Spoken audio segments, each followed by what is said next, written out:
Comrade Police, my name is Xi Wang. Please, do not be afraid of what I am about to say. In the dead of night, at the Daxing Street police station, a bloodied and panicked youth sat before two officers. The officers discerned the considerable fright that gripped the young man. They spoke to Xi Wang in gentle tones to soothe him. Xi Wang, we are the police, we do not fear. Please, proceed with your account. Rubbing his face, Xi Wang's eyes still held traces of terror. I was just chased by a malevolent spirit. The two officers sat up straighter upon hearing this. The tall, slender officer inquired seriously, which spirit do you refer to? It is not a specific individual, Xi Wang earnestly explained. It is a malevolent entity that can draw one into a dream and kill within it. The stout officer swiftly sketched on a piece of A4 paper before raising it for Xi Wang to see. The drawing depicted a seductive figure, adorned with horns and scantily clad, enveloped in a shroud of black mist. It is not the Western succubus, it is cloaked in darkness. With a swift motion, the stout officer presented another sketch, this time illustrating a figure with a shadowy upper body and a lower half comprised of swirling black mist. Xi Wang, feeling exasperated, protested, "It is not the eternal nightmare from League of Legends, it possesses a complete form." The slender officer took the drawing and added legs to the figure, handing it back to Xi Wang. Xi Wang felt a wave of disbelief wash over him. He fervently tried to clarify the malevolent spirit, akin to those in strange tales from a Chinese studio, the superstitious kind. Suddenly, laughter erupted. Xi Wang froze, staring at the chuckling stout officer. "You do not believe me?" The officer quickly stifled his laughter, covering his mouth and stammering, Another burst of laughter escaped. Xi Wang turned to the slender officer. "You do not believe me either?" The slender officer concealed his face with his hands, his shoulders shaking as he attempted to regain composure. After a few moments, he lowered his hands and, with a somber expression, urged Xi Wang, "Please tell us precisely what transpired."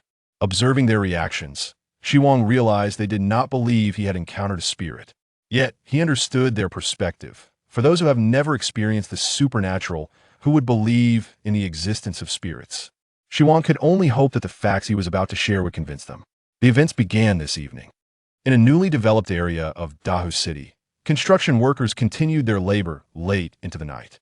The sounds of excavators and machinery filled the air. Xi Wang, that will be enough for today, we're clocking out. Zhang Shuren, with his bushy beard, approached Xi Wang, patting his shoulder and chuckling. "Summer break is almost over, you should leave the site tomorrow. Do not worry with me around, your wages are secure." Zhang Shuren had brought Xi Wang to the construction site, knowing he was working there for the summer holiday. With school resuming, Xi Wang would soon need to return. Wages for construction workers are typically not paid immediately. However, Zhang Shuren had connections with Xi Wang's family and intended to advance his wages. He had already prepared the money, intending to hand it to Xi Wang in their dormitory. "Thank you, Uncle Zhang." Xi Wang expressed his gratitude, unaware of Zhang Shuren's plan to cover his wages. Zhang Shuren had looked after him well over the past 2 months, and Xi Wang felt immensely grateful. As they neared the dormitory, a sudden commotion erupted nearby. Curiosity piqued, Zhang Shuren and Xi Wang turned to investigate. Under the construction lights, they saw a crowd gathered around an excavator. "What's going on?" Zhang Shuren, concerned an accident had occurred, hurried towards the gathering. Despite his exhaustion, Xi Wang followed, driven by intrigue. Upon reaching the excavator, they overheard the murmurs of the crowd. "How could they have unearthed a coffin here? My goodness, a corner of the coffin is exposed. This is an ominous sign." "What omen?" "It's not unusual for a construction team to dig up something." "Have they informed Supervisor Zhou?" "They have. Supervisor Zhou and the foreman are on their way." Squeezing through the throng, Xi Wang observed the deep pit illuminated by the lights.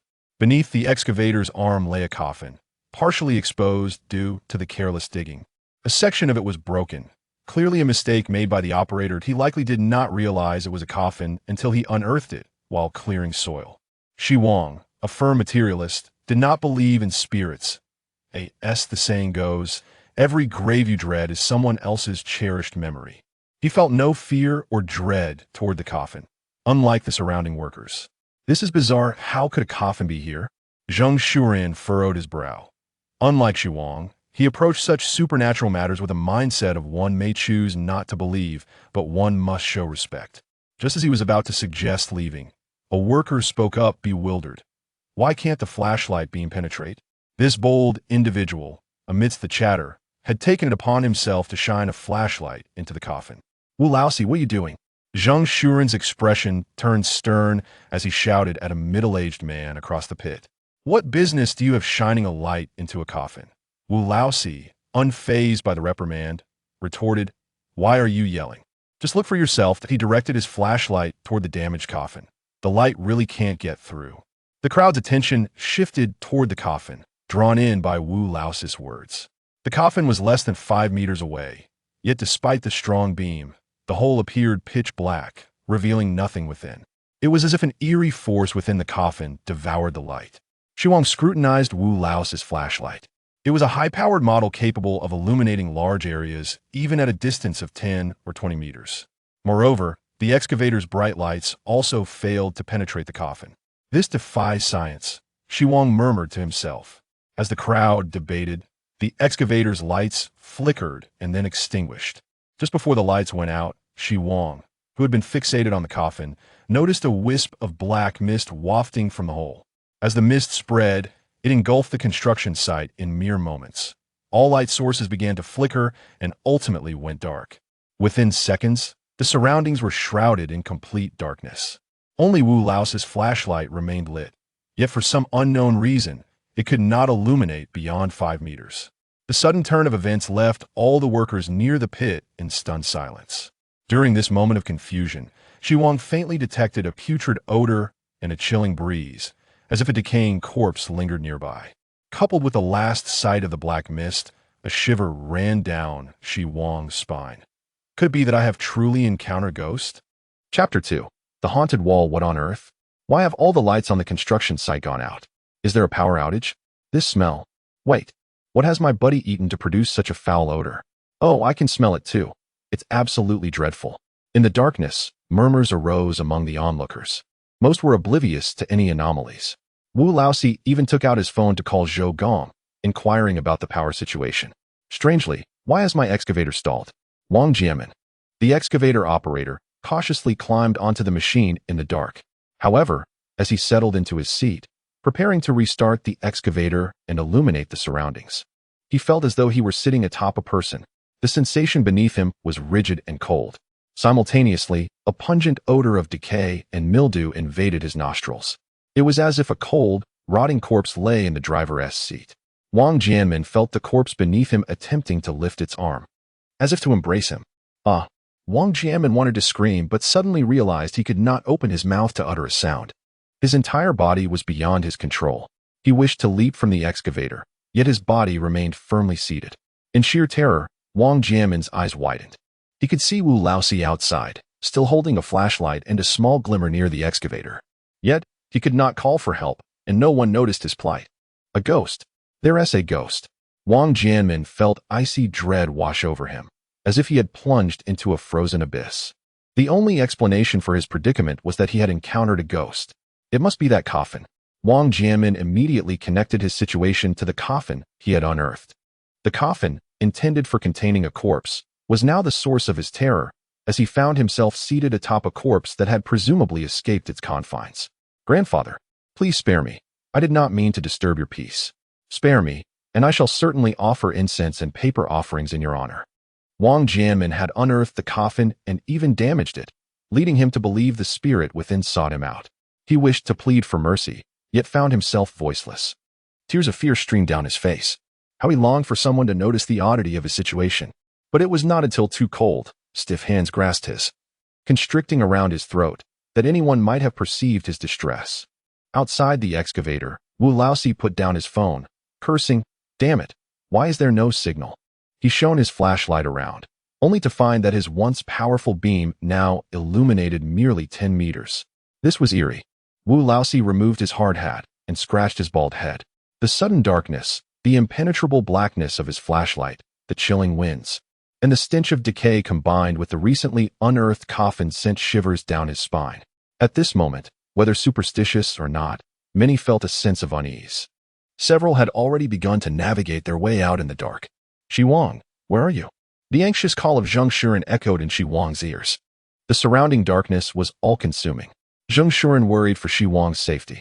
Just then, a flicker of white light appeared beside him, followed by Xi Wang's voice. Uncle Zheng, I'm over here.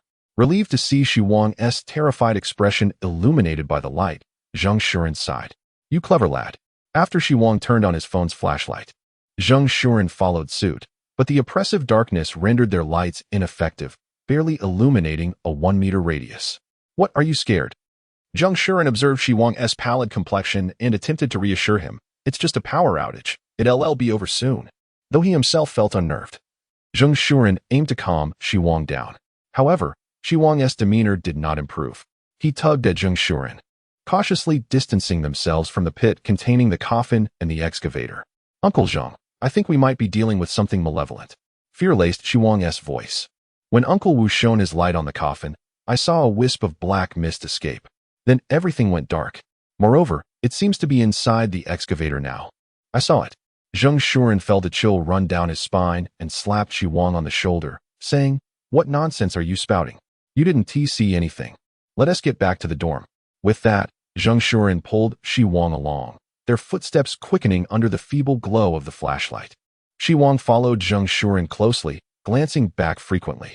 Moments earlier, he had witnessed Wang Jianmin ascend into the excavator. He had even heard Wang Jianmin's curious remark about the machine stalling. Ordinarily, Wang Jianmin would have restarted the excavator and turned on the headlights. Yet, after climbing in, the machine remained silent. Instead, the foul stench intensified, as if the source of the odor lurked nearby. Curious about what Wang Jianmin was doing inside, Xi Wang retrieved his phone and illuminated the excavator's interior. The driver's seat was elevated, but despite standing right by the door, his flashlight could not penetrate the cabin.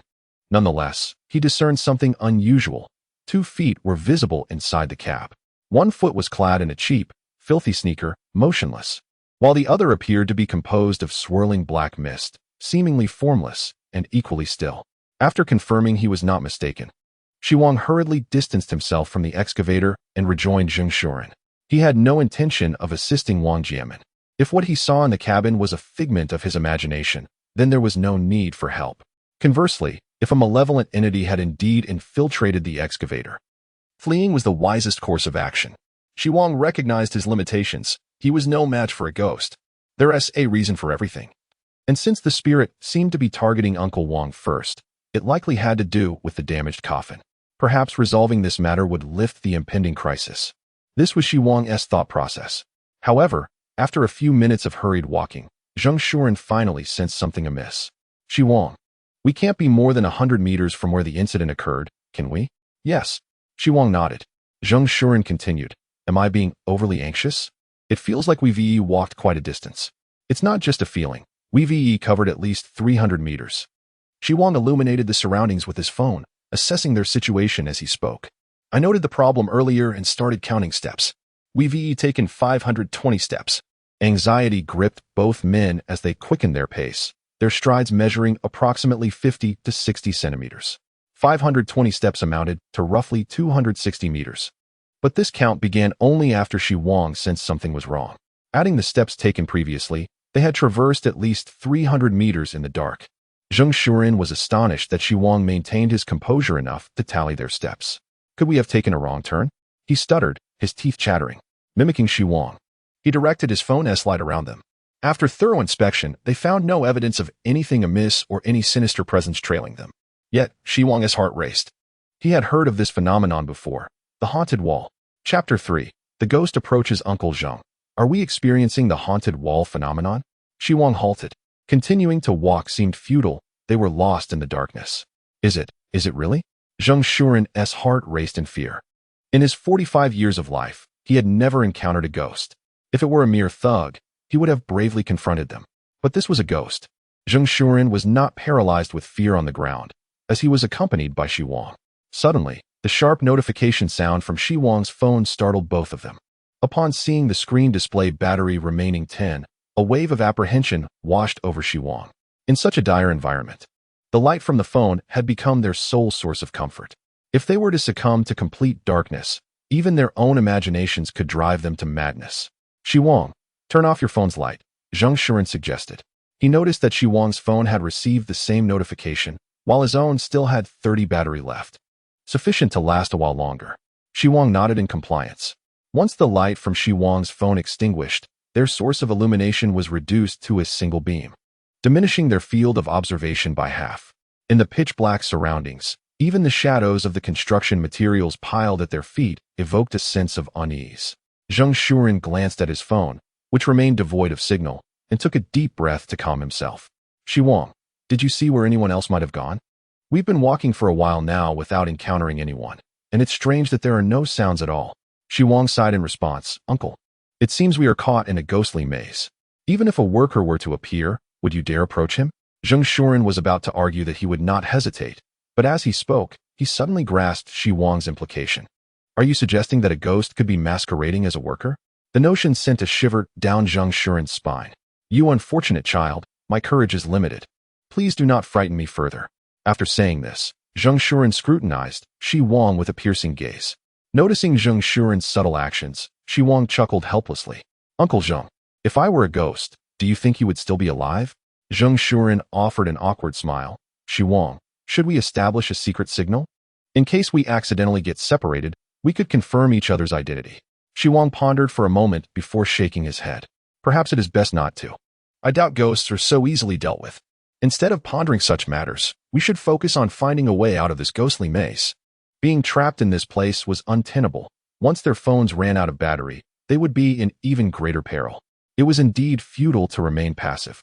They needed to continue moving forward. Zheng Shuren, gritting his teeth, pressed on into the dense black fog, with Xi Wang following closely. Xi Wang was deep in thought. Recalling supernatural novels he had read in search of a solution to break free from the ghostly maze.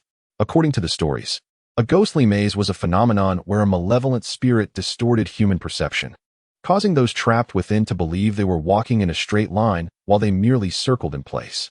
By employing certain mystical techniques or following the guidance of a wise mentor, one could escape. However, Xi Wang possessed no such abilities, nor was there a mentor to advise them. Thus, he and Zheng Shuren could only attempt to walk with their eyes closed, spin in circles, or jump their way out. Yet, after exhausting all methods, none yielded any results. Moreover, as time passed, the stench of decay in the air intensified, and it seemed that faint footsteps were drawing closer. Xi Wang, why do I feel like something foul is approaching? Zheng Shuren's legs began to tremble. He sensed that countless specters lurked in the surrounding darkness. Their eyes fixed upon him. Xi Wang swallowed hard. Grasping a steel pipe that he had picked up from the ground earlier while attempting to break free from the ghostly maze. Uncle Zheng, do you think ghosts fear physical attacks? How would I know? My legs are shaking like this. Do I look like a man who has fought face-to-face with a ghost? Nevertheless, Zheng Shuren raised the steel pipe defensively before him. Regardless of whether the malevolent spirit feared physical confrontation, this pipe was their only potential weapon against it. May our ancestors watch over us. I will burn extra offerings for you later. Jade Emperor, God, Jesus, Digga, as long as you help us through this ordeal, I will honor you with daily incense offerings. Zheng Shuren had already begun to close his eyes in prayer. A chilling breeze swept past him, as if something were exhaling upon the back of his neck, prompting him to open his eyes wide. The sudden sound of footsteps sent a tremor through both men. As the footsteps grew clearer, Xi Wang realized something was approaching. He tightened his grip on the steel pipe, his breath halting in tension. Based on the sound, the footsteps were merely 4 or 5 meters away, drawing nearer. Under normal circumstances, Zheng Shuren's phone's flashlight would illuminate the figure approaching them. Yet now, even 1 meter away was engulfed in darkness, light devoured by the void. As the footsteps advanced, the stench of decay thickened. Xi Wang could almost envision a chilling, rotting specter standing just a few meters away, fixated upon them. Under such pressure, his hands trembled. Zheng Shuren was in no better state. Both of them remained composed only due to their company. If they were alone, they would have long since fled in sheer panic. Suddenly, the footsteps ceased, as if halting just beyond the reach of Zheng Shuren's phone's light. With the aid of this illumination, they could discern a vague, indistinct figure ahead. Is it a ghost? Xi Wang readied his steel pipe, prepared to strike at a moment's notice, while Zheng Shuren felt his heartbeat nearly stop. Gritting his teeth, he attempted to extend his arms slightly forward to cast light upon the figure. Is it human or ghost? Let it reveal itself in the light. Yet, a bead of cold sweat trickled from Zheng Shuren's forehead to his chin. Fear held him back from reaching out. If it were a human, it would not remain silent at this moment. Zheng Shuren was convinced that the hazy figure was indeed a ghost. What would happen if the light fell upon it? He did not know, but at least the specter had yet to launch an attack. Xi Wang shared the same sentiment. The ghost lingered before them, yet it had not made a move. If the enemy does not act, neither shall we. They remained fixed in place, their gazes locked onto the indistinct figure in the darkness. However, the specter remained motionless, standing still at the boundary between shadow and light. Only the stench of decay intensified as it lingered. After half a minute of this stalemate, the ghostly silhouette suddenly vanished. The surrounding odor of decay diminished somewhat. Xi Wang and Zheng Shuren exchanged glances. Relief washed over them, mingled with confusion. Why had the ghost, which had clearly approached, suddenly retreated? Zheng Shuren glanced down at the steel pipe in his hand and murmured, "Could it be that it truly fears physical attacks? That seems unscientific." Xi Wang furrowed his brow. Deep in thought, he believed Zheng Shuren's theory to be incorrect.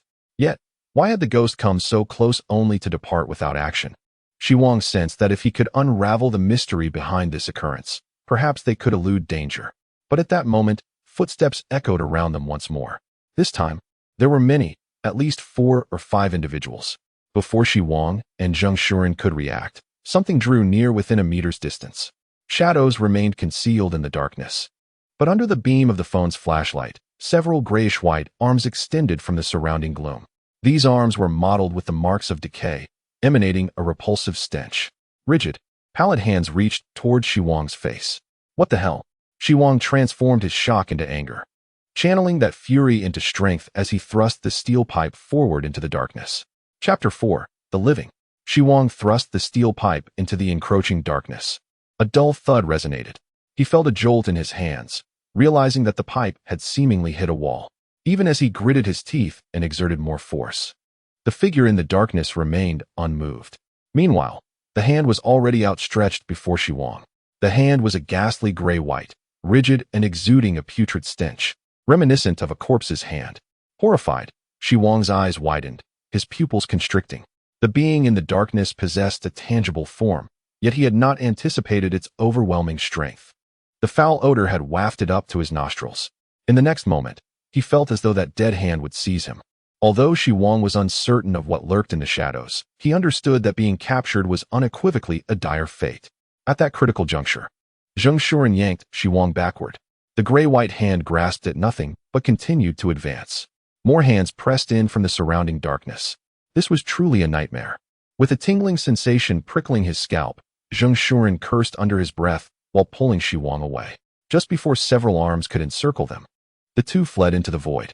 However, enveloped by the inky blackness, they could discern nothing and could not run swiftly. Xi Wang glanced back, only to be met with an abyss of silence. He was uncertain if the ghastly entities were in pursuit. "Uncle Zheng, we should stop for a moment." Upon halting, both men gasped for breath, their bodies drenched in sweat. Their frequent toil at the construction site rendered this short sprint less taxing on their stamina. It was purely the terror that had drained them. Xi Wang, was that a ghost just now? Zheng Shuren waved his arms, attempting to illuminate their surroundings with his phone, while his ears remained alert to any sounds. "Perhaps," Xi Wang replied, still unsure, "but it was undoubtedly not human. When I jabbed it with the steel pipe, it showed no reaction at all, as if it were a stone." He had never considered the entity in the darkness to be human, yet he was taken aback by its non-human attributes. The steel pipe, intended for self-defense, had proven utterly ineffective. After a moment of silence, Xi Wang, his expression dark, began to analyze. "The footsteps we heard earlier, along with the arms that emerged in the light, indicate one thing. There are likely multiple entities in this place." Zheng Shuren swallowed hard. Moments later, he swung the steel pipe down onto the ground, producing a resounding clatter. "What kind of calamity is this?"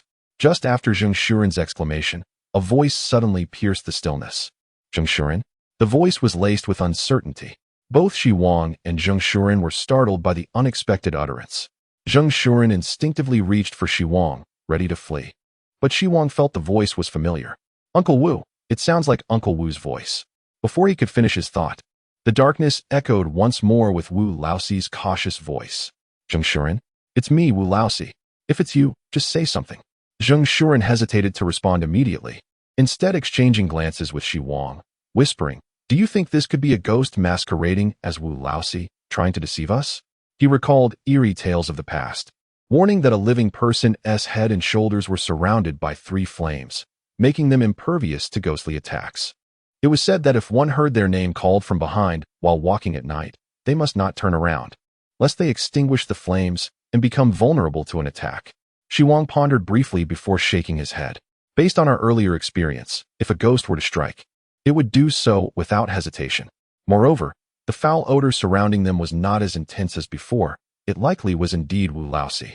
This last point was Xi Wang's primary rationale for believing the voice belonged to a living person.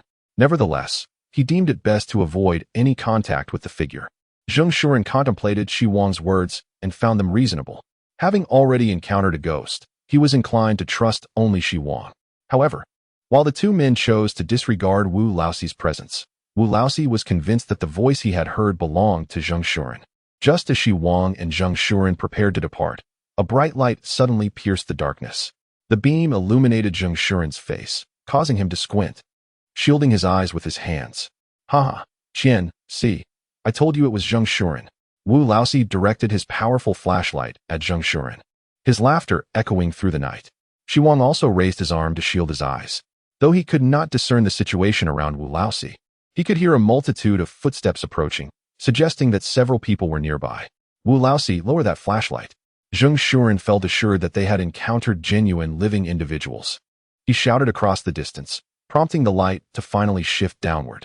As Wu Laosi and his group approached Zheng Shuren, Xi Wang noted that at least 10 people accompanied him, including their superior, Qian Wan, a rotund middle-aged man with black-framed glasses and a square face.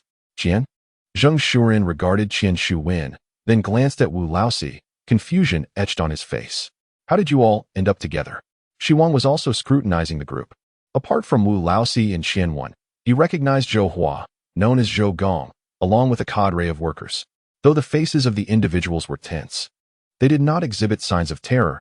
It appeared they had not encountered any ghostly attacks. Upon hearing Zheng Shuren's question, Wu Laosi smirked. Qian came to inspect the coffin. "What is the issue with him being here?" He continued, "Tell me, why were you acting all mysterious just now? When I called you, why didn't you respond?" Wu Laosi's tone was confrontational. Zheng Shuren's irritation flared at his words. "What do you want me to say? There are ghosts about. If you hadn't shown up, how was I to know if it was you or a ghost calling me?" "Ghosts?" Wu Laosi exchanged glances with the other workers, suddenly bursting into laughter. "Old Zheng, I'm not saying you're cowardly, but how can you be so jumpy? It was just a power outage at the construction site, and you're conjuring ghosts. What? Did you see a coffin and get scared?" Zheng Shuren's face turned a deep shade of anger at Wu Laosi's mockery. "You must be a fool. Do you think I'm jesting? Xi Wang and I just encountered a ghost." Qian Wan, who had remained silent until now, cleared his throat and spoke in a critical tone. "Old Zheng, what kind of society are we in now? Saying such things will only make you a laughingstock." Chapter 5. Father, save me. Zheng Shuren's eyes widened in disbelief, momentarily at a loss for words. Xi Wang frowned and turned to Qian Wan, asking, "Qian, did you not notice anything unusual?" "Unusual?" Qian Wan cast a sidelong glance at Xi Wang, his expression stern. "Don't make a fuss just because you unearthed a coffin. Think positively. Encountering a coffin brings fortune. What is unusual about that?" Qian Wan's remarks confirmed Xi Wang's suspicions. This group had not faced any ghosts. They remained oblivious to the lurking dangers in the dark. It was not merely a matter of thinking positively. Zheng Shuren pointed to his phone, then to Wu Laosi's powerful flashlight. "All the light here barely reaches far. Is that normal?" Zheng Shuren thought he had pinpointed the issue, expecting the others to grasp it. But he underestimated their capacity for denial. Wu Laosi shrugged. "What is abnormal about it? It's just foggy. On a foggy day, even in broad daylight, visibility is limited." A worker behind Wu Laosi chimed in, yawning widely. They were close to the coffin pit, meaning Xi Wang and Zheng Shuren had essentially circled back to where they had started. However, Xi Wang felt puzzled. In such darkness, how had Qian Wan and Zhou Hua made their way from the office to the coffin pit? Zhou Hua glanced at his wristwatch and slightly bowed before Qian Wan, saying, "Qian, you've seen the coffin, but with the power out at the construction site, it makes everything inconvenient. Perhaps you should return to rest first. I will contact the engineering team for repairs." Qianwen nodded in agreement. Given that, let us first. Before he could complete his sentence, a sudden chill swept through the air, and the temperature plummeted, causing everyone to shudder involuntarily. Accompanying this was an overwhelming stench of decay. Xi Wang and Zheng Shuren, positioned across from Qianwen, widened their eyes in shock as they caught sight of a shadow looming beside a worker standing behind Wu Laoxi. In the blink of an eye, the worker collapsed to the ground. Under the harsh light, they could see the worker's sun-kissed skin turning a ghastly gray at a visible rate, lifeless and still. Upon hearing the commotion, Qianwen and Zhou Hua turned to look. At first glance, they noticed the fallen worker, but their attention was quickly drawn to the shadow beside him. The figure seemed to absorb all light, and when Wu Laoxi shone his flashlight over, only a dark silhouette was revealed, exuding an ominous black mist while emanating a potent odor of rot. This surreal occurrence filled Qianwen and the others with dread, as the events unfolding before them transcended their comprehension. Wu Laoxi, who had been boasting moments ago, now stood frozen in place, paralyzed by fear. As the malevolent specter loomed just 2 meters away, terror enveloped him, and the sheer fright caused him to lose control of his bladder. Yet, at that moment, no one paid attention to his predicament. Ghost. After a brief pause, the crowd erupted into cries of terror and scattered in all directions. As Qianwen turned to flee, he recalled the warnings from Zheng Shuren and Xi Wang. They had not spoken in jest. There truly was a ghost. However, the 2 men who had stood before him just moments ago had vanished without a trace. The instant Xi Wang beheld the apparition, he had instinctively pulled Zheng Shuren back. And now, having distanced themselves, Zheng Shuren yelled back, "You fools! I told you to listen." A sense of vindication washed over him, but it quickly faded. For this was the second time he had witnessed such a ghastly sight. And with so many witnesses, it was clear that his previous encounter had not been a mere figment of imagination. Xi Wang, did that ghost just claim a life? Do you think we can survive this? Zheng Shuren spoke as they ran, but he received no reply. Instead, he illuminated his phone toward Xi Wang, who appeared deep in thought, his brow furrowed in contemplation, murmuring under his breath. Strange, this ghost is unlike the one that attacked us earlier. The deceased worker's arm has turned gray, resembling the ghost that assailed us. Could it be that the one who attacked was not a ghost, but rather a victim slain by a true specter? Xi Wang pondered the events that had transpired since darkness fell, reflecting on every detail. Xi Wang, what troubles you? Zheng Shuren halted, concern etched across his face as he gazed at Xi Wang, who seemed lost in his thoughts. Just as Xi Wang was about to share his conjectures, ominous footsteps echoed behind them. Their hearts raced, and as they prepared to flee faster, a brilliant light approached, accompanied by excited voices. "It's Zheng Shuren. We found you. Don't run, wait for us." Puffing heavily, Qianwen hurried forward, unwilling to slow his pace. Beside him, Zhou Hua reached Xi Wang and Zheng Shuren first. Normally, Zhou Hua would defer to Qianwen, but in this life-or-death situation, he was determined not to lag behind. Wu Laoxi joined them, gripping the arm of a burly worker, refusing to let go, pleading for him to assist in their escape. Wu Laoxi's legs had turned to jelly from fear, without someone to cling to. He doubted he could move at all. The 4 of them reached Zheng Shuren, panting heavily. They had not encountered a ghost before, but now they regretted not heeding Zheng Shuren's warning. "Zheng, dear brother, what on earth is happening? How is it that ghosts have appeared? How can we survive their onslaught?" Qianwen gasped, grasping Zheng Shuren's hand, utterly devoid of the authority he usually commanded as the general manager. The others looked at Zheng Shuren with hopeful anticipation. They had just witnessed the ghost claim a life, a moment so swift it left them breathless. If Zheng Shuren and Xi Wang had survived, they must possess some form of ability. Zheng Shuren, hearing their pleas, was rendered speechless. "Qian, what power do I have to withstand a ghost's assault? I, too, am perplexed by the unfolding events." His words caused Qianwen's smile to falter. Wu Laoxi rushed to Zheng Shuren, his face a mask of sycophancy. "Brother Zheng, are you still angry with me?" Zheng Shuren shook off Wu Laoxi's grip, firmly denying, "Do I appear to be someone capable of confronting a vengeful spirit?" Zhou Hua interjected, bewildered, "But didn't you just say that a ghost attacked you and your companion?" Chapter 6. The Ghost's Pattern of Murder If You Have No Means. How did you survive? Facing the leader's inquiry, Zheng Shuren raised his hands in dismay. "Zhou, I too find myself at a loss." "Oh no." Upon hearing that Zheng Shuren was equally helpless, the burly man who had dragged Wu Laoxi along collapsed in despair. "We've encountered a ghost. We are all doomed. It's all Wang Jiamen's fault." Had he not unearthed that coffin, we would not be in this predicament. I refuse to die.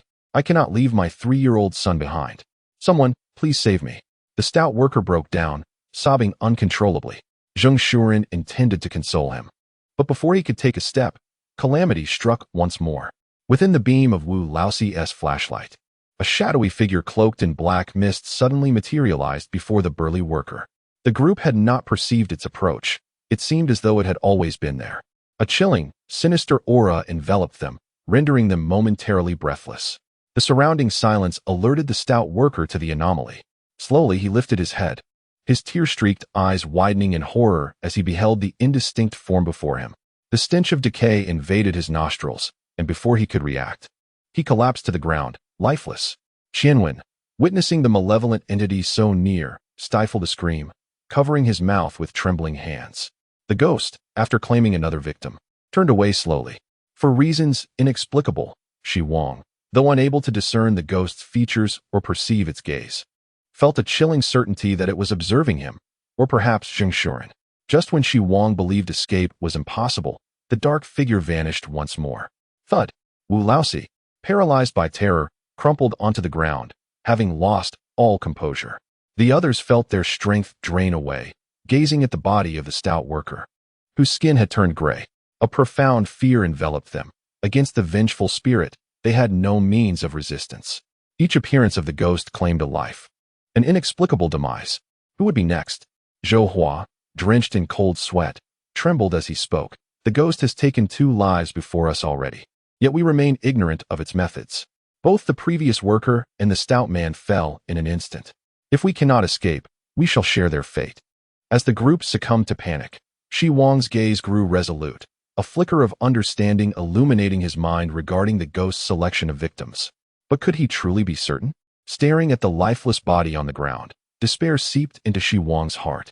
In such dire circumstances, he was unable to ascertain with absolute certainty whether his hypothesis held truth. He sincerely hoped that his conjecture was erroneous. If it were true, it would signify that everyone was about to confront a perilous fate. While Xi Wang was lost in contemplation, he suddenly beheld the lifeless form of a burly worker convulsing.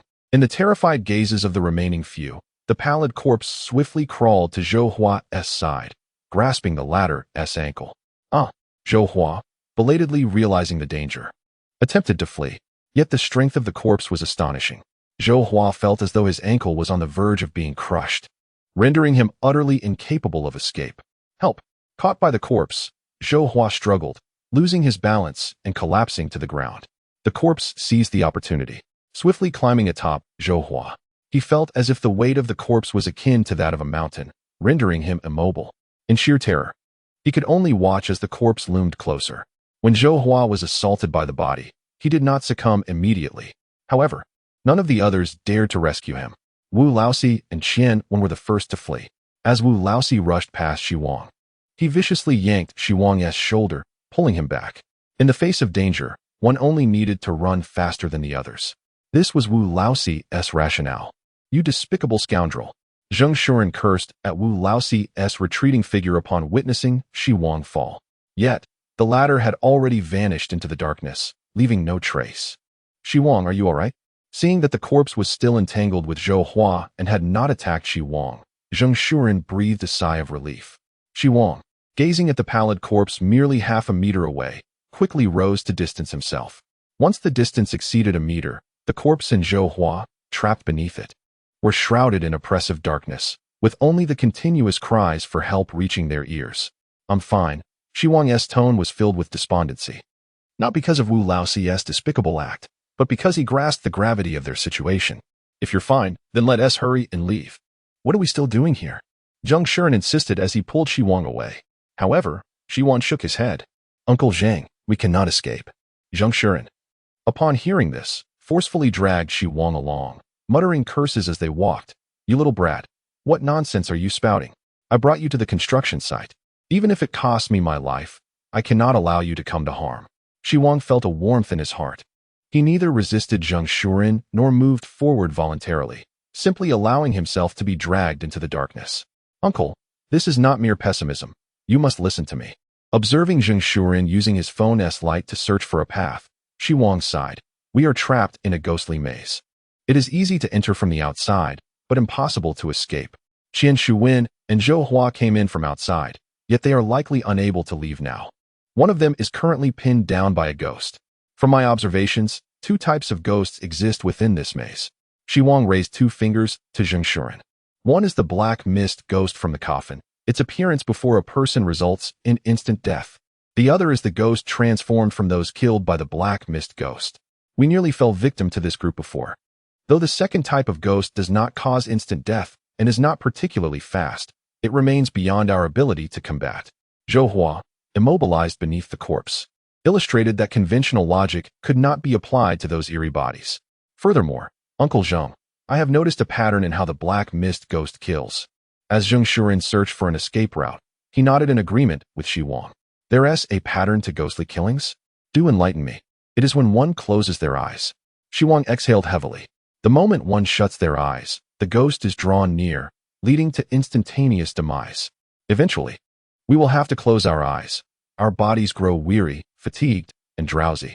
Even if we manage to evade the corpse ghost's attacks in the darkness, we will inevitably attract the black mist ghost when we close our eyes, resulting in death. Zheng Shuren halted his steps. Close our eyes? Have you gone mad? How many times have we blinked on this journey, yet we are still alive? Zheng Shuren was skeptical. Uncle Zheng, it's not about blinking. It's about closing our eyes. Xi Wang pressed on. Do you remember our first encounter with the black mist ghost? What were you doing then? The first encounter with the black mist ghost? Zheng Shuren recalled, suddenly paling. I was praying to our ancestors for protection, beseeching various deities. During that time, I indeed had my eyes closed. Then the ghost appeared before us. Chapter 7. Is there a way to survive? Initially, Zheng Shuren thought Xi Wang was spouting nonsense. Was there truly a pattern to ghostly killings? However, after Xi Wang's analysis, Zheng Shuren began to believe. Xi Wang continued. During our second encounter, we met Qianzong. The person who was killed by the ghost had yawned and closed their eyes. The third instance is now. The worker who came with Wu Laoxi is sitting on the ground, crying, with his eyes closed the entire time. The ghost has returned and killed him. Zheng Shuren's face paled further. Did this mean he had also caught the ghost's attention? He had closed his eyes in silent prayer earlier, inadvertently drawing the ghost near. Yet, the ghost did not attack him.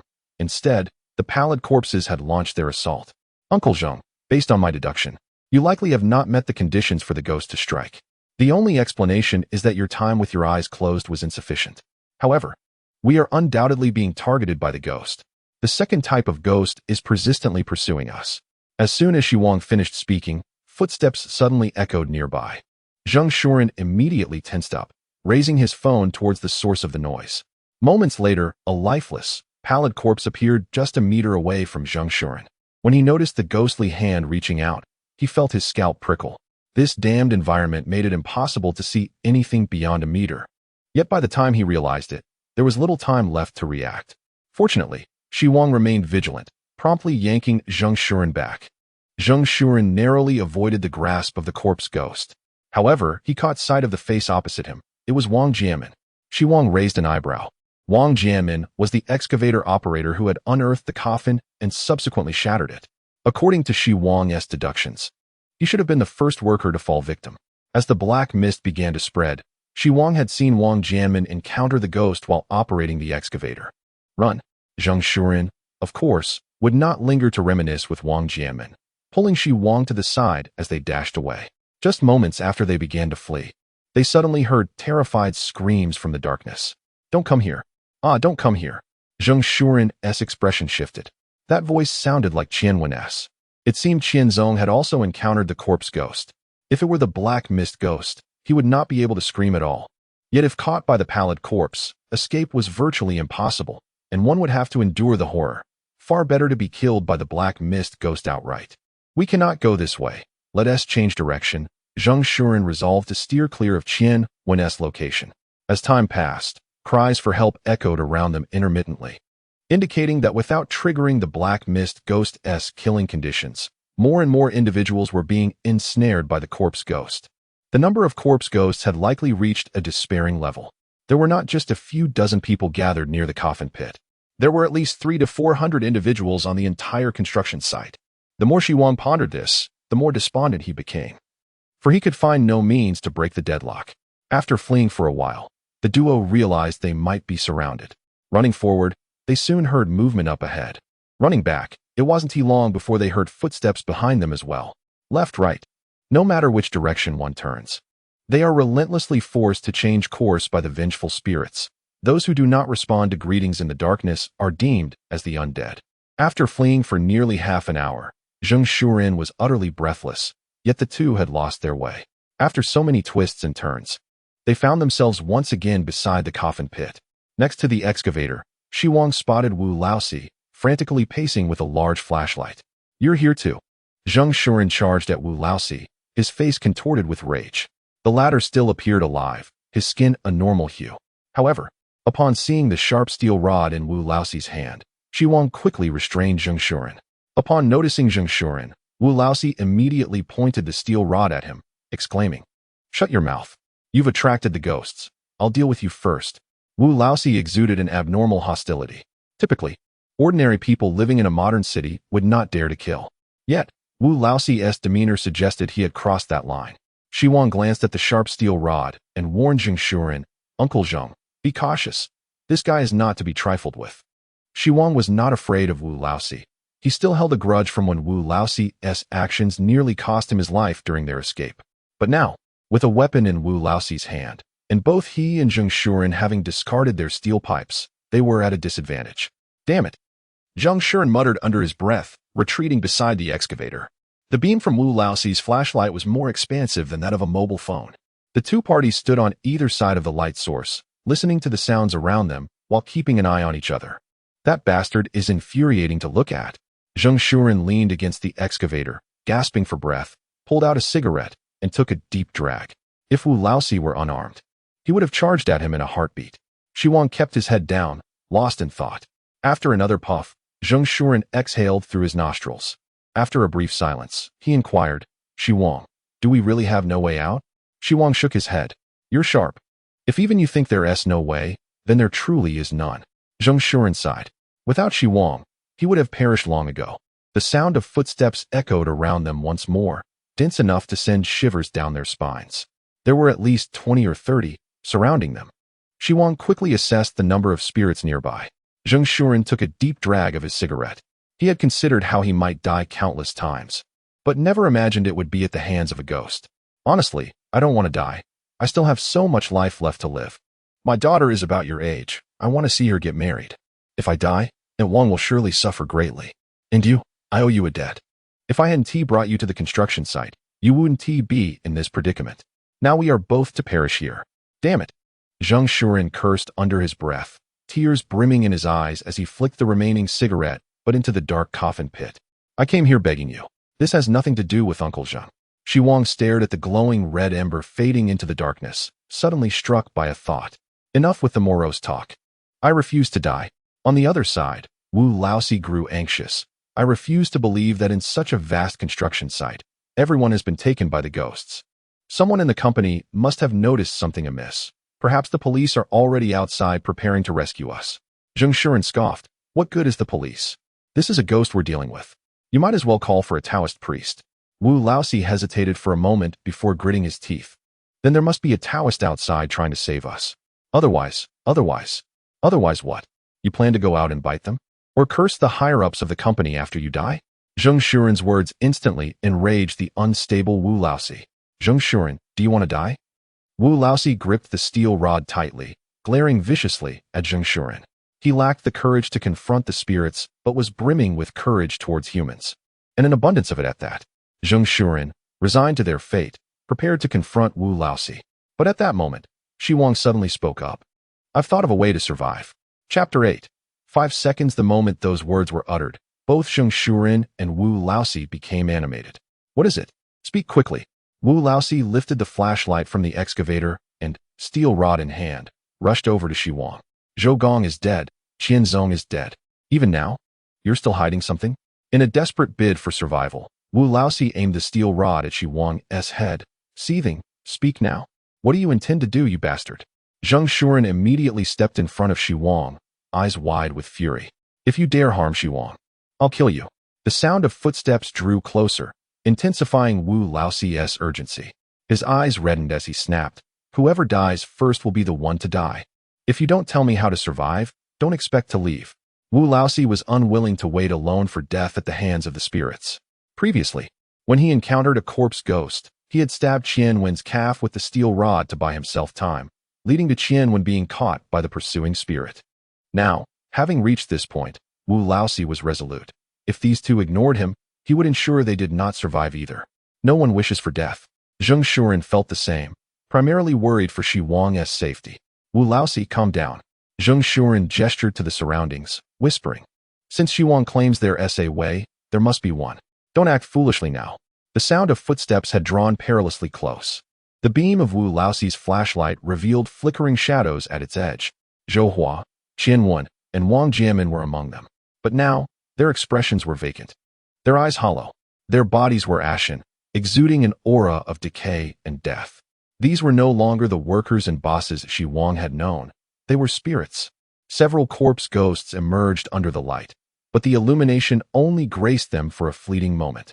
The next instant, a horrifying event unfolded before Wu Laozi's eyes. The light illuminating Zhou Hua and Qianwen suddenly vanished. No, it did not vanish. Rather, the beam from Wu Laozi's flashlight was being constricted. In this eerie confrontation, the flashlight's glow was losing its battle. The process of being overwhelmed by darkness was gradual, akin to a cat playing with a mouse. Yet, given the current situation, in less than 2 minutes, the light would be entirely consumed by the shadows. Wu Laozi trembled in fear, his face drained of color. Escape? The movements of the corpse ghosts were rigid. Absent the dark mist, they could not possibly catch up with agile individuals. Yet the footsteps in the darkness were chaotic and disordered. No one knew how many spirits lurked in the shadows. Unless they were exceptionally lucky, a dash for freedom would inevitably lead to an encounter with a corpse ghost. Zheng Shuren felt a twinge of panic. He even contemplated that, rather than face the corpse ghosts, succumbing to fear and slowly dying, it might be better to confront the dark mist spirits. At the very least, being killed by the dark mist would be instantaneous. "Kid, what exactly is your plan? Speak up." As the light source dwindled to 4 meters, Wu Laozi's voice quivered with despair. Thanks to the corpse ghost's stiff and awkward movements, the three had yet to be caught. Their only options for concealment lay in climbing the excavator or leaping into the coffin pit. "Damn it! Are you the ones who lured these ghosts here? You brat! I give you 3 seconds. If you waste any more of my time without explaining, I'll send you to your death first." At this moment, Wu Laozi suddenly realized that if he had rushed out at the onset, before the encirclement had fully formed, he might have had a chance to survive. Observing Wu Laozi's current state, Xi Wang felt a heavy weight in his heart. It was clear that the other party did not wish for Xi Wang and Zheng Shuren to escape unscathed. Wu Laozi had lost his rationality and genuinely seemed capable of taking a life.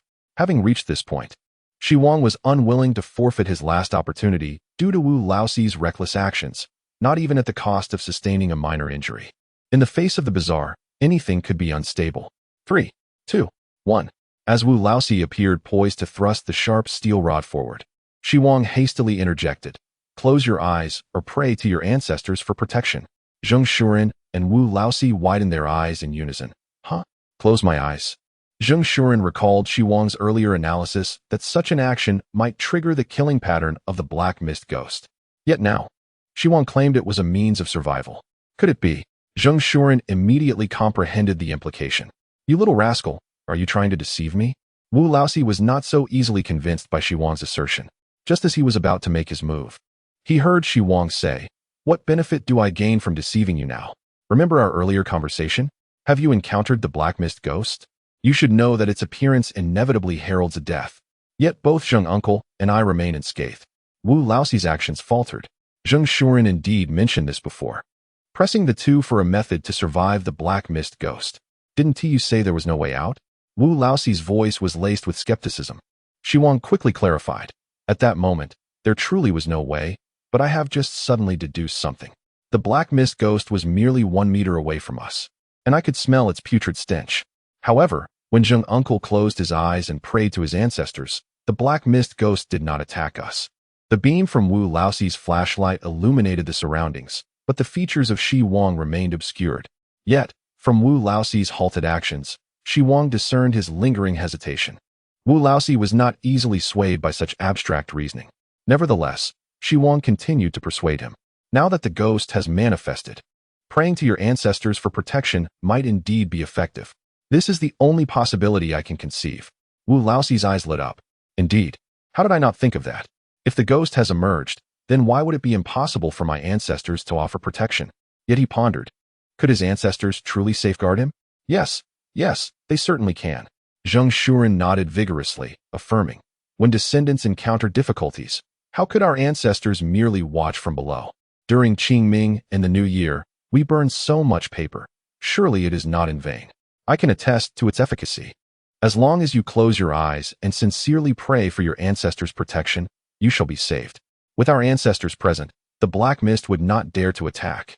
These corpse ghosts would be even more hesitant. Be sincere and keep your eyes closed longer. As he spoke, Zheng Shuren shut his eyes, fervently invoking the protection of his ancestors with heartfelt incantations. 1. Wu Laoxi observed Zheng Shuren's actions and glanced at the dim light around them. The group of corpse ghosts was now less than 3 meters away. Damn it, we've wasted precious time. Wu Laoxi felt it was indeed impossible to break free now. 2. He cast another glance at the eyes-closed Zheng Shuren. In such a dire situation, Zheng Shuren would certainly not jest with his life. And what if this actually worked? 3. Xi Wang had a point. The ghost had appeared, so why could the ancestors not protect their descendants? To speak harshly, are not the ancestors also spirits?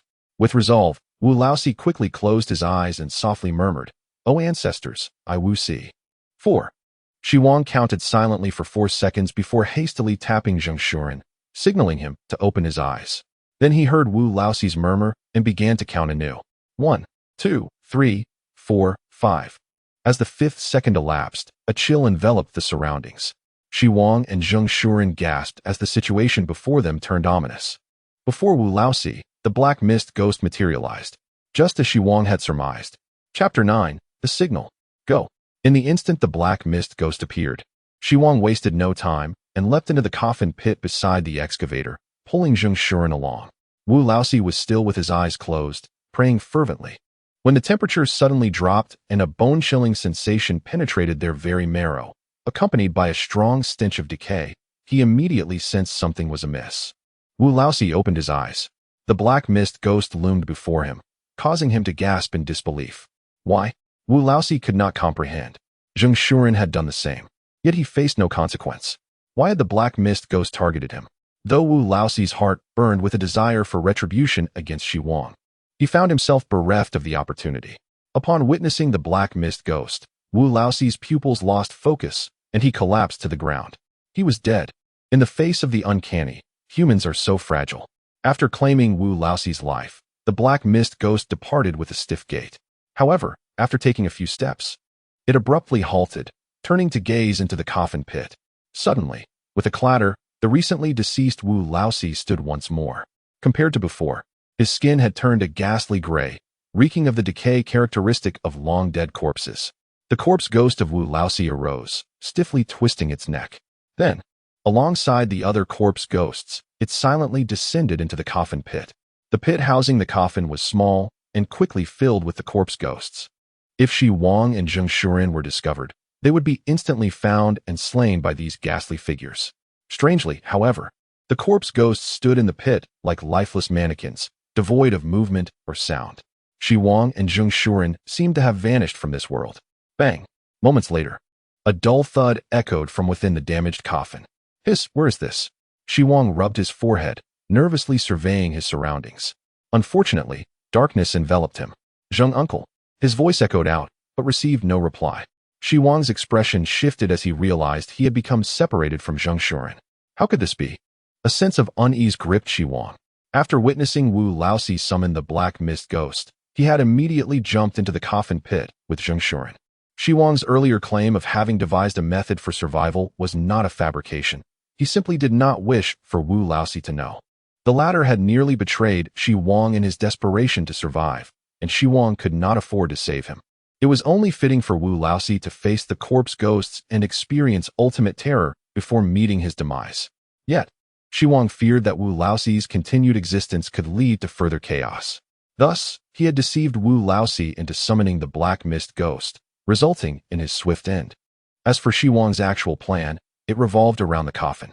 Given the black mist ghost's capabilities, it should not have waited until now to cause harm. It would have long since become a part of urban legends. Perhaps it was not that it did not wish to emerge, but rather that it could not. In other words, the black mist ghost had likely been sealed away. Only after Wang Jianmin unearthed and damaged the coffin had this malevolent spirit been released. This coffin, capable of sealing malevolent ghosts, might just be the key to salvation. This was what Xi Wang had intended to convey to Zheng Shuren prior to their descent into the coffin. However, he had not anticipated that shortly after entering, he would suddenly find himself in an unfamiliar place, devoid of Zheng Shuren's presence. Gritting his teeth, Xi Wang retrieved his dimly lit phone and switched on the flashlight, preparing to survey the area. What? Upon activating the flashlight, Xi Wang was met with a startling transformation. The light no longer succumbed to the darkness. With the illumination from his phone, he could clearly discern his surroundings. The radius of the light was entirely normal. The illumination was unaffected. Xi Wang glanced around, taking in the scene. Surrounded by excavators and deep pits, there were no coffins to be found. Where, then, was the coffin? Xi Wang's expression changed dramatically. The coffin was the vessel that imprisoned and sealed malevolent spirits. If the coffin had vanished, wait, it seemed the ghost was also gone. Xi Wang suddenly realized that there was nothing around him. No corpses, no spirits. Everything felt as though it were a dream. Am I dreaming? Xi Wang always sensed something amiss in his surroundings. No, this eerie atmosphere and recent experiences were certainly not a figment of his imagination. After pondering for a moment, he headed toward the workers' quarters. Despite traversing hundreds of meters, he and Zheng Shuren had encountered the wall of ghosts. Yet now he reached the dormitory in under a minute. As he approached, he noticed the door was ajar, and light spilled from within. Maintaining his vigilance, he grabbed a steel bar over a meter long from nearby. He was apprehensive that upon opening the door, a horde of corpses might leap out, or he might confront a cold, ominous spirit. However, there were no alternatives and no other light sources around. I must see what lies inside. Taking a deep breath, Xi Wang kicked the door open. The metal door swung wide, revealing Zheng Shuren seated on the bed, staring blankly at the entrance, seemingly startled by Xi Wang's sudden action. What are you doing? Zheng Shuren exclaimed upon seeing Xi Wang. Why didn't you just enter properly instead of kicking the door? Xi Wang, momentarily taken aback at the sight of Zheng Shuren, stammered, Uncle Zheng? What are you doing here? Zheng Shuren shot him a glare. It's nearly bedtime. Where else would I be? Why are you so late returning? Aren't you going to sleep? Xi Wang's eyes widened in disbelief. He stepped back, tightening his grip on the steel bar. They had just encountered a ghost. Yet Zheng Shuren spoke as if nothing had happened, which felt profoundly wrong. Zheng Shuren, noticing Xi Wang's retreat, approached with an irritated expression. You rascal, come inside and sleep. Xi Wang hesitated to enter. The concern Zheng Shuren had expressed earlier might have materialized. The Zheng Shuren before him was likely an apparition. Uncle Zheng, what is our relationship? Xi Wang inquired while backing away. Zheng Shuren chuckled. Did you take some strange medicine today? Your mother and my wife were classmates. 2 months ago, your mother fell gravely ill and her surgery drained your family's savings. My family helped cover some of the costs. You came to work here during the summer to earn money. We may not be closely related, but by kinship, you should call me uncle. Zheng Shuren's entire account was accurate, known only to them. This meant the Zheng Shuren before him was indeed real. If Xi Wang had thrust the steel bar into Zheng Shuren's body earlier, he would have unwittingly slain his benefactor. The tension in Xi Wang's heart began to dissipate. How could it dissipate? The signal. Xi Wang remained unyielding, pointing the steel bar at Zheng Shuren. What was the signal we agreed upon? Earlier, Zheng Shuren had expressed concern about ghosts masquerading as humans to ambush him, desiring to establish a signal with Xi Wang, which Xi Wang had declined. Now, as Xi Wang mentioned the signal, Zheng Shuren had approached within a few meters and scratched his head. Didn't you say the signal was pointless? You never told me the signal. Upon hearing Zheng Shuren's response, Xi Wang lunged forward, plunging the steel bar into Zheng Shuren's throat. With a sickening sound, the sharp steel bar pierced Zheng Shuren's throat effortlessly. He collapsed, convulsing as he repeated, Xi Wang, what are you doing? Xi Wang, what are you doing? Indeed, he was not human. A chill ran down Xi Wang's spine as he quickly retreated. A gaping wound in his neck, Zheng Shuren continued to speak calmly. This was not the behavior of a normal person. Xi Wang could confirm Zheng Shuren's inauthenticity because their earlier agreement had taken place after Xi Wang encountered the ghost. Yet, just moments ago, Zheng Shuren appeared completely unfazed, as if he had not encountered a ghost at all. This created a glaring inconsistency. How could a Zheng Shuren who hadn't met a ghost know about Xi Wang's previous refusal to share the signal? Run! Xi Wang glanced back at the writhing Zheng Shuren and turned to flee from the dormitory, sprinting toward the construction site's exit. With the ghost wall no longer obstructing him, his priority was to escape the site. At the entrance, two massive lights illuminated the surroundings. Before he could reach the gate, he spotted a familiar figure standing there. Xi Wang, where are you going at this hour? Zhou Hua asked, holding a flashlight. Curiosity etched across his face. Hurry back to sleep. Xi Wang slowed his pace. Zhou Hua, previously pinned by a corpse ghost, should have been dead. There was no doubt that the Zhou Hua before him was a fabrication. Hesitating for just a moment, Xi Wang tightened his grip on the steel bar and charged toward the gate. Zhou Hua's expression shifted, and he instinctively blocked Xi Wang's path. Unfazed, Xi Wang grit his teeth and thrust the steel bar forward. With a sickening squelch, blood sprayed from Zhou Hua's wound as Xi Wang pushed his struggling body aside, continuing his flight without pausing. He didn't look back. This place was eerily unsettling. Xi Wang was uncertain whether leaving the construction site would be of any benefit. Upon exiting, he discovered his phone had signal. Elated, he glanced at his phone screen, which displayed signal bars. Just as he prepared to call for help, the screen dimmed suddenly. With a vibration, the phone powered down due to low battery. Damn it, Xi Wang fumed. Why couldn't he hold on a little longer? He couldn't give up here. Uncle Zheng might still be in danger. I must get help for him. Although his phone had shut down, the streetlights outside remained lit. Xi Wang ran along the path, desperate to encounter a normal human being or find a place to report his ordeal. The construction site was not far from the residential area. After running less than a kilometer and turning a couple of corners, he suddenly spotted a police station ahead, Daxing Police Station. The large, flashing letters invigorated him. Finally, it was coming to an end. Xi Wang quickened his pace. Upon reaching the police station, he saw two officers in the guardhouse, one short and stout, the other tall and lean. Both appeared to be in their 30s. Bloodied, Xi Wang rushed to the guardhouse and shouted, "Officers, I need to report an emergency." Report an emergency? The two officers' expressions hardened, and they promptly brought Xi Wang inside the station. What is going on? After organizing his thoughts in response to their inquiry, Xi Wang introduced himself. Officers, my name is Xi Wang. What I'm about to say may frighten you. As he recounted his harrowing tale, Xi Wang found himself growing parched.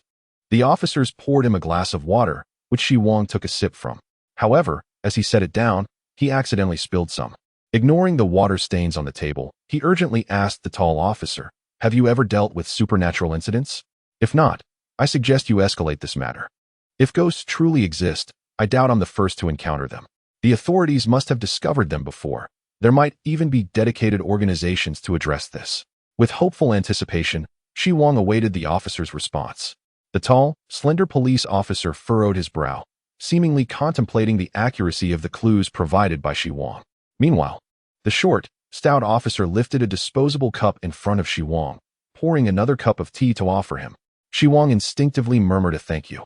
However, when he glanced at the table, he was taken aback. In the next instant, a cold sweat broke out on his back.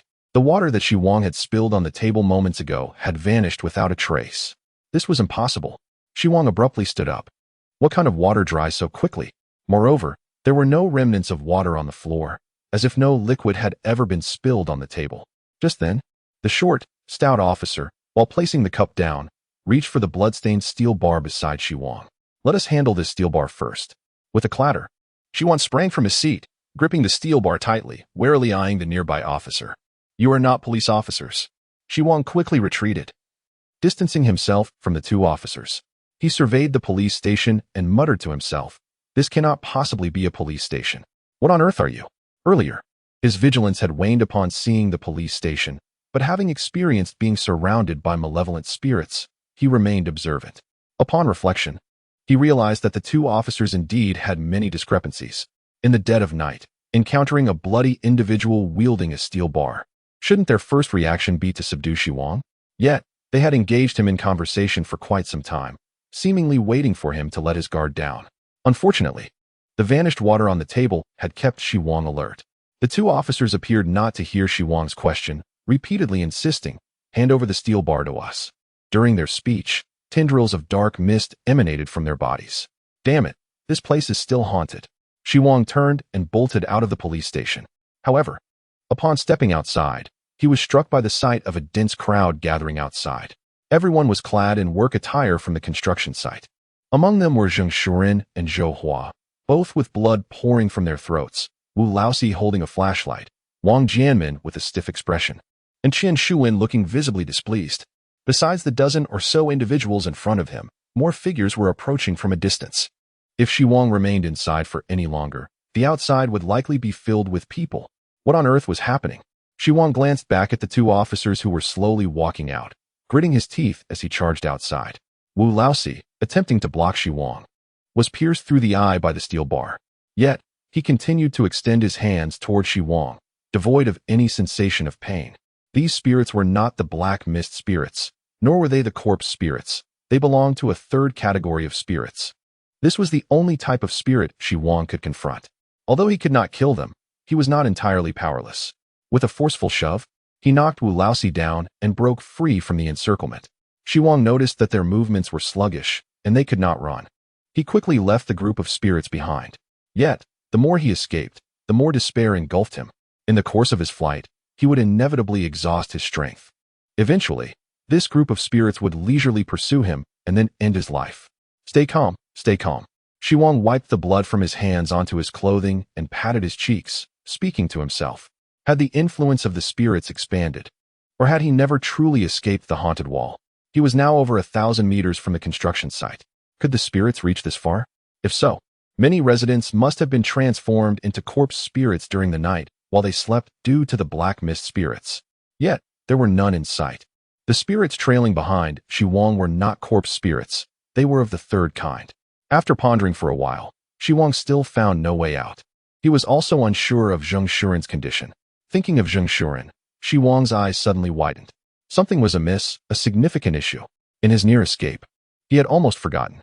Since encountering the black mist spirits was indeed real, why was he not hiding with Zheng Shuren in the coffin? How had he ended up in this place? The more Xi Wang thought about it, the more unsettling it became. The coffin. He glanced at the road illuminated by the streetlights, took a deep breath, and said, "The coffin spared me from being killed by the spirits. But now it has been hidden by them. I must find that coffin. The hope of survival lies in the construction site." Chapter 11. The spirits block the path. Realizing this, Xi Wang halted in his tracks.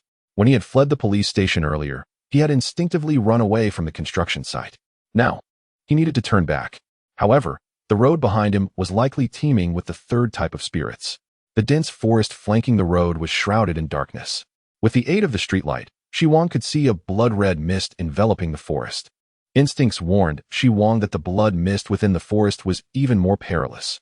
The third type of spirits on the road was the weakest, and he could not afford to give up. Xi Wang took a deep breath, determination filling his eyes as he thought of his ailing mother. I must return alive. As Xi Wang resolved to go back, a multitude of swaying figures appeared on the road behind him. They were indeed fast on the chase. Damn it, Xi Wang cursed, then cracked his neck, wrists, and ankles, confronting the approaching spirits. Perhaps due to having rested at the police station, Xi Wang did not feel excessively fatigued, only mentally worn out. With a screech, a section of the steel bar scraped along the ground as Xi Wang dragged it behind him. Xi Wang, come back to sleep. Xi Wang, come back to sleep. The crowd, numbering over 50, repeatedly called out Xi Wang's name. As the distance closed, he noticed that all the people bore vacant, dazed expressions, like lifeless puppets. Seemingly sensing Xi Wang's presence, the vengeful spirits quickened their pace towards him. Come on. Xi Wang gripped the steel bar tightly, surveying the formation of the vengeful spirits, inhaling deeply once more. There were many spirits, but they were not tightly clustered together. Gaps existed between them, providing Xi Wang with an opportunity. With a whoosh, Xi Wang accelerated, deftly sidestepping the grasp of a nearby spirit, weaving through the gaps between them. Then came the second, the third. Fully concentrated, Xi Wang focused solely on one objective: to traverse the horde of spirits and return to the construction site. As he fled with urgency, the pressure weighed heavily on his mind. A moment's inattention could lead to utter doom. Beads of sweat dripped down Xi Wang's face. With each spirit he passed, it felt like he was narrowly escaping death. Soon, he found himself amidst the spirits. However, an unexpected turn of events occurred. Xi Wang saw two spirits overlapping in front of him, failing to notice a vengeful spirit behind him. As he dashed past, he suddenly found himself face to face with a spirit bearing Wu Laoxi's visage. Xi Wang, it's time to sleep. Wu Laoxi, expressionless, shouted at Xi Wang while reaching out to grasp him. You can sleep yourself. Without hesitation, Xi Wang hurled the steel bar at Wu Laoxi. Thud. A dull thud resonated. Wu Laoxi collapsed to the ground, blood streaming from his forehead, his face smeared with crimson. Yet, Wu Laoxi still attempted to rise, repeating, Xi Wang, it's time to sleep. You go sleep. As Xi Wang passed by, he thrust the steel bar into Wu Laoxi's chest and continued to evade. A normal human would not survive such an injury without immediate medical attention. However, Xi Wang knew that the fallen Wu Laoxi would not face any dire consequences. In a moment, he would rise again, just like Zheng Shuren and Zhou Hua, who had been wounded by Xi Wang earlier. Get out of my way. The path ahead remained obstructed by numerous spirits rushing toward Xi Wang. He surged forward with all his might. The spirits that dared to stand in his way were all struck down by Xi Wang's steel bar.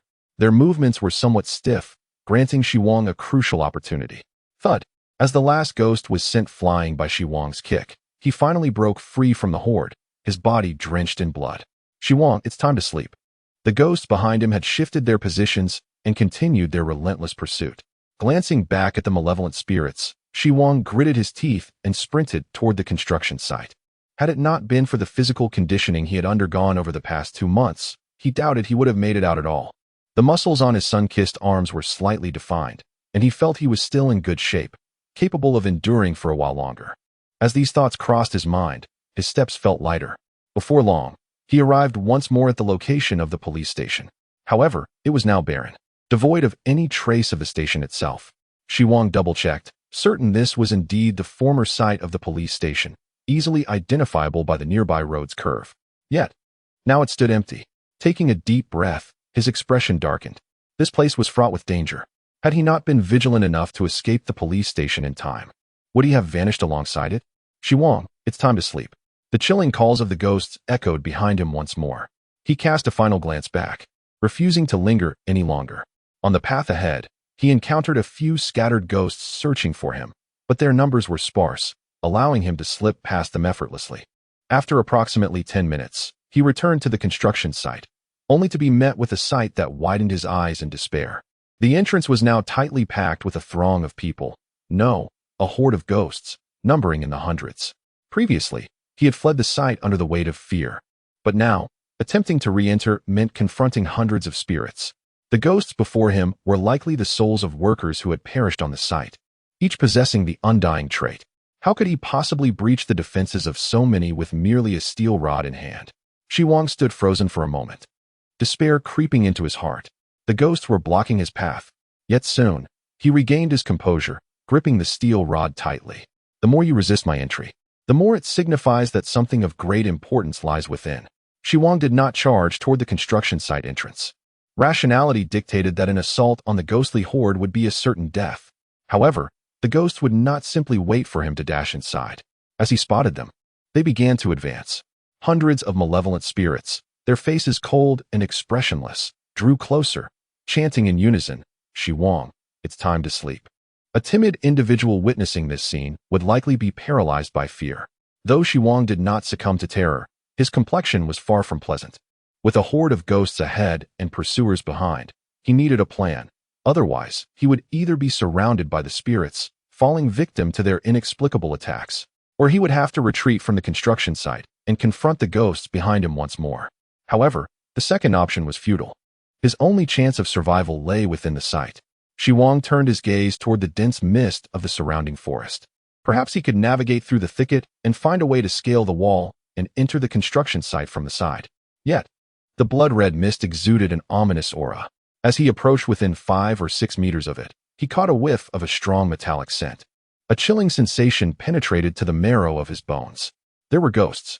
Xi Wang quickly concluded that the mist concealed spirits within. He was uncertain of their nature. But regardless, he had no desire to encounter them. However, he had no choice but to take the risk. With determination, he stepped into the mist. The sound of grinding blades echoed in his ears. Upon entering the mist, he expected his vision to be clouded, yet to his surprise, the world within was illuminated, as bright as day, allowing him to see clearly. What he witnessed was a chilling spectacle. Beneath his feet, congealed blood pooled around his heels, and countless terrified heads bobbed in the crimson depths. Not only below him, but as far as the eye could see, there were heads everywhere. Many had already begun to rot, filling the air with a pungent stench of decay. Not far ahead, a figure sat with its side facing Xi Wang, diligently sharpening a ghostly blade on a whetstone. What sent shivers down Xi Wang's spine was that the figure was headless. In a pool teeming with severed heads, the towering headless figure continued to grind its blade. Xi Wang even observed that thick blood flowed from the phantom's neck, dripping onto the blood pool below. At that moment, he realized that the blood on the ground was likely a collection of the headless ghost's own essence. As for the countless heads floating in the pool, they were probably the results of the headless spirit's handiwork. In this eerie space filled with blood and severed heads, Xi Wang, a living being with a head and body, felt utterly out of place. He was somewhat relieved that he had previously encountered the ghostly killer and the corpse ghost. Otherwise, the shock of the head-filled blood pool might have rendered him unconscious. Thanks to his elevated mental fortitude, he managed to meet the gaze of the floating heads at his feet without crying out. Isn't this supposed to be the forest? What is this place? Xi Wang felt the situation had exceeded his expectations. Entering the dense mist had not provided a route to sneak into the construction site. Rather, it appeared to be an entirely different realm. Surrounded by blood pools, severed heads, and the headless ghost, there was not a tree in sight. The grinding sound continued uninterrupted. Yet the headless ghost stood up. What in the world was this phenomenon? Xi Wang was taken aback. The headless specter had ceased its sharpening, but the grinding sound persisted. Soon, he found himself with little time to ponder the source of the noise, as the headless ghost turned toward Xi Wang's position. Though it lacked a head, he felt as if it had locked onto him. With a splashing sound, the headless ghost lifted its foot, sending ripples through the thick blood pool. The heads beneath its massive foot were first submerged, then crushed. The ghostly blade trailed behind the headless figure, stirring the blood pool. This was dire. Xi Wang's eyes widened. The approach of the headless ghost certainly boded ill. It likely coveted Xi Wang's own head. What should he do? He glanced back, only to find an endless expanse of blood pool behind him. The path he had taken had inexplicably vanished. Realizing this, Xi Wang's face turned pale. Confronted with such a bizarre situation, one misstep could plunge him into an abyss from which there was no return. Had he known that entering the dense mist would entail facing such a being, he would have opted to charge through the construction site entrance instead. At the very least, the spirits blocking the gate were not insurmountable. However, he believed that if the headless ghost were to attack, he would not last even a second. It was undoubtedly on par with the ghostly killer. Xi Wang had no idea why the spirits he had only heard of in legends had manifested in such numbers tonight. Nonetheless, he needed to devise a means of escape. Taking a couple of steps back, he confirmed that leaving the blood pool space was impossible, and his mind began to race. The sound of splashing blood approached steadily. The headless ghost's steps were not fast, yet each stride covered several meters. The distance between Xi Wang and the headless ghost was rapidly diminishing. When the ghost drew within 10 meters, Xi Wang realized just how massive it was. Even without a head, it stood at nearly 2 meters tall. The ghostly blade it wielded was absurdly large, comparable to his own body. Goodness, isn't that a bit excessive for cutting me down? Pale-faced, Xi Wang prepared to retreat. Yet, from the blood pool, numerous blood-soaked hands suddenly surged forth, grasping his legs and rendering him immobile. Several arms extended 2 to 3 meters from the pool, pinning his shoulders down. What? Xi Wang was powerless against the eerie strength of these blood hands. His body bent forward as he knelt within the blood pool. The pool bubbled ominously, the rising blood twisting and flowing before him. In a mere 3 seconds, it formed a shackle. Behind him was a rectangular wooden board formed from blood, upon which the character for decapitation was depicted in flowing blood. At that moment, Xi Wang resembled an ancient condemned prisoner awaiting execution. Suddenly, as various eerie phenomena surrounded him, the headless ghost flashed into Xi Wang's vicinity from 10 meters away. The headless ghost reached out and extracted the blood-formed board from Xi Wang's back. Once the blood board was removed, it transformed into a pool of blood that cascaded onto Xi Wang's head. Having accomplished this, the headless ghost seemed to have completed its preparations for the execution, raising a massive blade, equivalent to Xi Wang's size, poised to strike at his neck. Just as the blade was about to descend, Xi Wang, with his eyes tightly shut, silently counted to the last digit. 5. 5 seconds. Closing his eyes would summon the black mist ghost, and after a certain duration, it would strike. 5 seconds was the time frame Xi Wang had deduced from experiments involving Wu Laozi. When the bloodied hand formed from the blood pool grasped his body, Xi Wang realized he could not contend with the headless ghost. In his final moments, he took a gamble with his life. As 5 seconds elapsed, a pathway shrouded in black mist suddenly emerged within the blood pool's confines. Simultaneously, numerous stiffly moving figures appeared amidst the mist. The sound of countless steps echoed through the blood pool.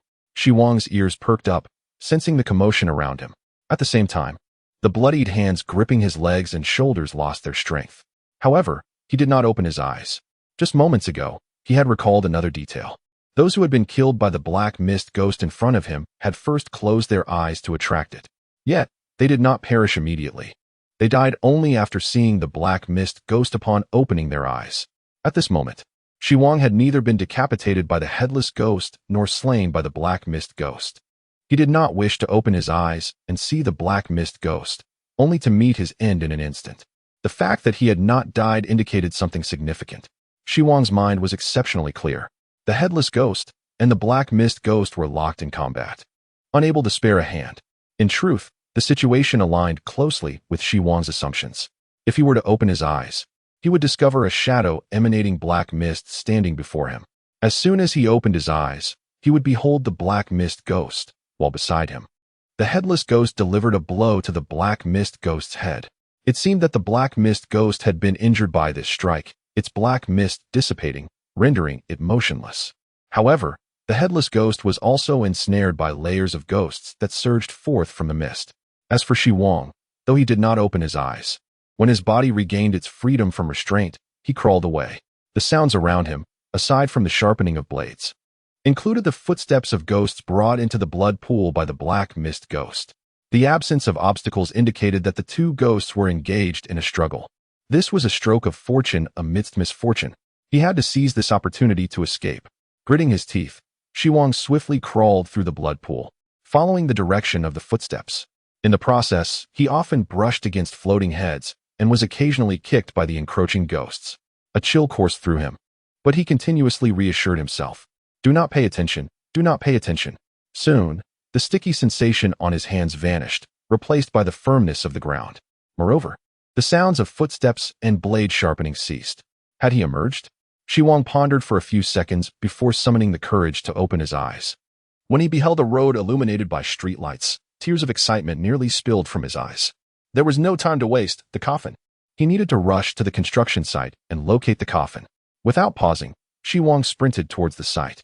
The area near the construction gate was devoid of obstructing ghosts. He quickly deduced that the black mist ghost had led those spirits into the headless ghost's blood pool space. Did the third type of ghost also obey the black mist ghost's commands? However, it seemed that the corpse ghost and the third type of ghost could not appear simultaneously. What exactly was the black mist ghost to be so terrifying? Furthermore, it could infiltrate the headless ghost's domain. Could the headless ghost combat the black mist ghost? Xi Wang dared not linger, summoning all his strength to dash into the construction site, heading towards the coffin pit. Just under half a minute after Xi Wang leaped into the coffin pit, the crimson mist on the side of the road outside the site suddenly dissipated. Before it vanished, the black mist ghost emerged from within. Yet, it no longer emanated the black mist, nor was it followed by a throng of vengeful spirits. The instant the black mist ghost stepped out from the crimson haze, its figure vanished into thin air. Xi Wang had already closed his eyes for 5 seconds, triggering the black mist ghost's curse. Now, the black mist ghost sought to claim his life. The moment their gazes met, Xi Wang would perish instantly. Moreover, due to the curse, the black mist ghost could teleport right beside him. Chapter 13. If I am a ghost, then who am I? End of Volume 1. As Xi Wang jumped into the coffin pit, he saw nothing. However, the space within the pit was inherently limited. Previously, he had scanned it with his phone light, finding no coffin. At that time, he had assumed the coffin had been relocated. But now, upon reflection, the black mist ghost should be unable to move the coffin. After all, it was the very object sealing the black mist ghost. The former should inherently restrain the latter. Thus, Xi Wang speculated that the coffin remained in the pit, merely obscured by some form of illusion conjured by the black mist ghost, which is why he had not seen it. Whether he lived or died now depended on the accuracy of his speculation. Without hesitation, Xi Wang extended his hand to feel ahead. Within mere seconds, he touched something solid in the void. His heart raced with surprise, followed by elation. This form was unmistakably that of a coffin. Xi Wang's calm deduction had proven correct once more. He had won another gamble. Xi Wang found the opening of the coffin and squeezed inside. The moment he entered, he spotted a green glow amidst the darkness. I remember now. Upon seeing the green light, Xi Wang's eyes widened. He crawled closer, using both hands and feet to approach that radiant orb. Situated at the head of the coffin, the source of light was a long piece of jade. From its shape and placement, it appeared to be a jade pillow. Bathed in its glow, Xi Wang felt an overwhelming sense of comfort wash over him. Staring at the jade pillow, Xi Wang murmured, "I remember now. Uncle Zheng and I had crawled into the coffin through a hole to escape the corpse ghost. It was upon touching this jade that I suddenly found myself in this area. What on earth is this?" Xi Wang continuously reflected on the events leading up to this point. After appearing in the construction site, initially, there were no corpse ghosts attacking, nor was there any suppression from the black mist. Subsequently, a third type of ghost controlled by the black mist ghost emerged in increasing numbers, alongside the terrifying headless ghost, which was not under the black mist ghost's influence. Under Xi Wang's actions, the headless ghost and black mist ghost even fought against each other. First, the fog obscuring the ghosts dissipated. Second, the immensely strong and robust corpse ghost disappeared, transforming into the third type of ghost, which could be pierced by rebar. Xi Wang squinted his eyes, calmly analyzing. Although this is still a construction site, the black mist ghost's power here has diminished. This should be related to my interaction with this jade. Yet, Xi Wang could not define whether the jade pillow was good or bad. It had brought him to this ghostly realm, nearly costing him his life multiple times. Moreover, Xi Wang felt that this was not the original world.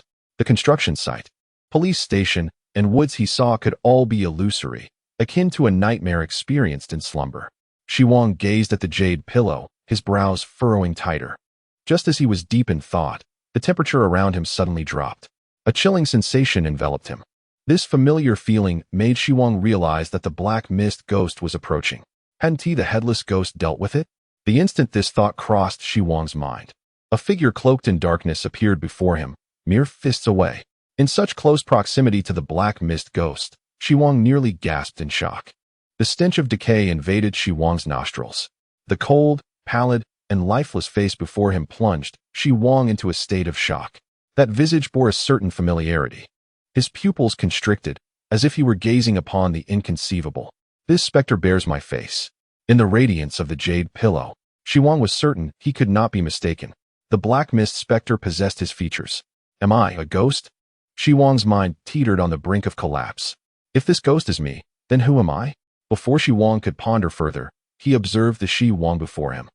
Eyes tightly shut, eyelids fluttering as if about to open. Simultaneously, an overwhelming sense of deathly terror nearly rendered him breathless. I'm going to die. I'm going to die. I'm going to die.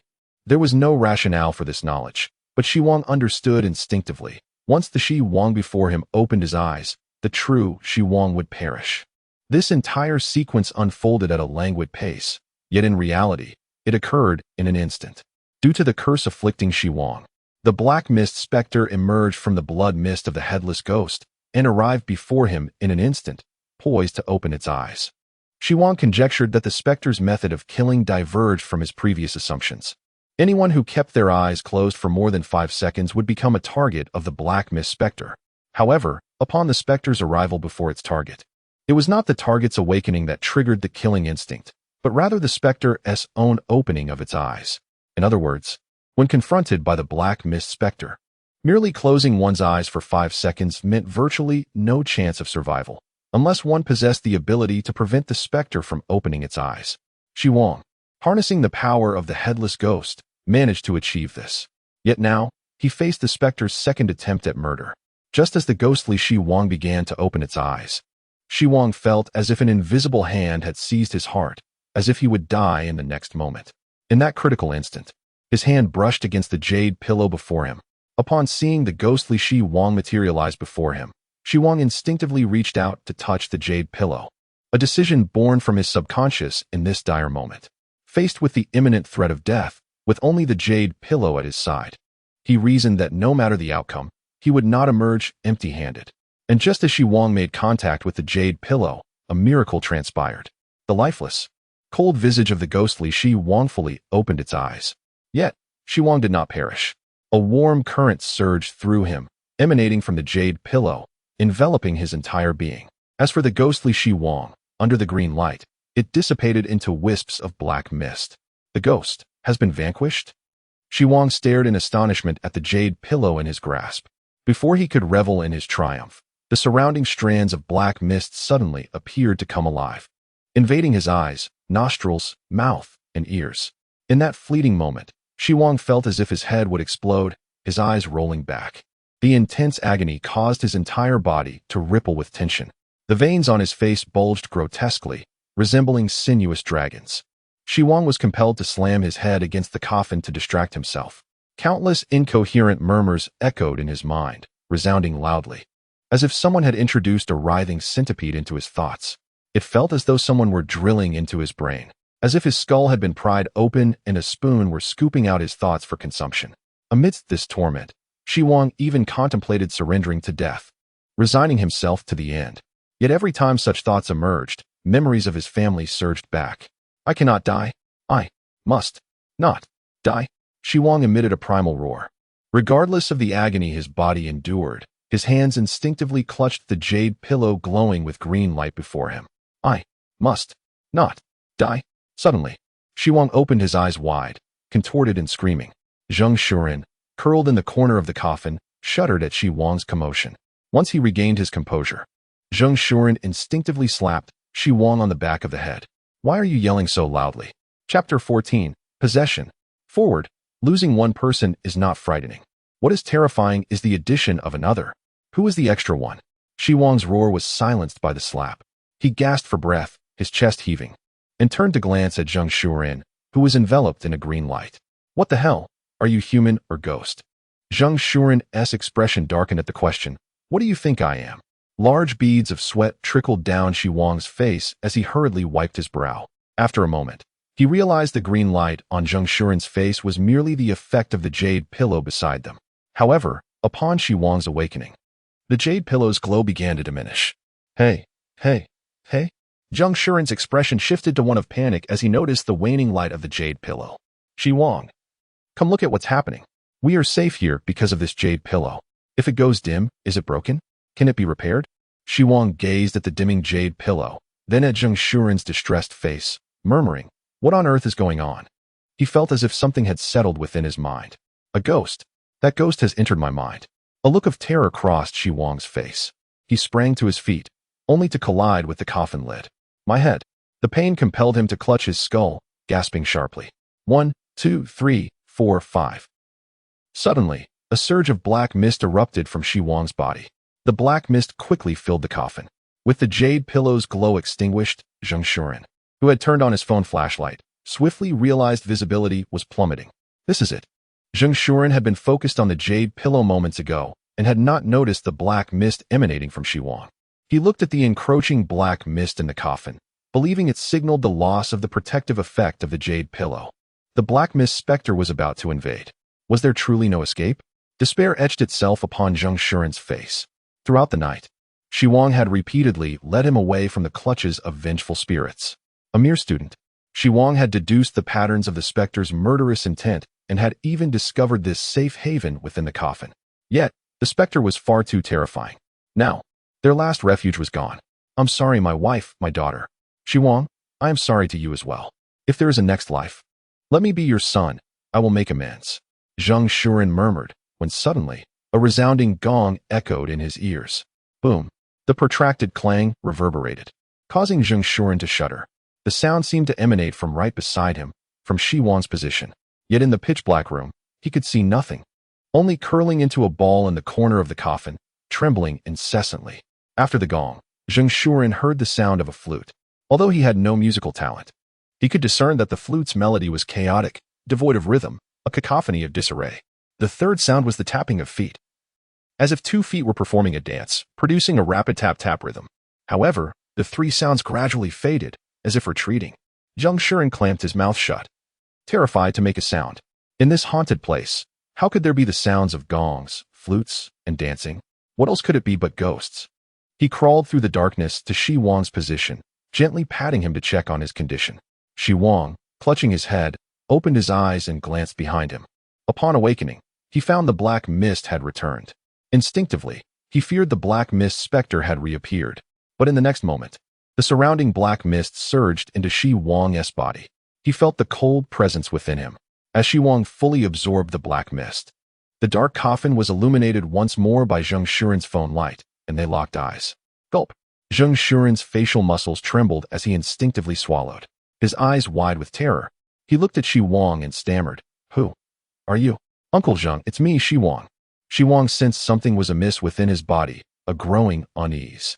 But Zheng Shuren was even more anxious. "What nonsense?" Zheng Shuren spoke with a hint of sorrow in his voice. "I do not recognize the one who can absorb the black mist, Xi Wang. Is this something a mere mortal can accomplish? Wasn't the black mist conjured by the specters? You must be one of them." The weight that Zheng Shuren had long carried in his heart finally shattered.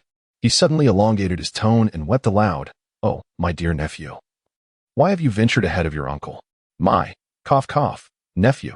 His cries were deeply heartfelt, tears and mucus mingling as they trickled to the corners of his mouth. "Oh dear, cease your weeping. It sounds like a funeral dirge." Xi Wang swiftly covered Zheng Shuren's mouth. "We have yet to escape peril. What if you attract the corpse specters?" Zheng Shuren froze, too fearful to move. Seeing Zheng Shuren fall silent, Xi Wang removed his hand with a hint of distaste, wiping it on Zheng Shuren's short-sleeved shirt. "Uncle Zheng, I cannot explain what has transpired, but I assure you, I am still Xi Wang."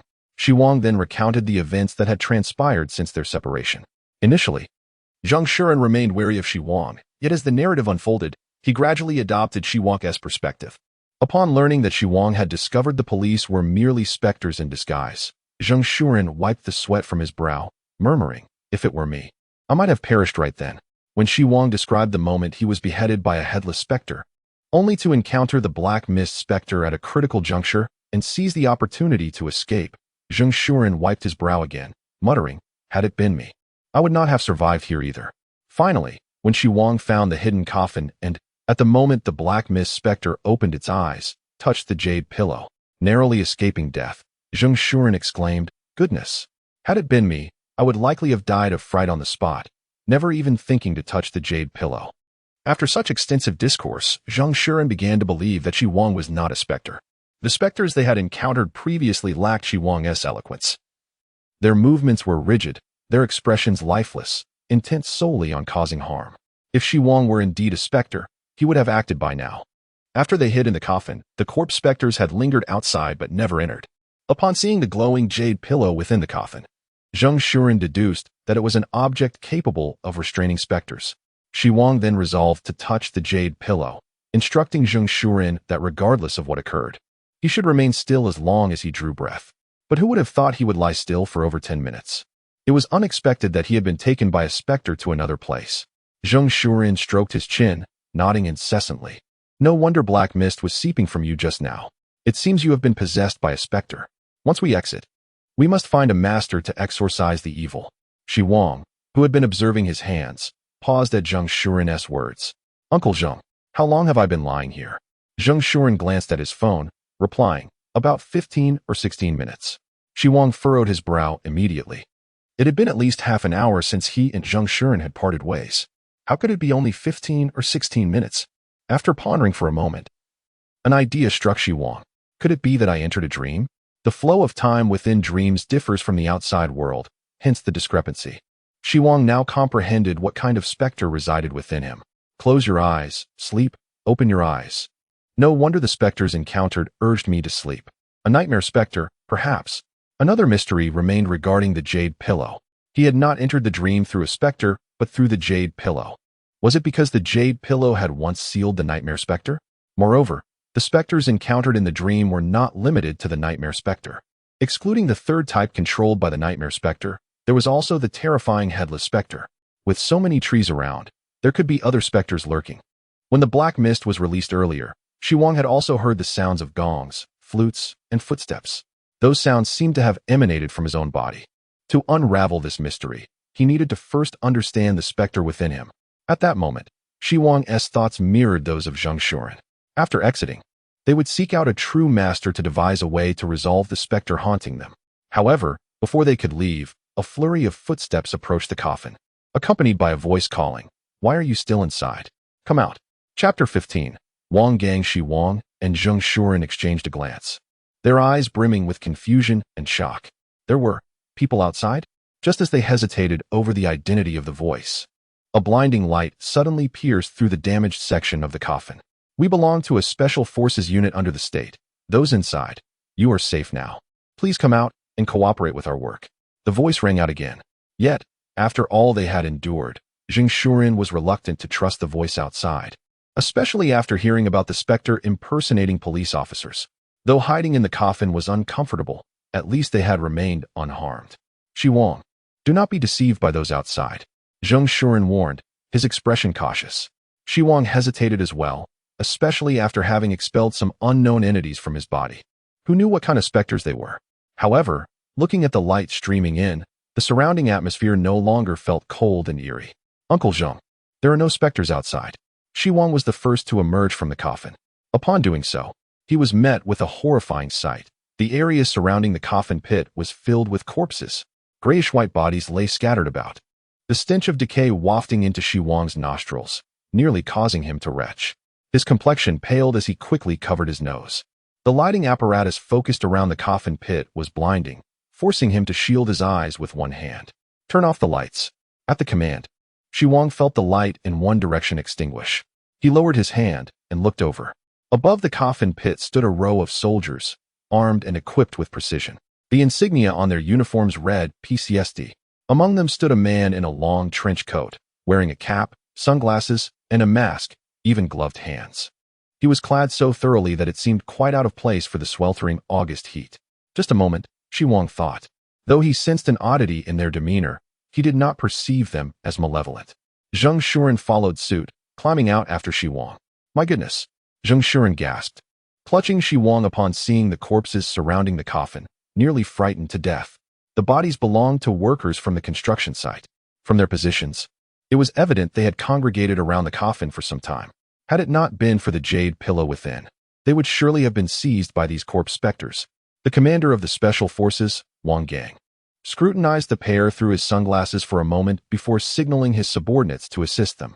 Wang Gang then escorted Xi Wang and Zheng Shuren to the construction manager's office. "Make yourselves comfortable."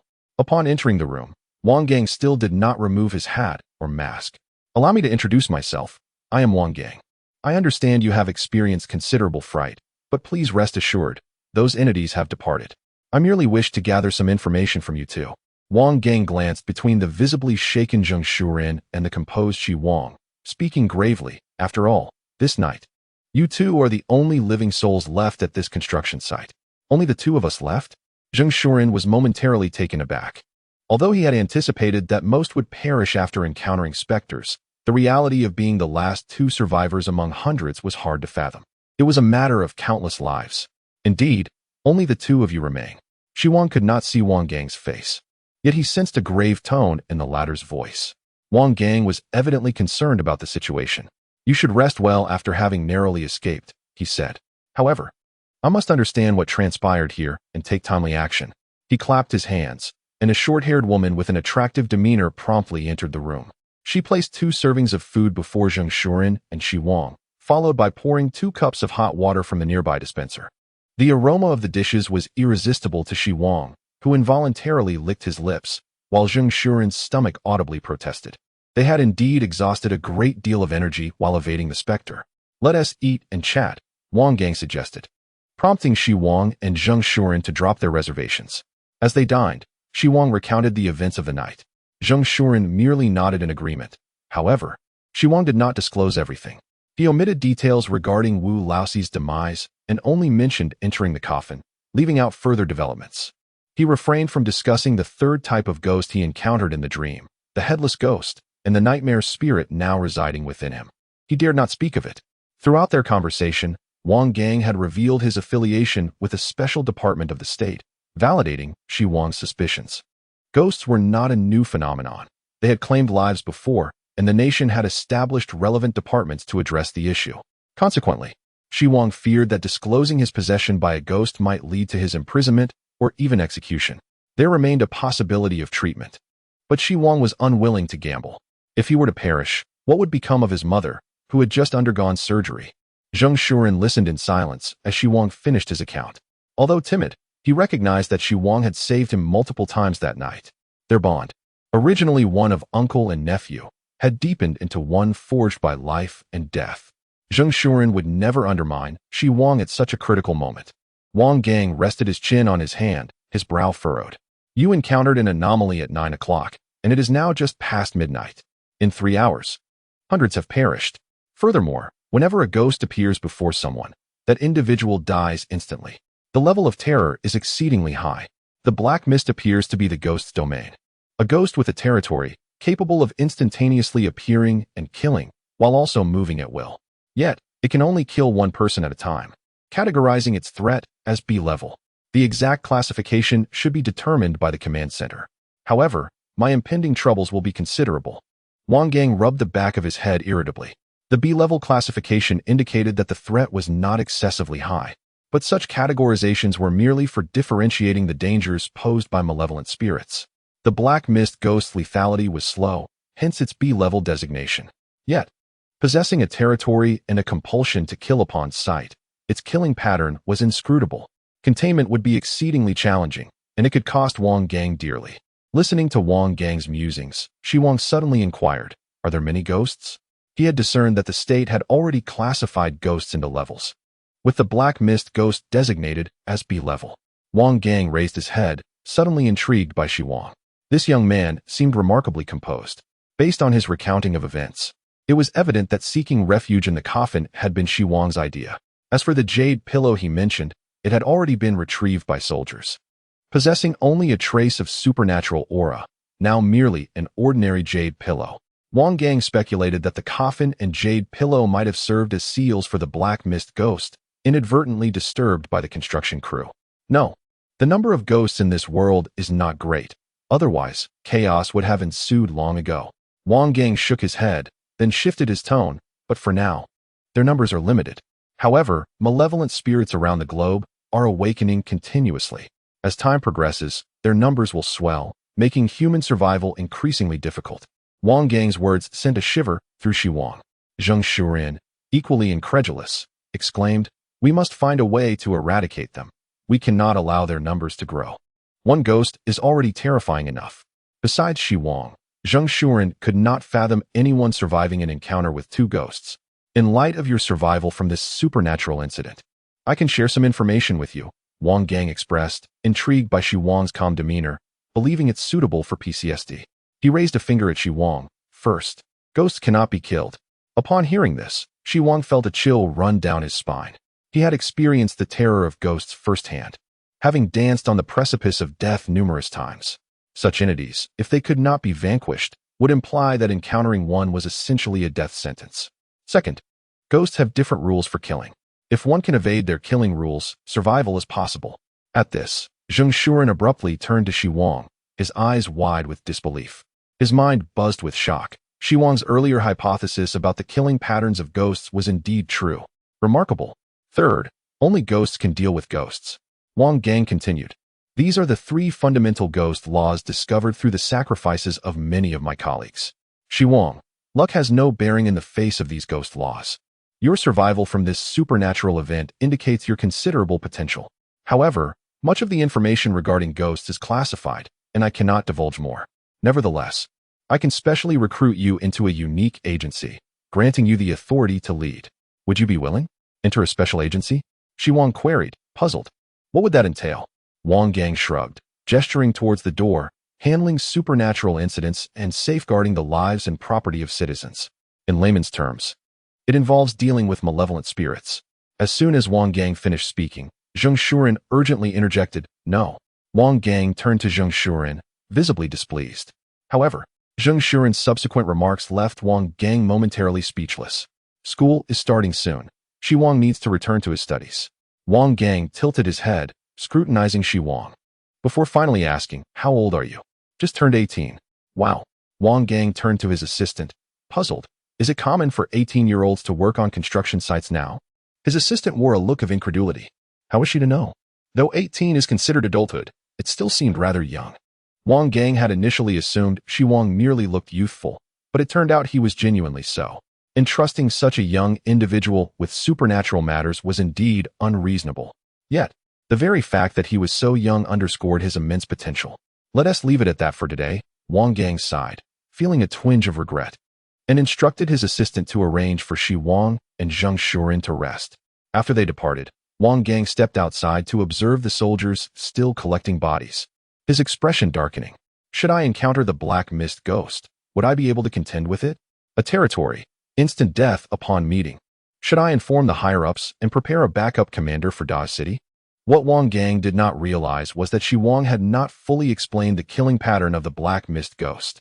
The prerequisite for its lethal encounter was that the target must close their eyes for 5 seconds. However, Wang Gang considered meeting the black mist ghost unlikely, at least for now, because the black mist ghost resided within Xi Wang. At the Orange Hotel, Wang Gang's assistant, Liang Ruo, arranged accommodations for Xi Wang and Zheng Shuren. Gazing out at the bustling traffic, Zheng Shuren ended a video call with his wife. Finally coming to terms with the fact that he had survived, he chose not to share his ghostly encounter with his family. Yet, having experienced the supernatural event, Zheng Shuren gained profound insight. Standing by the window with his hands clasped behind his back, he murmured, "Xi Wang, I used to think only of earning more money to provide for my family. Now, though our living conditions may not be affluent, we are at least free from want. Yet I remain unsatisfied, yearning to earn a little more while I still can. Now that I reflect upon it, how much money truly constitutes more? It suddenly dawns on me that simply waking up to see the sun after a night's sleep is, in itself, quite remarkable." In the same room, Xi Wang's, upon hearing this, merely scoffs. He pays no heed to Zheng Shuren, instead counting a stack of money in his hands. Before they departed, Zheng Shuren did not forget to borrow Xi Wang's wages from the dormitory. A foreman had perished on the construction site, yet others remained. Despite the numerous casualties within the construction team, it seemed implausible that even the big boss would compensate Zheng Shuren. Nevertheless, Zheng Shuren prioritized handing over Xi Wang's pay. "Nephew, how is it that you possess such a resilient heart?" Zheng Shuren remarked, gesturing at Xi Wang. "We barely escaped a supernatural ordeal, and yet you are fixated on counting your few thousand yuan." With a swift motion, Xi Wang tucked the money beneath his pillow and covered himself with a blanket, declaring, "We still have to eat, don't we?" Zheng Shuren paused, realizing the dire circumstances Xi Wang faced at home. He sighed. As previously mentioned, his own family was not wealthy. He had extended all possible help. Beyond that, there was little more he could do. "By the way, Xi Wang, about that nightmare spirit, hush." Before Zheng Shuren could finish, Xi Wang gestured for him to be silent.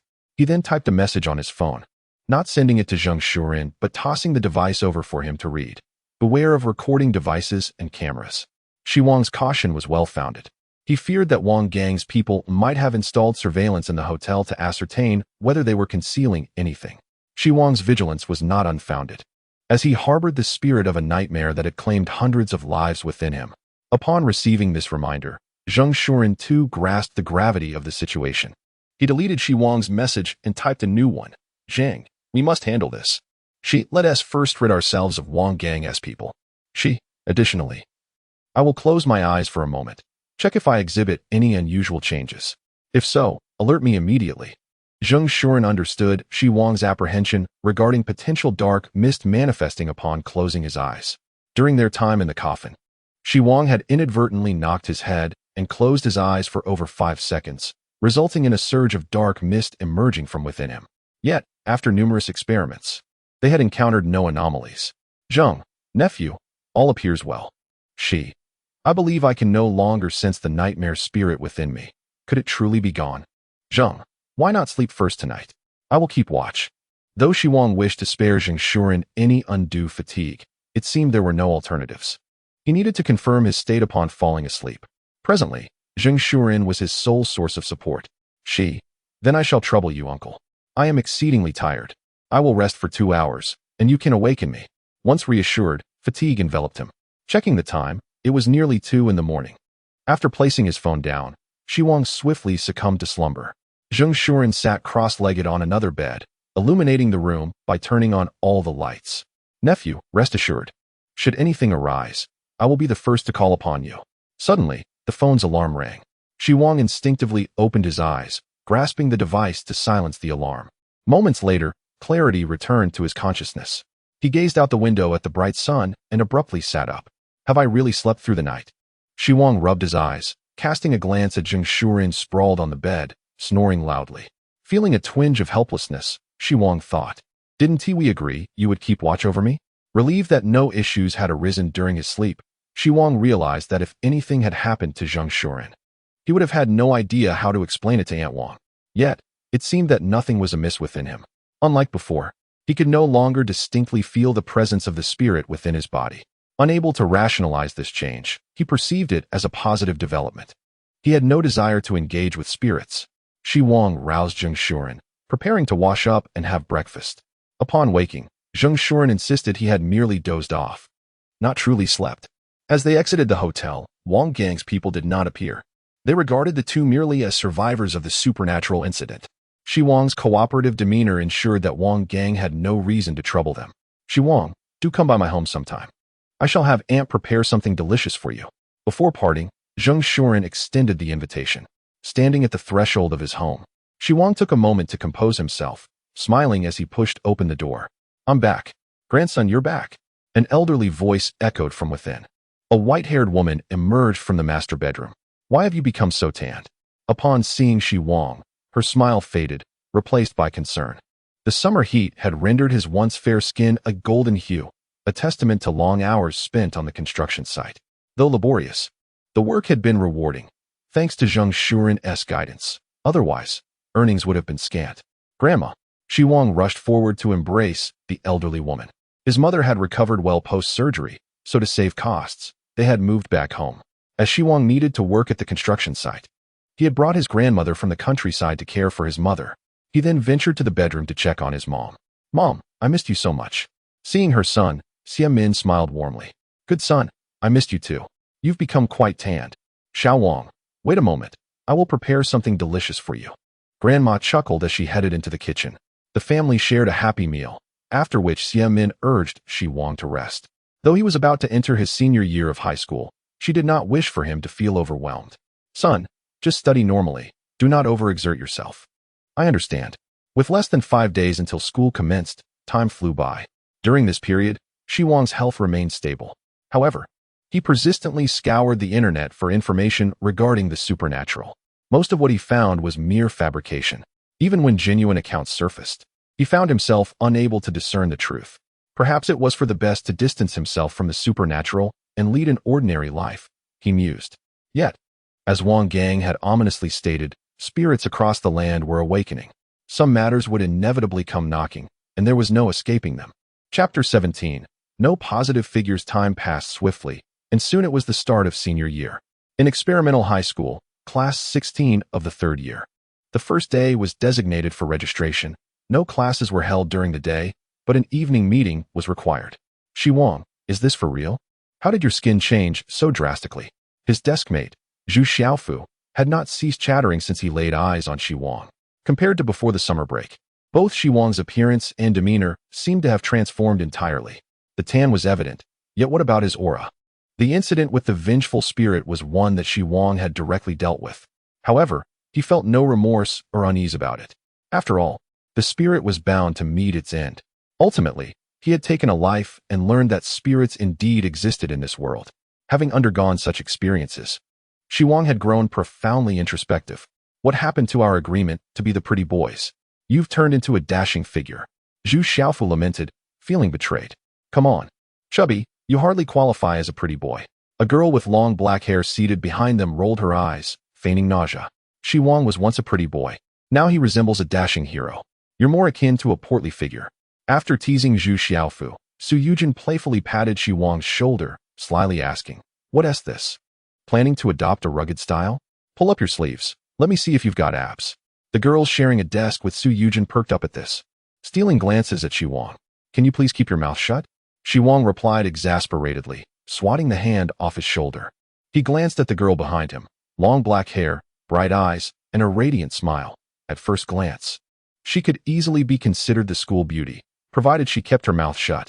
Zhu Xiaofu often suggested that Su Yujin might as well remain mute, as her popularity at school would undoubtedly soar. The trio exchanged banter until the bell rang, but it was the first class of the new term. And even before the arrival of the teacher, whispers filled the air. Su Yujin recounted how she had spent the last 2 days of her summer vacation helping middle school and elementary school students with their holiday assignments, earning nearly 500 yuan. Zhu Xiaofu scoffed, reminiscing about how he had spent 20 yuan on a scratch-off ticket at the mall yesterday and won 500. How can you overweight fool, have such good luck? Su Yujin remarked, somewhat speechless. Feeling a bit bored, she turned to Xi Wang and asked, "Did you encounter anything amusing during the summer?" "Amusing?" Xi Wang replied, "I spent my summer hauling bricks. I almost lost my life on the construction site. Where's the fun in that?" However, he continued, "Su Yujin, Xiaopeng, do you believe in ghosts?" Su Yujin fell silent, while Zhu Xiaofu raised an eyebrow. A few seconds of silence ensued among the three. "Come on, man, what era is this? Don't be superstitious, Wang Ge," Zhu Xiaofu declared, clearly skeptical. "You want to tell ghost stories? I'm all in." Su Yujin eagerly rested her chin on her hands, her eyes sparkling with anticipation for Xi Wang's tale. Recognizing their enthusiasm, Xi Wang knew convincing them of the existence of ghosts would be a challenge. In the past, if someone had insisted to Xi Wang that ghosts were real, he would have deemed them insane. Suddenly, someone in the class exclaimed, "The teacher's here." The once boisterous classroom fell silent. A tall, thin man in glasses entered, dressed in a checkered shirt tucked into his trousers, black sandals paired with blue sheer socks, and holding a thermos in his hand, the quintessential attire of a middle-aged man. Su Yujin, seated behind Xi Wang, couldn't help but critique his appearance. The homeroom teacher, Yin Feng, surveyed the students and cleared his throat. "Classmates, your senior year is the most crucial year of your lives." However, just as he began to speak, the classroom lights suddenly went out. "A power outage? We didn't receive any notice," Yin Feng remarked, looking around the pitch-black room, illuminated only by a few phone screens. "Everyone, hand over your phones." Students who had been secretly using their devices froze at Yin Feng's command. The glow of their screens was glaringly conspicuous in the darkness, and Yin Feng's authoritative presence left no room for hesitation. After collecting the phones, Yin Feng prepared to step outside to investigate the situation. Xi Wang, however, found himself increasingly uneasy in the dark. Perhaps it was his experiences on the construction site that had instilled in him a heightened sense of anxiety. Goosebumps prickled his arms, and an unsettling feeling washed over him. A sudden jolt of fear surged through Xi Wang's mind. What if we encounter a ghost? He thought. Wang Gang had mentioned that the odds were slim, yet here they were on the first day of school facing such circumstances. A piercing scream echoed from outside, a sound so chilling it suggested the presence of something terrifying. Even Yin Feng, who had just reached the classroom door, was startled. What's happening? In the enveloping darkness outside, Yin Feng activated his phone's flashlight and ventured toward the source of the scream. "Wang Ge, did you hear that?" Zhu Xiaofu had risen from his seat, curiosity piqued. "It sounds like someone is calling out. Something is amiss." The unease within Xi Wang intensified. This was no place to linger. Upon hearing the scream, a restlessness surged within him. He disregarded the possibility of ghosts. He simply needed to leave the classroom. Missing one class would only earn him a lecture from Yin Feng, but encountering a ghost could cost him his life. "Zhu Xiaofu, Su Yujin, come with me." Xi Wang switched on his phone's flashlight, his expression grave. The school might be haunted. Really? The two were taken aback. Not just them, but every student who overheard Xi Wang's words fell silent. "Wang Ge, are you serious about ghosts? Come on, man, isn't that a bit abstract?" They erupted into laughter, some teasing. "Wang Ge, you aren't afraid of the dark, are you? Such a coward." The surrounding students chuckled, not out of mockery, but because they believed Xi Wang was merely trying to be clever. In the midst of the blackout, the notion of ghosts certainly stirred excitement. Yet, a number of girls in the class shrank back, terrified by the mention of ghosts. "Wang Ge, what's going on?" Zhu Xiaofu asked, perplexed by Xi Wang's demeanor. In his memory, Xi Wang was never one for abstract thoughts nor the type to make such jokes. He had just been discussing ghosts moments ago, and now he was serious. This left Zhu Xiaofu bewildered. Su Yujin, who had known Xi Wang for 2 years, recognized that whenever he spoke in such a serious tone, he meant business. Unsure of whether ghosts existed, she stood up and followed him. The light from the phone illuminated Xi Wang's face, and Su Yujin noticed he appeared particularly pale, as if he had just realized he was trapped in a dire situation. There was no time for explanations. Xi Wang felt a sense of urgency. During their conversation, he sensed the return of the nightmare demon, which had vanished for several days. It seemed to have never truly left. The agitation of the nightmare demon was triggered by the presence of other malevolent spirits nearby. Time was of the essence. If they did not leave soon, he would have no choice but to burn paper for them later. Xi Wang grabbed Zhu Xiaofu and reached for Su Yujin, pulling them toward the exit with an unyielding grip. They felt like puppets being dragged toward the classroom door. Despite their confusion, they did not resist. They didn't truly believe there were ghosts nearby. Rather, they felt Xi Wang must have experienced something distressing. As friends, they needed to help him. Hey!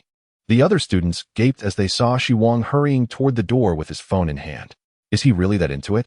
Wang Gu, it's self-study time. You can't leave. Li Hua stood at the door, attempting to snatch Xi Wang's phone, scolding, students aren't allowed to bring phones to school. I'll inform the teacher. Get out of the way. Xi Wang shoved Li Hua aside. Li Hua, feeling humiliated and angry, attempted to retaliate. Xi Wang showed no mercy and kicked him aside. The crash echoed as Li Hua stumbled into a desk, scattering books everywhere. The agitation of the nightmare demon within Xi Wang confirmed his suspicions about the presence of ghosts. Xi Wang had never liked Li Hua, who often pried into the affairs of their classmates and reported back to the teacher. Xi Wang had been a victim of Li Hua's snitching in the past. Wang Gu, you're hitting me. I'll tell the teacher and get you punished. Li Hua groaned from the floor, clutching the spot where he had been kicked. Still threatening Xi Wang. I don't want to waste time on you, Xi Wang replied, glancing back at the classroom. Fellow classmates, let me give you a heads up. There are ghosts nearby. Someone may have already died. If you believe me, find a way to leave quickly. If you wait too long, you might not be able to escape. With that, Xi Wang led Zhu Xiaofu and Su Yujin out of the classroom, feeling he had done his part. He understood well what malevolent spirits were capable of and was unwilling to waste time explaining further. However, after Xi Wang exited, not a single student followed. Years of common sense had instilled disbelief in the existence of ghosts. Xi Wang merely sighed, relinquishing his desire to help and respecting the fate of others. Now, he could only hope he was still in time to escape. Stepping into the corridor outside the classroom, Xi Wang found the world had plunged into total darkness. Devoid of any light, it felt as if only the glow of his phone illuminated the entire universe. The oppressive atmosphere sent shivers down Zhu Xiaofu and Su Yujin's spines. Xi Wang, what do you mean by saying there are ghosts around? Zhu Xiaofu, glancing nervously around, replied, let us not frighten ourselves, brother. Su Yujin, though equally terrified internally, feigned calmness, retorting, look at your little courage. You've been scared by Xi Wang. I'm not scaring you, Xi Wang said as he prepared to head toward the staircase, only to notice a shadow in the corridor ahead. He quickly directed the light from his phone towards it. A plaid shirt, suit pants, a thermos, and black sandals. It was the old teacher. Zhu Xiaofu sighed in relief upon recognizing the figure's attire. In such an eerie environment, seeing a motionless shadow in the corridor was indeed unsettling. However, before Zhu Xiaofu could utter another word, the shadow suddenly turned around. In the next moment, both Zhu Xiaofu and Su Yujin widened their eyes in terror and hastily retreated 2 steps, hiding behind Xi Wang. The figure that turned was not Yin Feng, but rather just a back of the head. This old teacher had no face. Chapter 18. Xi Wang, do you have any solutions? Xi Wang, did you see that? Zhu Xiaofu was so startled that he could barely speak. Why does the person turn around and still have only the back of their head? Am I seeing things? Xi Wang remained silent, adopting a demeanor as if confronting a grave threat. Zhu Xiaofu had not imagined things. He saw Yin Feng, who similarly lacked a face. A person cannot be faceless. The entity before them was not human. Realizing Yin Feng's strange identity, Xi Wang began to slowly retreat. At that moment, the classroom adjacent erupted in chaos, with students fleeing towards the exit, crying out, help! Someone's dead. There's a ghost. Run, everyone run. The students from class 15, bewildered, screamed in terror while rushing outside. The sounds of their cries and the clattering of desks and chairs echoed from the darkness. Xi Wang swallowed hard and shone his phone's light toward the entrance of class 15. Zhu Xiaofu and Su Yujin, peeking out from behind Xi Wang, followed the beam of light. They saw a student in uniform frantically dash out of the classroom, followed closely by a second, third, and fourth. The moment the 4th student emerged, all 4 suddenly vanished, and their screams abruptly ceased. Oh my goodness! Zhu Xiaofu exclaimed, wide-eyed as he witnessed the 4th person run out and then disappear as if erased from existence. Where did they go? Before he could finish, another person bolted from class 15. 1, 2, 3, 4. The second batch of 4 also vanished, just like the first, disappearing into thin air. Is this even possible? Su Yujin's face turned pale. First, she saw 2 faceless individuals, and now this bizarre phenomenon. The surrounding darkness made her feel as though she were trapped in a nightmare. This must be another vengeful spirit. Xi Wang couldn't believe his misfortune. Encountering vengeful spirits on his first day of school was truly unfortunate. He began to question Wang Gang's earlier words. In less than 10 days, Xi Wang had encountered 2 incidents involving vengeful spirits. Was this probability still considered low? He whispered to the 2 behind him, "Let us retreat through the other side." Zhu Xiaofu and Su Yujin held their breath and quietly began to back away. They were starting to believe Xi Wang's words. There are indeed ghosts in this world. But how did Xi Wang discover their presence? Before they could ponder further, the situation took another turn. As the 3 stealthily retreated, Yin Feng, just a few meters away, suddenly began to walk towards them. Zhu Xiaofu, seeing the figure approach, was paralyzed with fear and could not utter a word. "Run!" Xi Wang's face turned ashen. He could no longer hesitate and immediately turned to lead the 2 down the corridor to escape. However, as he turned, he was stopped by Su Yujin, who had turned pale. "Xi Wang, be careful." Su Yujin tightly gripped Xi Wang. Her phone already switched to flashlight mode. She shone the light down the corridor of Class 17, trembling. "There's one here too." In the beam of light, a woman in a dress appeared in Xi Wang's view from behind. The silhouette was slender and easily recognizable as the beautiful English teacher from Class 17, who was also the homeroom teacher. Zhu Xiaofu, already timid, looked around in despair and exclaimed, "Xi Wang, we're being attacked from both sides. 2 ghosts." Xi Wang's eyes widened in shock, but he quickly composed himself. No, they were not true vengeful spirits. They were merely the souls of those who had been killed, transformed into lesser spirits. Having experienced a supernatural event, Xi Wang swiftly deduced that both Yin Feng and the English teacher from Class 15 had met a tragic end. Let us retreat back into the classroom. Recalling the scene where the students from Class 15 had vanished upon approaching Yin Feng, he dared not confront the 2 obstructing spirits. Jumping from the 4th floor was not an option. The chances of survival were too slim. The 3 hurriedly retreated into Class 16. As Zhu Xiaofu entered, he immediately shut the door and shouted to the students inside, "Quick, help us move the desks and barricade the door." Su Yujin dragged a desk to the entrance, blocking it. Their frantic actions, combined with the screams from the adjacent classroom, filled the students of Class 16 with unease. Many pulled out their hidden phones and switched on their flashlights, illuminating the previously dark classroom. However, the atmosphere remained tense, especially after witnessing Zhu Xiaofu and Su Yujin's state. Their demeanor was akin to having encountered a ghost, their faces ashen. "Wow, I can't believe there are so many of you with phones. Just wait. I'll inform the teacher." Li Hua's foolish remark drew a sharp rebuke from Su Yujin. "You fool." Before Su Yujin could explain further, a girl sitting by the window illuminated the outside with her phone. The piercing scream caused everyone's heart to skip a beat. "Ma Jiaqin, what are you screaming about?" Someone nearby complained. In such an atmosphere, a sudden scream was as shocking as a ghost jumping out in a horror film. There's a ghost outside." Ma Jiaqin, in a panic, fled her seat, running in the opposite direction. A ghost? The collective anxiety surged. Why was the mention of ghosts resurfacing? Zhu Xiaofu and Su Yujin had initially dismissed it, but Ma Jiaqin, who had a casual relationship with the group, had no reason to join in the commotion. Moreover, the cries for help from the adjacent class seemed to grow louder. Could it be that there really was a ghost outside? Uncertain who voiced it, but at that moment, the darkness surrounding them felt increasingly ominous, prompting everyone to huddle together in small groups. One of the bolder boys, suppressing his fear, aimed his phone outside. He wanted to see what Ma Jiaqin had spotted.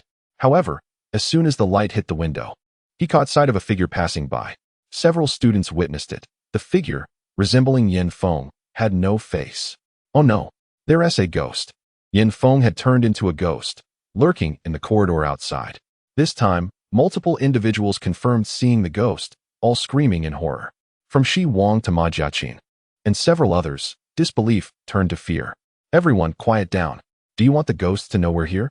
Su Yujin shouted angrily, causing the commotion to cease. Although many still trembled at the sight of the faceless Yin Feng, silence fell over the classroom. Even those unable to contain their fear clamped their hands tightly over their mouths. They could hardly believe what awaited them if the malevolent entity outside were to enter. Su Yujin's complexion turned ashen, her hands and feet trembling, yet she was the first to regain her composure.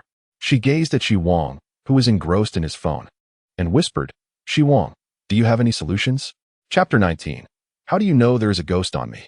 In unison, all eyes turned toward Xi Wang. Suddenly, everyone recalled that he was the first to sense the presence of a ghost, and had even warned them, though no one had believed him at the time. Now, the situation had manifested as he had described, leaving them trapped with no escape. Xi Wang was attempting to contact Wang Gang, having exchanged numbers earlier. While he had signal in the corridor, it vanished upon entering the classroom, preventing him from relaying the dire situation. "We must find a way to endure," Xi Wang stated, lowering his phone and eyeing the door with a grim expression. "The government has specialized forces for containing malevolent spirits. We can only await their rescue." Specialized forces for containing malevolent spirits? There is hope. The anxious students sighed in relief upon hearing that salvation might be on the horizon. However, Su Yujin noticed that Xi Wang's expression was far from reassuring, leading her to inquire, "When will the rescue arrive?" Xi Wang raised his phone, speaking slowly. "Due to the ghost's influence, the phone has lost signal. This means we have lost our means of contacting the outside world. The arrival of help depends on when they notice something amiss." His words plunged the recently hopeful students back into despair. If the outside world remained oblivious to the anomaly, they might never receive aid. "No, I refuse to believe this is true." One girl, realizing her phone had indeed lost signal, collapsed in despair. "Is this a dream? Or a prank? A dare? Please, whichever it is, let it end." No one responded. They all wished this was an illusion. Yet the sharp pain they inflicted upon themselves reminded them of their harsh reality. All were huddled in the center of the classroom, like lambs awaiting slaughter. Thud, thud, thud. Footsteps echoed from outside the window. The timid ones had already shut their eyes, curling into trembling balls. Soon, the footsteps halted outside the classroom door. Zhu Xiaofu, blocking the entrance, quickly distanced himself and leaped behind Xi Wang at the podium. Su Yujin, equally anxious, leaned against Xi Wang. Knock, knock, knock. The sound reverberated like a drum against their hearts. The classroom fell silent once more as everyone held their breath. Was the ghost about to enter? A few students in the center of the room turned off their phone flashlights. "Shut off the lights. Don't let the ghost see us." Realization dawned on the rest, and they extinguished their lights. Instantly, the room plunged into darkness, leaving only Xi Wang and the others at the podium illuminated. "Xi Wang."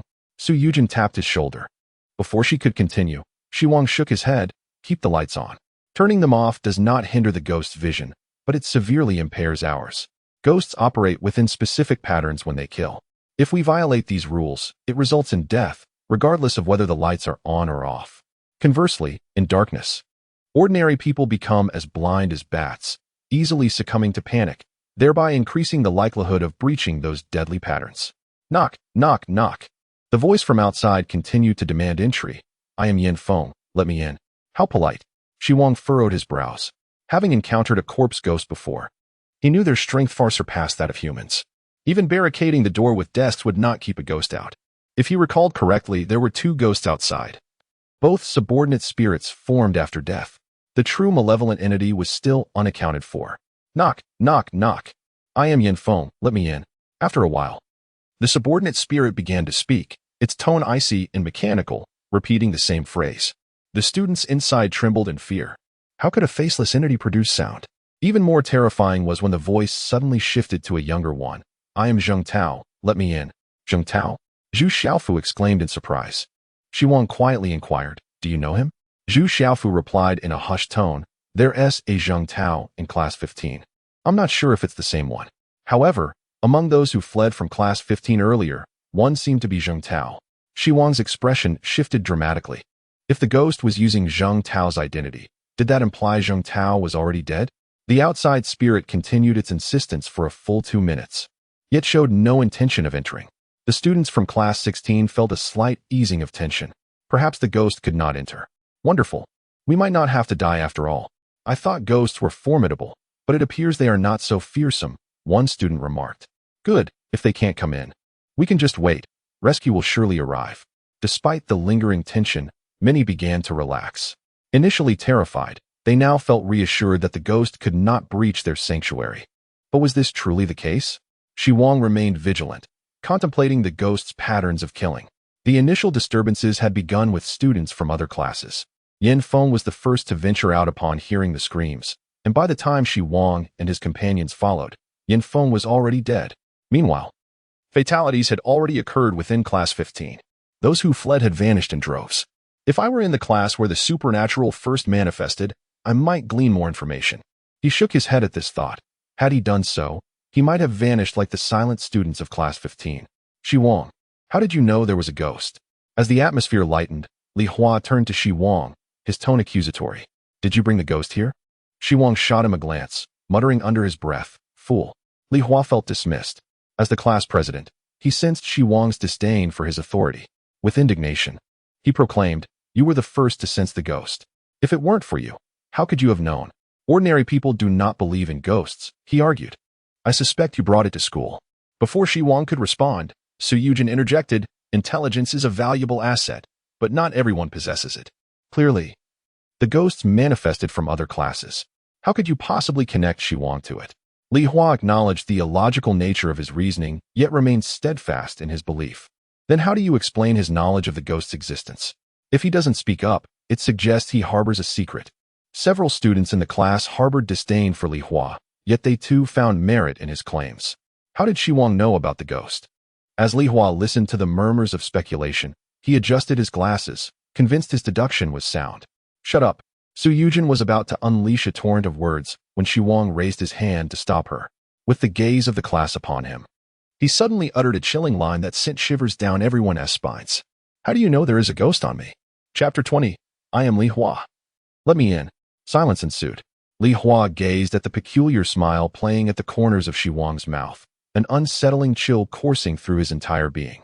What could "there's a ghost on me" possibly mean? Could it be that Xi Wang had transformed into a specter? Xi Wang, observing Li Hua's retreat, reiterated, Li Hua, a malevolent spirit looms outside. I have no desire to engage with you. However, should you continue to disturb my thoughts, do not expect kindness. Can you devise a plan? A voice among the crowd expressed surprise at Xi Wang's assertion. Xi Wang nodded.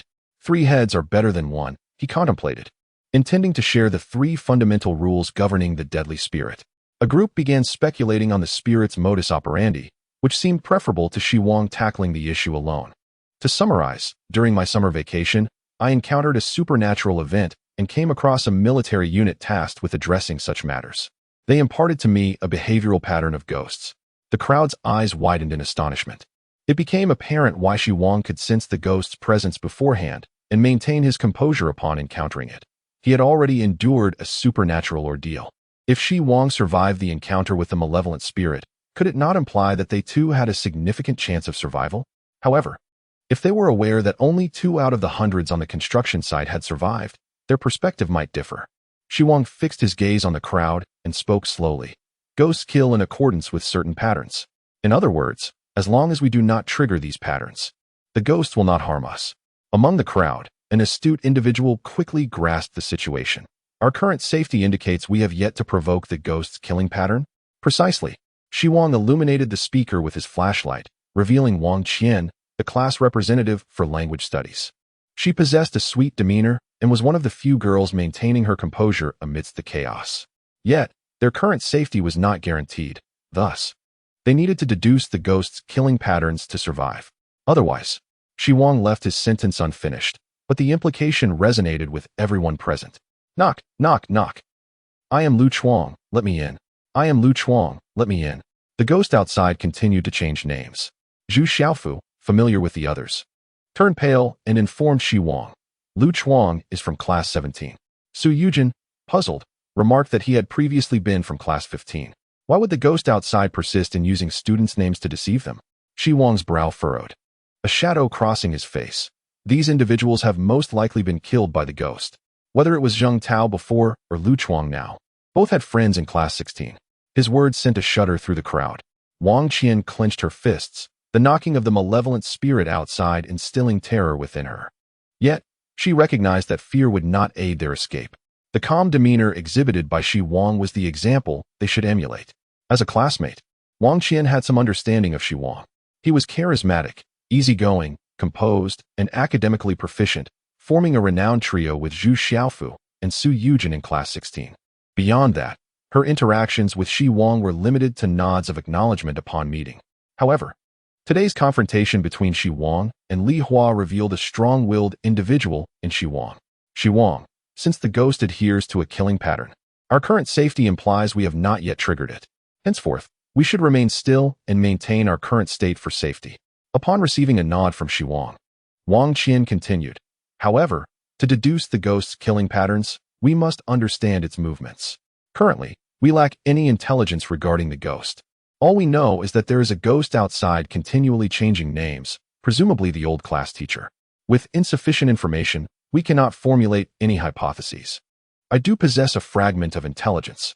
Xi Wang turned to Wang Qian, recounting the situation he encountered when he stepped outside. His revelations intensified the crowd's fear.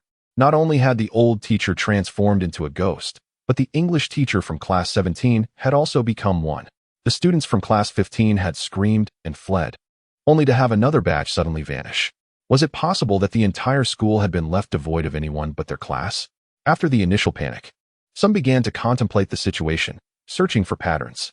Even Zhu Xiaofu, who typically scored below 300 on practice exams, was now racking his brain to discern the ghost's killing patterns. Understanding the ghost's modus operandi could enable them to evade its wrath. If they pooled their thoughts, perhaps they could devise a solution. This was the hope for the survival of the 40 students of class 16. As Xi Wang led the group, Li Hua, the class monitor, felt a surge of resentment. What killing patterns? Do ghosts adhere to rules when taking lives? Has your mind gone awry? The ghost outside could not enter. Eventually, it would leave to seek out others in the school, presenting an opportunity for them to escape. Xi Wang, you aren't waiting for the ghost to leave so you can play tricks on us, are you? Before Li Hua could finish his cynical remark, he was rebuked by Wang Qian, who was still deep in thought. Did you not hear Xi Wang say that aside from the old teacher, there are also ghosts masquerading as the English teacher from class 17? There is more than one ghost outside. Do you think you can safely exit the school? If you cannot think of a solution or provide assistance, then kindly keep your mouth shut.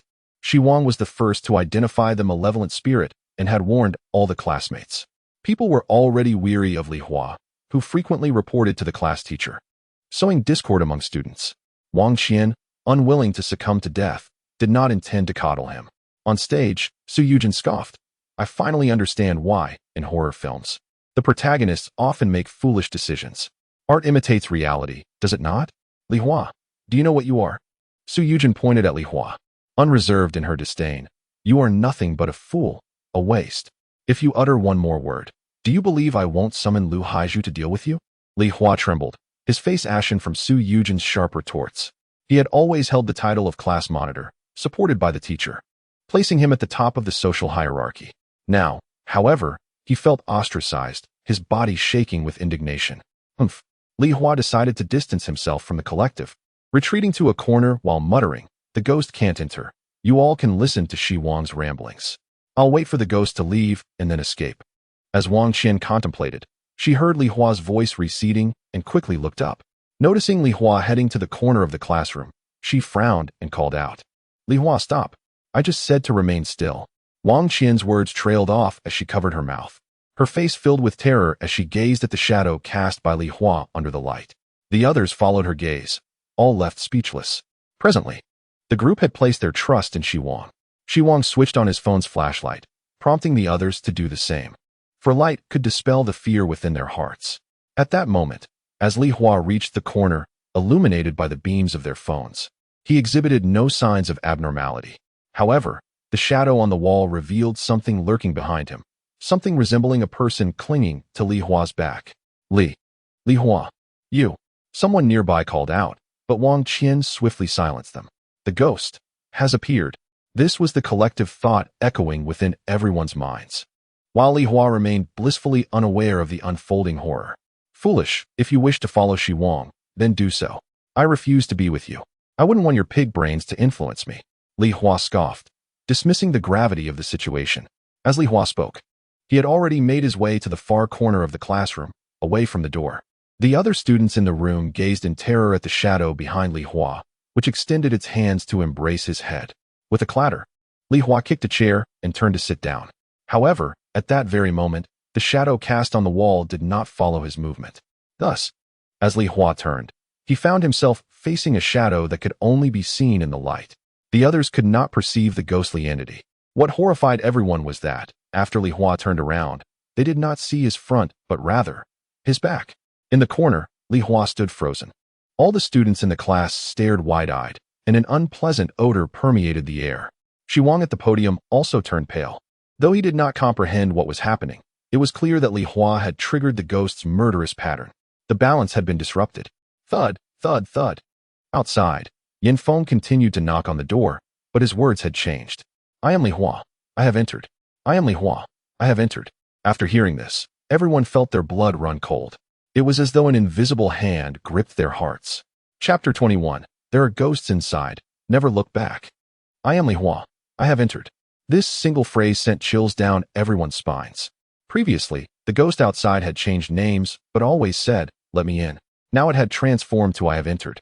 Li Hua. Li Hua had become a ghost. Ma Jiaqing screamed and hid behind the others. Her shout instantly panicked the rest. Previously, the ghost had merely knocked on the door from outside. Though terrified, everyone had managed to maintain some composure. Now, the ghost was inside the classroom, sharing the same space with them. The room erupted into chaos, especially when the faceless Li Hua began to advance towards the crowd. Their sanity plummeted. Ma Jiaqing and several others dashed towards the back door of the classroom. It was over. Wang Qian was bumped by someone fleeing. But she could not afford to care. Li Hua had shattered the balance, allowing the vengeful spirit to enter the classroom. Fear had overwhelmed their rationality. The probability of death for the fleeing students was exceedingly high. Wang Qian did not follow the others in their escape, but instead observed Xi Wang's actions. At the podium, Zhu Xiaofu was cursing loudly. That damn Li Hua, that beast. I told him not to move, yet he insisted on doing so. If he wanted to die, he shouldn't drag others down with him. Su Yujin, disregarding her image, shouted, Li Hua, I curse you 100 times. Xi Wang muttered under his breath. What a foolish teammate. Previously, when watching horror films, they would criticize the scriptwriters for their stupidity. But the writers were not the ones at fault. There truly were self-righteous fools among the crowd. What should Xi Wang do now? Su Yujin had already picked up a chair, seemingly prepared to confront the ghost directly. In that moment, she trusted only Xi Wang, refusing to flee with the others through the back door. Zhu Xiaofu, watching as Li Hua approached, felt his body nearly collide with Xi Wang's.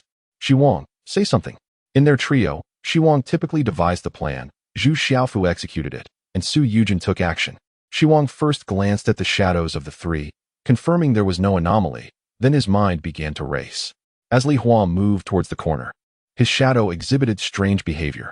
When he turned around, he morphed directly into a ghost without a face. Prior to this, Xi Wang had been uncertain whether Yin Feng's shadow had shown any irregularities. However, it seemed that Yin Feng too had lost his face when he turned. Xi Wang began to compare the processes of how both had transformed into ghosts. Was it the turning? No, that was incorrect. Li Hua had clearly been targeted by the ghost before he turned. His shadow had shown a ghost clinging to his back. Why had the ghost chosen Li Hua? Why? Yin Feng, Li Hua. As Xi Wang pondered, bizarre events unfolded. A crowd of students, in a state of panic, rushed towards the back door, pushing aside the furniture that blocked their exit. In their haste, those who dashed outside suddenly vanished. Simultaneously, figures appeared in each corner of Class 16. As the second wave of 4 students disappeared, another person emerged in each corner. Students continued to vanish in batches. And it was only then that the remaining ones realized something was amiss. Don't go outside, none of you. There are ghosts outside. I saw Yu Zihan vanish completely.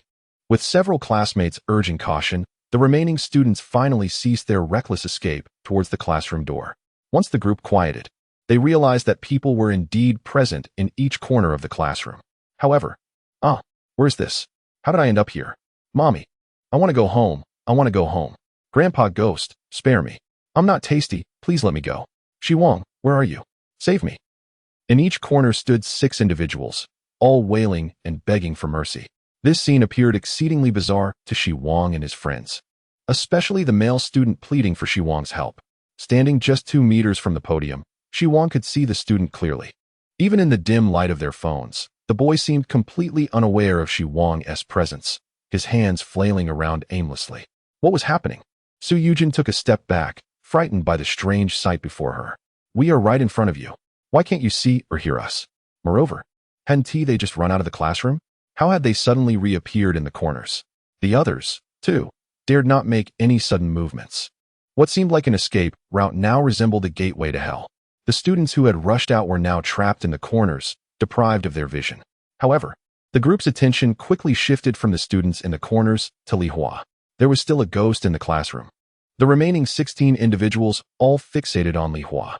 Under their watchful gazes, Li Hua, moving with a stiff gait, silently advanced towards the corner by the classroom entrance and tapped a boy on the shoulder. "I am Li Hua, what is your name?" The boy whom Li Hua tapped was named Zhang Jie. Xi Wang noticed Zhang Jie tremble visibly. The remaining 5 in the same corner seemed to sense Li Hua's presence. Upon hearing his voice, they immediately huddled together in fear. After a brief moment of confusion, Zhang Jie shouted and turned around, appearing as if he intended to confront Li Hua. Yet, the instant he turned, his face vanished. Hiss! Xi Wang's eyes widened in shock as he stared at Zhang Jie. The disappearance of Zhang Jie's face was seamless, as if he had always possessed only 2 backs. But the horror did not end there. Li Hua stood where Zhang Jie had been. Yet, the ghostly Zhang Jie, rigidly turning, began to walk towards Xi Wang while feeling the wall. "Xi Wang!" Zhu Xiaofu stuttered in terror. He had witnessed Zhang Jie transform into a faceless ghost up close. Nearly losing his wits, Xi Wang swallowed hard, glancing back at the corner behind him, then at Zhang Jie, who was now walking along the wall. It seemed he understood something. He pulled Zhu Xiaofu and Su Yujin back a couple of steps from the podium. "Shouldn't we retreat further?" Zhu Xiaofu's legs trembled uncontrollably. "Not, probably." Hearing Xi Wang's last 3 words, Zhu Xiaofu felt on the brink of tears. Yet, he ultimately chose to trust Xi Wang. As Zhang Jie approached them along the wall, the distance between them shrank to merely 2 meters. Xi Wang held his breath, while Su Yujin raised the chair before her. Zhu Xiaofu trembled all over, his legs clenching tightly together. The others in the center of the classroom, including Wang Qian, felt an overwhelming tension. Facing a ghost at such close quarters could easily terrify those with fragile psychological fortitude. Yet, if one remains unscathed, it would indeed validate Xi Wang's earlier assertion. Ghosts follow a pattern of killing. As long as one does not transgress this pattern, they shall not be harmed. In a swift motion, Ghost Zhang Jie did not linger before Xi Wang, but proceeded to the next corner. He randomly selected a girl who was crouched on the ground, weeping inconsolably, and placed a hand upon her shoulder. "I am Zhang Jie, what is your name?" "Zhang Jie." "I am Yu Zihan." Yu Zihan was blissfully unaware that Zhang Jie had transformed into a ghost behind her. Upon hearing the voice, she instinctively turned her head, as Xi Wang had predicted. The moment Yu Zihan turned, her body stiffened. In an instant, she vanished. Xi Wang hastily addressed the 2 individuals beside him. "Remember, regardless of the circumstances, if someone taps your shoulder, do not turn around. No, even if no one taps your shoulder, you must absolutely not turn around." Xi Wang had begun to discern a pattern. While Yin Feng was somewhat oblivious, Li Hua, Zhang Jie, and Yu Zihan all disappeared the moment they turned around. This indicated that turning one's head in the presence of ghosts was unequivocally a forbidden action. Su Yujin had also caught on to the gravity of the situation. She glanced anxiously at Zhu Xiaofu, emphasizing, "Little fatty, did you hear that? Even if your own parents tell you to turn around, you must not do so." Zhu Xiaofu, pale as a ghost, stammered, "But what if you too urge me to turn around? Then you must absolutely not turn around." Xi Wang was not concerned about Su Yujin. His fear was that Zhu Xiaofu might inadvertently break the taboo. "We will never instruct you to turn around. You can consider anything that prompts you to do so as a ghost. Do you understand?" Zhu Xiaofu nodded vigorously. I understand." "Isn't this somewhat contradictory?" Wang Qian inquired from behind. "If turning around is the ghost's pattern for killing, then didn't you just turn around?" Wang Qian referred to Xi Wang's earlier action of glancing toward the back corner of the room. Moreover, many among them had turned around after the initial group fled the classroom, yet they remained unharmed. "I know," Xi Wang replied without looking back. "There might be another taboo before turning around. However, based on the current situation, turning one's head appears to be the final trigger for the ghost's killing. Therefore, from this moment forth, if you wish to survive, do not turn around. If, unbeknownst to you, you fulfill that unknown condition, turning around could lead to death." Wang Qian found Xi Wang's reasoning compelling. Given how he had just cautioned Zhu Xiaofu, Xi Wang was evidently responsible toward those around him. Being in Xi Wang's company greatly increased the likelihood of survival. "Xi Wang." Wang Qian began to move closer to Xi Wang, hoping to stay by his side and find a way to survive. However, after just a couple of steps, darkness enveloped her. It was absolute darkness. Despite the sensation of her phone in hand, Wang Qian could not perceive a glimmer of light. It felt as though her eyes had been gouged out, rendering her blind. Her body seemed to lose its balance, nearly causing her to fall. As she steadied herself against the wall, despairing cries echoed in her ears. The weeping had persisted, but Wang Qian had overlooked it in her moment of blindness. From the sound, it seemed to be Ma Jiaqing. Wang Qian felt a flicker of curiosity. But hadn't Ma Jiaqing fled the classroom only to suddenly reappear in the corner by the back door? She should have been moving further away from Xi Wang. Yet it felt as though she was crying right beside her. Just as these thoughts crossed her mind, Wang Qian heard stiff footsteps halting beside her. Someone patted her shoulder, and a chilling question reached her ears. "I am Yu Zihan. What is your name?" In the center of class 16, the 12 remaining students watched in horror as Xi Wang, Zhu Xiaofu, Su Yujin, and Wang Qian vanished from sight, each appearing in a different corner, leading to their collective breakdown. Chapter 22, The Four Corners Game, Clockwise. What is this? Upon discovering himself in a pitch-black realm, Xi Wang's heartbeat quickened instinctively. As he reached out to touch the wall beside him, he realized he was only met with a solid surface. There were several muffled voices in the vicinity. Is Li Hua still here? Has Zhang Jie gone silent? Could he be dead? I don't know, and I can't tell whose footsteps departed earlier. This place is completely shrouded in darkness. We mustn't run around haphazardly. Class 16 might only have 5 of us left. We must survive. Xi Wang pondered deeply. Had he arrived at a corner? What could have caused this? He and Zhu Xiaofu, as well as Su Yujin, had not moved. However, it seemed Wang Qian had shifted. Xi Wang remained uncertain about which taboo they had breached. He extended his hands to feel around, recalling that Zhang Jie's corner was near the door. The wall he was touching was on his right, which indicated that by moving left, he could exit the corner and reach the center of the classroom. Yet, that was not the case. Xi Wang attempted to slide a few steps to the left and then reached out to his right, only to encounter the wall once more. I'm just pacing in place. At that moment, Xi Wang understood why they had witnessed those at the corners remaining stationary earlier. It was not that they did not wish to move. Rather, moving was futile. The rules in this place seemed to dictate that one could only traverse along the walls. Xi Wang paused, stroking his chin thoughtfully. For corners, movement, an idea struck him. An infamous ghost summoning game known as the Four Corners Game. This game requires 4 participants. They must enter a rectangular space devoid of light.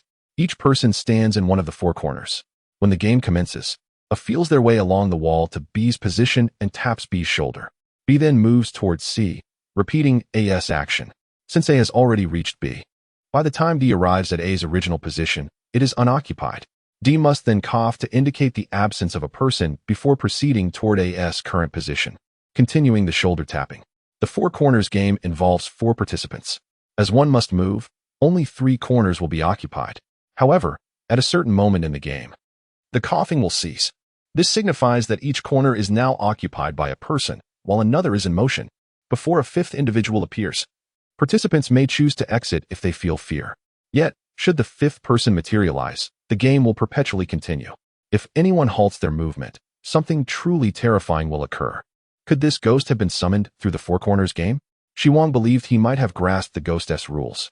They were not merely 4 individuals participating in the game, but rather 4 groups.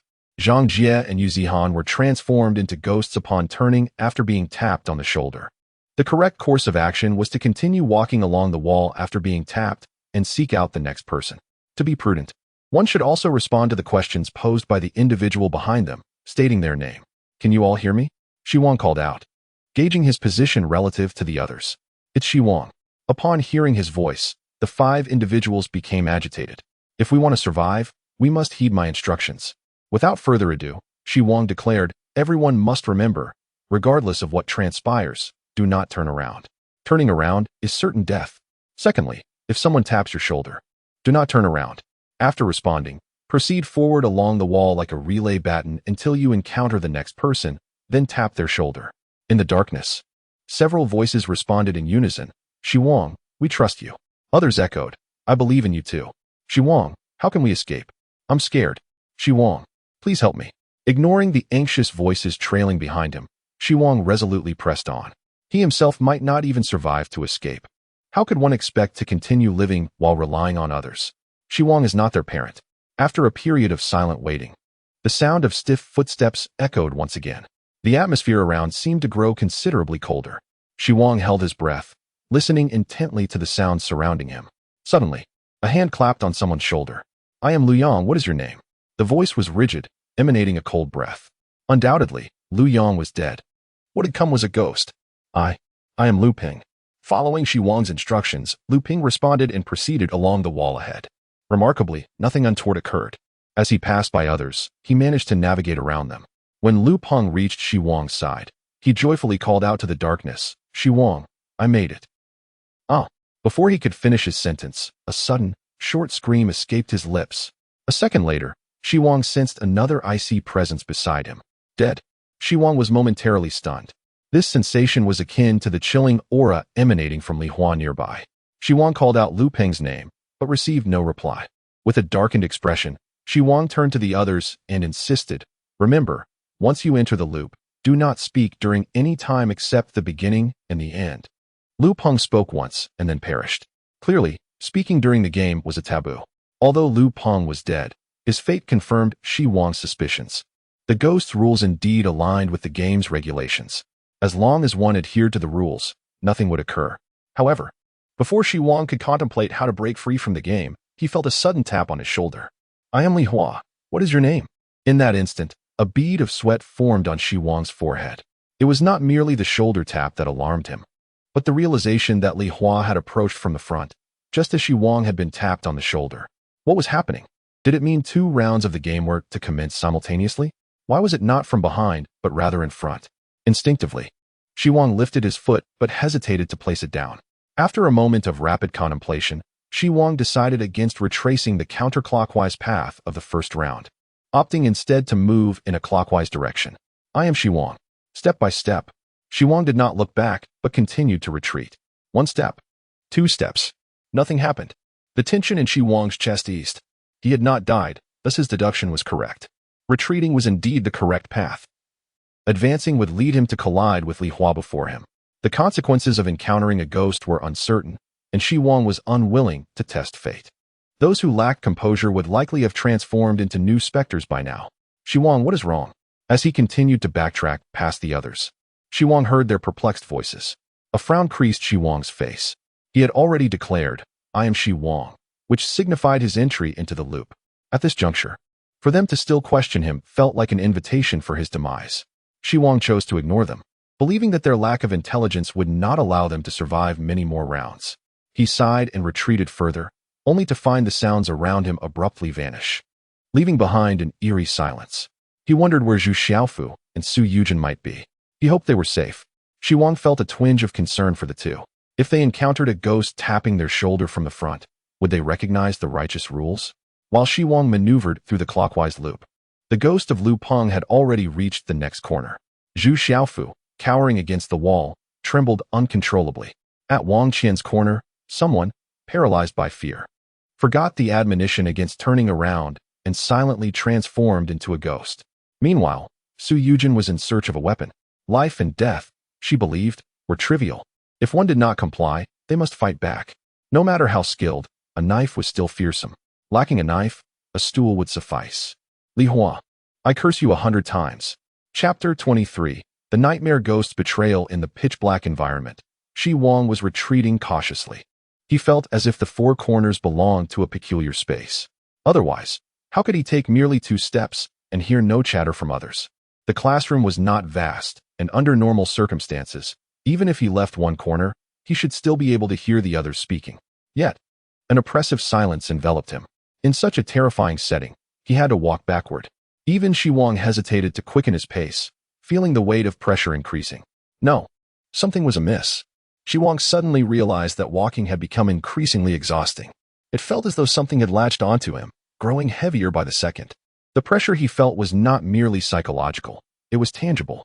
Something is on my back. Fear filled Xi Wang's eyes. When did the ghost climb onto him? Had he breached a taboo? No. If he had violated the ghost's murderous rules, he would have perished by now. But why was there a ghost on him? Having dealt with ghosts before, Xi Wang understood their terror. He needed to devise a way to rid himself of the ghost clinging to him. His steps slowed.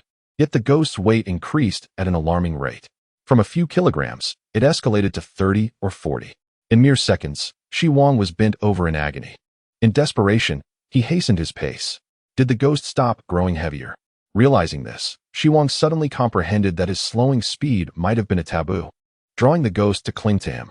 The slower he moved, the heavier the ghost would become, ultimately leading to his demise. He could not afford to stop. He must accelerate. Xi Wang dared not linger any longer.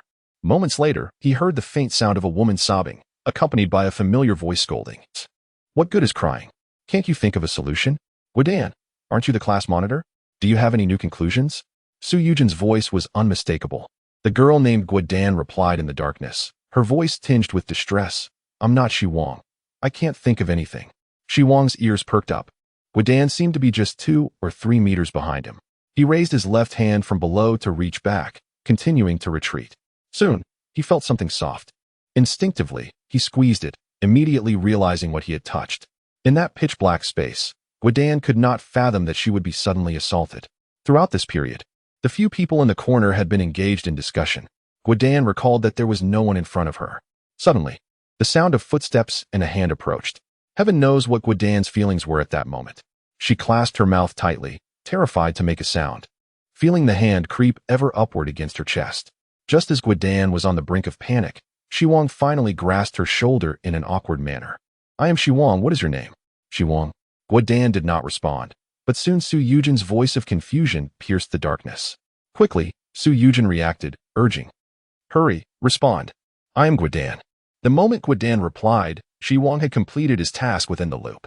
However, the weight on him showed no signs of lessening. Guidan, step back, but do not turn around. We are in a clockwise loop this round. And do not speak.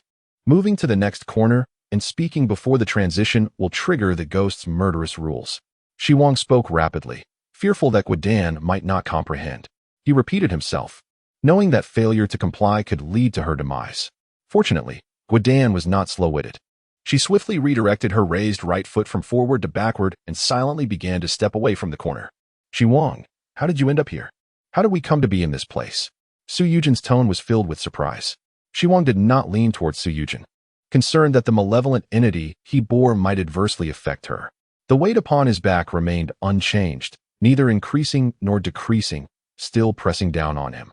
He wiped the sweat from his brow, gasping for breath. I suspect it has something to do with Wang Qian. Do you remember the scene we witnessed outside when the students of class 15 rushed out of the classroom? I now believe that a certain pattern exists with these spirits. When 4 individuals become isolated, they engage in a 4-corner game. Su Yujin responded with a note of incredulity. The 4-corner game? I've heard of it. Could it be that Wang Qian's approach to us transformed our trio into a quartet, thus assigning us to the 4 corners? Why on earth did Wang Qian have to come over? After venting her frustration, Su Yujin was startled by a sudden, rapid breathing. Xi Wang, what's wrong? She asked, her concern palpable. I seem to be feeling unwell, Xi Wang admitted, uncertain of what was transpiring. Yet sensing the presence of the nightmare ghost within him growing ever stronger. Previously, the entity had merely stirred slightly, but now it felt as though it had been provoked. Awakening from its slumber. What is happening? His face paled at the thought. The malevolent spirit on his back was already perilous enough. Should the nightmare ghost emerge now, he would be utterly defenseless, and all the students in the classroom would meet a swift demise. His eyelids grew heavy. Although he could see nothing with his eyes open, he understood that closing them would unleash the nightmare ghost, which yearned to break free and commandeer his body. Xi Wang resisted with all his might, but his eyes inevitably fluttered shut. In that fleeting moment, he distinctly felt dark mist beginning to seep out from his body. No, retract. He cursed, forcing his fingers to pry his eyes open, even as his eyeballs rolled back uncontrollably. He battled against the pressure of the unseen spirit, while simultaneously contending with the nightmare ghost stirring within him. Xi Wang, what is happening? Su Yujin's footsteps drew nearer. Don't come closer, he shouted, straining to keep his eyes open. This struggle was not merely physical. It was a mental duel between him and the nightmare ghost. Yet, it appeared that the nightmare ghost had not fully awakened, as Xi Wang's willpower managed to suppress it. Upon opening his eyes, he discovered a connection to the dispersing dark mist, as though he could wield control over it. Without a moment's hesitation, he seized the opportunity, enveloping himself in the dark mist before it vanished completely. As the mist dissipated, he felt the burden on his back lift, and he collapsed to the ground, breathless. I I did it. His back drenched in sweat. He felt as though he had just emerged from water. He gasped for air, devoid of any joy at his survival. The nightmare ghost remained unvanquished, its presence undeniably lingering within him. Although it had failed to occupy his body this time, it had awakened nonetheless. Xi Wang sensed the spirit's growing strength. Despite being faint, it was undeniably escalating. Perhaps next time, he could overcome the nightmare ghost. But what of the fourth time, or the fifth, or the sixth? Ghosts cannot be slain. With the relentless attempts of the spirit, Xi Wang would ultimately perish. Xi Wang, where are you? Su Yujin's voice trembled with a hint of tears. Please, don't frighten me. Just speak. Suddenly, a hand gripped Su Yujin's calf. She froze, preparing to fight back, but heard a weak voice. It's me, Xi Wang. Crouch down. He felt her arms encircle him from behind. You fool. What on earth happened to you? Why did you go silent? Do you have any idea how worried I was? Su Yujin buried her face into Xi Wang's shoulder, her body trembling slightly. Tears streamed down her cheeks, a stark contrast to her earlier composure. Xi Wang felt the pressure from behind, but it was entirely different from the oppressive weight he had previously endured. This pressure was bearable. Su Yujin, I've devised a way to get you out, he whispered. His voice barely audible, meant only for the crouched Su Yujin to hear. A way out? Her eyes widened in disbelief. In a place where movement was confined to the walls, and even the slightest misstep could trigger deadly consequences, there truly existed a means of escape? Xi Wang nodded. Zhu Xiaofu should be in one of the remaining corners. Who came by your side earlier, and who left? Su Yujin responded promptly. Ma Jiaqing was here, but she should be dead now. Liang was patted on the shoulder by Ma Jiaqing and went to the corner where you previously were. Then there was Guidan, who was patted on the shoulder by you, and she is now heading to Ma Jiaqing's original spot. Before Wang Qian approached the three of them, the first round of the four-corner game commenced with the ghostly Hua moving to point A, where Xi Wang had initially been, and tapping Zhang Jie's shoulder. The ghost Zhang Jie then proceeded to point B, tapping Yu Zihan, who subsequently moved to point C. At this juncture, due to Wang Qian's movement, the four of them were drawn into the four-corner game. Are they dead? Xi Wang sighed, pondering Zhu Xiaofu's location at point C. If he could ascertain the specific position, perhaps he could make a desperate attempt to save him. Yet, without knowing the exact coordinates, the risk of a futile endeavor loomed, potentially leading to the demise of all three. First, let us see if there is a way out. Xi Wang's method was not guaranteed to succeed. He took a moment to rest, regaining his strength. Su Yujin, I'm here. Whatever happens, do not close your eyes for more than 5.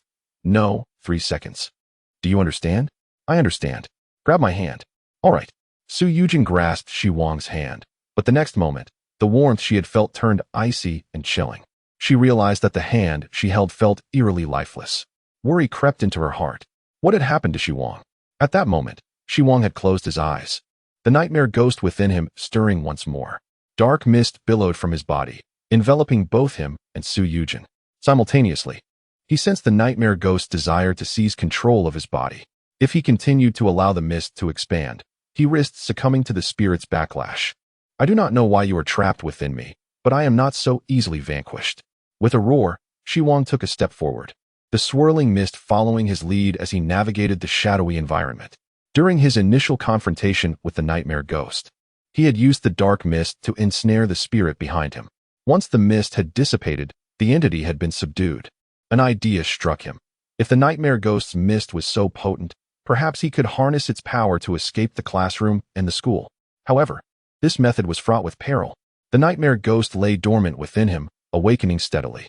Utilizing the spirit's power would accelerate its emergence, meaning Xi Wang's plan could lead to the nightmare ghost overtaking his body. Yet, he had no other options. He had deduced the majority of the ghost's murderous patterns within the school. Without entering the four-corner game, there might have been a chance of survival. But once ensnared in that deadly cycle, escaping alive was impossible. Whether clockwise or counterclockwise, the relentless loop would ensure no one could endure indefinitely. Death was the sole outcome. Thus, fully aware that his actions would hasten the nightmare ghost's awakening, Xi Wang resolved to wield its power. Now, unleash your strength and shatter the ghostly domain before me. His hand pressed against the wall, he charged forward with determination. An astonishing scene unfolded. The wall that should have obstructed Xi Wang's advance now existed as if it were mere air. Wrapped in black mist, Xi Wang and Su Yujin passed through unimpeded. The moment they breached the wall, the surrounding darkness dissipated. Xi Wang could discern everything within the swirling black fog with remarkable clarity, even in the absence of light. This was the realm of the specter. This marked Xi Wang's second encounter with the domain. However, as he sensed the malevolent aura of the nightmare spirit intensifying within him, he hastily forced his eyes open, retracting the black mist. Unaware of the events unfolding, Su Yujin felt the oppressive atmosphere vanish the instant they penetrated the wall. She quickly took out her phone. "Xi Wang, I can see light. Oh, my phone still has signal." Her face lit up with surprise upon discovering the signal. Yet, before she could dial for help, Xi Wang suddenly collapsed to the ground, drenched in sweat. "Xi Wang, what's wrong?" Realizing Xi Wang's abnormal state, Su Yujin understood that escaping from the ghostly realm must have exacted a significant toll on him. As she heard footsteps, Su Yujin swiftly illuminated the area with her phone's light. There he was, Yin Feng, clad in a checkered shirt, loose trousers, and black plastic sandals. He appeared to be retreating. The surprise on Su Yujin's face froze instantly. Rising unsteadily, her trembling hands formed fists, positioning themselves protectively in front of Xi Wang. 3 meters, 2 meters. As Yin Feng drew nearer, Su Yujin's body quaked in fear. Just as she prepared to strike, Xi Wang stood up and pulled Su Yujin away. "Run," he urged. Only ghosts can confront ghosts. Wang Gang's words echoed in Xi Wang's mind as they had just proven true. He recognized that Yin Feng had merely been transformed into a lesser spirit after his demise. Yet, he understood that this was beyond human confrontation. "Are you all right?" Su Yujin, gripped by panic, felt a surge of emotions as Xi Wang dragged her away, thinking she was on the verge of death moments ago. "I'm fine." Xi Wang's voice was hoarse. The struggle against the nightmare spirit had drained him of energy, leaving him utterly fatigued. He estimated he could invoke the nightmare spirit's power only 4 or 5 more times before succumbing completely to its influence. However, such considerations would have to wait. The immediate priority was to escape the school. As they neared the staircase, 2 spirits without discernible faces appeared suddenly around the corner. Xi Wang skidded to a halt and turned to look back. Su Yujin quickly directed the phone's light behind them. In the dimly lit corridor, 2 dark figures were approaching. One was Yin Feng, and the other was the English teacher from class 15. "There are ghosts blocking our path ahead, and more pursuing us from behind. Should we attempt to rush through?" Su Yujin whispered. "Those ghosts seem to move quite stiffly." "No, we can't." Xi Wang's expression shifted drastically upon seeing the number of spirits. "We cannot get close to them. Otherwise, we will likely be pulled back into the four-corner game." Whether in front or behind, there were 2 ghosts each. And with Xi Wang and Su Yujin, they were just 2 individuals. In the four-corner game, spirits could participate as well. Those killed by the ghosts, Li Hua, Zhang Jia, Lu Yang, and Lu Peng, were all trapped in an endless loop. Xi Wang feared that getting too close to the spirits would complete the count of 4. If they were dragged back into the game, all his previous efforts would be in vain. The four-corner game. Su Yujin, reminded, noticed the spirits' numbers as well. "What do we do now? The ghosts are closing in on us. What's the range to determine 4 individuals? Damn it. Why must this happen after we finally escaped?" Xi Wang glanced at the corridor walls. The darkness obscured the height, but the 4th floor was approximately 10 meters above ground. Gritting his teeth, he declared, "Jump." "Huh." Su Yujin paused. "Jump? From the 4th floor?" Chapter 25. Wang Gang comes to the rescue with 2 ghosts in front and 2 behind. Regardless of the direction they chose, they would inevitably total 4 people. Xi Wang had contemplated splitting up, but quickly discarded that notion. The number of spirits within the school was undoubtedly vast. Who could ascertain whether a 3rd ghost lurked behind the 2 they could see? If they separated, they risked being cornered by another ghost, still facing the prospect of the four-corner game. Therefore, the safest course of action was to leap from the building. Ah! The sensation of freefall compelled Su Yujin to scream, her arms clinging tightly to Xi Wang. They had truly jumped from the 4th floor. Su Yujin felt as though she might lose her sanity. Had anyone else suggested such an act aside from Xi Wang, she would have branded them a lunatic. The height of 4 stories was daunting, yet the speed of descent was swift. 10 meters, a mere second or so in freefall. As soon as Su Yujin grasped the sensation of weightlessness, she was met with the overwhelming force of deceleration. All right. Xi Wang gasped, his breaths ragged. The repeated use of the nightmare spirit's power had left him utterly spent, yearning for sleep. Yet he was acutely aware that succumbing to slumber would mean disaster. Su Yujin's feet touched the ground, and an unreal sensation enveloped her. She looked up toward the building. The entire structure seemed shrouded in shadow, rendering it invisible. Xi Wang, what should we do now? Su Yujin steadied Xi Wang, surveying their surroundings. First, we need to exit the school. As they walked, Xi Wang retrieved his phone, seeking out Wang Gang's contact information. Beep, beep, beep. The phone rang only thrice before it connected. Hello, this is Wang Gang. I am Xi Wang. We are encountering supernatural events at Hangzhou Experimental No. 3 Middle School, and many teachers and students are in peril. Xi Wang quickly relayed the situation at the school. On the other end, the tone shifted to one of gravity. Prioritize your safety. I will come immediately. Somewhere in Hangzhou, Wang Gang, wearing sunglasses, surveyed the fog-laden street and commanded, seal off the surrounding area, evacuate the residents, and prevent anyone from approaching. Liang Ruo, his short-haired assistant, inquired, "What's the matter?" Xi Wang just called. Supernatural occurrences are taking place at Hangzhou Experimental No. 3 Middle School. Dispatch the Special Operations Team for paranormal containment immediately. I will head there first. After issuing his orders, Wang Gang mounted a nearby motorcycle and revved the engine, departing with a roar. Mere seconds later, a voice crackled through Wang Gang's earpiece. Commissioner Wang, is the Xi Wang you mentioned the survivor of the 822 Black Mist Ghost incident? Indeed. How did he find himself embroiled in another supernatural event? And how was he able to contact you during it? What are you implying? Commissioner Wang, as you know, most supernatural incidents make it difficult to reach the outside world. I urge you to exercise caution. As he rode, a slight smile graced Wang Gang's lips. Do you doubt the authenticity of this call? Do not underestimate Xi Wang. Though he is but a child, surviving a supernatural event is no small feat. I appreciate your concern. Rest assured, I will investigate thoroughly before taking action. With that, Wang Gang twisted the throttle once more. The motorcycle roared to life, and nearby motorists gaped in astonishment as a spectral bike darted past, vanishing in the blink of an eye. Every intersection along his path was lit green, a privilege afforded due to the special nature of the incident. Liang Ruo had already informed the Traffic Control Department to manage the signals according to Wang Gang's route. Though the distance to the school was initially more than 10 kilometers, Wang Gang arrived in less than 5 minutes. Upon his arrival, he immediately sensed a stifling aura in the air. Nearby buildings glimmered with light, yet all the classrooms of the school were engulfed in utter darkness.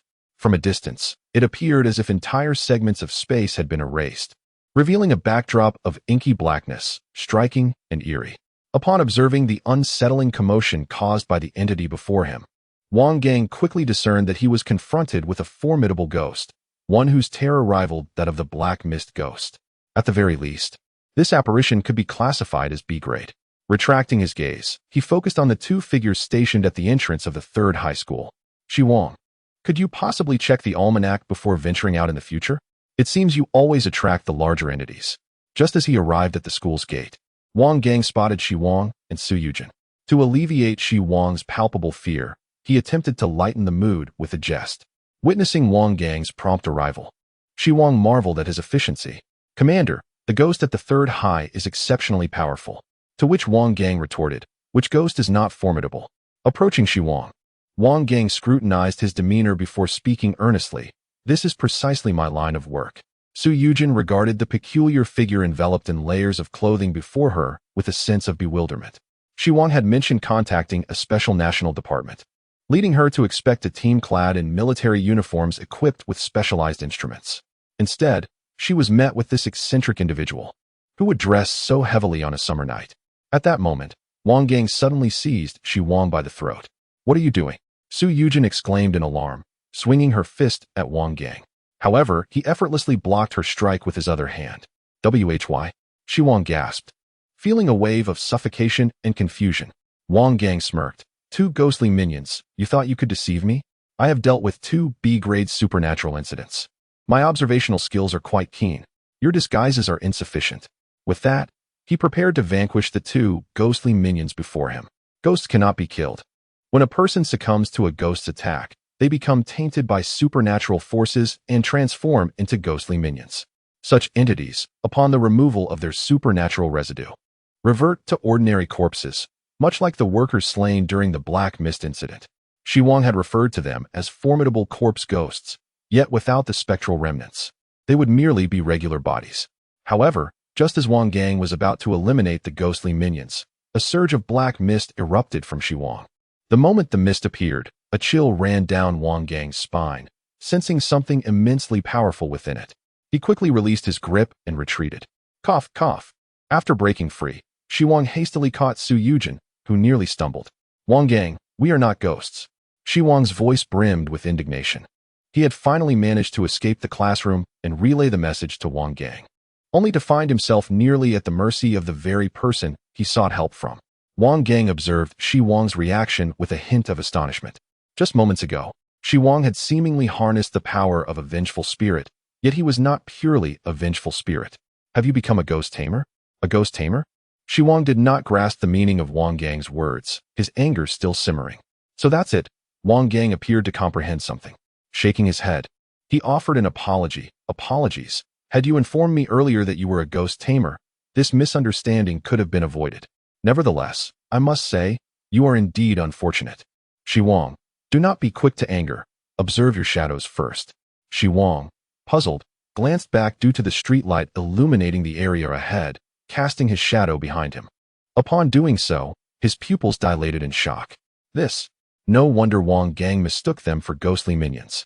Xi Wang's shadow bore an additional figure perched upon his shoulder, as did Su Yujin. At an unknown moment, Wang Gang lit a cigarette, exhaling slowly as he remarked, "You are both host to a ghost."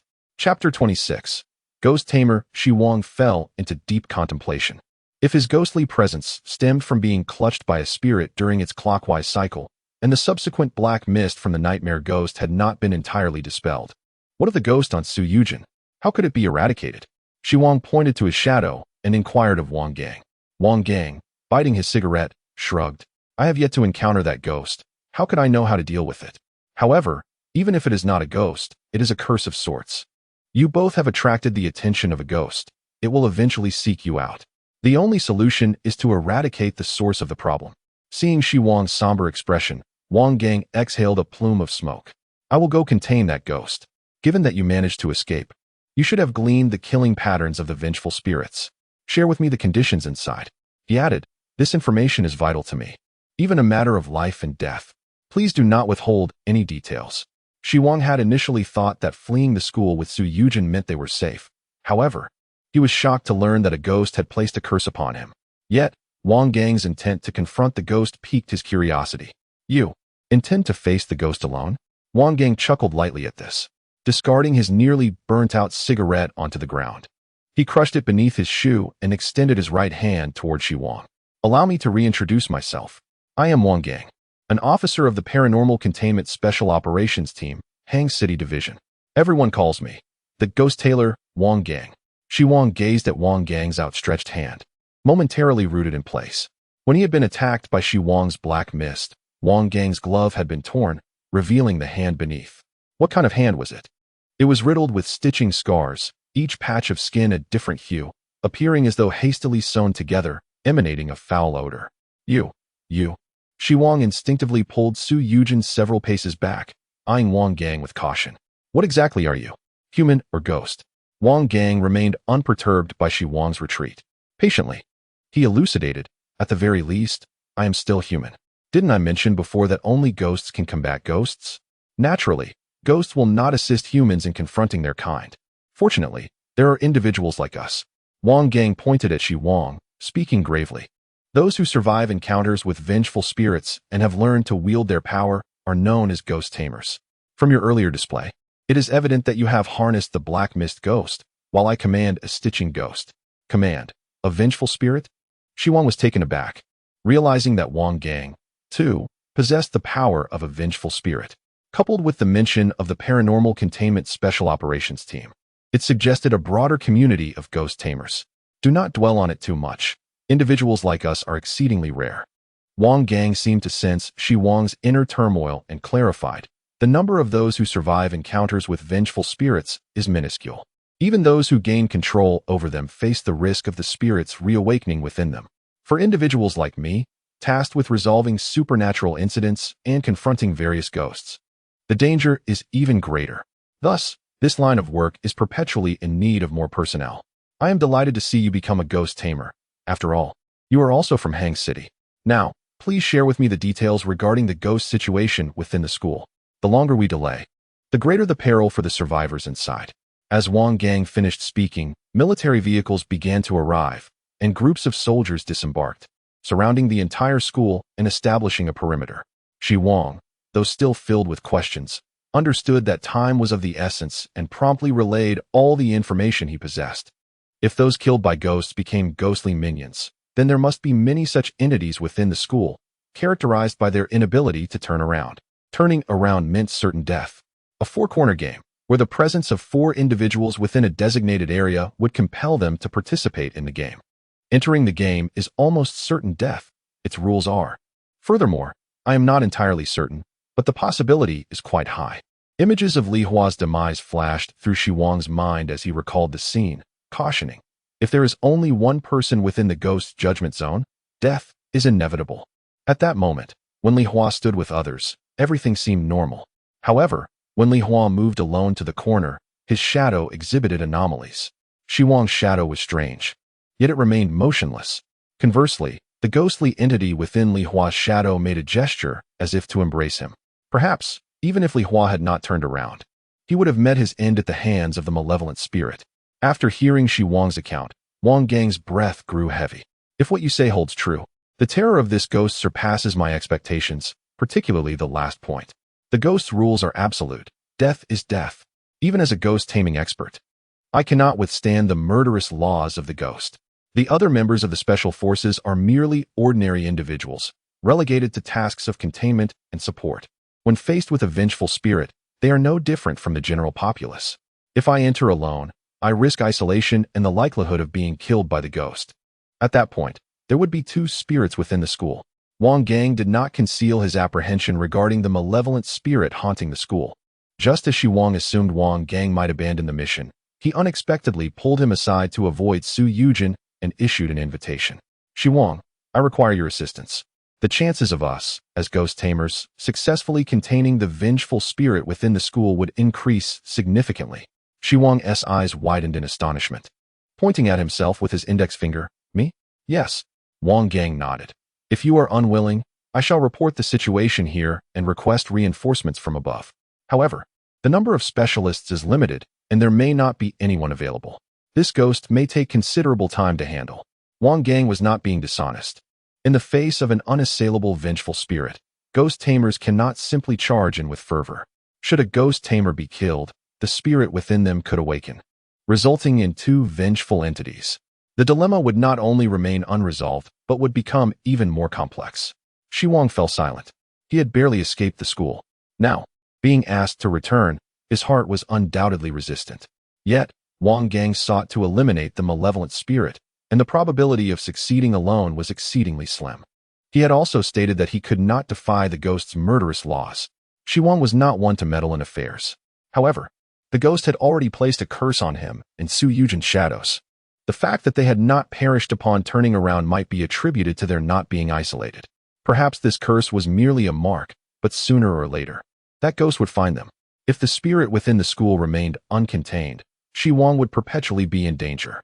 For the sake of his own life, he had to enter the school. The others could be disregarded, but Zhu Xiaofu was still inside. Taking a deep breath, Xi Wang made his decision. What do you need me to do? Chapter 27. Wang Gang is a good man among the ghost tamers. Xi Wang was merely a novice. He lacked experience in confronting vengeful spirits. Rather than facing the school's ghost alone later, it was better to collaborate with Wang Gang while he was present. I recall the Black Mist ghost possesses a realm of black fog. Based on your earlier resistance tactics, you must have learned to wield this power. If we find ourselves in peril, release the black fog realm, providing an additional layer of safety for us. Wang Gang invited Xi Wang precisely because he recognized Xi Wang's mastery over the ghost's domain.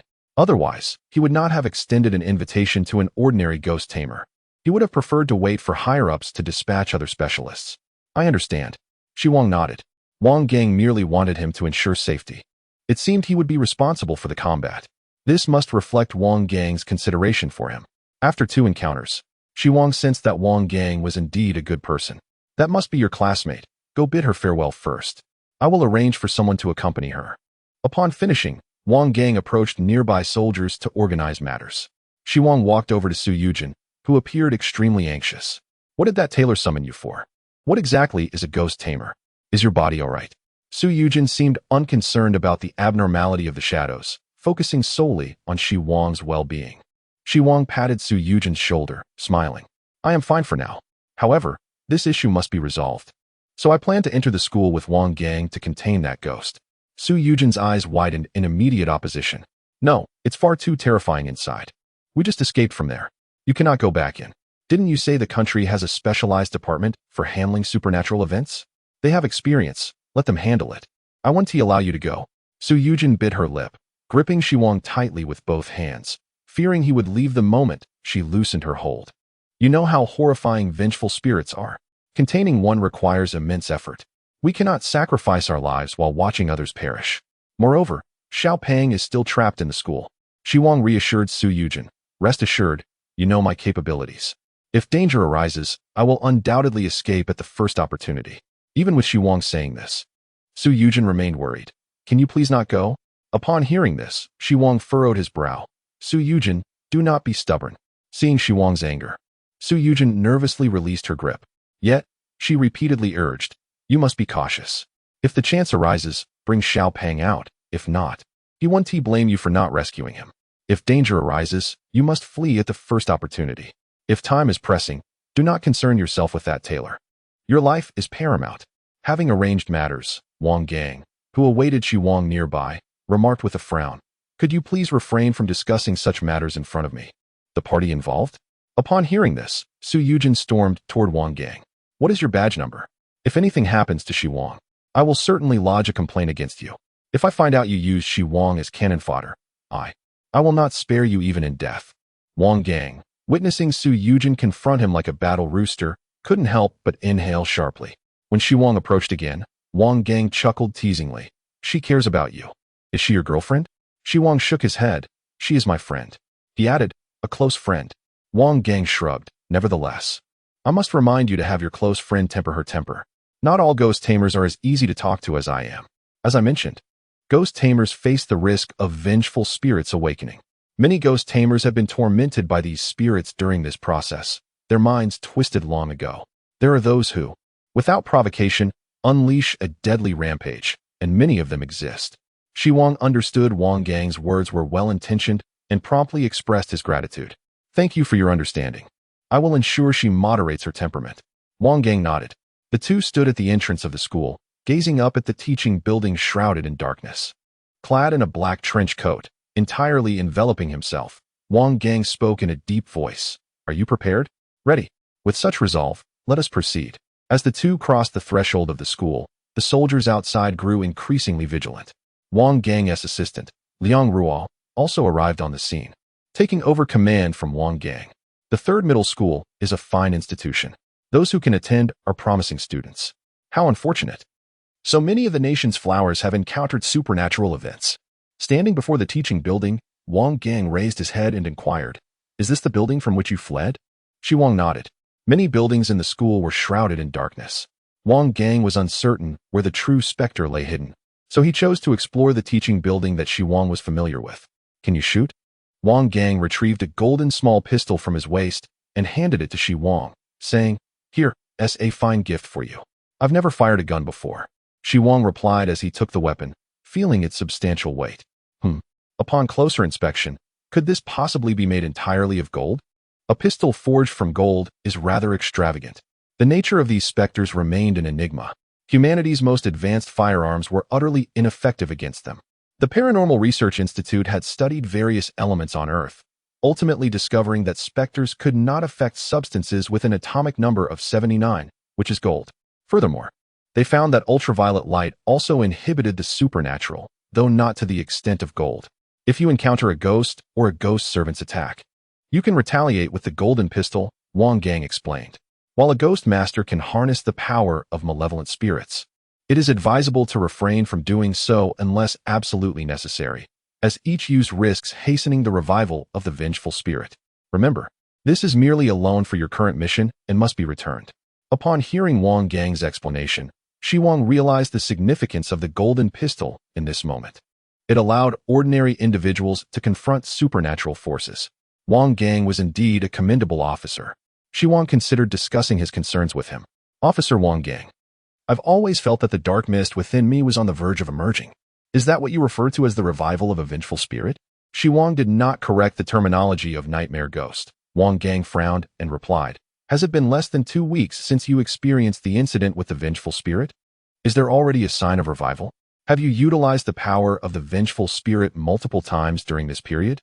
After a moment of silence, Xi Wang admitted, "Not before, but today I used it 4 times. 4 times." Wang Gang's voice suddenly rose in pitch. "You're courting death. Though I suppose no one has ever enlightened you." Wang Gang began to relay information about ghost masters to Xi Wang.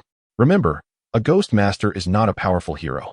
Quite the contrary, many view ghost masters as destabilizing elements in society, as the malevolent spirits within us gradually revive. Each time the power of a vengeful spirit is invoked, it accelerates their revival. Once a vengeful spirit revives, the ghost master faces death, and the revived spirit will commence its slaughter, leading to supernatural incidents. Therefore, ghost masters typically refrain from using the power of vengeful spirits. Listening to Wang Gang's explanation, Xi Wang broke into a cold sweat. The first time he used the power of the vengeful spirit was to eliminate the ghost behind him. The second was to escape the Four Corners game with Su Yujin. The third was when he jumped from a building, employing his domain to negate the effects of gravity. The fourth was just moments ago when he was attacked by Wang Gang. No wonder he felt the nightmare ghost within him becoming increasingly active. It was due to his excessive use of the power of vengeful spirits. Thus, each invocation drew him closer to death. Perhaps it would be best to avoid using the power of vengeful spirits in the future, Xi Wang suggested. Wang Gang chuckled. If the problem could be so easily resolved, ghost masters wouldn't be labeled as societal threats by certain groups. Even if a ghost master refrains from using the power of vengeful spirits, the ghost will continue to revive. And the time frame for this revival is not lengthy.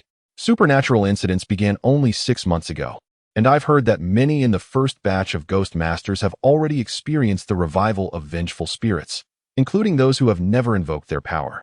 At this point, Wang Gang turned to Xi Wang, sighing. Thus, ghost masters are often short-lived. Anyone connected to the supernatural faces an unfavorable fate. While it may have been harsh to share such truths with Xi Wang, Wang Gang felt it necessary for him to have the appropriate awareness now that he was a ghost master. Xi Wang was indeed taken aback by the information Wang Gang provided. Becoming a ghost master meant he had only half a year left to live, and that was without utilizing the power of vengeful spirits. This meant his time was running short. Xi Wang's expression darkened. What would happen to his mother if he were to die? Yet, he soon pushed those thoughts aside. The most pressing matter was to confront the ghosts within the school. "Officer Wang Gang, I will fully cooperate with this operation. Please ensure that this vengeful spirit is contained." Xi Wang spoke earnestly. Wang Gang had been observing Xi Wang closely. He initially expected Xi Wang's emotions to fluctuate significantly, but was surprised to find him remarkably composed. "You remain quite calm," Wang Gang remarked, offering high praise. "At your age, you are the most composed individual I have encountered." "No, I am not calm at all. I have no desire to die," Xi Wang replied flatly. "However, since this is the reality I face, I wish only to prolong my life as much as possible. If the ghosts in the school are not contained, I am at risk at any moment. Once they are contained, I will have time to prepare for my affairs and arrange matters for my family." Wang Gang scrutinized Xi Wang for a moment, recalling his background. A single-parent household, his mother battling cancer, fortunately in its early stages and treatable. Growing up in such a family cultivates independence and maturity in a child. It's good that you can think this way. Enough of idle chatter, we must proceed. Wang Gang retrieved a flashlight and stepped into the teaching building, entering the darkness, while Xi Wang followed with the golden pistol in hand, asking, "What should we do?" "We'll start searching from the first floor," Wang Gang replied. As soon as he stepped into the building, he felt a noticeable chill in the air. However, the ghost's influence in the corridor was minimal. At least the lights and mobile signals remained unaffected. Wang Gang directed the flashlight into a classroom on the first floor, illuminating the dim space. However, the scene inside sent shivers down their spines. The classroom was in utter disarray. Desks and books were strewn about. There was no one in the corners of the room, but in the center, a cluster of figures stood with their backs turned to Xi Wang. Most were clad in school uniforms, with the lone figure in casual attire likely being the homeroom teacher. These figures appeared rigid and lifeless, devoid of any semblance of vitality, resembling corpses. All were dead. Wang Gang immediately retracted the flashlight and, without hesitation, moved on to the next classroom. Xi Wang replayed the scene in his mind, silently urging, "Little fatty, you must hold on." Just as they departed, a sudden movement disrupted the stillness in the classroom. The heads of all the corpses swayed in unison, as if turning to gaze outside. Wang Gang led Xi Wang through all the classrooms on the first floor, but not a single survivor was found. The killing patterns of this ghost were far too varied. Wang Gang cursed under his breath. Even someone as sharp as you needs to invoke your domain to survive. It's exceedingly difficult for ordinary students to stay alive. Have you found any clues regarding that ghost? Xi Wang inquired. The ghosts in the classrooms were merely ghost servants. Their objective was the ghost responsible for the supernatural incidents. Not yet, Wang Gang replied, ascending the staircase. Since this is the ghost from the Four Corners game, we will designate the source ghost as the fifth person. Generally, ghosts require a connection to commit murder. To transform into a ghost servant, the ghost must manifest in the presence of the victim. However, everyone here has already been killed, so the fifth person is not among them. If luck is on our side, we may find it in the next classroom. Conversely, if luck is against us, we may have to wait until the ghost's killing pattern is triggered to encounter it. Triggering the patterns of murder, the two individuals found themselves in peril. Let us ascend to the fourth floor, suggested Xi Wang suddenly. We should head to class 16. Before Wang Gang could inquire, Xi Wang elaborated, I have discussed certain aspects of the ghostly murder patterns with others. Relatively speaking, they may endure for a longer duration. Wang Gang nodded in agreement. Then we shall proceed to class 16. The two ascended the stairs directly to the fourth floor. They were no longer alone. Nor were they ensnared in the four-corner game. Turning around did not activate the murderous patterns. Upon reaching the fourth floor, Xi Wang spotted a shadow without a discernible face lurking at the corner of the staircase. This ghostly servant seemed to sense their presence and approached with a stiff gait. In the pitch-black surroundings, the faceless entity drew closer, an apparition likely to send a common person into a frenzy. However, Wang Gang and Xi Wang were anything but ordinary. Be cautious, Xi Wang warned. The four-person game may not necessitate four participants. The ghostly servant likely counts as one. Upon hearing this, Wang Gang's expression sharpened. Yet he did not falter in his steps. Rather, he quickened his pace. To Xi Wang's disbelief, Wang Gang extended his hand, resembling a grotesque amalgamation of flesh, and seized the ghostly servant before it could react. The specter reached out, attempting to embrace him, but Wang Gang acted swiftly, casting the apparition down the staircase. A resounding thud echoed as it struck the ground. Wang Gang scoffed. While the source ghost may be formidable, this mere servant is inconsequential. After his display of bravado, Wang Gang, perhaps fearing Xi Wang might emulate him, added, Xi Wang, each ghost master is unique. Do not attempt to mimic my methods. What works for me may spell disaster for you. Should a ghostly servant approach you, prioritize using the golden pistol to resolve the situation. Xi Wang nodded. Though he was curious about the abilities of Wang Gang's ghost that permitted such direct interaction. After traversing a few more steps, they encountered several more ghostly servants. Among them the English teacher from the adjacent class. Concerned that their proximity might trigger the four-corner game, they utilized the golden pistol to dispatch the threats. Wang Gang produced another golden pistol and fired in rapid succession. The bullets, forged from gold, struck the ghostly servants, causing them to collapse and decay within moments. Their bodies failing to revert to a normal state, remaining faceless. Xi Wang, lacking proficiency in marksmanship, refrained from shooting, instead closely following Wang Gang. In short order, they arrived outside class 16. Shining the flashlight inside, Xi Wang's heart plummeted. He recalled there had been over a dozen individuals outside when they entered the four-corner game. In his hasty escape, he had neglected to observe the classroom's conditions. If those individuals had not acted recklessly, they should have been safe. However, now the center of the classroom was teeming with faceless, ghostly servants. This indicated that the remaining people were also in jeopardy. Amidst the throng of specters, Xi Wang discerned the silhouette of Yin Feng. Yet, as he directed the light towards the corner, his spirits lifted. There was still hope, for someone was alive. He spotted Zhu Xiaofu cowering in the corner. Zhu Xiaofu had not perished, and this revelation filled Xi Wang with joy. Wang Gang also noted the survivor. And after assessing the classroom situation, he resolved to enter and rescue the trapped individuals, intending to lure the ghostly servants outside. Wang Gang approached the door and forcefully kicked it open, causing the ghostly servants within to turn in unison. Their heads were matted with hair, utterly devoid of faces. Yin Feng, clad in a checkered shirt, was the first to step towards the door, followed closely by students in uniform.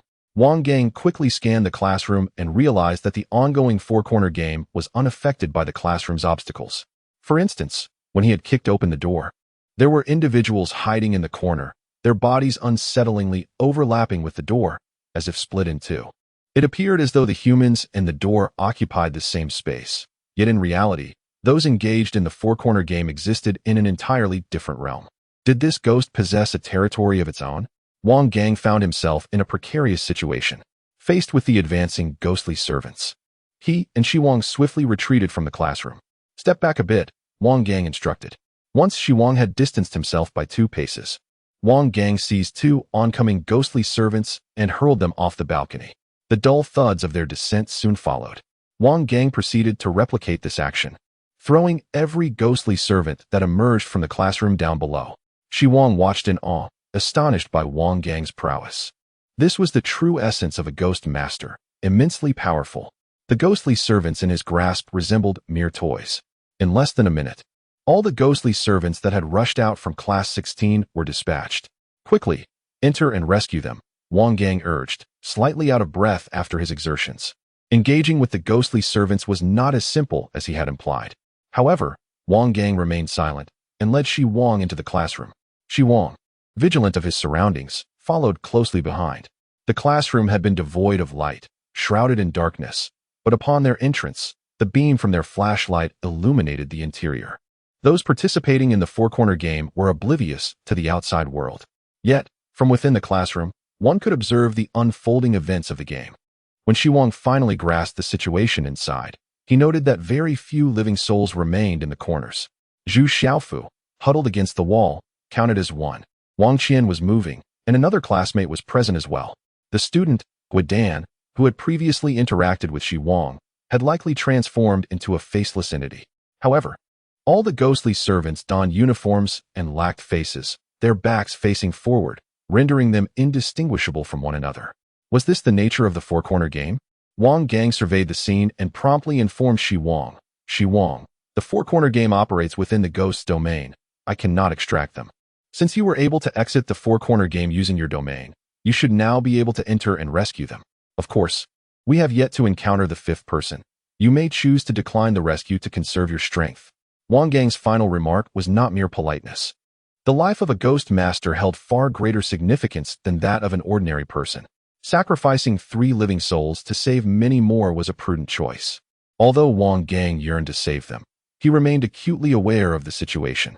Xi Wang had already exerted considerable power today, and Wang Gang harbored concerns for his well-being.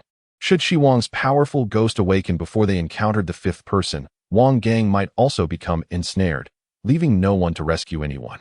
Of course we must save them. Upon seeing Zhu Xiaofu still alive, Xi Wang had never entertained the thought of abandoning him. Their friendship transcended mere classmate bonds. When Xi Wang's mother required the final payment for her surgery, it was Zhu Xiaofu who provided the funds. Xi Wang had not shared his family's plight with his classmates.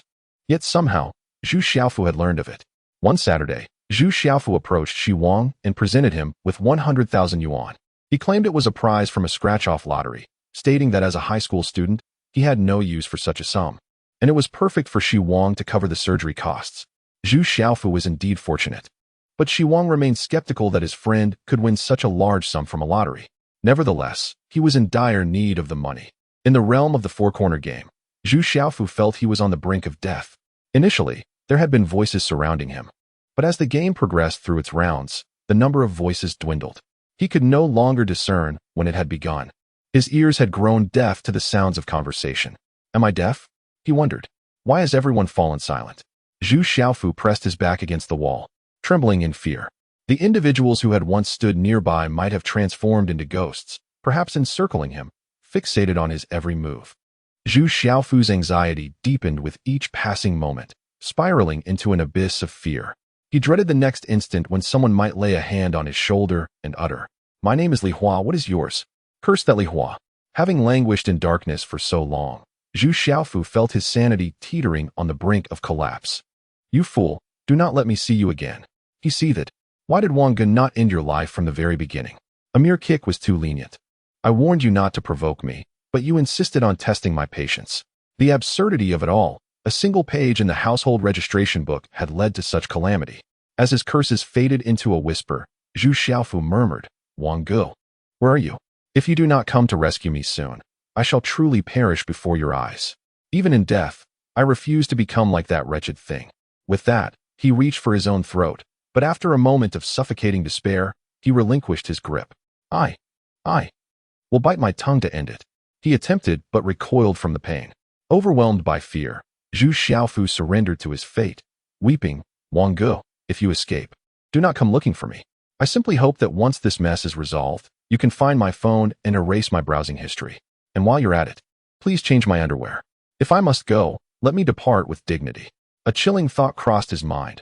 Wang Gu, you wouldn't have met your demise as well, would you? By this point, Zhu Xiaofu had lost track of his own mutterings, crouching on the ground, his eyes vacant, as if his soul had fled. Then, the sound of footsteps pierced the silence, two distinct rhythms approaching from opposite directions. Zhu Xiaofu's heart raced, pulling himself tighter into a ball. Tears streamed down his cheeks uncontrollably. He was unaware that the game had both clockwise and counterclockwise paths, but he had heard footsteps coming from both directions during this ordeal. Yet, encountering footsteps converging from both sides was a novel terror. The sounds drew nearer, seemingly headed straight for Zhu Xiaofu. How could this be? He was wedged into a corner. Why was there noise behind him? It's nothing. I've always had good fortune. Fortune tellers claim I am destined for great wealth. No one has ever tapped my shoulder before. This time shall be no different. When the footsteps halted beside him, Zhu Xiaofu trembled uncontrollably. A hand landed firmly on his shoulder from behind. "My name is Wang Qian, what is yours?" Before Zhu Xiaofu could process this, another hand from the front reached out and rested on his other shoulder. I am Li Weidong, what is your name?" The voice quivered, betraying an undercurrent of fear. Zhu Xiaofu's mind raced with a singular thought. Old Zhu, am doomed. Both hands had claimed his shoulders, and no matter which way he turned, death awaited him. Yet, Zhu Xiaofu's intelligence could not fathom this grim reality. All he knew was that he was trapped. He dared not move forward or backward. Just as he placed his phone on the ground, preparing to embrace his fate, another hand landed on his shoulder. "I am Xi Wang, little fatty, follow me." Chapter 30. Surrounded by ghost slaves, little fatty, what is this? "Wang Gu, this money is meant for the Annie's surgery. Please do not talk nonsense." Xi Wang stared at the money in his hand, unable to comprehend how the chubby fellow before him had amassed such a fortune. This was not a mere 100 or 1,000. It was a staggering 100,000. Noticing Xi Wang's silence, Zhu Xiaofu furrowed his brows and asked, "Is it insufficient? Should I buy a lottery ticket? Not to brag, but with my luck, I would surely bring home the grand prize. We could fill a sack with cash." Xi Wang inhaled deeply and replied, "It is enough. More than enough. Little fatty, you have aided me immensely." Zhu Xiaofu scratched his buzz cut and chuckled. "Wang Gu, I thought you would say something like, once I, Xi Wang, rise to greatness, I shall repay this kindness 100-fold. Xi Wang threw his arm around Zhu Xiaofu's shoulder, laughing heartily. "I won't say that. What if I never achieve greatness?" Zhu Xiaofu grinned back. "Then it's fine. With my extraordinary luck, I will surely become wealthy, and I'll have your back." In his desperate state, Zhu Xiaofu believed he had heard Xi Wang's voice as a figment of his imagination. Yet instinct compelled him to follow Xi Wang. Even if confronted by a ghost, he would still choose to walk the path with Xi Wang. In the unseen realm surrounding Zhu Xiaofu, a shroud of black mist emanated from Xi Wang, enveloping Zhu Xiaofu and the others. In mere seconds, light flickered before his eyes. He found himself no longer in the oppressive darkness, but in the hallway outside the classroom. Xi Wang had deemed it safer to lead them out of the confined space. Upon recognizing Xi Wang, Zhu Xiaofu lunged forward, exclaiming, "Wang Gu, you have finally arrived." I was terrified. It was so dark inside, I nearly wet myself. If you had delayed any longer, I might have resorted to ending my own life. Li Weidong, also relieved to be rescued, wore a look of sheer joy, astonished that he had made it out alive. In stark contrast, Wang Qian remained aloof, surveying the surroundings with a detached demeanor. Wang Gang quickly pulled Zhu Xiaofu away, admonishing him, "Are you trying to choke Xi Wang? He expended tremendous energy to save you. Let him catch his breath." Wang Gang regarded Zhu Xiaofu with curiosity, sensing an unusual odor emanating from him. Zhu Xiaofu, too, was puzzled by the masked figure nearby, but quickly redirected his attention to Xi Wang, who appeared drenched in sweat and pallid, akin to a high school student who had just completed a grueling 3,000-meter run. Wang Ge, what is wrong? Do not frighten me. Zhu Xiaofu was unaware of how Xi Wang had orchestrated their escape, but he recognized that Xi Wang was in distress. Xi Wang waved his hand weakly, assuring him, I am fine. Including this incident, Xi Wang had already invoked the realm of the nightmare ghost 5 times that day. He felt an overwhelming heaviness in his eyelids, necessitating a portion of his focus to keep them open. If he allowed himself to blink, he feared he might not be able to open his eyes again. The resurgence of vengeful spirits exceeded Xi Wang's expectations, but he harbored no regrets about saving Zhu Xiaofu.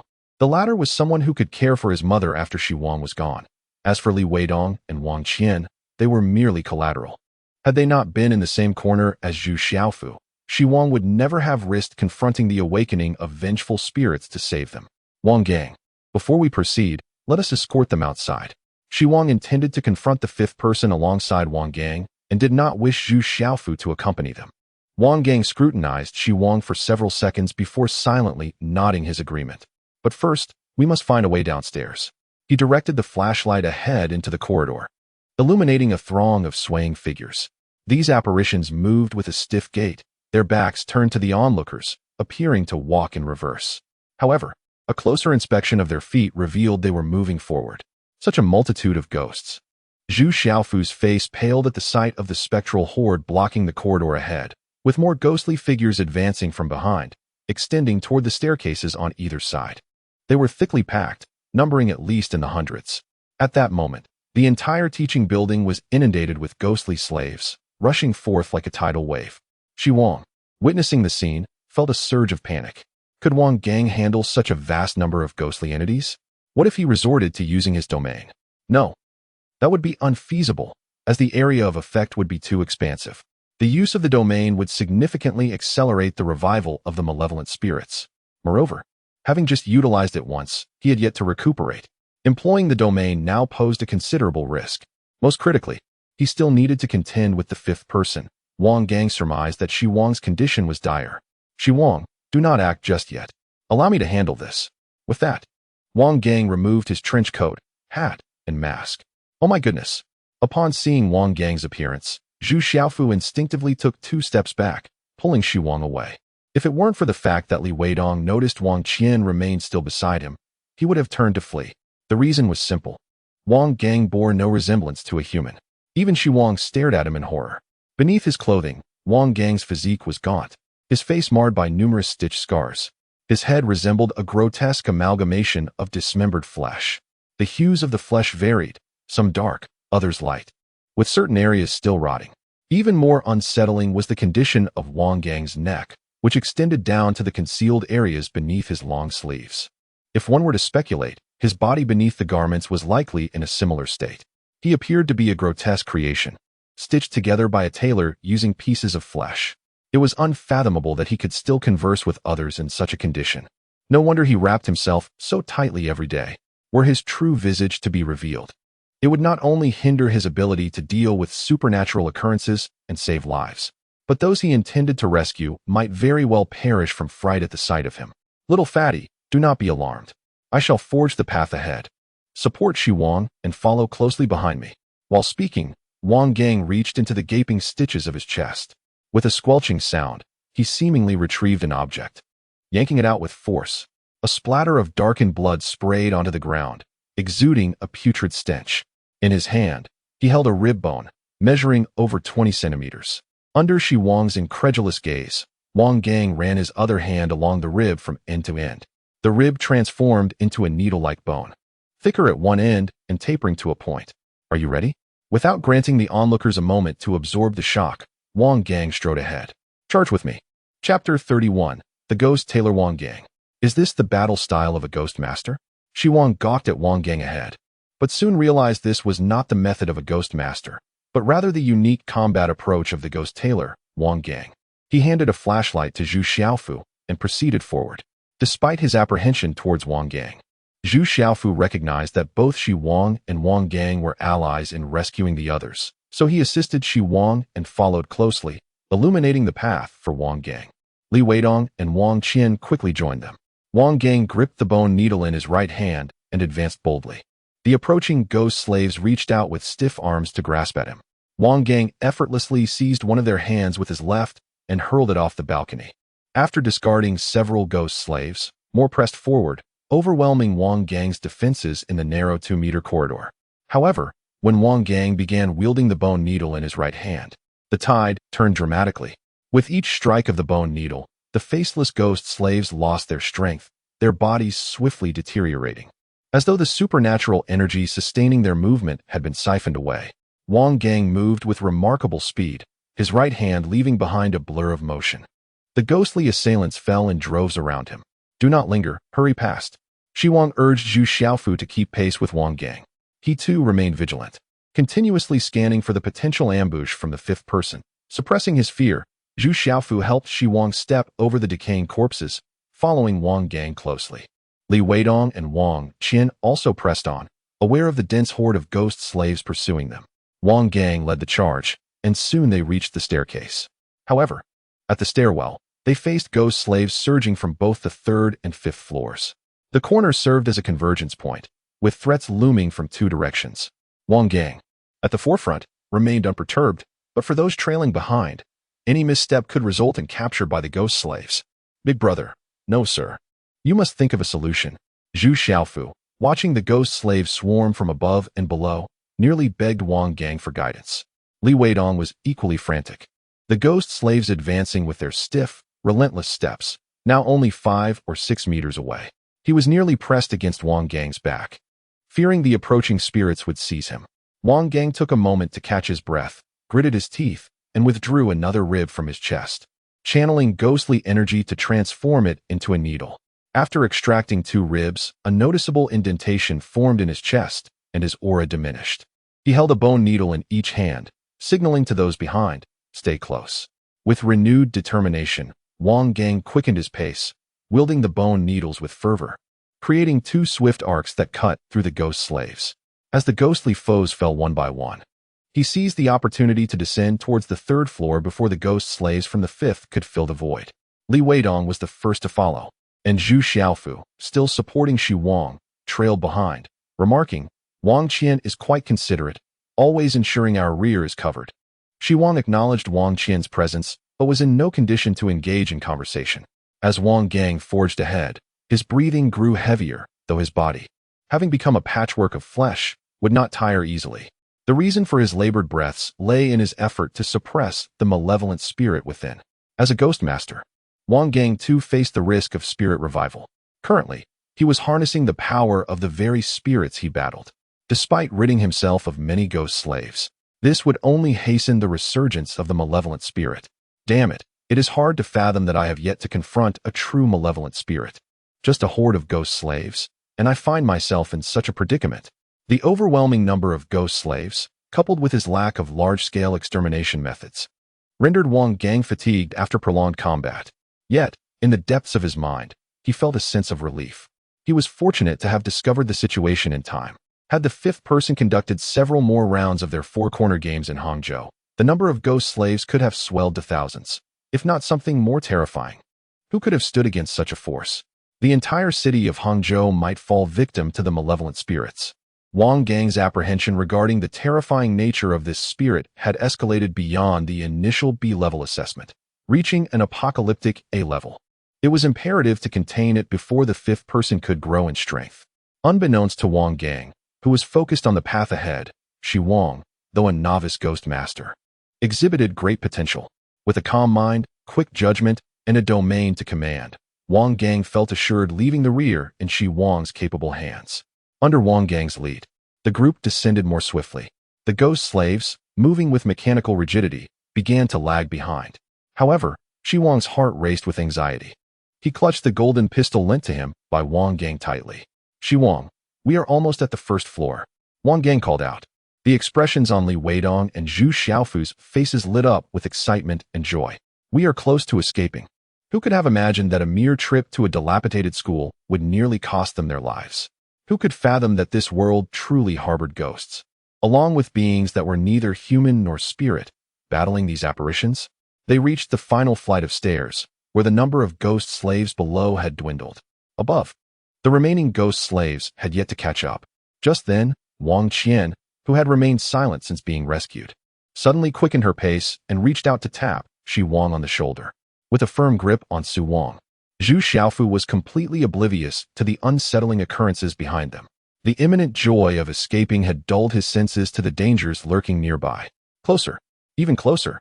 Wang Qian's outstretched hand was now a mere 20 centimeters from Xu Wang's shoulder. If Xu Wang paused even slightly, he would feel the touch upon his shoulder. Suddenly, a voice crackled through the earpiece of Wang Gang, who had just cleared the area near the first-floor staircase of the ghostly minions. Wang officer, the drone has observed a multitude of faceless apparitions approaching the classroom building where you are stationed. Do you require assistance? The entire school harbored more than just a single senior classroom building. The second and first-year classrooms, along with the faculty offices, had all succumbed to the eerie shadow that descended upon the educational edifice. Before Wang Gang's arrival, all the tall structures of the third school had already been ensnared by this sinister influence. Now, students and staff transformed into ghostly minions surged towards Wang Gang's position.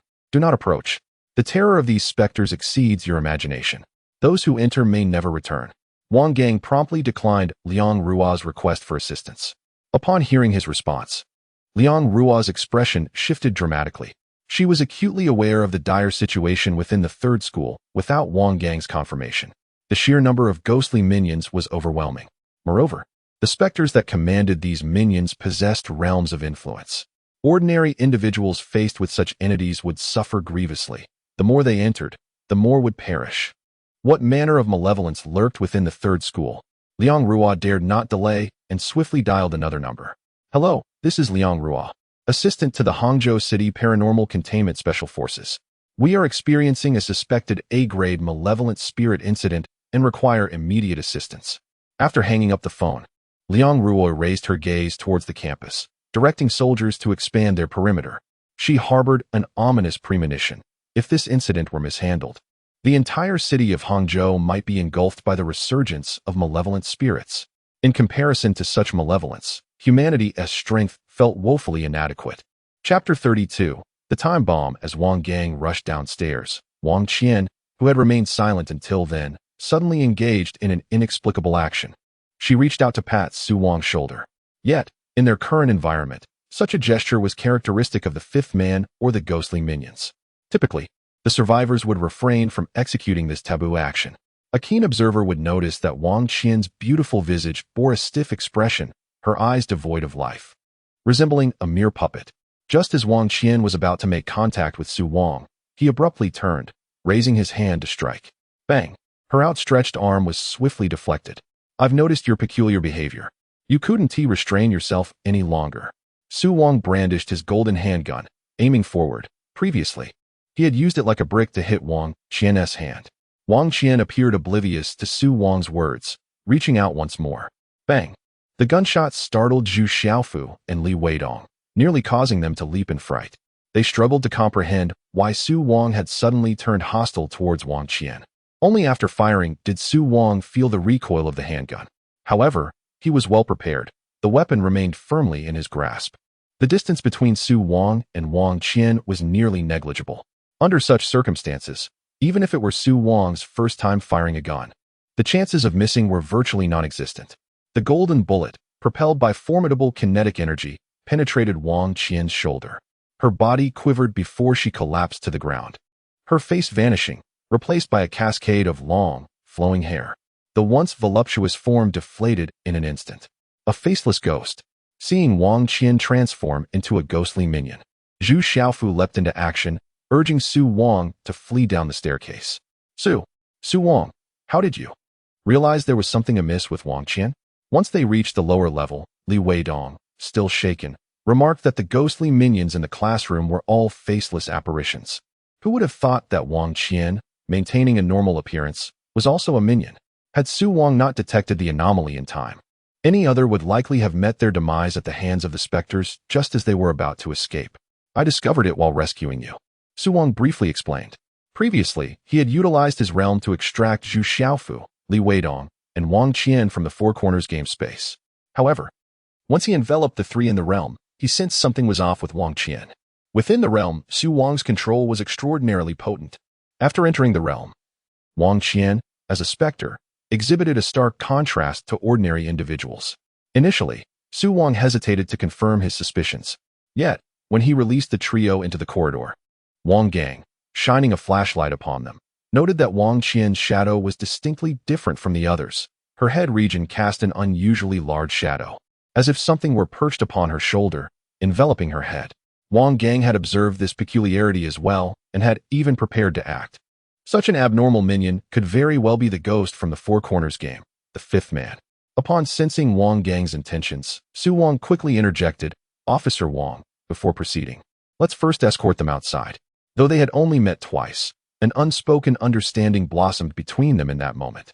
They decided to escort Zhu Xiaofu and Li Weidong out first to avoid accidental harm, and subsequently determine whether this specter was indeed the fifth man. Wang Gang resolved to heed Xi Wang's counsel. "Is it resolved?" Xi Wang inquired, gazing at the fallen minion, Wang Qian, uncertainly. "She appears no different from the other minions now. Perhaps she was once unique, but at present, she is merely an ordinary minion." Wang Gang averted his gaze, surveying the multitude of approaching minions, and sighed. "It seems she has fled." Xi Wang was taken aback. "Fled? Did you not assert that gold is the bane of spirits?" Wang Gang shook his head. "While gold may suffice against minions, it proves inadequate against true spirits. The golden handgun wielded by the spirit masters is not lethal to malevolent spirits, nor can it seal them away. Typically, containers crafted from gold are employed to confine such spirits. Now that the threat posed by Wang Qian is neutralized, Xi Wang shed his pretense of injury and swiftly approached Wang Gang. Following the light and observing the horde of faceless minions surging forth, Xi Wang queried Wang Gang, "Can we break through?"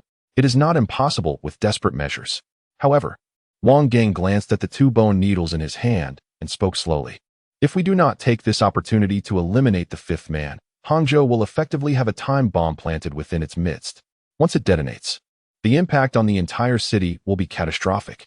Moreover, I fear it may explode tonight or even within the next few hours.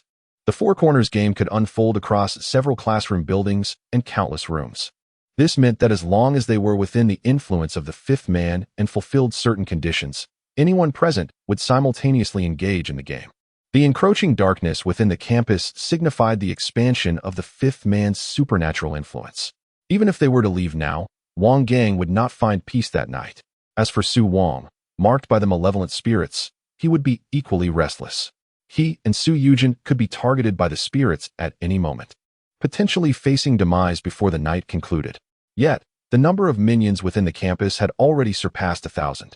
Such overwhelming numbers were beyond Xi Wang's capability to handle. Even Wang Gang was at a loss.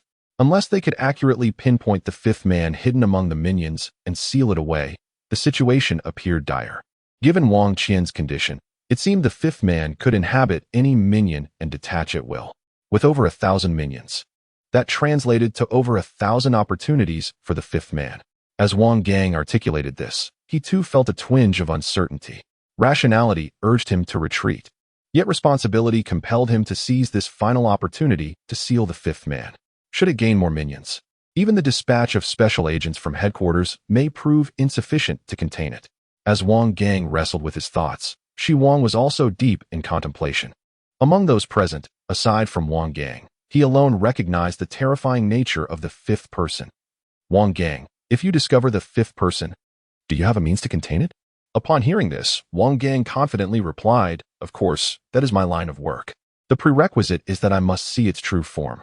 Taking a deep breath, Xi Wang addressed Wang Gang. "I have a rather perilous plan, but it requires you to first escort Zhu Xiaofu and the others to safety."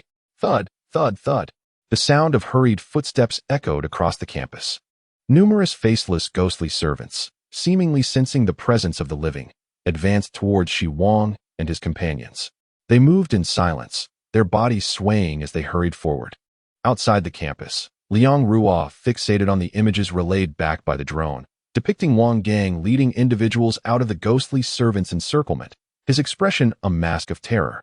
"Assistant Liang, let the brothers charge in." A soldier implored. "We fear not death, but we must rescue Commissioner Wang. Even if it costs all our lives to save him, it would be worth it." The other soldiers immediately echoed his sentiments. They feared not for their lives, but dreaded the thought of being unable to assist. Liang Ruo scanned the crowd and commanded, Commissioner Wang has issued a directive prohibiting anyone from entering.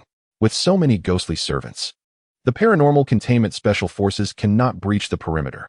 A reckless assault would only result in further casualties and could complicate matters for Commissioner Wang. Our current task is to trust in Commissioner Wang, and Liang Rua's face bore a grave expression as she continued, prepare for the possibility of paranormal expansion. She had already notified the paranormal containment headquarters. Upon receiving the information, the headquarters dispatched a special envoy, but their arrival would take at least 2 hours. Chapter 33. Initiating the Quadrant Game. Confronting the fifth person. Within the campus, Xi Wang and his companions were merely over 100 meters from the illuminated school gates. Yet they found themselves ensnared by the ghostly servants. Wang Gang was valiantly combating the oncoming tide of specters. Initially, he believed the supernatural incident at the third middle school to be merely a B-level event. However, with his growing understanding of the fifth person, he gradually redefined it as an A-level incident. Witnessing the darkness emanating from the third middle school expand outward, Wang Gang noted that a nearby residential building had already succumbed to the shadows, with faint screams echoing from within. He realized that the situation was spiraling out of control. Hang City was on the brink of an S-level supernatural incident. An A-level event posed a threat to the entire city. While an S-level event could easily devastate a city and endanger the nation, it had to be stopped. Bang bang. Wang Gang utilized his bone needles to eliminate the ghostly servants in front of him, then dashed toward Xi Wang. Xi Wang, I can no longer concern myself with the safety of your classmates. The lives of millions in Hang City are at stake. I believe it is unnecessary to send your classmates away first. We should employ your method to lure out the true ghost. Originally, Wang Gang had intended to first escort Zhu Xiaofu and Li Weidong out of the school before joining forces against the fifth person. However, confronted with the wave of ghostly servants and the imminent paranormal outbreak, he grew anxious. As the commissioner of Hang City, he could not allow the situation to deteriorate further. Xi Wang had not anticipated such a rapid turn of events. Perhaps the supernatural forces had been expanding all along. But it was only when they reached the residential building outside the school that the paranormal manifestations became apparent. Xi Wang was acutely aware of the terror and death unfolding within that suddenly darkened building. In this moment, countless individuals were likely experiencing horror and mortality. Yet, Xi Wang was a rather selfish individual. Given the choice, he would choose Zhu Xiaofu over a stranger in the building. However, Wang Gang clearly held a different perspective. Understanding that he needed Wang Gang's assistance to contain the malevolent spirit, Xi Wang begrudgingly acquiesced. I will cooperate with you. He pointed to a classroom on the first floor and declared solemnly, we shall enter, initiate the quadrant game, and confront the fifth person. This was the adventurous scheme Xi Wang had proposed. Initially, he had planned to wait until Zhu Xiaofu reached a safe location before entering the school with Wang Gang, seeking a sealed room to ensnare 2 ghostly servants and commence the quadrant game. Now, however, Zhu Xiaofu and Li Weidong were to serve as mere numbers. Zhu Xiaofu turned pale with fear at Xi Wang's plan. Enter the quadrant game? No one desires to venture in there a second time. Yet, this was Xi Wang's strategy. Despite trembling, Zhu Xiaofu did not refuse. I will just wet my pants again if it comes to that. However, Li Weidong was less agreeable. No way. I won't go. He shook his head vigorously. I don't want to go. You can kill me, but I won't enter. It's too terrifying in there. I'm scared, I want to go home. Xi Wang, please, let me go home. As he spoke, tears streamed down Li Weidong's face, overwhelmed by fear. Wang Gang paid no heed to Li Weidong's protests. He abruptly changed course, charging towards the classroom. Fortunately, he had not strayed far, and now stood merely a few meters from the classroom door. Wang Gang forged ahead, with Xi Wang following closely behind, armed with a handgun. Zhu Xiaofu was responsible for managing the light. Ghostly servants had crowded around them, their numerous arms reaching out in the darkness towards the four. In his haste to advance, Wang Gang could not clear a larger area, and the ghostly servants maintained a distance of about a meter from Xi Wang and the others. Several times, the arms of the specters brushed dangerously close to Xi Wang, almost making contact. A few ghostly servants that Wang Gang overlooked nearly tackled Zhu Xiaofu. Thankfully, Xi Wang's golden pistol enabled him to swiftly eliminate a ghostly servant. Li Weidong was reluctant to follow. Yet, he dared not halt for fear of being seized by the ghostly servants. The 4 of them resembled individuals precariously balanced on a bamboo raft amidst a stormy sea, where a moment's inattention could lead to death. However, Just 5 meters from the classroom door, Xi Wang noticed Wang Gang's pace gradually slowing, even nearing a standstill. What is happening? A wave of alarm surged through Xi Wang. Their current predicament was dire. Should they cease moving for even 5 seconds, they would be overwhelmed by the ghostly servants closing in from either side and behind. Damn it, the bone needles shattered. Wang Gang's bone needles, crafted from his own ribs, had been utilized during a B-level supernatural incident 2 months prior, having sufficed with just one. Now, without having encountered the fifth person, he had already broken 2. Yet, without hesitation, he plunged his hands into his chest, screaming in agony as he snapped 2 more ribs, transforming them into bone needles with supernatural energy. Simultaneously, a section of his chest caved in. His already damaged body began to exhibit alarming symptoms. Seams of various sizes suddenly burst, threatening to disintegrate into countless pieces of flesh. What oozed from the ruptures was not blood, but a foul-smelling liquid that reeked of decay. The aura emanating from Wang Gang grew increasingly chilling, causing Zhu Xiaofu and Li Weidong to shudder involuntarily. Due to the frequent use of ghostly powers, the malevolent spirit within Wang Gang was awakening. The ghosts are closing in. The ghosts are closing in. Li Weidong nearly collapsed under the weight of his terror as he glimpsed the approaching ghostly servants. With Wang Gang failing to clear the area, the ghostly servants were on the verge of pressing against their faces. Damn it, you choose now to awaken? I never consented. Wang Gang roared, his previously frozen body erupting into action. He frantically attacked the surrounding ghostly servants, clearing a space as if he were a rolling stone, then continued his charge toward the classroom door just a few meters away. Xi Wang could clearly perceive that Wang Gang's condition had deteriorated significantly compared to before. With every movement, a noxious liquid erupted from his body. Can you still manage? Enough with the nonsense. Xi Wang, I command you. As the commissioner of the Hang City Paranormal Containment Special Forces, Wang Gang was on the brink of madness. His tone significantly intensified. You must summon every ounce of your spirit. The moment we enter the four-corner space, immediately use your domain to seize the fifth person. I understand this is exceedingly difficult, and the opportunity is fleeting, but you must make it happen. Do you hear me? It is imperative. According to Xi Wang's conjecture, the moment they stepped into the four-corner space, the ghost would undoubtedly manifest. Wang Gang acknowledged this, for the four-corner space is indeed the domain of the fifth person. Its emergence was solely to usher everyone into this enigmatic realm. However, with numerous four-corner games transpiring simultaneously within the domain, it indicated that the ghost would most likely appear for but a fleeting moment. Where it would manifest next was unknown to anyone. The most formidable challenge posed by a ghost possessing a domain lay in this very aspect.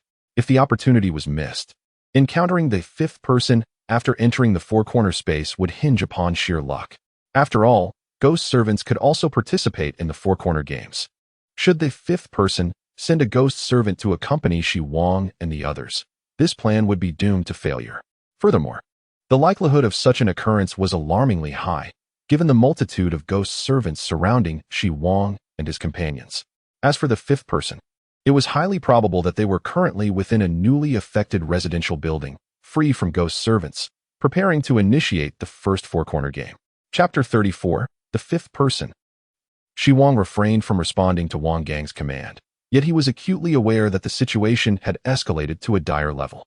This was not solely for the sake of others. It was also a matter of his own survival. Holding his breath, Xi Wang observed his surroundings, vigilant against potential assaults from ghost servants, while also monitoring the distance of his companions from the classroom door. He needed to unleash his domain the instant all 4 of them burst into the classroom, ensnaring the fifth person. If he acted too soon, trapped within the nightmare ghost's domain, Xi Wang might not even enter the four-corner space. If he delayed, the fifth person would vanish. The opportunity was but a fleeting instant. As Wang Gang had mentioned, this plan necessitated Xi Wang to summon every ounce of his spirit. Should he falter, the plan would fail. Even if Xi Wang risked awakening the vengeful ghost to extricate everyone from the four-corner space, they would still be unable to fend off the encroaching ghost servants. Moreover, Xi Wang sensed that Wang Gang was nearing his limit, the vengeful spirit within him stirring restlessly. Wang Gang's urgency stemmed from a fear of the supernatural expanding uncontrollably. Being alone and having a hand placed on one's shoulder would result in certain death. In an enclosed rectangular space, the moment the number of individuals reached 4, they would be thrust into a deadly game, the four-corner game. Even with only 2 or 3 participants, absolute safety was not guaranteed. Ghost servants could also partake in the game. And should they gather 4, they too would be ensnared in the four-corner game. Confronted with such a terrifying, vengeful ghost, it was no surprise that even an adept ghost master like Wang Gang was reluctant to enter until he had received assurance of help. Lacking a domain, he was ill-equipped to contend with the 5th person who possessed one. Although Xi Wang had a domain, he lacked offensive capabilities. The killing patterns of the nightmare ghost dictated that closing one's eyes for over 5 seconds would result in being marked, while making eye contact with the nightmare ghost would ensure death. However, these actions needed to occur within the domain. Currently, Xi Wang could only maintain his domain for a maximum of 5 seconds, and its range was limited to 2 or 3 square meters. Focus, focus. Xi Wang took a deep breath, the sounds around him gradually fading away. There were still 3 meters to the classroom door. At this pace, he would require another 7 or 8 seconds. Through the reflection in the classroom window, he could see the darkness continuing to spread. The light in the reflection was fading, and the entire campus was succumbing to utter darkness. Any building engulfed in darkness, possessing a rectangular space, could initiate a four-corner game. That was the domain of the 5th person. Suddenly, Xi Wang's attention was drawn to the diminishing light at the campus gate, and an unsettling realization struck him. Oh no! He recalled a crucial detail that had been overlooked. In that instant, a chill ran down his spine, and every hair on his body stood on end. Wang Gang. Xi Wang could only manage to utter a name before witnessing the complete extinguishing of the light at the campus gate. Almost simultaneously, a shadowy figure manifested upon his shoulder, as though something were perched upon it. Yet, just then, a torrent of black mist erupted from his 7 orifices, rapidly spreading. Cold, oppressive, death, fear. As Xi Wang released his domain, he sensed an overwhelmingly terrifying presence upon his shoulder. That presence was so fearsome it rendered him unable to turn, move, or even breathe. A ghost. Xi Wang was utterly convinced that a ghost resided upon his shoulder. This pressure was not that of an ordinary ghost servant, but rather the 5th person, suspected to be an S-class vengeful ghost responsible for the gruesome incident at the 3rd school. The moment the 5th person appeared, Xi Wang seized the opportunity, pulling the 5th person into his domain.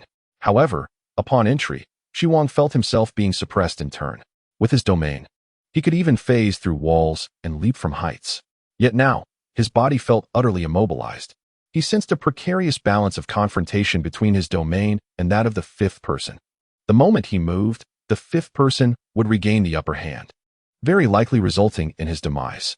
Xi Wang was uncertain how long he could endure this standoff, but he knew he must remain still.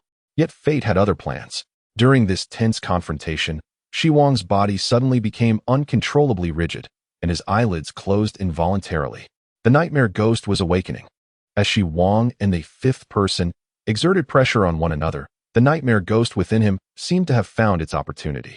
A torrent of black mist surged forth, not only from his 7 orifices, but also from every pore on his body. The nightmare ghost sought to take control of Xi Wang's body. At this moment, Xi Wang had completely fallen into a passive state. Nevertheless, he had not given up. Just as his eyes were on the verge of closing, he screamed internally, "Wang Gang!" Suddenly, 2 ghastly white bone needles shot forth from the black mist. The needles did not pierce the body of the 5th person, but whirled around it in a constant rotation. Wang Gang had arrived. Initially, he had been mere meters from the classroom door, preparing to remind Xi Wang once more, when he heard Xi Wang calling for him. Subsequently, he found himself enveloped in a pitch-black space of swirling mist.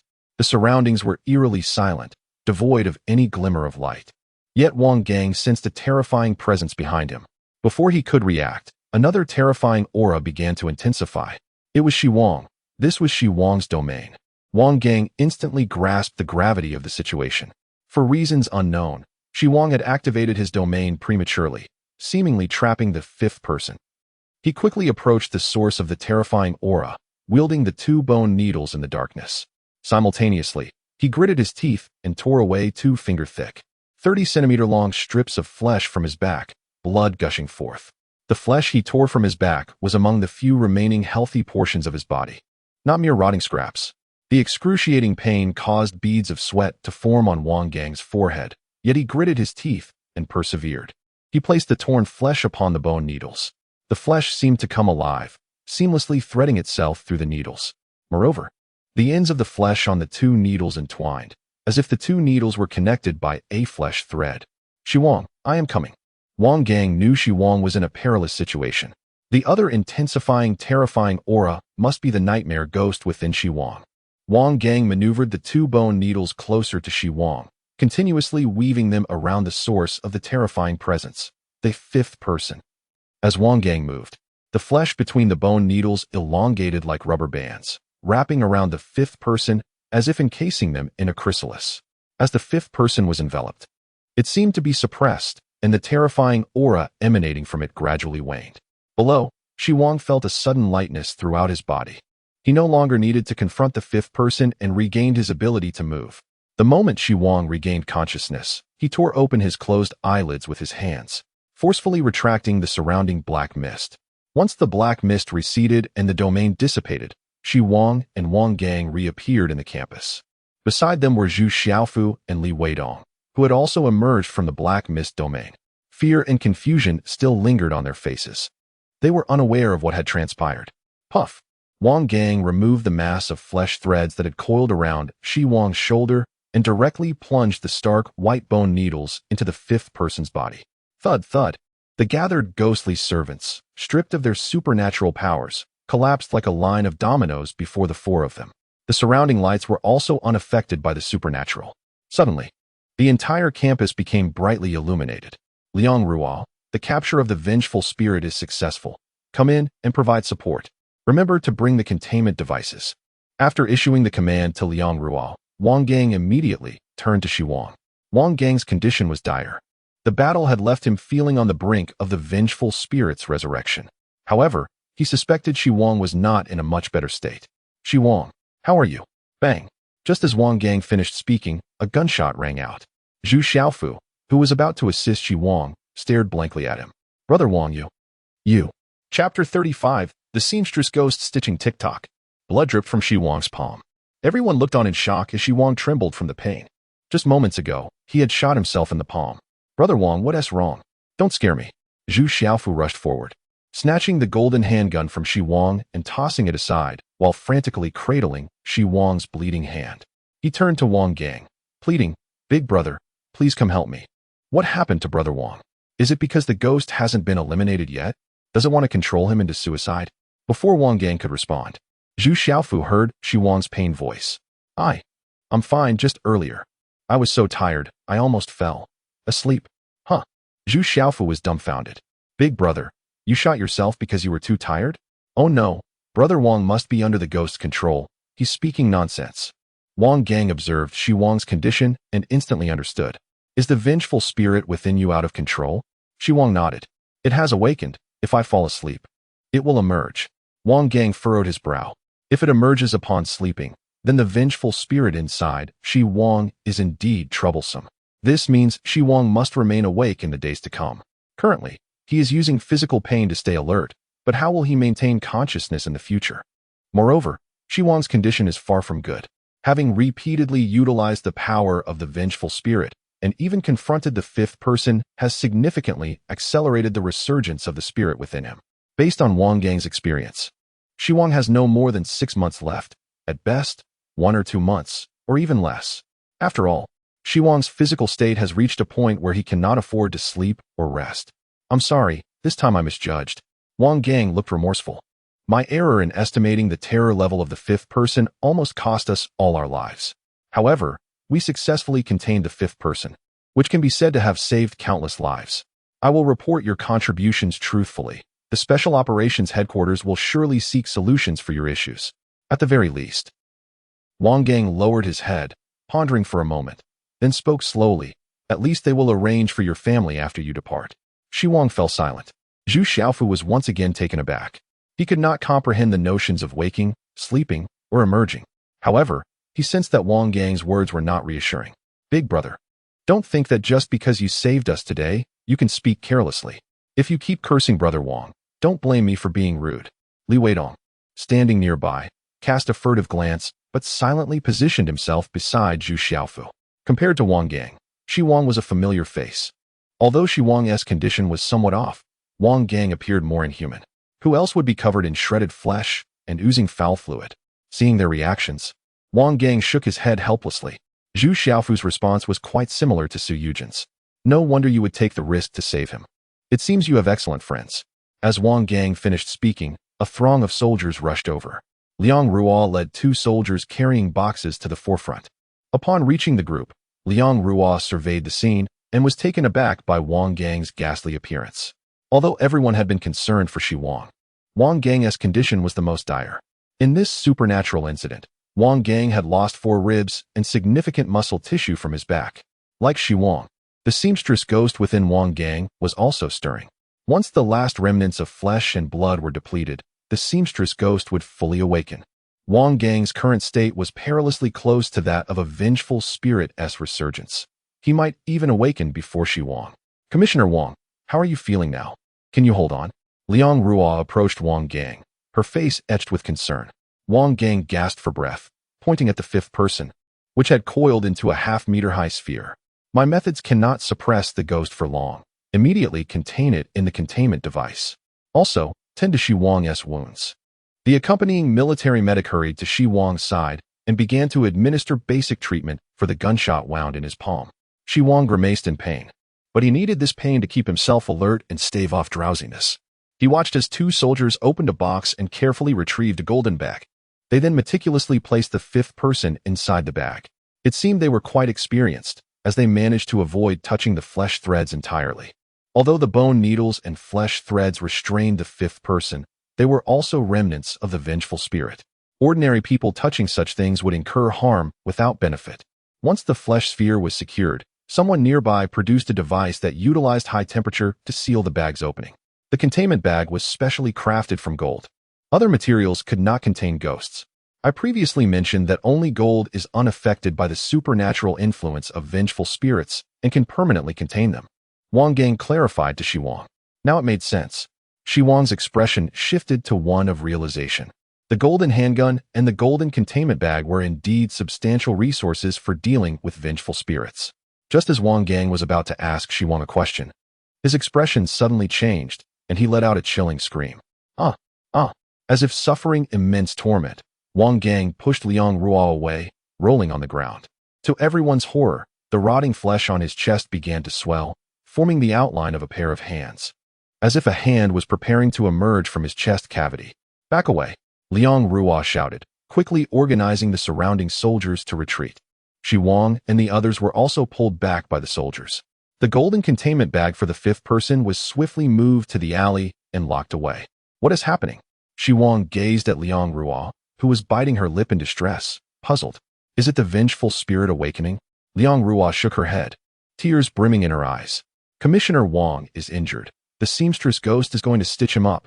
Xi Wang was filled with confusion upon hearing this. The vengeful spirit is going to stitch up the injured ghost wielder?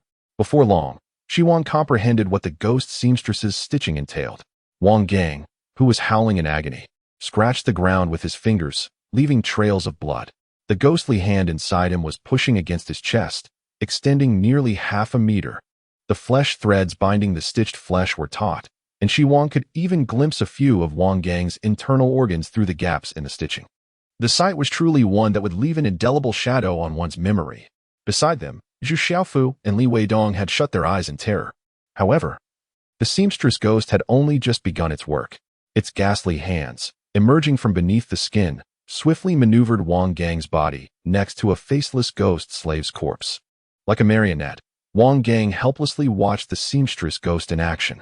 With a tearing sound, the seamstress effortlessly ripped a piece of flesh from the ghost slave's body, fashioning 2 rib bones into needles. It then commenced stitching the decaying flesh onto the wounds on Wang Gang's back. With each stitch, Wang Gang let out piercing cries of agony. His back, one of the few remaining areas of healthy flesh, was now filled with putrid meat. In that moment, Xi Wang finally understood why Wang Gang bore so many stitched scars. They were not his own flesh, but rather the remnants sewn onto him by the seamstress ghost. After half a minute, the seamstress had finished mending the wound. The abnormality on Wang Gang's chest returned to normal, yet he lay motionless on the ground, emitting muffled sounds of suffering. About 5 minutes later, Wang Gang gradually regained consciousness.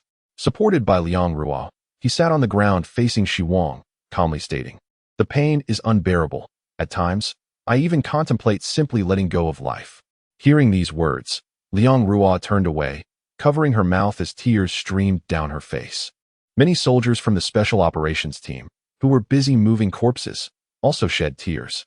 Clearly, they had accompanied Wang Gang in dealing with supernatural events and had witnessed the seamstress ghost torment him on multiple occasions. Wang Gang gently touched his back and continued. "During a previous incident, I rescued a boy. He witnessed my process of containing the supernatural and, filled with excitement, declared he wished to possess the same powers to rescue others and become a hero. That would indeed be so cool." Haraha. Wang Gang's smile was bittersweet. Yet Xi Wang understood the underlying sorrow in Wang Gang's laughter. The title of Ghost Master, containing and sealing malevolent spirits, sounded grand. However, the reality was starkly different. That boy was unaware that with each use of his own bones, Wang Gang's strength dwindled, and his blood and flesh had turned to decay. He was forced to wrap himself entirely to present a semblance of normalcy before ordinary people. When his body no longer possessed anything of its own, that would mark his disappearance. The end of being a ghost master led only to the resurrection of malevolent spirits, transforming into one himself. Wang Gang gazed up at the night sky, his voice laden with sorrow. He had never shared his innermost thoughts with others, as those around him were merely ordinary people. Even Liang Ruo and the other Special Operations members could not fully comprehend Wang Gang's feelings. Yet now, with Xi Wang present, who had shot himself to stave off the nightmare, Wang Gang felt an understanding. Does becoming a ghost master necessitate capturing malevolent spirits? Xi Wang inquired, his curiosity piqued. No. Wang Gang shook his head. Ghost masters are already unfortunate enough. Capturing malevolent spirits is the responsibility of the Supernatural Containment Special Operations Team, not that of the ghost masters. Xi Wang, surprised by Wang Gang's response, realized that Wang Gang had risked everything to contain the fifth entity, thinking it a necessary duty. Wang Gang did not conceal the truth, directly enlightening Xi Wang. Ghost masters were essentially unfortunate souls possessed by malevolent spirits. They could wield the power of these spirits, but risked constant resurrection at any moment. In other words, a ghost master could turn into a ghost, triggering yet another supernatural event. No one would force them to do anything. At most, there would be some restrictions. Xi Wang comprehended the situation. No one compelled ghost masters to act, as there was a genuine concern about their strong resistance. Should they provoke a ghost master, the consequences could be dire. In the event of a resurrection, the complications would escalate. So, you voluntarily joined the Supernatural Containment Special Operations Team? Xi Wang looked at Wang Gang, questioning his motivations. Why? If you refrain from engaging with supernatural events, you might endure a little longer. Wouldn't it be better to spend your final moments with your family? Each time Wang Gang utilized the power of a malevolent spirit, he endured excruciating pain. He himself had expressed a desire for it all to end. Why then did he join the Special Operations Team? Why did he fight so fiercely while containing malevolent spirits? Without hesitation, Wang Gang replied, "Because my family resides in this city. To protect this city is to safeguard my family." This answer, while sounding selfish, was the unadulterated truth from Wang Gang's heart, with no concealment. Xi Wang, you have experienced supernatural events. Your two classmates have as well. You are all acutely aware of the despair faced in the presence of malevolent spirits. At that moment, everyone must have wondered who could possibly come to their rescue. Wang Gang looked at Xi Wang, his voice softening. I am 33 years old, with a loving wife and a 5-year-old daughter. My wife is virtuous, and my daughter is delightful. I cannot bear the thought of supernatural harm befalling them. Even if I perish, my achievements will ensure they receive preferential treatment. Upon hearing this, a profound silence enveloped the scene. The only sounds were those of the Special Operations Team as they transported corpses. Their conversation had not gone unnoticed by others. Zhu Xiaofu and Li Weidong, having overheard much, exchanged complex glances. In the four-cornered space, Zhu Xiaofu felt an overwhelming despair when both Li Weidong and Wang Qian patted his shoulder simultaneously. He yearned for someone to save him. It was then that Xi Wang pulled him from the jaws of death. Upon hearing Xi Wang's voice, Zhu Xiaofu thought that having such a good friend in his life was worth it. In contrast, Li Weidong's thoughts aligned more with those of an ordinary bystander. Initially saved by Xi Wang, he watched Wang Gang decimate the ghost slaves, yearning for the same strength Wang Gang possessed, just like the boy Wang Gang had rescued from the supernatural event. Yet witnessing Xi Wang shoot himself to suppress the resurrection of the malevolent spirit, And seeing Wang Gang tormented by the seamstress ghost, Li Weidong's feelings turned conflicted. He desired power, but did not wish to endure the accompanying suffering. After weighing the options, he concluded that the power of a ghost master was best avoided. Meanwhile, Xi Wang pondered deeply. He had come to realize that Wang Gang's lengthy monologue was, in fact, a choice presented to him. As a ghost master, he could continue to feign normalcy, remaining by his family's side while patiently awaiting the resurrection of a malevolent spirit, or join the Supernatural Containment Special Operations Team, confronting supernatural events, capturing malevolent spirits, and ultimately facing death at the hands of a resurrected spirit. Both paths as a ghost master led to demise. The difference being that pretending to be an ordinary person required no use of malevolent spirit powers, allowing for a slightly longer life, yet without any preferential treatment for his family. Conversely, joining the Special Operations Team meant that upon encountering a supernatural event, he would need to engage in containment, risking death at any moment. However, should he perish, his family would receive preferential treatment. Xi Wang felt a deep sense of reluctance. At only 18 years of age, his mother had yet to fully recover from surgery, and his grandmother was aging. As the only man in the family, he aspired to attend a prestigious university, secure a good job, and earn a substantial income to support his elders. Yet, he had become a ghost master. Wang Gang, is there truly no solution for the resurrection of malevolent spirits? Hope flickered in Xi Wang's eyes. Wang Gang met Xi Wang's gaze with a sigh. The first supernatural event within the borders of Huagua occurred 6 months ago. It was during that time that the Supernatural Containment Special Operations Team and the Supernatural Research Institute were established. The resurrection of malevolent spirits among ghost masters is the Research Institute's foremost topic. However, there have been no results thus far. Xi Wang understood. Wang Gang had not claimed that there was no solution to the resurrection of malevolent spirits. Humanity simply had yet to grasp the necessary methods. Half a year had passed without any breakthroughs. Xi Wang realized that even if he refrained from utilizing the powers of malevolent spirits, he would not last much longer. He was certain that he would not survive until a solution was found. Thus, the path laid out before Xi Wang was singular.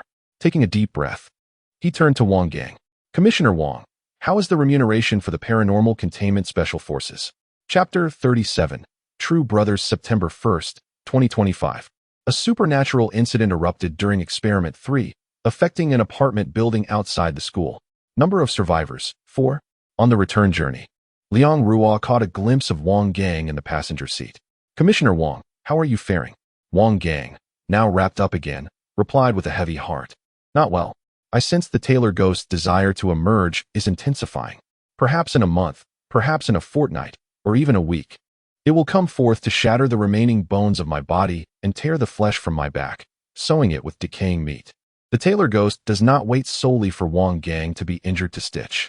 Once the power of the malevolent spirit reaches a certain threshold, even if Wang Gang refrains from tearing his flesh to suppress it, the Taylor Ghost will inevitably emerge to personally rend his good flesh.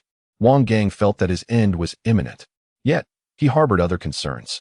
The frequency of supernatural occurrences in Hangzhou had escalated alarmingly.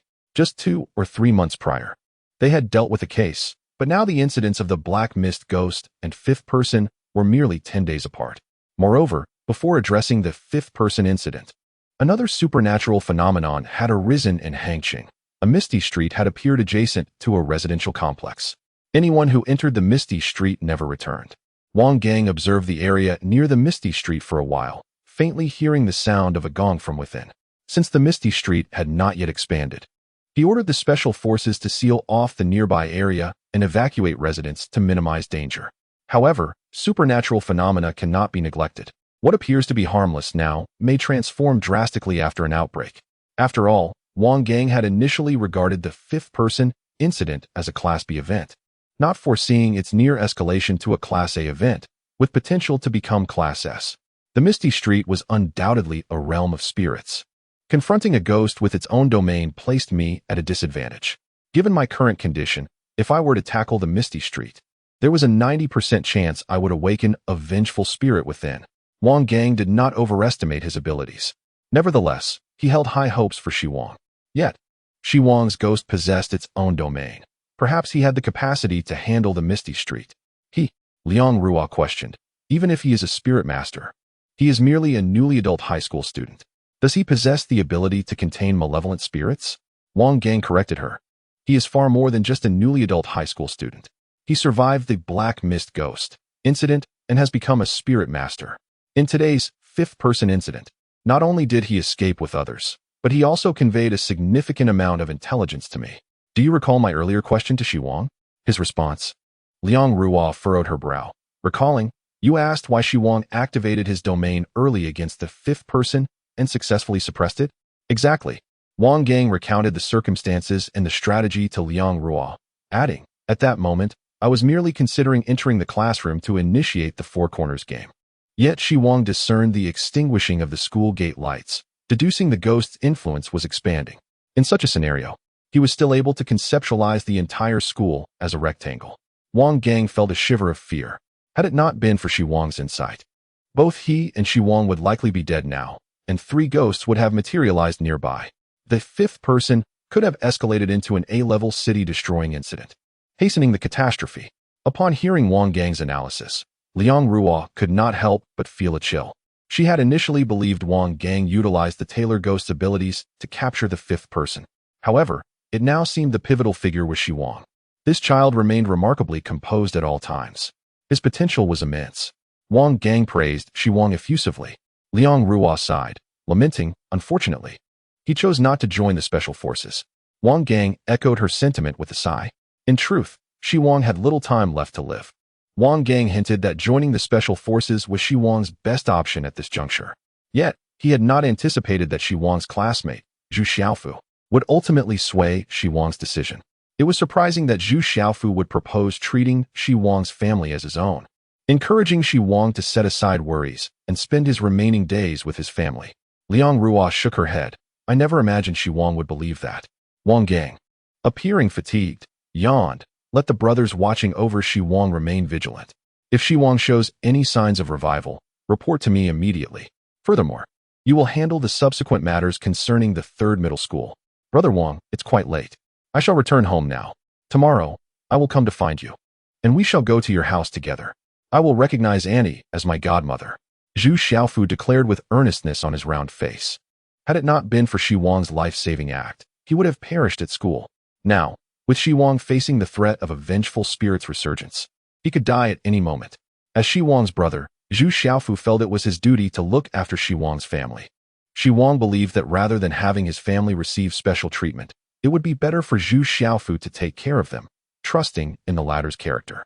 Nearby, Su Yujin remained oblivious to the unfolding events. She had been stationed outside the school, and before leaving, Xi Wang instructed Zhu Xiaofu to keep quiet. Upon hearing Zhu Xiaofu's intent to recognize Xi Wang's mother as his godmother, Su Yujin was momentarily taken aback. Zhu Xiaofu turned to Su Yujin and suddenly proposed, Su Yujin, why don't you also recognize Annie as your godmother? Our iron triangle has always referred to each other as brothers. If we recognize a godmother, we shall truly be brothers. Su Yujin's expression darkened at his words. Who wants to become your true brother? Zhu Xiaofu, sensing her reluctance, turned his head aside and sighed heavily. Su Yujin retorted, you still dare to sigh? Although I've always been carefree, do you not see that I have 2 melons hanging on my chest? I am a woman. Stealing a glance at Xi Wang, she thought, if we were to become biological siblings, how would that? Suddenly, Su Yujin recalled the impending crisis Xi Wang faced. Though she was unaware of the imminent resurgence of the malevolent spirit within him, she knew that Xi Wang had always been at risk. If this issue remained unresolved, Xi Wang's lifespan. All right, you all should head back now. Xi Wang waved his hand. Rest well, we'll discuss matters tomorrow.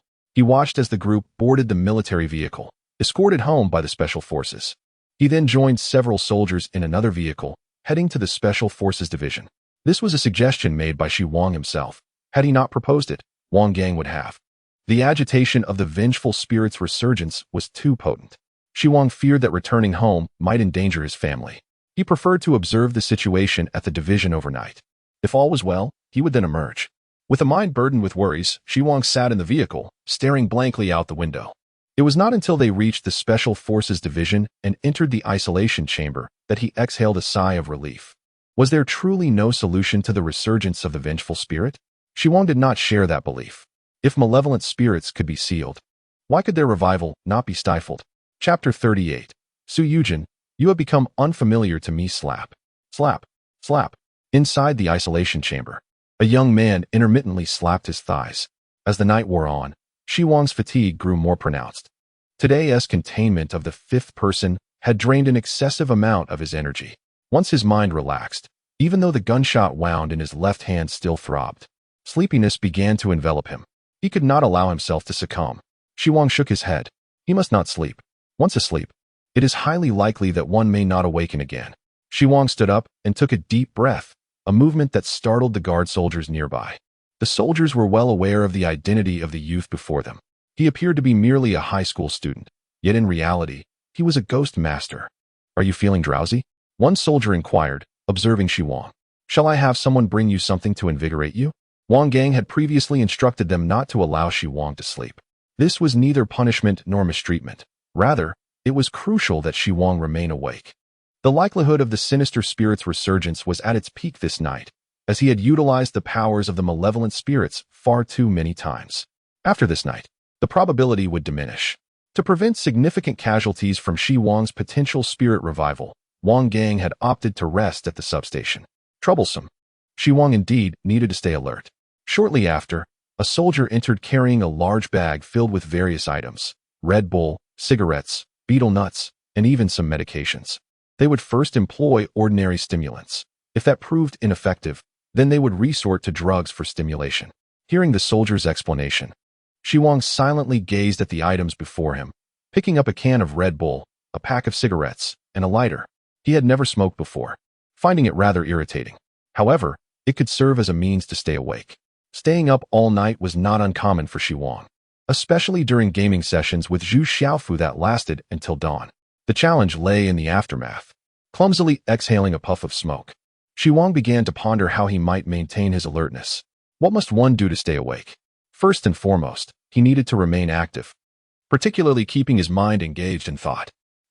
This is a perfect opportunity to review the events of recent times and identify areas for improvement. For a considerable period, the soldiers stationed outside the watchroom could hear Xi Wang engaging in a continuous monologue within. However, they refrained from intervening. Ghost masters were inherently unique individuals, each with their peculiarities. Their sole responsibility was to ensure Xi Wang did not succumb to slumber. From self-questioning to ultimately grabbing his phone to open a novel app, Xi Wang oscillated between reading and pacing back and forth. The night dragged on slowly. Nevertheless, Xi Wang managed to endure until dawn. An early morning Wang Gang arrived at the watchroom to greet Xi Wang. You've survived the most challenging night. Observing Xi Wang's fatigued demeanor with bloodshot eyes, Wang Gang sighed before adding, but this does not guarantee your safety. Perhaps you will feel slightly better over the next few days. However, your condition indicates that the malevolent spirit will soon revive. Therefore, go home and spend quality time with your family. When you sense the spirit's resurgence, you must notify us in advance. We cannot allow another incident like the Black Mist ghost event to occur. Since Xi Wang had chosen to be with his family, Wang Gang decided against insisting that Xi Wang join the special operations team. After all, Xi Wang was already a man on the brink of death. Joining the special operations team would hardly yield significant achievements. As for coercing a ghost master, engaging with them in such a manner was one of the most foolish approaches. The official stance of the Huagua government had always been one of voluntariness. It is worth noting that the initial paranormal containment special operations team consisted entirely of ordinary soldiers. These soldiers, undaunted by death, uncovered the 3 major rules governing malevolent spirits, providing invaluable support to the research institute. Thank you for your reminder. Xi Wang held a deep respect for Wang Gang. Such a responsible ghost master was a boon to the residents of Hangzhou. You may return now. Wang Gang gestured to a few plainclothes soldiers behind him. I will arrange for a few individuals to discreetly follow you. Should any issues arise, we will be able to respond promptly. Xi Wang remained silent for a few seconds, offering no objection. Very well. Upon returning home, Xi Wang entered directly through the door. He had informed his family that he was resting at Zhu Xiaofu's house. However, he was taken aback to find his grandmother already awake and preparing breakfast. My dear grandson, you are back so early, his grandmother exclaimed, rushing over to embrace him. Why do you look so pale? Didn't you go to your classmate's house to rest? Why didn't you get any sleep last night? Oh dear. It's strange. I was quite anxious when you didn't come home. I had a feeling something was amiss. Thankfully, it was just my imagination. Wait a moment. The porridge will be ready soon. After you finish, you should rest. I will have your mother call your teacher for a leave of absence." Hearing his grandmother's concerned words, a wave of melancholy washed over Xi Wang. If he were to perish, it would be a heartbreaking farewell for his grandmother and mother. "Yet, Grandma, please sit. I will serve the rice. There is no need to go to school. They said there was an issue, and the break has been extended." Last night, only 4 survivors remained from the students and faculty of 3rd Middle School. This was bound to make headlines. However, Xi Wang did not wish to burden his elders with worry. Hearing the commotion, Xi Min emerged from her room. "Mom." Upon seeing Xi Min, the weariness on Xi Wang's face vanished entirely. After the family finished breakfast, Xi Wang took Xi Min out for a stroll. On their way home, they encountered Zhu Xiaofu and Su Yujin, who arrived bearing a multitude of gifts. "Auntie," Zhu Xiaofu exclaimed upon seeing Xi Min, completely disregarding Xi Wang, his face breaking into a hearty grin. Oh, Zhu Xiaofu had visited several times before, and Xi Min recognized her son's good friend. "Come in and have a seat." However, Xi Min's gaze predominantly rested on Su Yujin. Normally, Su Yujin wore little to no makeup. Nonetheless, her natural beauty was already of class flower caliber. Today, however, she donned light makeup, elevating her appearance even further, her voice taking on a melodic tone. "Hello, Auntie. It's a pleasure to meet you. I am Su Yujin, a friend of Xi Wang. Who would have thought Auntie would be so young and beautiful? No wonder Xi Wang is so handsome." Su Yujin flashed a sweet smile at Xi Min before casting a sidelong glance at Xi Wang, who was rubbing his arms. Xi Min, observing Su Yujin, seemed to grasp something, her face instantly lighting up with joy. "Xiaojin, come in quickly. I often hear Xi Wang speak highly of you, saying you are beautiful. Meeting you today, you truly live up to his words." Zhu Xiaofu watched the two enter the house hand in hand, turning to Xi Wang with a look of incredulity. "You frequently talk to our mother about Su Yujin at home?" Before his godmother had a chance to acknowledge it, Zhu Xiaofu had already taken the liberty of calling her out. Xi Wang shot Zhu Xiaofu a glance and countered, "Do you think that is possible?" "Well," Zhu Xiaofu's eyes darted as if he had a sudden revelation. "Surely Mom isn't thinking." "Thinking about what?" Xi Wang took the gifts from Zhu Xiaofu's hands, exasperatedly stating, "If you're not coming in, I will close the door." As they entered the living room, they found Su Yujin engrossed in cheerful conversation with Xi Min and Xi Wang's grandmother. Their chatter was nonstop, especially Su Yujin, whose voice was a far cry from the one Xi Wang was accustomed to. "Knock, knock, knock." Zhu Xiaofu rapped on the table, drawing the trio's attention. He then pointed a serious finger at Su Yujin, declaring, "Su Yujin, you've become someone I no longer recognize. Speak. Have you been possessed by a ghost? Whoever you are, get off my brother at once." Su Yujin's forehead instantly broke out in sweat. However, upon noticing Xi Min's puzzled expression, she quickly rephrased, "Isn't your mother right in front of you? Why not acknowledge your godmother?" "Acknowledge a godmother?" The grandmother looked utterly bewildered. Yet, Xi Min turned to Zhu Xiaofu. Having recalled their earlier stroll when Xi Wang mentioned Zhu Xiaofu's desire to have a godmother, Xi Min had been somewhat hesitant. Fully aware of their family situation and feeling unworthy of recognizing Zhu Xiaofu as a godson, just as she was about to refuse, Zhu Xiaofu knelt down and began to bow repeatedly before Xi Min. "From today onwards, you shall be my godmother. Xi Wang is my biological brother. From now on, regardless of what occurs within our family, we shall face it together. You may consider me as your own son, and as for grandma, you can treat yourself to having an additional plump grandson." Chapter 39, Earning Money. In the face of Zhu Xiaofu's persistent entreaties, Xi Min ultimately acquiesced. There were no formalities. It was merely a matter of bowing a few times. Zhu Xiaofu's parents were absent, and Xi Min regarded it as nothing more than children playing house. Outside the community, the three of them were taking a leisurely stroll. "Xi Wang, your complexion is quite poor. How are you feeling now?" Earlier at home, Su Yujin had refrained from asking. Now that they were outside, she could no longer suppress her concern. "For the moment, I am all right. Perhaps having weathered the worst of it. Or perhaps due to the company of Zhu Xiaofu and the others." Xi Wang's mind was now quite alert. Although his face appeared pale, his spirit was undeniably vigorous.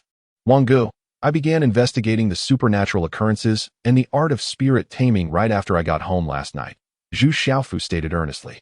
"As soon as I obtain any information regarding the suppression of malevolent spirits, I will inform you at the earliest opportunity."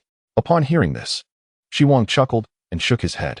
Wang Gang is a member of the Special Operations Unit for Supernatural Containment. If there were truly a solution, he would not face the risk of malevolent spirit resurgence. Xi Wang firmly believed that the state had allocated substantial resources toward the study of the supernatural. Should any breakthroughs arise, they would undoubtedly be applied first to the spirit tamers within the Special Operations Unit. If even Wang Gang could not find a way, the chances of uncovering anything online were negligible. As the topic of malevolent spirit resurgence loomed over them, a heavy atmosphere enveloped the trio. Su Yujin believed that Xi Wang had only a few months left to live, while Zhu Xiaofu was aware that Xi Wang might have merely a handful of days, or perhaps even just days remaining. Observing the two with furrowed brows, Xi Wang patted their shoulders and asked, "By the way, what did you two say after returning home yesterday? Did you inform your families about the supernatural events?" Upon hearing this, Zhu Xiaofu seemed to recall something and expressed his irritation. "Don't even mention it. My dad thought I had gotten into trouble at school and was sent home by the teacher. He tried to call my homeroom teacher, but couldn't get through. When I told him that there were ghosts at school and that teachers and classmates had died, he said I was making up stories and urged me to write a novel on tomato." Zhu Xiaofu wore a gloomy expression. "I narrowly escaped death, only to return home and receive a beating from my dad with a belt." "I can relate," Su Yujin sighed. "If it weren't for our personal experiences, who would believe that ghosts exist in this world? When Xi Wang first mentioned ghosts at school last night, we didn't believe him either. I noticed that the class group chat has been muted. It must have been arranged by Wang Gang's people. With so many students who commute not returning home last night, the parents of those children and teachers must be frantic with worry.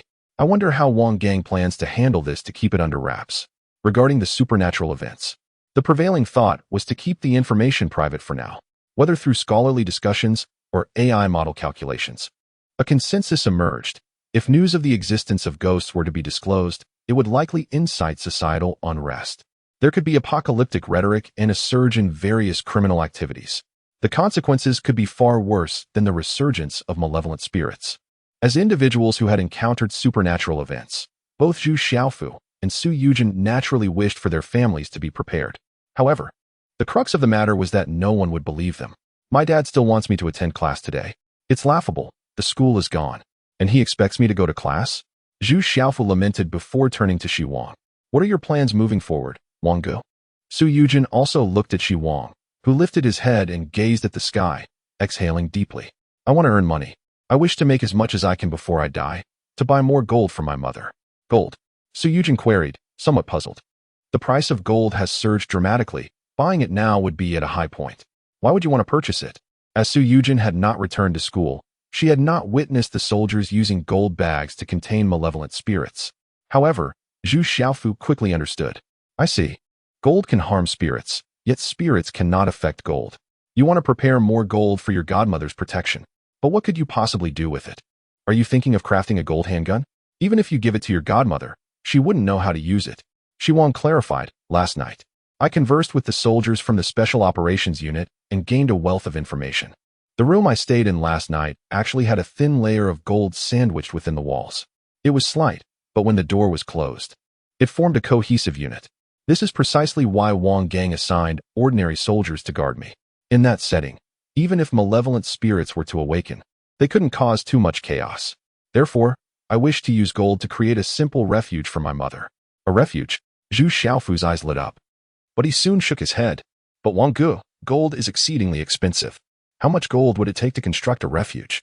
Although old Zhu has some skills, I estimate that even if we squeeze him dry, we could only muster 1 or 2 million at most. This amount would hardly suffice for purchasing gold. Moreover, I read on Tomato that building a refuge requires numerous additional resources, which we simply cannot procure." Zhu Xiaofu's family situation was the best among the three. It was pitiable to think of old Zhu being drained by Zhu Xiaofu without knowledge of his son's thoughts. Perhaps he would need to practice his singing that very night. Unable to contain herself, Su Yujin interjected, "Xiaopeng, do you know what your most pressing concern should be right now?" "Huh?"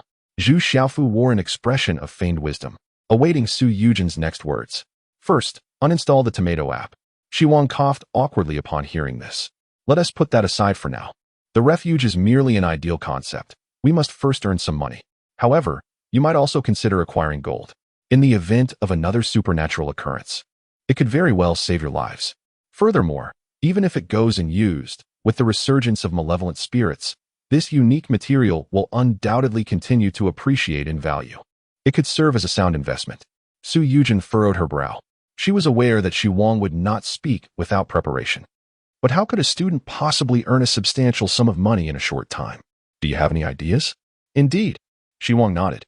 Upon leaving the Special Operations Unit, he had received an invitation from Wang Gang. Typically, spirit tamers would consider gathering a sum of money when arranging for their family's safety. Some even engaged in illicit activities utilizing the powers of malevolent spirits. However, spirit tamers who break the law are still criminals and are prioritized targets for capture. Wang Gang observed Xi Wang pause for a moment. He understood that Xi Wang would not partake in such activities, yet he felt compelled to make the distinction clear. Spirit tamers are a unique group.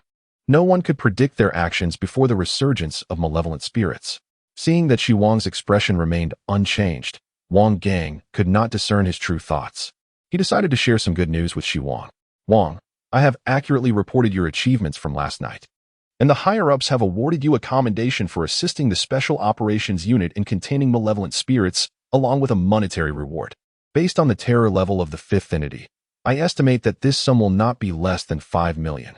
Unfortunately, had you been a spirit tamer within the Special Operations Unit, the amount would have been even greater.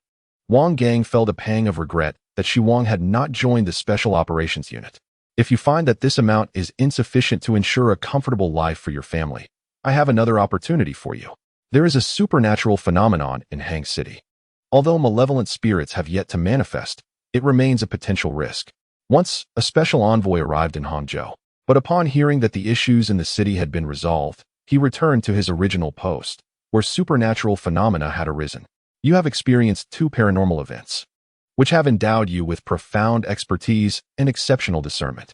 If you could assist me in investigating these phenomena, the Special Task Force would be willing to compensate you. Given that the supernatural occurrences are currently classified as Level C, the remuneration would be limited to 3 million. I am fully aware that employing the powers of malevolent spirits accelerates their resurgence, hence I shall not request you to utilize such forces. Should you encounter any danger or anomalies during the exploration, feel free to withdraw. Are you interested? Considering the current state of your body and the resurgence of malevolent spirits, in a couple of days, even if you wish to accept this task, I would not permit it. To be candid, Xi Wang was momentarily awed by the 5 million reward for heroic deeds. After laboring diligently on the construction site for nearly 2 months during the summer, he had only earned a mere 10,000. However, reflecting upon the perilous nature of containing malevolent spirits and the grave risks faced by spirit tamers, 5 million suddenly seemed rather trivial. In an age marked by the resurgence of malevolent spirits, ensuring a comfortable life for his mother and grandmother would require far more than 5 million. Resolutely, Xi Wang raised his gaze to meet Wang Gang's eyes. I have time tonight, but can you still contain malevolent spirits?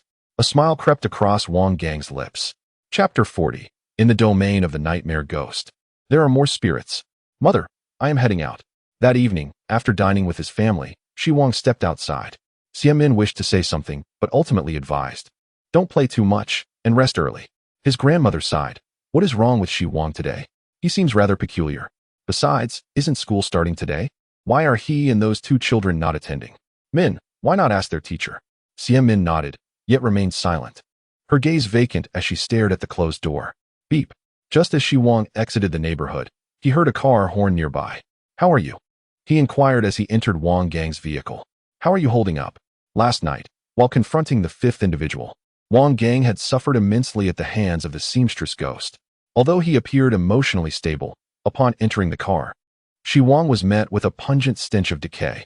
Wang Gang's body was marred, with little flesh remaining, all stitched together in a grotesque manner, with cadaveric fluid seeping from the stitched areas.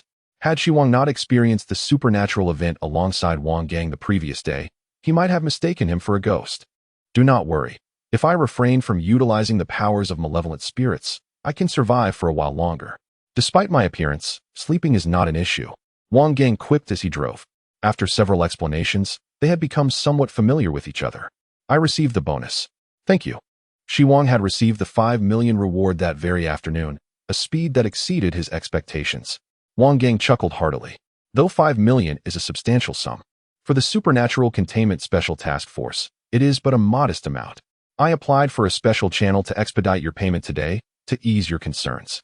The rapid disbursement of funds was largely due to Wang Gang's influence. Under normal circumstances, it would have taken several days.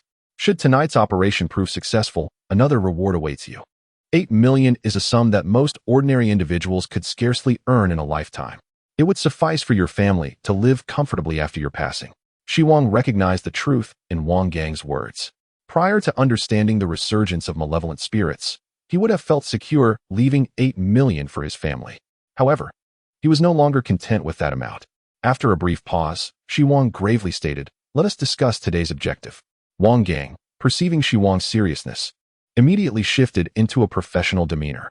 The identity of the current malevolent spirit remained uncertain. All they had was a fog-laden street, likely the domain of a ghost.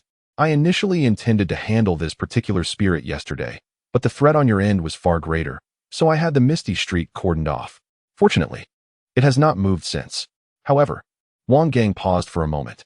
"While I was observing from outside, I heard the sound of gongs emanating from within." Xi Wang was taken aback, pressing for more details. "What kind of sound?" Wang Gang reiterated, "The sound of gongs, accompanied by drums." Xi Wang's brow furrowed in contemplation. He recalled the time he encountered the nightmare ghost at the construction site. Amidst his uncontrolled release of dark mist, he had also heard the sound of gongs. Not only that, but there were also the melodies of flutes and the rhythmic sounds of footsteps. These sounds had emerged from the nightmare ghost's mist, gradually fading away as if departing from the darkness. Xi Wang pondered whether the gongs Wang Gang referred to bore any connection to the sounds he had heard. Recalling the nightmare ghost, Xi Wang's mind raced with memories. The headless ghost. During his encounter with the nightmare ghost, he and Zheng Shuren had taken refuge in a coffin. Subsequently, Xi Wang had touched the jade pillow inside the coffin and, inexplicably, found himself ensnared in the nightmare ghost's dream. Within that dream, he had wandered into the fog that lined the roads, inadvertently trespassing into the territory of the headless ghost. Had he not discerned the killing pattern of the nightmare ghost in a moment of clarity, he would have perished at the hands of the headless ghost. The conflict between the headless ghost and the nightmare ghost indicated that the former was undoubtedly not a figment of the latter's imagination. But why would the headless ghost manifest within the nightmare ghost's dream? No, it was not merely the headless ghost. Xi Wang's expression sharpened. In such an environment, the sounds of gongs, flute melodies, and dancing footsteps, these three auditory elements undeniably represented malevolent spirits. They too had once emerged from the mist. Did this imply that these spirits had previously resided within the nightmare ghost's dream? Xi Wang recalled the oppressive fog that had enveloped the roads in the nightmare. Perhaps the mist harbored malevolent spirits. The more he contemplated, the more his heart raced. If that were the case, it suggested that there was more than one malevolent spirit within him. At the very least, aside from the nightmare ghost, there was also the headless ghost. The sense of dread and terror that the headless ghost had instilled in Xi Wang surpassed even that of the fifth individual. In confronting the fifth individual, Xi Wang had the domain of the nightmare ghost to shelter him from harm.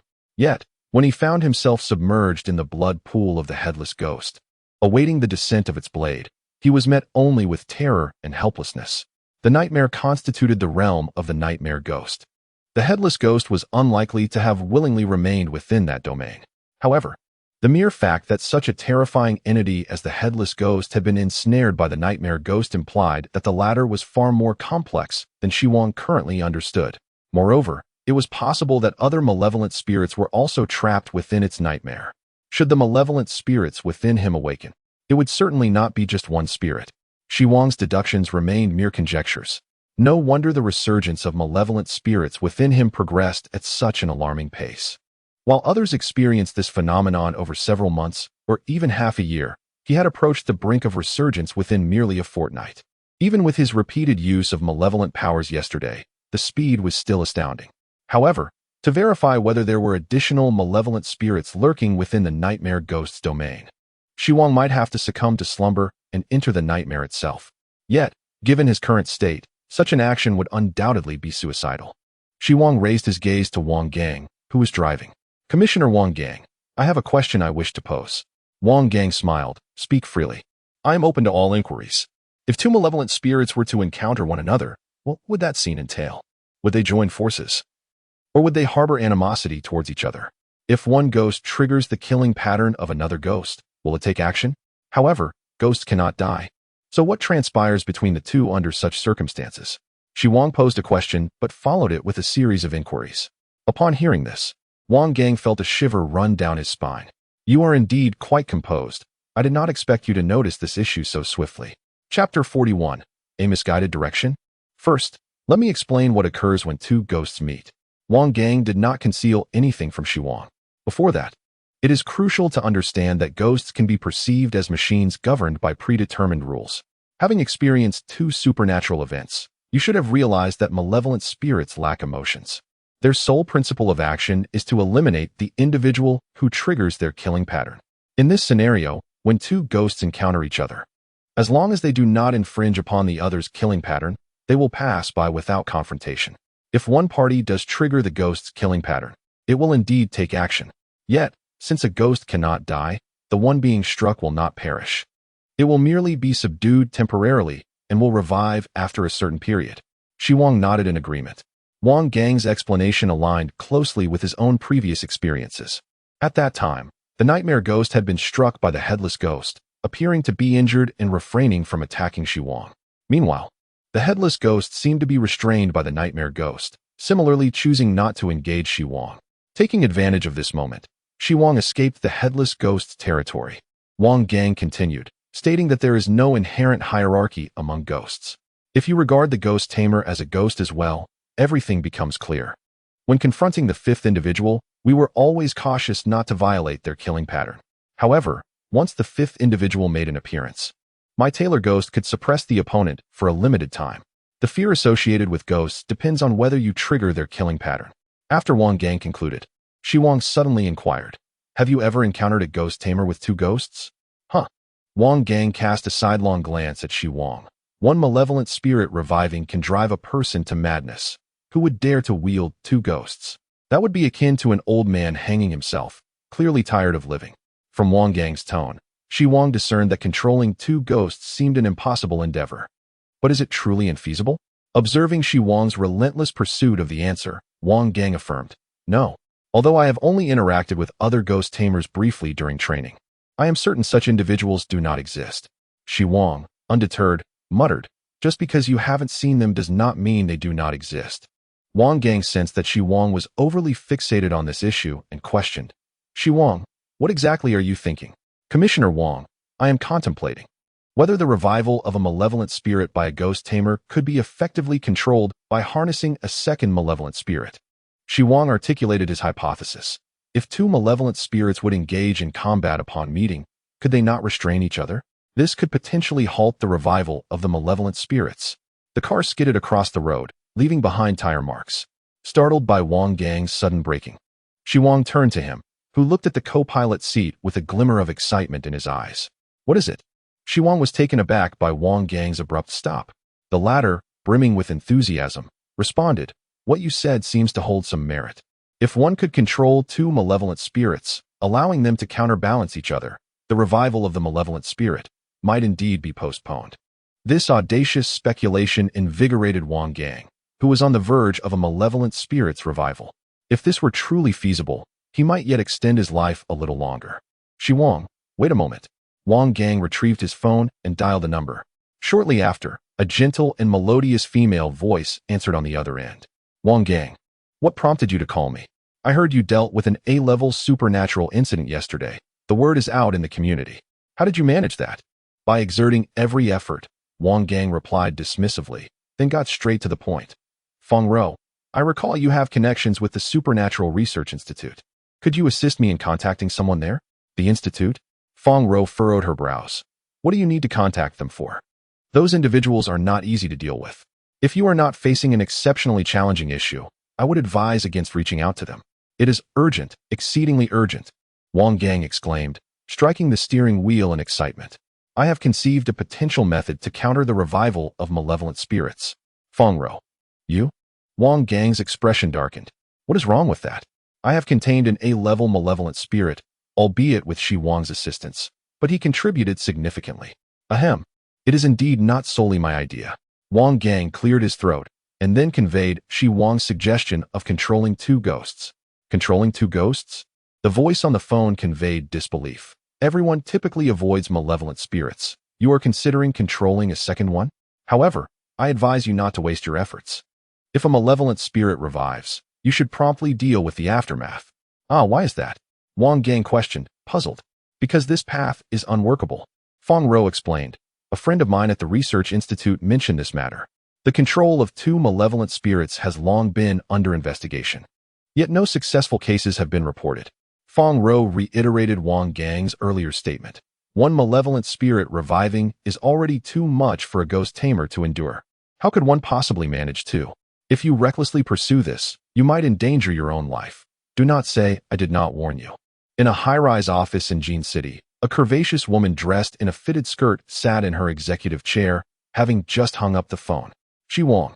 Is he the high school student who assisted Wang Gang in resolving the A-level supernatural incident?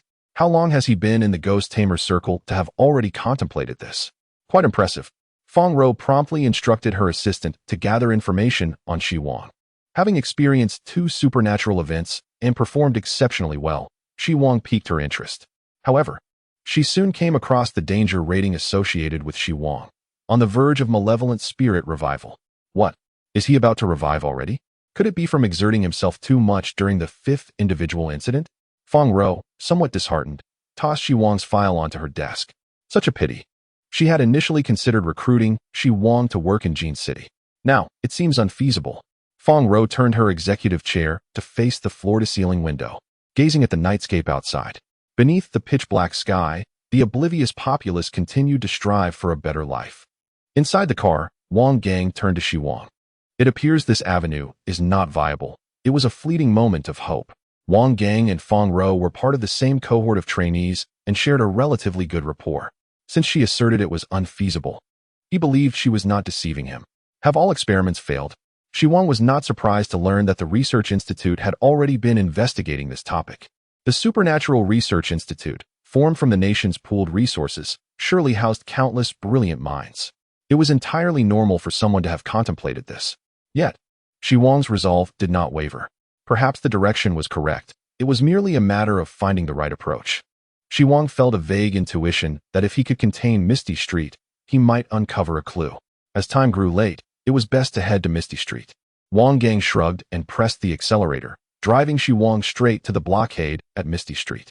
Chapter 42. Misty Street. Upon arriving at their destination, Xi Wang noticed the police cordon stretched ahead, with numerous officers stationed around the area. Xi Wang observed his surroundings and noted the eerie stillness. It was nightfall, and the nearby residential buildings were devoid of light, shrouded in darkness. The cause of this unsettling atmosphere was the misty street ahead. He halted, fixated on the fog-laden path before him. Unlike the ominous black fog of nightmares, this mist was white, resembling a typical foggy day. If it were black fog, ordinary people would sense something amiss. However, the misty street, if left unsealed, would likely attract numerous unwitting pedestrians. Wang Gang approached Xi Wang. The scope of the misty street was confined to a narrow alley spanning just 100 meters. There was no movement, nor were there any ghostly apparitions emerging from within. The terror level of vengeful spirits was uncertain, yet according to standard classifications, they could be deemed C-grade. According to the standards set by the Paranormal Containment Research Institute, D-grade vengeful spirits could only kill one victim at a time and were incapable of independent movement. Even those terrifying spirits that could cause instant death upon a mere glance, while fitting these criteria, posed a relatively low threat. In contrast, C-grade spirits could move and kill within a small area, thus presenting a certain level of danger. Currently, the resurgence of vengeful spirits predominantly consisted of this classification. B-grade spirits were rarer, yet a single encounter could result in the loss of hundreds of lives, possessing a degree of wandering ability that could threaten an entire city if left unchecked. The threat was substantial. A-grade spirits, known as city-destroying entities, posed a grave danger to entire urban areas and were the primary targets for containment by special operations teams. However, these spirits were exceedingly terrifying.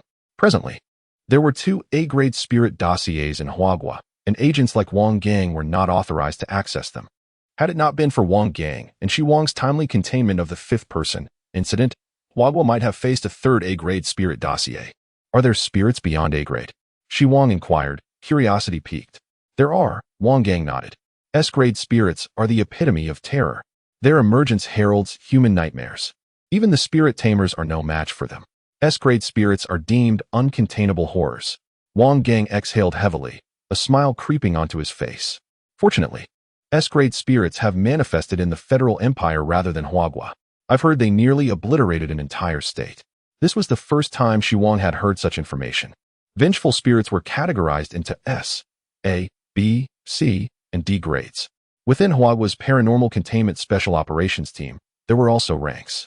Experienced agents like Wang Gang were designated as specialists, typically handling B-grade and below paranormal events, capable of managing A-grade incidents when necessary. New recruits were referred to as operatives, tasked with C and D-grade events. Should Xi Wang join the Special Operations Team, he would be an operative. Above the specialist rank were the commissioners. Wang Gang mentioned that commissioners possessed formidable strength, dispatched to locations where A-grade paranormal events occurred. During the fifth-person incident, headquarters had sent a commissioner for assistance. But upon learning that the situation had been resolved, the individual returned halfway. I've heard there are only a handful of commissioners nationwide, all seasoned veterans in handling paranormal incidents, each having resolved at least 3 B-grade cases. The resources at their disposal are unimaginable. Based on my qualifications, had it not been for the resurgence of vengeful spirits, I could have attempted to apply for a commissioner position. Xi Wang sensed that Wang Gang harbored a yearning for the commissioner role. However, if given the choice, even with the capability to become a commissioner, he would refrain from applying. Attaining such a position would inevitably entail ongoing encounters with A-grade spirits. Confronting entities capable of obliterating cities was a precarious endeavor, bound to lead to disaster. Suddenly, during their conversation, a faint sound of a gong echoed from the misty street. Did you hear that? The gong only sounds after 9 o'clock. With the last toll at 5 in the morning, Wang Gang glanced at Xi Wang. Xi Wang nodded, an ominous premonition settling in. I have a feeling that this gong sound is anything but benign. Indeed, Wang Gang had already surmised this. What good could come from a ghost tolling a gong? However, my team has been observing for quite some time. The gongs are struck in a regular pattern, 3 times every 2 hours. Xi Wang quickly grasped the implication. So, our operation must be completed within 2 hours? Exactly. Wang Gang conversed with Xi Wang outside the misty street, awaiting the gong's toll. He checked the time. It was currently 9 at night. We must exit before 11. Before they ventured inside, Wang Gang once more assessed Xi Wang's condition. You're not fatigued, are you? I feel invigorated and exhilarated. Xi Wang spoke truthfully. Having previously encountered paranormal events passively, this time he was proactively engaging with the supernatural for the purpose of containment. At this moment, he felt no weariness. Then let's proceed. Remember, do not utilize vengeful spirit abilities unless absolutely necessary. Stay vigilant and observe the circumstances within. Strive to discern the patterns of the spirits. Wang Gang tossed a yellow object to Xi Wang. Upon inspection, he discovered it was a golden handgun. Your shooting aptitude was commendable last time. I've replenished the ammunition for you. Thank you. Xi Wang accepted the weapon gratefully, valuing it immensely. After Wang Gang briefed his assistant, Yang Rua, and the other soldiers outside, they entered the mist together as the third gong resounded. As they stepped into the fog, Xi Wang immediately sensed a drop in temperature, a chill enveloping him, prompting him to rub his arms. After a few paces, he felt an unsettling sensation beneath his feet. He crouched down, illuminating the ground with his flashlight. Wang Gang, standing nearby, noticed something amiss. The ground was paved with bluestone. While the misty ground was composed of bluestone, the alley outside was made of concrete. This indicated, was this the domain of a vengeful spirit? Xi Wang rose, contemplating that spirits possessing domains could typically move freely. Yet this particular spirit remained confined to the alley, seemingly posing no threat. It was precisely this lack of immediate danger that led Wang Gang to classify the misty street as C-grade. The assessment of a vengeful spirit's threat level does not always correlate directly with its inherent terror. Xi Wang, remain alert to your surroundings. Do not let your guard down. Wang Gang cautioned. Understood, Xi Wang replied, as they proceeded cautiously deeper into the mist. Visibility was limited to just a meter or two, and although the alley was merely 100 meters long, the ghostly domain might extend well beyond that. Exploring this area within 2 hours would prove challenging. Yet, as they advanced, they encountered no anomalies. The atmosphere was eerily silent, save for the sound of their footsteps on the bluestone. After 10 minutes, Xi Wang suddenly discerned a human-shaped silhouette emerging from the mist ahead. He halted abruptly. Wang Gang, there's movement ahead. He attempted to alert his companion. However, upon turning back, He was taken aback to find that Wang Gang was no longer beside him. Instead, a figure resembling a human silhouette loomed in the fog. What? When did this happen? A wave of anxiety washed over Xi Wang. Chapter 43. The Gong Sounds. Forward. Selfishness is the nature of humanity. It is precisely for this reason that selflessness appears so grand. Yet, I am destined to remain unremarkable, an operative in the realm of ghostly dreams. Xi Wang had experienced 2 paranormal events and had garnered some experience from them. Meanwhile, Wang Gang, as a specialist, possessed even more extensive knowledge. In the misty environment, visibility was severely impaired. Under such circumstances, it was impossible for the two to distance themselves or act separately. Wang Gang remained shoulder to shoulder with Xi Wang. While surveying their surroundings, Xi Wang could catch glimpses of Wang Gang from the corner of his eye. However, after turning to glance at another location, he turned back to find Wang Gang had vanished. Had a ghost appeared? Feeling a surge of anxiety, Xi Wang glanced nervously at the 2 humanoid mist figures nearby. Yet, he quickly regained his composure. The absence of an attack from a vengeful spirit indicated that he had not triggered any murderous patterns. Xi Wang focused intently, carefully observing his surroundings. With the suspected presence of a ghost, the upcoming actions required utmost caution. This endeavor was unlike the previous 2. At the construction site, numerous workers had met their demise at the hands of a malevolent spirit, and Xi Wang had deduced the killing patterns of the nightmare ghost from their fates. Similarly, at the school, other students had repeatedly triggered the killing patterns, leading Xi Wang to theorize about the multiple killing patterns of the 5th victim. Now, however, only Xi Wang and Wang Gang had entered the misty street. To deduce the killing patterns of the vengeful spirit, Xi Wang had to rely solely on himself. He stared at the humanoid mist figures for a moment, then resolved to avoid them and slowly retreat in the direction they had come from. Encountering humanoid mist figures in the misty street was inherently eerie. Unless absolutely necessary, Xi Wang would not willingly engage with entities that appeared to be linked to ghosts. As for calling out Wang Gang's name, Xi Wang would not take such a reckless risk. The gong ghost was inherently tied to sound. Who could predict whether shouting would attract the gong ghost in the mist? Losing contact with Wang Gang was unexpected. Retreating to regroup and devise a strategy was the wisest course of action. However, the misty street was, after all, the domain of the vengeful spirit. Entering was easy, but exiting proved to be a daunting challenge. As Xi Wang made his way back, he kept his gaze fixed on the blue stone slabs beneath his feet, using them to confirm that he was walking in a straight line. Upon entering, he had followed a linear path along the blue stone slabs. Theoretically, retracing that straight line should allow him to return. During his return, Xi Wang glanced at his watch, noting that 15 minutes had elapsed, and his brow furrowed deeper. He should have been able to return faster than he had arrived, yet he was not back at the original starting point. It appeared that escaping was not as simple as he had hoped. The situation he dreaded most had come to pass. Despite retracing his steps, he could not escape the misty street. The realm of the vengeful spirit was not so easily traversed. Only by entering another ghost's domain could he break free. However, Xi Wang was not willing to risk awakening the vengeful spirit by using that domain now. Furthermore, he had mentally prepared himself for this scenario before entering the misty street. Since he was unable to exit, he resolved to explore this place more thoroughly. Taking a deep breath, Xi Wang looked around and ultimately decided to walk to the right. He had been traversing this path for nearly half an hour. Apart from the 2 humanoid mist figures he had encountered, he had discovered nothing else. In light of this, he decided to investigate what lay on either side. The narrow alley outside the misty street was less than 10 meters wide, but within it, the dimensions were vastly different. After walking over 100 steps, he had yet to reach the end. The surroundings were silent except for the sound of his footsteps. He even heard echoes, as if something were following closely behind him. The chilly mist enveloped him, coating his body with a layer of moisture. Yet, the adrenaline from the ominous environment kept him alert, dispelling any sense of drowsiness. However, after walking for a while longer, he still found nothing. The area was shrouded in fog, devoid of even the humanoid mist figures. Was it possible that the misty street merely served to lead people astray? As time passed, a sense of urgency began to build within Xi Wang.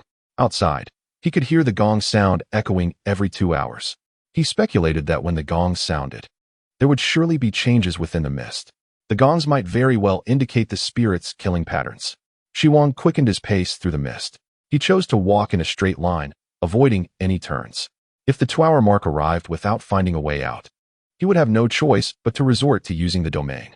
Initially, He had not intended to use the domain, as it could hasten the nightmare ghost's revival.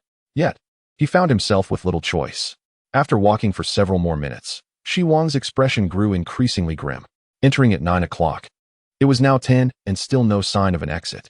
Although the vengeful spirit had yet to attack him, the sensation of being trapped was becoming unbearable. This was not right. He needed to remain calm.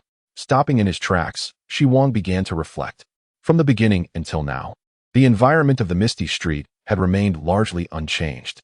Apart from a few humanoid mist figures that seemed connected to ghosts, no spirits had revealed themselves.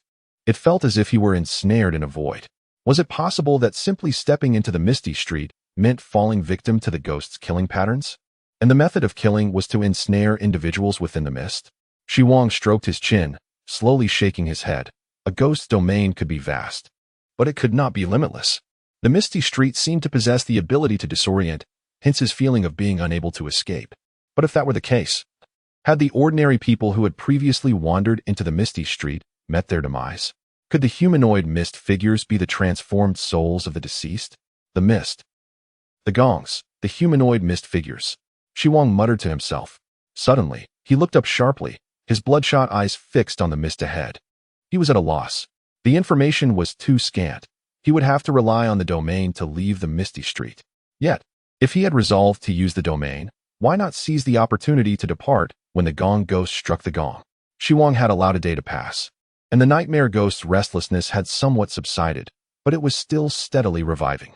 Nevertheless, according to Xi Wang's calculations, the domain could still be activated a few more times. He had resolved to utilize the domain to exit the misty street, but he also did not wish to leave without gathering any information. Since he intended to use the domain, he would do so when the gong sounded, possibly uncovering some intelligence. Xi Wang stood still, attempting to contact Wang Gang via his phone, but to no avail. Disappointed, he set his phone down and began to wait in silence. Time ticked away. Soon, it would be nearly 11 o'clock. It was almost time. Xi Wang's eyes were fixed on the clock, his demeanor vigilant, ready to activate the domain at any moment. 57, 58, 59. 11 o'clock. As the clock struck 11, a resonant gong sound echoed through the dense fog. To Xi Wang's astonishment, the surrounding mist began to dissipate slowly, revealing the environment around him. The blue stone slabs beneath his feet emerged, extending into the darkness ahead. In the dim moonlight, Xi Wang saw rows of houses lining the road. However, these structures were peculiar. They were not modern buildings like those outside the mist, but rather ancient architecture.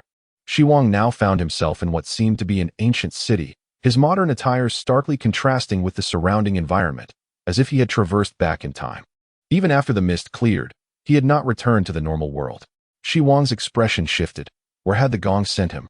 As he surveyed his surroundings, a shadow suddenly appeared at the end of the street.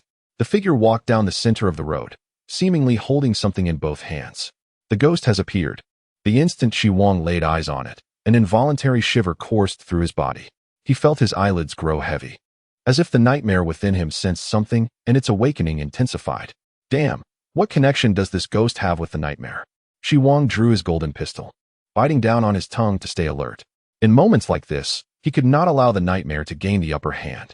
As he aimed at the shadow before him, he observed the figure raise its right hand high before bringing it crashing down. Boom!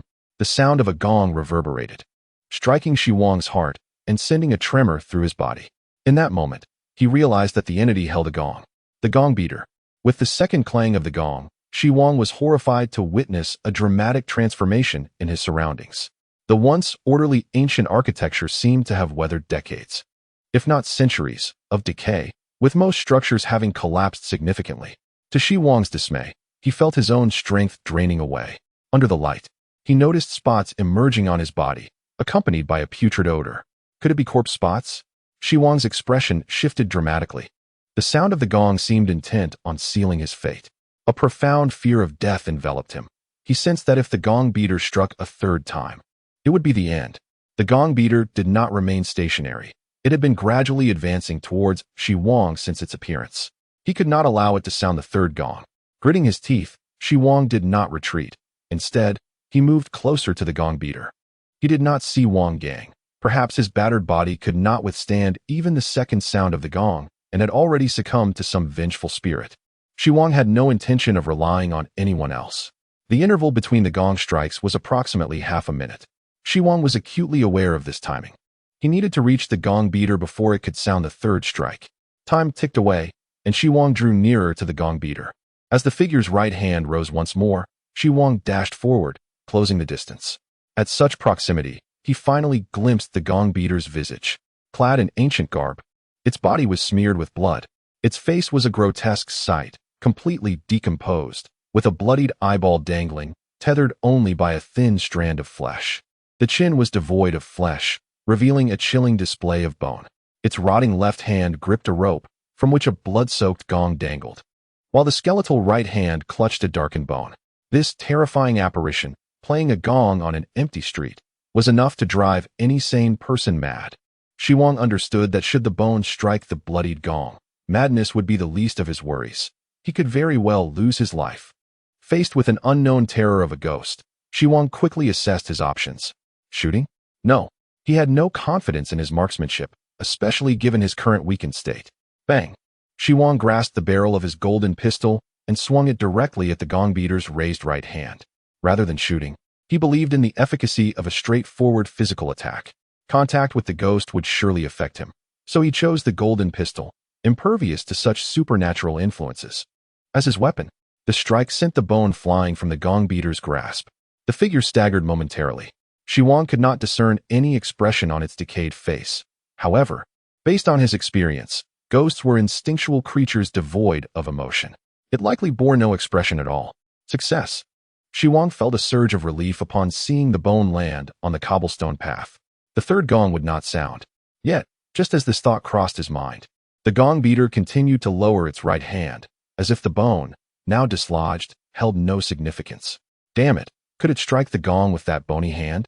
Xi Wang had not anticipated that his daring strike would merely cause a brief pause. At such a close range, if the ghost struck the third gong, death was imminent. The terror exuded by this specter was comparable to that of the fifth man. In that critical moment, Xi Wang shut his eyes and instinctively released a cloud of black mist. The mist enveloped him instantly, emanating a terrifying, decayed aura that nearly mirrored that of the ghost. Yet, his consciousness remained intact. Though he teetered on the brink of the ghost's resurgence, he could still hold on for a while longer. The realm of the nightmare was Xi Wang's final trump card. As the black mist enveloped him, he sensed a route of escape. Should he wish it, he could use this domain to evade the gong beater's clutches and return to the fog-laden streets outside. At that moment, a memory surged within him, the headless ghost striking the nightmare with a blade. A bold thought blossomed in Xi Wang's mind. Even if he escaped, how many days of life would he have under the looming threat of the ghost's revival? To control two vengeful spirits, he needed the second one to be within his grasp. Presently, the gong beater was that second spirit, and its terror was profound. Perhaps the gong beater could rival the nightmare. After all, 500,000 had already been transferred to his mother's account. He had done all he could. If he did not resolve the issue of the ghost's revival, what significance would a few extra days of companionship hold? This was a gamble. Xi Wang appeared to have a choice to flee, yet in reality, he was left with none. The moment he conceived this plan, his heart had already made a decision. However, Xi Wang had pondered deeply.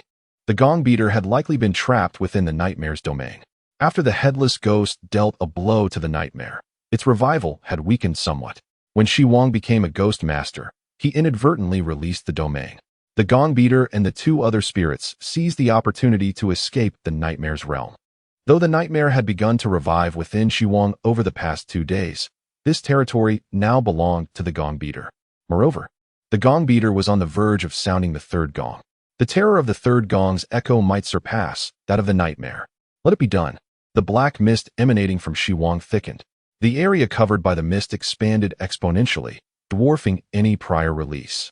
The dilapidated buildings on either side flickered under the mist's influence. Simultaneously, peculiar phenomena began to manifest within the black fog. Shadows of a construction site emerged, overlapping with the ancient architecture around them. He was on the brink of collapse. The overexertion of the ghost's power hastened the nightmare's revival beyond Xi Wang's imagination. Previously, he had feared the gong beater's strikes, yet now, he perceived its movements as languid. Time dragged on, and the third gong had yet to sound. Soon, Xi Wang discerned that the gong beater appeared to be suppressed by the reviving nightmare. The distance between its bony hand and the gong was less than 3 centimeters. Yet it was ensnared by the black mist, rendered motionless. This indicated that the gong beater, having only struck twice, was less terrifying than the nightmare on the verge of resurgence. Damn it, strike already. Clinging to the last vestiges of sanity, Xi Wang thrust forth his hand, shrouded in black mist, aiding the gong beater in sounding the third gong. Boom.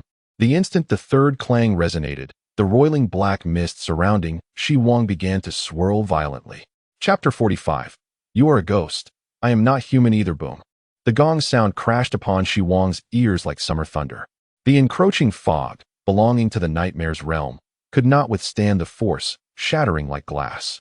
The construction site within the domain dissipated into wisps of black smoke. Only an unstable layer of black mist remained around Xi Wang. He was uncertain whether the third gong was inherently terrifying or if it stemmed from their close proximity. All he knew was that the third gong inflicted significant negative repercussions on the nightmare. Xi Wang's body, enveloped in the black mist, froze in place, as though ensnared by a binding spell. Yet, it wasn't only the nightmare that was affected. Xi Wang felt its impact as well. The sound of the gong momentarily blanked his consciousness. If it were not for the malevolent realm of the nightmare ghost obstructing the sound of the gong ghost's gongs, his consciousness would have vanished the moment the sound echoed. The current situation is equally dire. His mind, clouded, has been invaded by the nightmare ghost. Is this the nightmare ghost's nightmare? As Xi Wang surveyed the familiar construction site and the adjacent coffin pit, a wave of anxiety surged through him. Through his recent explorations, he had discerned that the nightmare ghost's realm comprises 2 layers. The first layer is the ordinary black mist domain. Those ensnared within it are engulfed by darkness, unable to perceive light. If one closes their eyes in this black mist for 5 seconds, it triggers the nightmare ghost's lethal pattern. The nightmare ghost will suddenly appear before the one who triggered the pattern. And if the latter meets the ghost's gaze upon opening their eyes, they will perish instantly. The deceased will then transform into ghostly servants, relentlessly attacking others within the black mist. Additionally, the nightmare ghost possesses a deeper layer, the nightmare domain. Within this realm, a unique breed of ghosts manifests. Though they lack the strength of ghostly servants, they remain immortal. Initially, they may engage in conversation with humans, deceiving them into slumber. Even those who have not been slain by the nightmare ghost can materialize in the nightmare domain. Zheng Shuren had once appeared there. Once exposed, these entities will shed their disguises and seize individuals outright.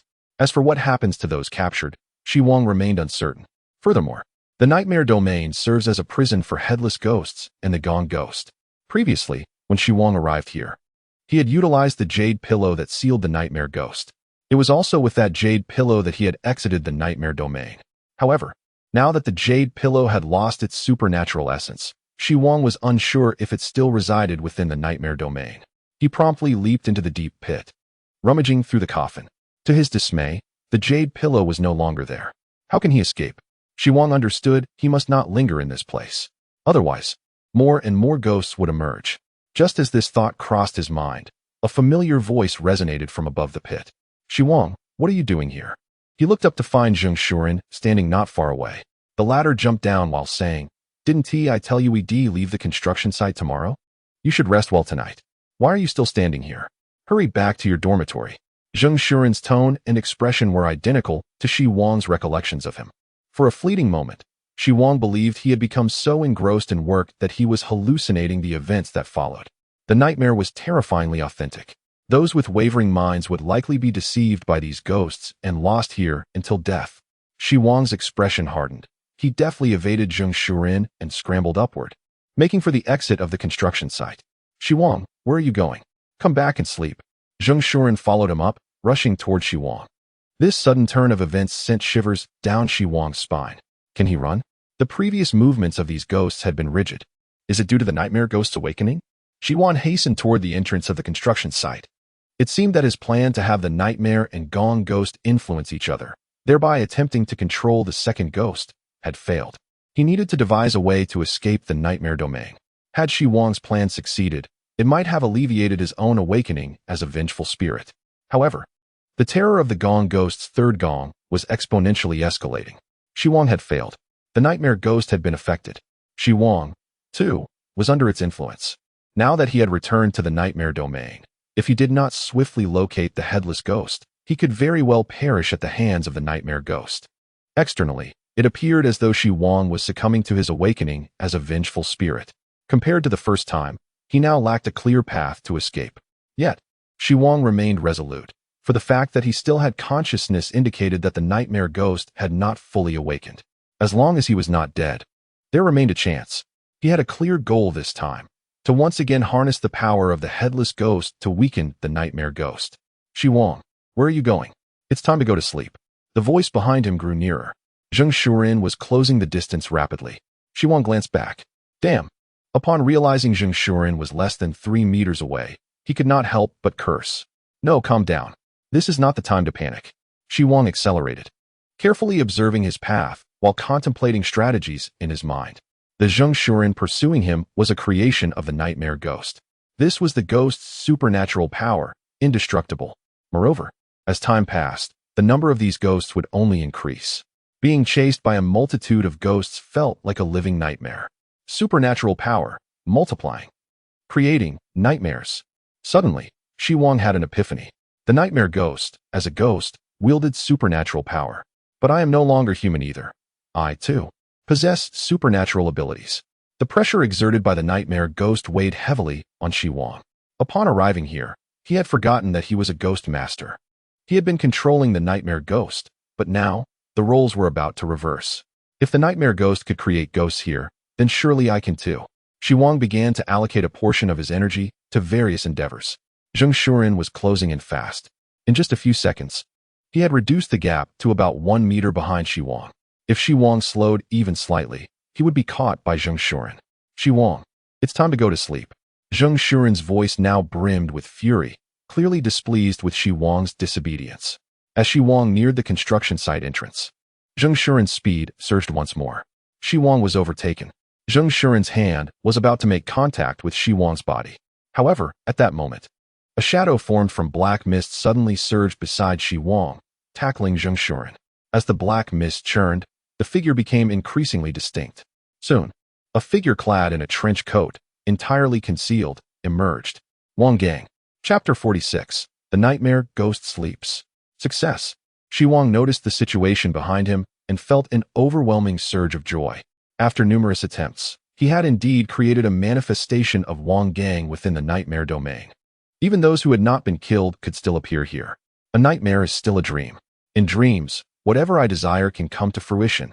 After Wang Gang tackled Zheng Shuren, the latter extended his hand toward the direction Xi Wang had fled, repeatedly uttering, Xi Wang, it's time to sleep.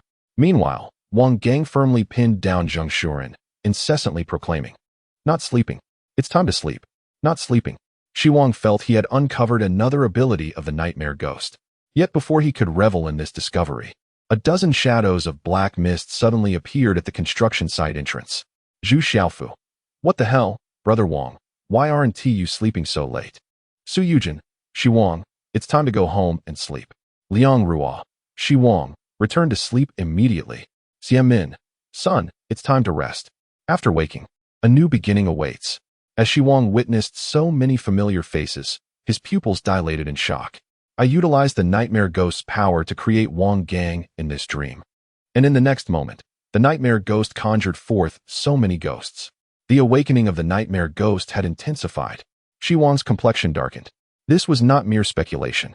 It was a rational deduction based on his awareness of the nightmare ghost's condition within him. He now found himself in a dilemma. If he refrained from using the vengeful spirit's power, he could not obstruct the ghosts before him. But if he did use the vengeful spirit's power, the nightmare ghost would awaken more rapidly, generating an even greater number of ghosts. Xi Wang contemplated briefly, gritted his teeth, and charged toward the construction site entrance. As the phantoms near the entrance surged toward Xi Wang, he summoned a legion of Wang Gang to obstruct the approaching spirits. However, the summoned Wang Gang lacked the power of a spirit master and could only engage in one-on-one confrontations against the nightmares conjured by the dream demon. The sheer number of Wang Gang he had created left Xi Wang feeling dizzy and his consciousness increasingly blurred, as if an enigmatic force were supplanting his own awareness. His eyelids grew heavy, refusing to open even without the aid of his hands. The dream demon was on the brink of revival. Gritting his teeth, Xi Wang seized the opportunity amidst the chaos caused by Wang Gang and fled the construction site, emerging once more onto the illuminated avenue. Yet ahead, a thick black mist materialized, coalescing into numerous shadowy figures, at least a couple of hundred. This was the backlash from utilizing the Dream Demon's power. The overwhelming quantity filled Xi Wang with despair. After summoning a mere dozen Wang Gang moments ago, he had nearly lost consciousness. To create over 100 Wang Gang would surely lead to his immediate demise. Fortunately, these spirits appeared to block his path ahead. However, Xi Wang had no intention of following the road. Instead, he hastened towards the crimson mist shrouding the nearby woods. The throng of spirits promptly pursued him, their strides reminiscent of bizarre creatures, yet they moved with astounding speed, rapidly closing the distance between them and Xi Wang. As they ran, they chanted his name in unison. The proximity of the pursuing phantoms sent a shiver down Xi Wang's spine, his heart racing. He urged himself to run faster. The speed of the malevolent spirits was astonishing. What had started as a 50-meter gap was reduced to mere meters in the blink of an eye. As he approached the mist-laden forest, Xi Wang clenched his jaw, shut his eyes, and propelled himself into the fog. Hee, I've got you now, whispered a spirit, bearing the visage of Xi Wang's mother. As it gripped his shoulder, a chilling, sinister energy surged into him, making him feel as though death was imminent. Yet, in the next moment, the red mist enveloped him, extending its tendrils towards the spirit as well. At the last possible moment, Xi Wang plunged most of his body into the crimson haze. With a thud, the spirit named Xiamin, engulfed by the red mist, became rigid before dissipating into black fog. The sound of heavy footsteps ceased at the edge of the crimson forest. Upon Xi Wang's entry into the mist, the expressions of the surrounding spirits turned blank and lifeless, their hollow gazes fixated on the forest like wax figures in a gallery. Meanwhile, Xi Wang found himself once again within the blood pool of the headless demon. The sound of blades sharpening echoed ominously in his ears. As he entered, he sensed the resurrection of the malevolent spirits within him. Before plunging into the mist, he ceased to struggle and simply closed his eyes, aiming to hasten the Dream Demon's revival and avoid being instantaneously obliterated upon entering the Headless Demon's domain. Everything unfolded as Xi Wang had anticipated. The timing was impeccable. In contrast to his first experience, this time the Dream Demon erupted from within Xi Wang rather than from without. Yet, after having his eyes closed for so long, his consciousness began to dissipate, rendering him oblivious to his actions. An overwhelming fatigue washed over him, urging him to succumb to slumber. Just let it be, his mind incessantly urged. No, hold on just a moment longer, even if only for a second. Xi Wang was unsure of his current state, yet his subconscious continued to persevere. Seconds stretched into what felt like an eternity. And just as his awareness teetered on the brink of being usurped by the Dream Demon, a multitude of bloodied hands emerged from the pool, seizing him. Thick, viscous blood dripped from the grasping hands, quickly saturating Xi Wang in crimson. Even the Dream Demon, on the verge of emergence, was tainted by a crimson hue. Almost instantly, shackles formed from blood coiled around Xi Wang's body, and a wooden plank inscribed with the word decapitate appeared behind him, reminiscent of an ancient executioner's fate.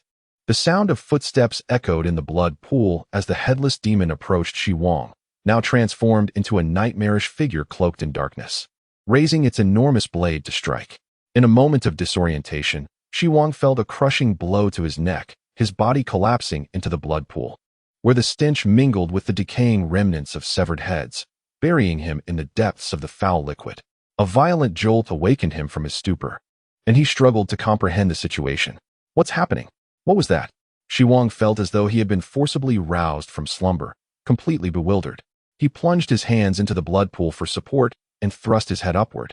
Upon surveying his surroundings, realization dawned upon him. I did it. His eyes widened in astonishment as he beheld the standoff between the headless demon and the Dream Demon, a mix of relief and triumph washing over his face. Next to him, the nightmarish figure was impaled by the headless demon's blade, which had sunk partially into its neck, halting its revival and restoring the last remnants of Xi Wang's consciousness. No, it was more than a mere pause. Xi Wang felt a wave of relief wash over him. He had returned to the state he possessed when he first mastered the Dream Demon. The nightmarish figure's revival had been thwarted by the headless demon's decisive strike, showcasing the bizarre power that diminished the fearsome spirits. With a mere glance, Xi Wang's form was engulfed in black mist as he exited the headless demon's territory, emerging into the forest's embrace. Once he departed, the dream demon before the headless demon dissipated. The towering figure sheathed its blade, standing amidst the blood pool littered with severed heads. This time, it refrained from sharpening its weapon again. The headless demon began to stride forward, each footfall crushing skulls beneath its weight as it moved purposefully in one direction, seemingly intent on pursuing Xi Wang. Yet, it remained trapped within the confines of the blood pool, unable to escape. Chapter 47. A resounding victory. Upon emerging into the open air, Xi Wang exhaled heavily. The throngs of spirits that had once filled the forest dissipated into shadows. Surveying the area, a triumphant smile crept across his face, and he let out a hearty laugh. In the end, I have triumphed. The dream demon, struck down by the blade, had once again succumbed to slumber. Perhaps due to this, Xi Wang now wielded mastery over the second layer of the dream demon's domain. He was no longer constrained by the dream demon's influence, able to traverse the nightmarish realm at will.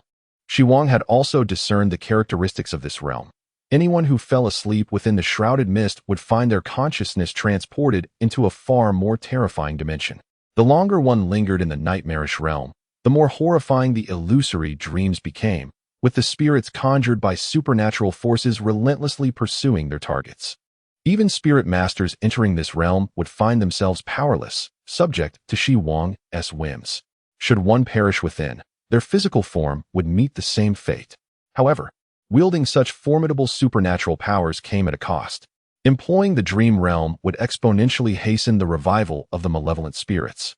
Xi Wang could only regard this tactic as a last resort. Moreover, he discovered a shocking phenomenon about the dream realm. Time flowed at double the rate compared to the outside world.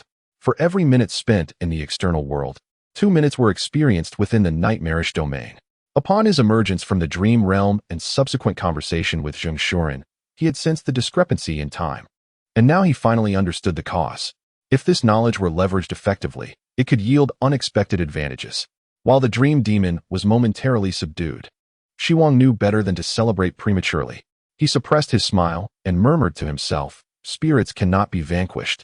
They will inevitably revive. Should I employ the powers of the malevolent spirits, it will only expedite their resurgence." The issue of their revival remained unresolved. It had merely been postponed. Xi Wang was acutely aware that this endeavor had been perilous.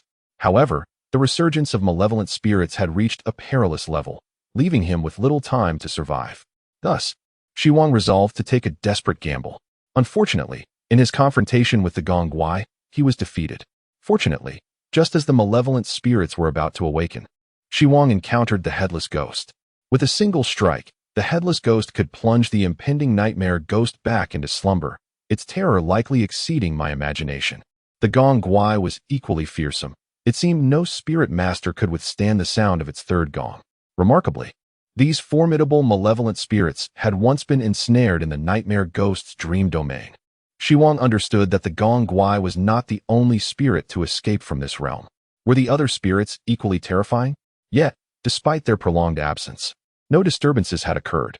They likely belonged to a high level of horror but posed a relatively lower threat, capable of taking but a single life at most. For now, they remained undetected. The fact that the nightmare ghost could confine these spirits within its domain was telling. Should it fully awaken, the consequences would be dire. Xi Wang turned to cast a lingering glance at the blood mist forest behind him. After mastering the nightmare domain, he sensed that only the headless ghost remained here. No other spirits lingered. When the nightmare ghost merged with Xi Wang, a breach in the nightmare domain allowed 3 spirits to escape, leaving only the headless ghost behind. In the future, should malevolent spirits awaken, he could seek the headless ghost's assistance. While the headless ghost was dangerous, Xi Wang was equally significant, at least until the issue of the spirit's resurgence was resolved. It was time to depart. After mentally preparing himself, Xi Wang exited the nightmare domain. The surrounding environment shifted instantaneously. The ancient architecture around him returned to normal. The previously dispersed mist once again enveloped the entire street, mirroring the scene when Xi Wang first entered. Had the Gongguai vanished? Xi Wang scanned his surroundings, but found no trace of it. His gaze lingered on a nearby bluestone slab, where the bone mallet used by the Gongguai had fallen. Yet now, it was devoid of anything. Was it already 11:10? It seemed to have left. Xi Wang knew that the gong gui would not continuously strike the gong. Outside the misty street, it would strike 3 times every 2 hours, precisely aligning with the 3 strikes he had witnessed. The gong gui's next appearance would likely not be until 1 hour and 50 minutes later at 1 a.m. Remaining in the gong gui's territory was too perilous. He needed to leave swiftly. Xi Wang had resolved a substantial portion of his issues and had the headless ghost as a contingency for the resurgence of malevolent spirits. Thus, his mission could be deemed a tenuous success. Lingering in the misty street would yield more losses than gains. However, he did not depart immediately. After all, he had entered with Wang Gang. Before the gong gui launched its next supernatural attack, Xi Wang had a window of time to search for Wang Gang. Yet after an hour of searching in the mist, he found no clues. Wang Gang, I have tried my best. Xi Wang sighed. To be honest, he held little hope for Wang Gang's survival. The awakening of the Tailor Ghost was similarly advanced, not to mention the gong gui's 3rd strike. Even the 2nd strike could potentially accelerate Wang Gang's resurgence. Xi Wang understood that continuing the search would yield no results and prepared to leave. Dark mist emanated from his body, causing the surrounding white mist to recoil.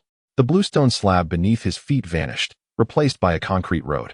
The nightmare ghost's awakening seemed unaffected. After contemplating, Xi Wang decided to test the limit of the dark mist spread. He continued to release the dark mist, which rapidly expanded. 1 meter, 5 meters, 10 meters. The mist spread until it reached a diameter of 50 meters. At which point Xi Wang felt a pronounced acceleration in the nightmare ghost's resurgence, his eyelids growing heavy. The surrounding white mist had been forced out, creating a clear demarcation between the black and white mists. He could continue to expand it, but that would hasten the nightmare ghost's awakening. However, as long as he kept it within range, the acceleration of its awakening was almost negligible. For the first time, Xi Wang settled himself to sense the dark mist domain. Here, if anyone closed their eyes for 5 seconds, he could mark them. The moment they opened their eyes and met his gaze, they would perish instantly. After ceasing the expansion of the dark mist, he began to test its duration. The good news was that the dark mist domain could be maintained for 3 minutes. Any longer would similarly accelerate the nightmare ghost's resurgence. Nevertheless, 3 minutes was sufficiently lengthy. The confrontation with malevolent spirits would resolve swiftly. Who fought a protracted battle? Well, Wang Gang might be the exception. Xi Wang could not curb the natural speed of the nightmare ghost's awakening. But as long as he avoided hastening it while wielding the powers of malevolent spirits, he was content. With the dark mist domain in place, the misty street could not impair Xi Wang's perception. He chose a direction at random and walked for a minute, ultimately emerging from the misty street into the realm of reality. However, just as he retracted the dark mist, he found himself confronted by a group of soldiers pointing guns at him. This direction was not the entrance he had come through, and he did not see his assistant. Liang Ruo, your guns are not aimed at your own. Xi Wang raised his gaze and addressed the soldiers nonchalantly. Moreover, do ordinary firearms have any effect on spirit masters? Upon hearing Xi Wang speak, the soldiers visibly relaxed. They all lowered their weapons. The leading squad leader even apologized to Xi Wang. We apologize. The commotion when you emerged was so great that we mistook you for a malevolent spirit. Anyone witnessing a mass of black mist with a 50-meter diameter emerging from the misty street would understandably be on edge, especially members of the Supernatural Containment Task Force. Mr. Xi Wang, if you hadn't come out soon, Commissioner Wang was prepared to re-enter to find you. After the soldier's apology, he uttered something that astonished Xi Wang. Now that you are here, you should seek out Commissioner Wang. Xi Wang raised an eyebrow. If memory served, Wang Gang's Tailor Ghost did not possess a ghost domain. How had he managed to escape? Was the Wang Gang that emerged truly Wang Gang? Chapter 48. The Dissipation of the Misty Street. Xi Wang, is that you? Wang Gang hurriedly rushed over upon receiving the news. However, upon seeing Xi Wang, he did not immediately rush forward. Xi Wang understood Wang Gang's apprehensions, mirroring his own inner doubts. Then, are you Wang Gang? Xi Wang's inquiry left Wang Gang momentarily speechless. The soldiers from the Special Operations Team beside them felt a chill run down their spines. What was happening? Was one of them a fake? Or were they all imposters? Assistant Liang Ruo's face turned pale upon hearing Xi Wang's words. What on earth transpired in the misty street that led the two to question each other's identities upon meeting? In truth, Xi Wang believed both were on the verge of becoming malevolent spirits. After entering the misty street, they had separated. Given the gong gui's formidable nature, Wang Gang could not have escaped unscathed. He had likely survived by the narrowest of margins. But Wang Gang thought the same. I am indeed Wang Gang. Wang Gang fixed his gaze on Xi Wang for a moment before exhaling deeply. Spirits do not possess such complex emotions. Your expression does not belong to a malevolent spirit. I believe you are Xi Wang, but we should verify our accounts. After we parted ways, what transpired? Xi Wang furrowed his brow at Wang Gang's words. It was true that spirits did not exhibit rich emotions. The spirits Xi Wang had encountered were generally expressionless. Yet, the spirits conjured by the nightmare ghost within its domain could express emotions. Xi Wang believed it unwise to conclude that spirits could not exhibit expression simply because the ones he encountered were devoid of it. Nevertheless, he agreed to the account verification. Since I emerged first, I shall recount my experience. Wang Gang explained. After entering the misty street and walking for a while, I turned my head for just a moment, and you vanished. In place of you stands a humanoid mist. I attempted to shout at the misty figure several times, yet it remained unresponsive. Wang Gang fixed his gaze on Xi Wang and remarked, "Given your character, it is improbable that you would jest in such a moment, particularly as your mist is black. Thus, I deduce that this humanoid mist is not you, but most likely a malevolent spirit." Without hesitation, I approached the ghostly entity, preparing to seal it. Upon hearing Wang Gang's words, Xi Wang's eyelids twitched violently. The very thing he had initially sought to avoid was now being confronted head-on by Wang Gang, intent on sealing it. However, considering the capabilities of the seamstress ghost, Xi Wang soon felt reassured. Wang Gang's body had become a mere shadow of its former self, surviving solely through the supernatural powers of the seamstress ghost. His form could even make direct contact with the malevolent spirit, which was not the case for Xi Wang. As I touched the humanoid mist, I discovered it concealed a rigid corpse, in a state of advanced decay as if it had perished long ago. Enveloped in mist, it stood upright, yet upon my touch, the mist dissipated, causing it to collapse into a cloud of ashes. Wang Gang sighed, stating, "That entity is not a true ghost. It is likely an ordinary person who wandered in here by mistake. I had initially planned to withdraw from the misty forest and rendezvous with you outside. However, to my dismay, I found it impossible to escape the miasmic realm. Subsequently, I encountered several more of these entities, none of which were genuine spirits. Until the clock struck 11. Xi Wang's expression sharpened as he proclaimed, "The gong has sounded." Indeed, the gong had sounded. A look of dread crept across Wang Gang's face, hinting at a deep-seated apprehension regarding the events that had transpired. With the first toll of the gong, the mist dissipated, revealing ancient streets. Yet with the second toll, the decaying flesh stitched to my body began to fall away, nearly obliterating my consciousness in the process. As he spoke, Wang Gang unfastened his coat and lifted his shirt, revealing 2 bloody holes in his chest. From these wounds, several finger bones protruded, grasping at the surrounding flesh. It appeared as though something within him was on the verge of emerging. The sound of the gong was truly terrifying, capable of not only disrupting the seamstress ghost's supernatural influence over me, but also threatening my very awareness. During the fleeting moments before my consciousness faded, the seamstress ghost hastened its revival. The resurrecting seamstress ghost was far more fearsome than I had anticipated. It extracted a rib from my body, fashioning it into a bone needle that tore through the miasmic street, pulling me forth from within. Wang Gang looked at Xi Wang, his expression darkening as he warned, "Xi Wang, this is the heightened ability of the fully revived seamstress ghost. I was previously unaware that the seamstress ghost could traverse realms." The bone needle rupturing the realm? Xi Wang, observing the skeletal hands emerging from Wang Gang's chest, felt a pang of unease. If so, it implied that the seamstress ghost could not be constrained by the realm, rendering it particularly formidable against those like Xi Wang who wielded domain powers. If that were the case, shouldn't you be reviving? How are you still alive? At this juncture, Xi Wang was certain that Wang Gang remained himself. Yet how had he managed to survive? Wang Gang offered a bitter smile, shedding his shirt and turning around. His back revealed only a small patch of healthy flesh. The rest had succumbed to decay and was interwoven with countless stitches. The seamstress ghost was unique. Upon my injury, it utilized my bones and flesh to mend my body. Though initially devoid of consciousness, I was eventually roused by pain. Though I still existed, one could argue that I was already dead. Only a final remnant of flesh remained, with my ribcage reduced to a solitary rib. Absent the use of ghostly powers, I would not survive beyond a week. The seamstress ghost was reviving, yet it would also heal Wang Gang. Thus, he remained alive, albeit in a precarious state. His life was essentially at its end. Xi Wang sighed deeply, recounting his experiences to Wang Gang. However, he refrained from discussing his encounter within the nightmarish realm, nor the entities he faced, such as the nightmare ghost and the headless ghost. Instead, Xi Wang stated that he had evaded the terrifying gong attack by hiding within the black mist domain. As for the gong ghost, it had vanished after striking the gong thrice. Wang Gang gasped sharply. What? You actually confronted the gong ghost head-on? And you managed to evade the second and third tolls while hidden in the realm? It's no wonder you survived. Under those circumstances, only you could have done so. Wang Gang did not express doubt. Although he lacked a domain, he understood its formidable nature. There existed an exaggerated rumor among the ghost tamers. Those wielding domains were akin to sovereigns within their realms. While somewhat exaggerated, it was fundamentally true. As for the expansion of the black mist domain upon Xi Wang's exit, Wang Gang could ascertain the reason without inquiry. What other explanation could there be but the increased revival of the malevolent spirit? Nonetheless, Wang Gang comprehended that Xi Wang was likely teetering on the brink of death.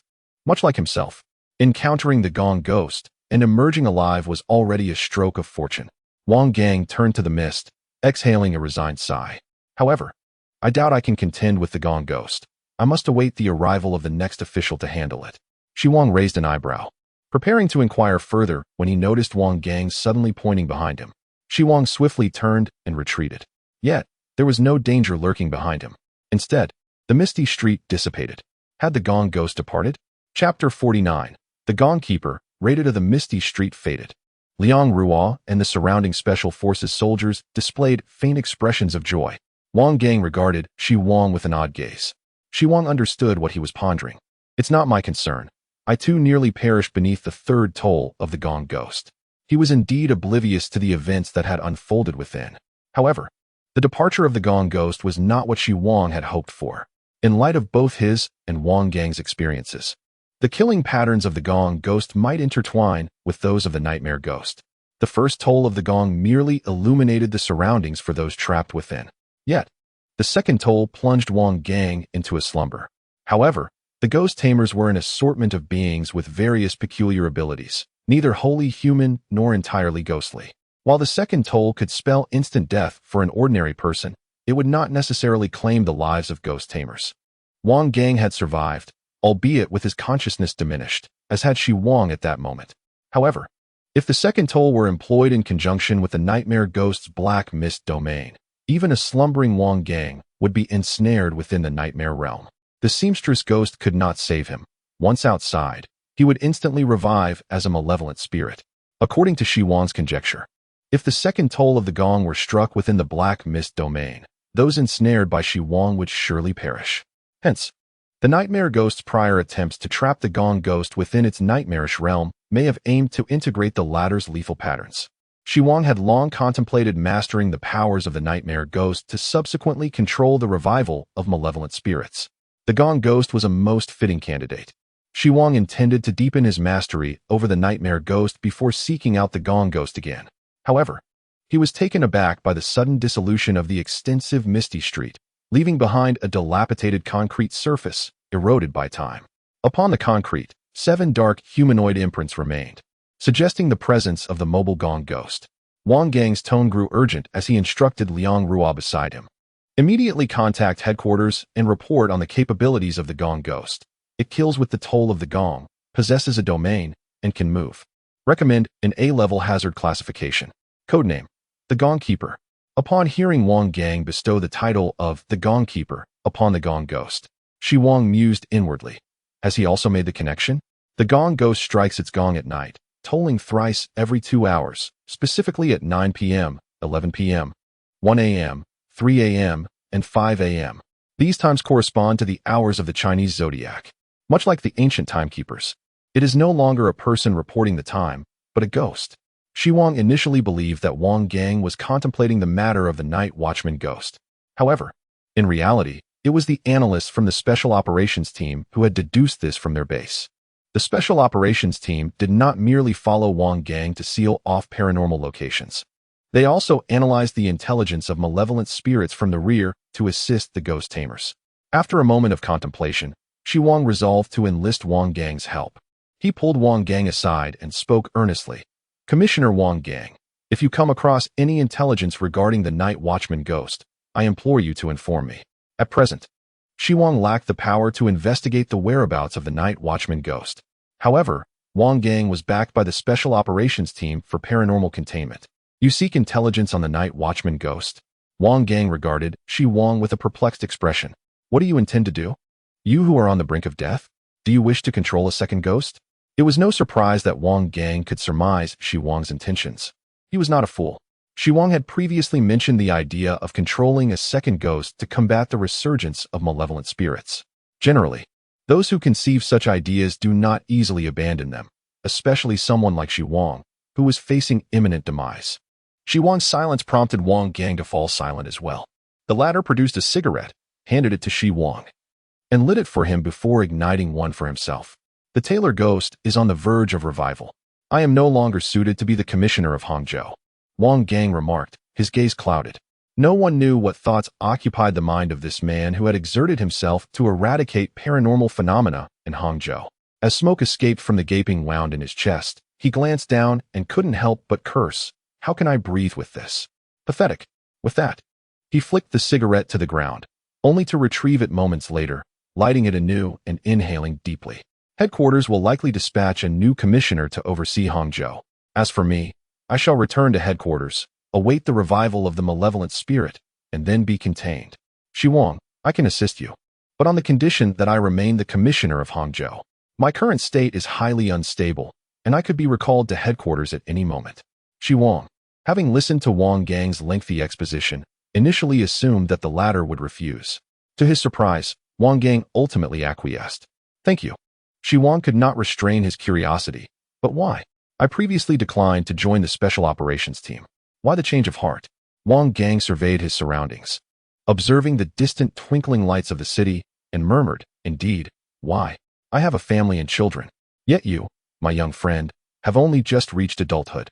At your age, you should be seated in a classroom, studying.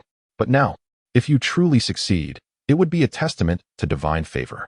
Xi Wang was taken aback. He had not anticipated that Wang Gang's response would be one of pity, contemplating the possibility of Xi Wang successfully controlling a second ghost.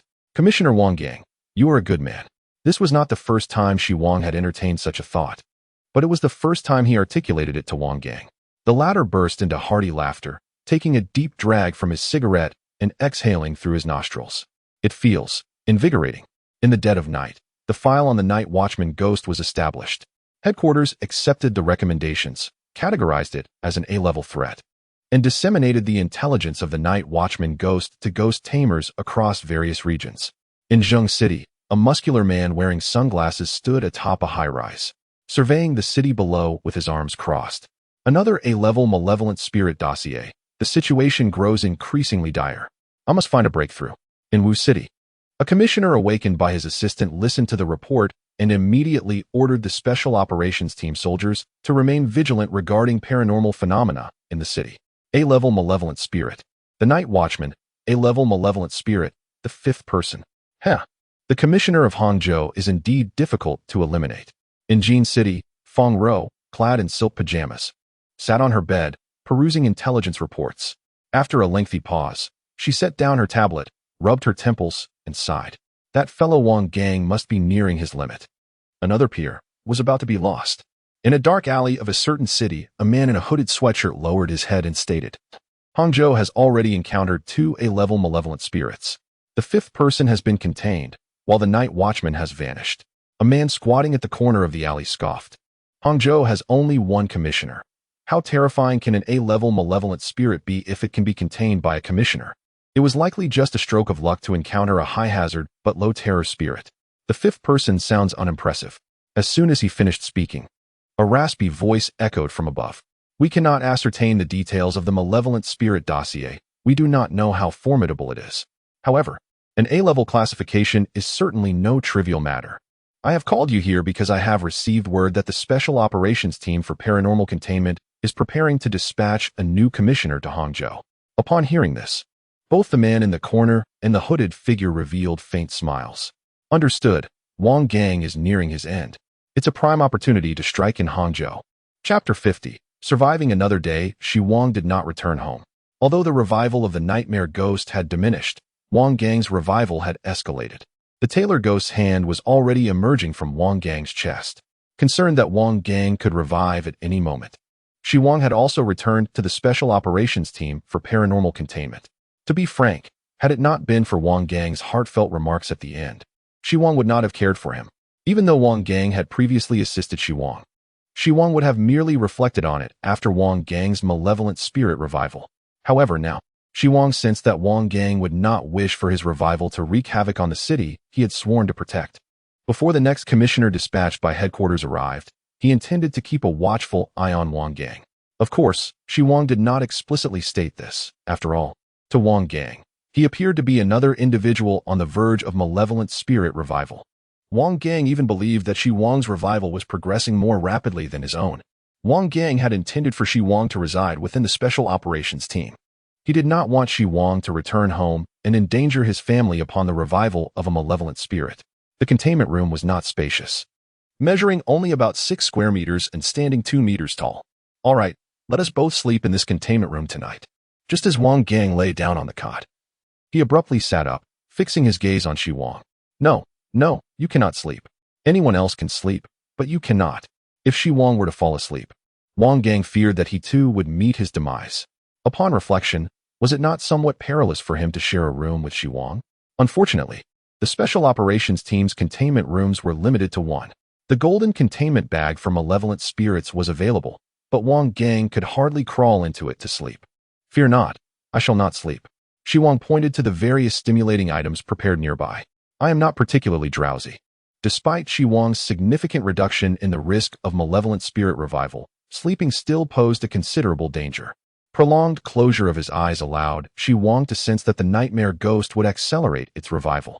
Is that so? Wang Gang regarded Xi Wang with skepticism. This fellow had already gone 2 days and nights without sleep. Moreover, he had faced the A-level malevolent spirit, the 5th person, last night, and would confront the A-level malevolent spirit, the Gongsman ghost, tonight. Wang Gang, who appeared almost lifeless, wondered how Xi Wang could endure. Youth is indeed a blessing. Wang Gang's body had become numb to fatigue, but he was mentally exhausted from the torment of the tailor ghost. Thus, he quickly fell asleep after closing his eyes. It was now around 3 a.m., and Xi Wang felt slightly hungry. As he consumed the food prepared by the Special Operations Team, he observed Wang Gang. The tailor ghost within him could not even contain its domain. Should it revive, Xi Wang would only be able to utilize the golden containment bag prepared nearby. After finishing his meal, Wang Gang began to snore. Xi Wang also commenced his cultivation. He could manage 1 night of insomnia, but enduring 2 consecutive nights was beginning to take its toll on his spirit. As dawn approached, Xi Wang found himself nodding off. However, the burgeoning aura of the nightmare ghost jolted him awake. To maintain his alertness, Xi Wang began to stimulate his body with pain. The following day, a knock echoed from outside the isolation door. With reddened eyes, Xi Wang lifted his gaze towards the entrance. Wang Gang, who had been snoring, suddenly awoke as if a switch had been flicked. Liang Ruo had arrived. Xi Wang reminded Wang Gang, who appeared somewhat dazed, that it was time to power up. Oh! Wang Gang rubbed his face, glanced at Xi Wang, and with a stretch, smiled. Another day lived. At this moment, he truly felt as if he was counting the days on his fingers.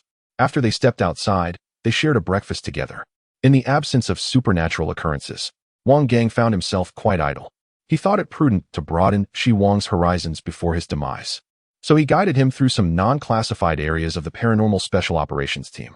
The staff of the Special Operations Team was relatively few when dealing with malevolent spirits. Numbers were of little use. Besides the spirit masters, the remaining personnel primarily served a supportive role. Upon encountering Xi Wang, the other members of the team expressed curiosity. For the talk of the town had been the new spirit master from Hang City, a high school student, only 18. And just as malevolent spirits were on the verge of resurgence, it was indeed a cause for concern. Yet, in the eyes of the others, Xi Wang could discern a flicker of fear and trepidation. This was only natural. Both Xi Wang and Wang Gang were among those who would soon face the revival of the spirits. Even though Wang Gang had once been a respected spirit master and officer, the awakening of malevolent spirits posed a threat to everyone's lives. However, neither Wang Gang nor Xi Wang paid heed to these sentiments. Through Wang Gang's introduction, Xi Wang gathered a general understanding of the team's operations. During this time, Wang Gang also initiated a video call with his family. Xi Wang observed that Wang Gang's wife was quite beautiful, and the child was remarkably well-behaved. Xi Wang, have you made arrangements for your family? After ending the call, Wang Gang turned his attention to Xi Wang. Xi Wang nodded in affirmation. Wang Gang unlocked his phone's screensaver. Gazing at the pictures of his family, a look of melancholy crossing his face. I've set aside a substantial sum for them, enough to ensure they live comfortably. People like us are destined to fail as good sons, husbands, or fathers. Yet, before we depart, it's our duty to arrange everything as best we can. That is a man's responsibility. Upon mentioning finances, Xi Wang immediately inquired, how will last night's remuneration be settled? Friendship aside, business was business.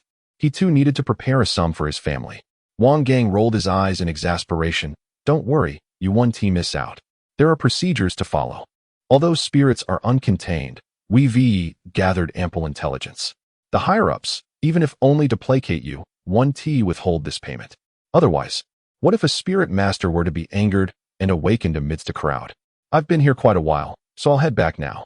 Xi Wang stood, preparing to return home, and Wang Gang promptly accompanied him. Feel free to visit often. Wang Gang waved goodbye to Xi Wang's retreating figure, murmuring, if only I were still here. Dingling. The ringtone of Wang Gang's phone abruptly interrupted. His expression shifted upon seeing the caller ID, and he quickly answered. Officer Wang Gang, considering your revival assessment report is nearing the brink of awakening, please return to headquarters tomorrow. Your replacement officer is already en route. Thank you for your contributions. On his way home, Xi Wang observed the throngs of people around him, overwhelmed by a sense of nostalgia. He realized he had once lived too lavishly, sleeping, gaming, reading novels, time slipping away like water. It was only now, counting down the days, that he recognized many experiences had eluded him. Yet, he swiftly dismissed these regrets, prioritizing the arrangements for his family. Upon returning home, he shared a meal with his family, engaged in light-hearted conversation, and took a leisurely stroll. Xiamen, noticing her son's unusual demeanor over the past few days, guided him to a bench to rest. Son, what have you been hiding from me these past couple of days? Her tone was calm, but her gaze was piercing. She knew her son well. 10 years prior, after her husband's passing, she had raised Xi Wang alone. From that moment, he had matured far beyond his peers, managing everything without worry. Yet, this very maturity fueled her concern. His behavior had become increasingly abnormal. Just yesterday, he had transferred 5 million into her account, a sum that left her astounded. She struggled to comprehend how her son had acquired such wealth. Xi Wang, tell me the truth. Where did that 5 million come from? Her expression was serious as she fixed her gaze upon him. Xi Wang, prepared for this inquiry, offered his rehearsed explanation. The day before yesterday, I saved a man who had collapsed on the roadside and took him to the hospital. He was quite wealthy and, in gratitude, transferred 5 million to me. As he spoke, he called Wang Gang to reassure his mother. After hanging up, noticing her lingering skepticism, he added, all right, Mom. I insisted I didn't want it.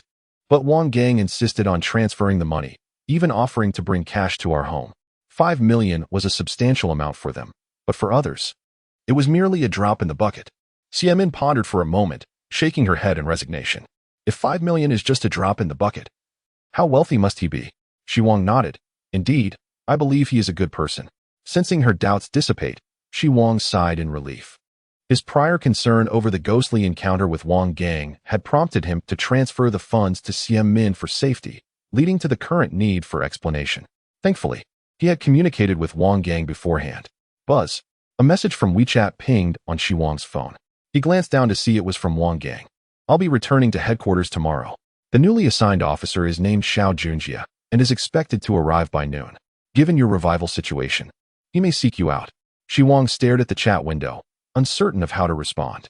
He understood that Wang Gang's departure signified a grim fate. Consequently, he opted not to reply.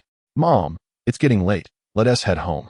Xi Wang felt a sense of curiosity regarding the new officer. To acquire information about the ghostly encounters, he needed to establish a rapport with the newcomer. Once back home, Xi Wang wandered alone in the neighborhood. His current state left him unable to remain still, for stillness brought overwhelming fatigue. Even so, he found himself dozing off as he walked. He needed to master the second spirit swiftly. As fatigue took hold, he yawned and mumbled to himself. If I don't awaken the malevolent spirit, I might just be trapped. He truly feared falling asleep. Just a moment of closed eyes could hasten the nightmare spirit's revival.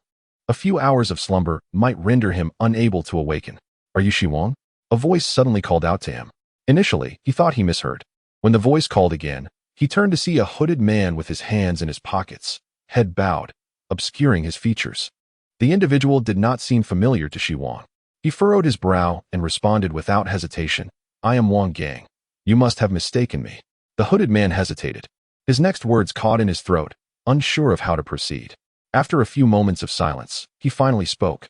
Wang Gang is an officer of the Hang City Paranormal Containment Special Operations Team.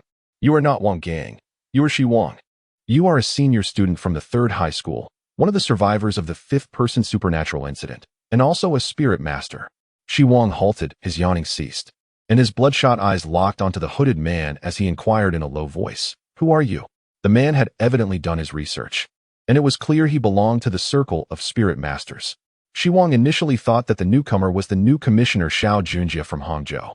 However, he quickly dismissed this notion, as the latter was not due to arrive until the following day, coinciding with the departure of Wang Gang. Even if Xiao Junjie had arrived early, he would surely go to see Wang Gang rather than seek out Xi Wang. Observing Xi Wang's wary expression, the hooded man let out a sinister chuckle. Indeed, this lad was quite resilient. It was no wonder he had been deceived by Wang Gang multiple times without meeting his demise. It seemed he possessed some skill after all. Whether or not he had skill was uncertain, but Xi Wang's patience was limited. He tucked his hands into his pockets and spoke in a low voice. You have 3 seconds. If you fail to reveal your identity and intentions, I will take action. Take action? The hooded man appeared taken aback. I've merely spoken a couple of words with you, and you're ready to strike? Are you boasting? Can a spirit manipulator act at will? Once action is taken, malevolent spirits may awaken. Do you dare to act in your current state? With no one around. The hooded man felt no fear of being overheard. However, as soon as he finished speaking, he saw Xi Wang pull out a golden object and pointed at him. 1. Xi Wang, with an impassive face, aimed a golden pistol at the hooded man, his finger curled, ready to pull the trigger at any moment. Goodness, are you out of your mind? The hooded man exclaimed in fright, raising his hands to his chest in a gesture of placation. Calm down, I mean no harm. 2. Xi Wang had no intention of allowing a stranger with dubious intentions to linger. If the hooded man harbored malicious intent, it was imperative to act decisively. Upon hearing Xi Wang call out 2, Tian Wenjing, who had been preparing to pull the trigger, quickly relented. All right, you win. My name is Tian Wenjing. As he spoke, he removed his hood, revealing an ordinary-looking middle-aged man. Golden bullets cannot kill spirits, but they are remarkably effective against spirit manipulators, as they are part human and part spirit. A direct hit from a golden bullet would render their inner malevolent spirit powerless to intervene, leading to genuine death. I come representing the Cooperation Association. I wonder if you would be interested in undertaking a significant job? Chapter 52. The Invitation of the Cooperation Association. The Cooperation Association? Xi Wang frowned at the unfamiliar name, which sounded like some sort of organization. Seeing that Xi Wang still had not lowered his weapon, Tian Wenjing silently cursed but maintained a smile. It is an organization formed by spirit manipulators banding together in the civilian sphere. Tian Wenjing explained. You have interacted with Wang Gang, so you should be aware that the Special Forces spirit manipulators are tasked with containing malevolent spirits. Whenever supernatural occurrences arise within their jurisdiction, they must be on the front lines. However, for the already short-lived spirit manipulators, dealing with these events significantly accelerates the revival of malevolent spirits, leading them to their doom. Thus, many are reluctant to join the special forces. At this point, Tian Wenjing smiled at Xi Wang and continued, To my knowledge, you have not joined the special forces. To live longer, that choice is indeed wise. However, Wang Gang likely believes that high school students are naive and easy to manipulate, dragging you into supernatural events. The merits of containing malevolent spirits belong to him, but he bears no responsibility for your peril when those spirits revive. In essence, he exploits your vulnerability, taking advantage of your lack of power and influence. In Tian Wenjing's narrative, Wang Gang had become a villain who preyed on the innocent. Noticing Xi Wang's silence, Tian Wenjing pressed on. If you had a force behind you that the special forces feared, no one would dare to bully you. The Cooperation Association. composed of many powerful spirit manipulators, is the best choice for independent spirit manipulators. By joining us, you gain access to our intelligence-sharing network and assistance from others in times of trouble. Even if malevolent spirits do revive, your family will be cared for by other members of the Cooperation Association. I am here to extend an invitation for you to join. Tian Wenjing delivered a lengthy pitch, believing it would sway the naive high school student before him. To his surprise, Xi Wang stared at Tian Wenjing for a moment before firmly rejecting him. I'm not interested. Not interested? Tian Wenjing was momentarily stunned. How could this foolish high school student defy his expectations? Wang Gang had managed to deceive Xi Wang consistently. How could his enticing offer be dismissed? Xi Wang, did you not understand? We, the Cooperation Association. Before Tian Wenjing could finish, Xi Wang interrupted. Given your shifty demeanor, this Cooperation Association must not be officially recognized. Tian Wenjing narrowed his eyes and fell silent. Xi Wang continued, and with your claim of a multitude of powerful spirit manipulators, your Cooperation Association likely consists of only a handful of individuals, correct?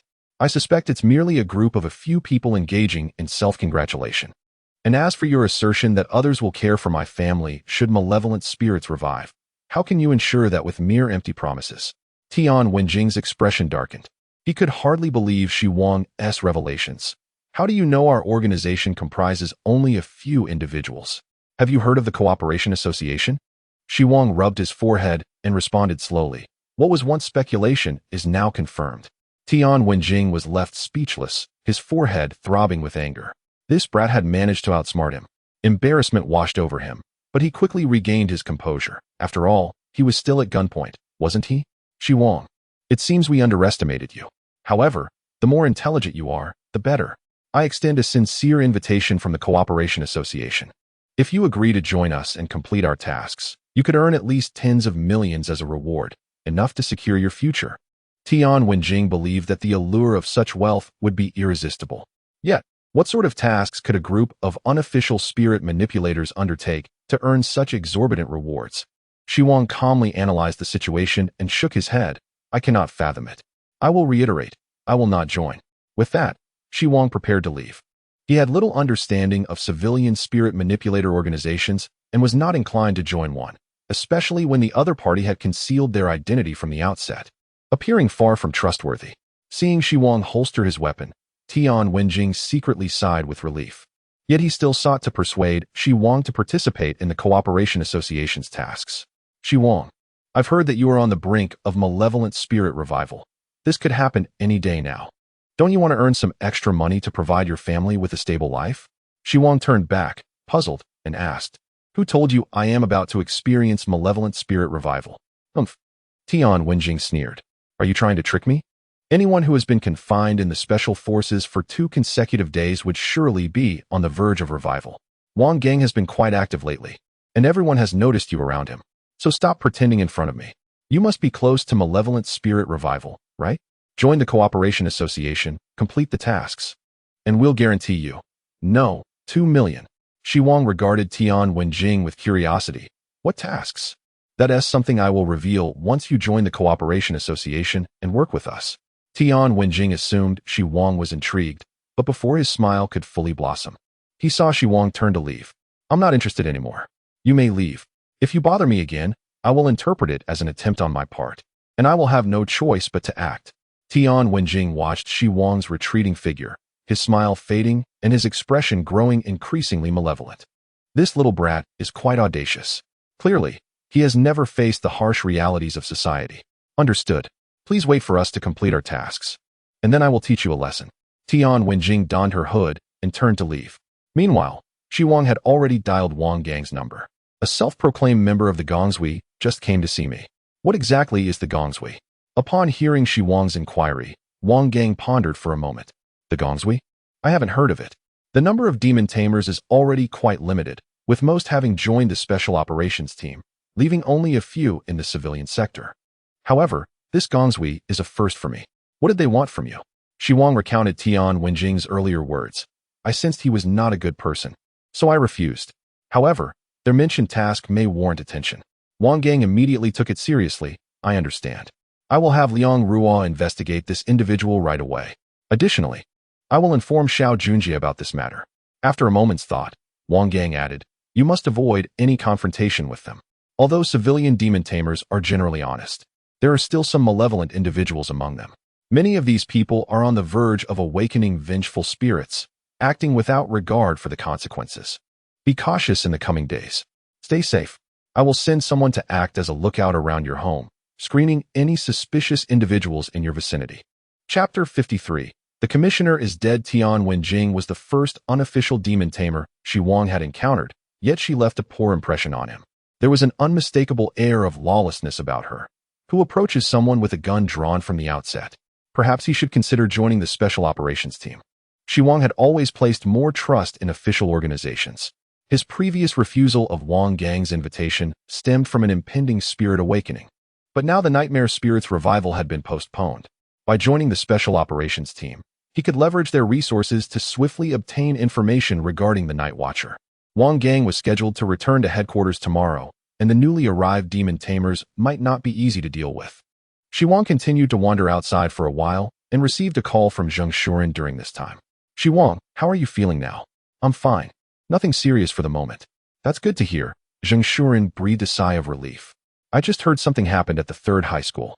It seems the teachers and students are nearly all dead. This matter appears to have been suppressed and hasn't spread widely, so I thought I'd check on you. Xi Wang did not conceal the truth from Zheng Shuren. A ghost appeared at the third high school. Counting myself, only 4 people survived. However, the ghost has been contained by Wang Gang. A sharp intake of breath could be heard from Zheng Shuren. Encountering that thing again. Oh dear, what is happening in this world? Xi Wang, should we leave Hangzhou? If not, let us return to the countryside. Zheng Shuren, well aware of the terror of ghosts, felt a shiver at the thought of their helplessness in the face of such entities. He wished to retreat to a quieter rural area to avoid any further encounters. Leave Hangzhou? Xi Wang was not particularly in favor of the idea. Uncle Zheng, vengeful spirits are awakening everywhere now. Leaving Hangzhou, you could just as easily run into a ghost elsewhere. Moreover, there are not many demon tamers. Most are stationed in urban areas. The more remote the location, the slower the response from demon tamers, and consequently, the lower the chances of survival. Upon hearing Xi Wang's reasoning, Zheng Shuren suddenly found it compelling. All right, I'll stay in Hangzhou then. Are you home tomorrow? I'll accompany your aunt to visit your mother. Zheng Shuren still wished to see Xi Wang in person to assess whether he was truly all right. Xi Wang, unaware of Zheng Shuren's true intentions, assumed he genuinely wanted to visit his mother. My mom will definitely be pleased to know Aunt Fong is coming over. Xie Min and Wang Fong were classmates and shared a close relationship. During Xie Min's illness, Wang Fong had been quite helpful. After hanging up, Xi Wang went to the market to buy some vegetables in preparation for tomorrow. Upon arriving home, he discovered that Zhu Xiaofu and Su Yujin had already come over. Xie Min, who was speaking with Su Yujin, waved at Xi Wang upon seeing him. Come, your classmate is here. I was just about to call you back. Zhu Xiaofu lounged on the sofa, eating oranges without any sense of being an outsider. Of course, at this point, he was no longer considered an outsider. He had taken Xie Min as his godmother, yet he often felt that Xie Min was more enthusiastic about Su Yujin. As soon as he entered, the two began chatting incessantly. Wanggu, where have you been? The moment Zhu Xiaofu saw Xi Wang, he sprang up from the sofa, feeling utterly bored. Just grab something to eat. Why buy so many vegetables? Oh, and several hairy crabs. I'll steam those. Seeing Zhu Xiaofu snatch the hairy crabs and dash into the kitchen, Xi Wang couldn't help but chuckle. What a pig. Do you plan to stay here for dinner?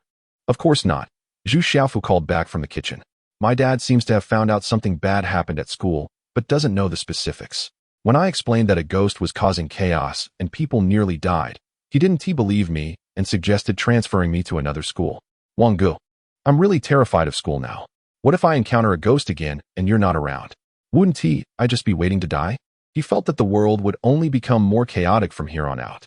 Zhu Xiaofu glanced at Xie Min in the living room and spoke in a lowered voice. Now that vengeful spirits are awakening, by the time we graduate, who knows how badly the world will have been ravaged by them. I've made up my mind. I don't plan on continuing my studies. I want to start a business. Start a business? Xi Wang stared at Zhu Xiaofu in shock, taking in his appearance from head to toe. What is going on, Wanggu? Zhu Xiaofu felt a bit uneasy under Xi Wang's gaze. Xi Wang stroked his chin and asked, can your family handle your entrepreneurial ambitions? Oh, come on. Zhu Xiaofu waved his hand mysteriously. Do I need to rely on my parents to start a business? Don't you know I have great luck? Xi Wang paused for a moment. What does that have to do with starting a business? Zhu Xiaofu prepared to keep him guessing. Wang Gu, just wait and see. In a few days, I'll show you something impressive. All right, a few days will be no trouble for me. I'm curious to see what you're cooking up. As Xi Wang spoke, he began to prepare dinner. Zhu Xiaofu helped out, recounting some horror stories he had come across online in the past few days. There's this story about a night shift bus that ends at a funeral home, ghosts knocking on doors at night, and voices calling out on dark roads. Then there's the infamous 13th step that doesn't exist on campus, the last door in the restroom, and so on. Wang Gu, I never realized how shocking it would be to search for these things. Do you think any of them are real? Xi Wang couldn't help but roll his eyes. If all the supernatural stories online were true, how many demon tamers would the state need to assign?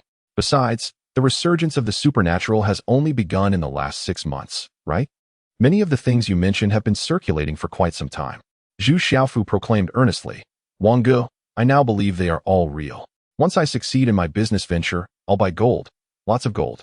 I'll build a safe house and bring my godmother and my parents in. Xi Wang couldn't help but give Zhu Xiaofu a thumbs up. What ambition! After dinner, Zhu Xiaofu and Su Yujin prepared to head home. Xi Wang, it's getting late. Why don't you see Xiao Jin off? Xiamin aimed to play matchmaker between Xi Wang and Su Yujin. As she held a fondness for her, Xi Wang saw through Xiamin's intentions, but he knew it was an impossible scenario. The three of them walked downstairs, and Xi Wang suggested that Zhu Xiaofu take a taxi home first, but he insisted on taking the subway. I'm afraid of encountering a ghost taxi at night. I'm taking the subway. Zhu Xiaofu strode directly toward the subway station. After Zhu Xiaofu departed, Xi Wang turned to face Su Yujin. Su Yujin noticed Xi Wang's unwavering gaze upon her and slowly lowered her head, her small hands nervously fidgeting with the hem of her dress.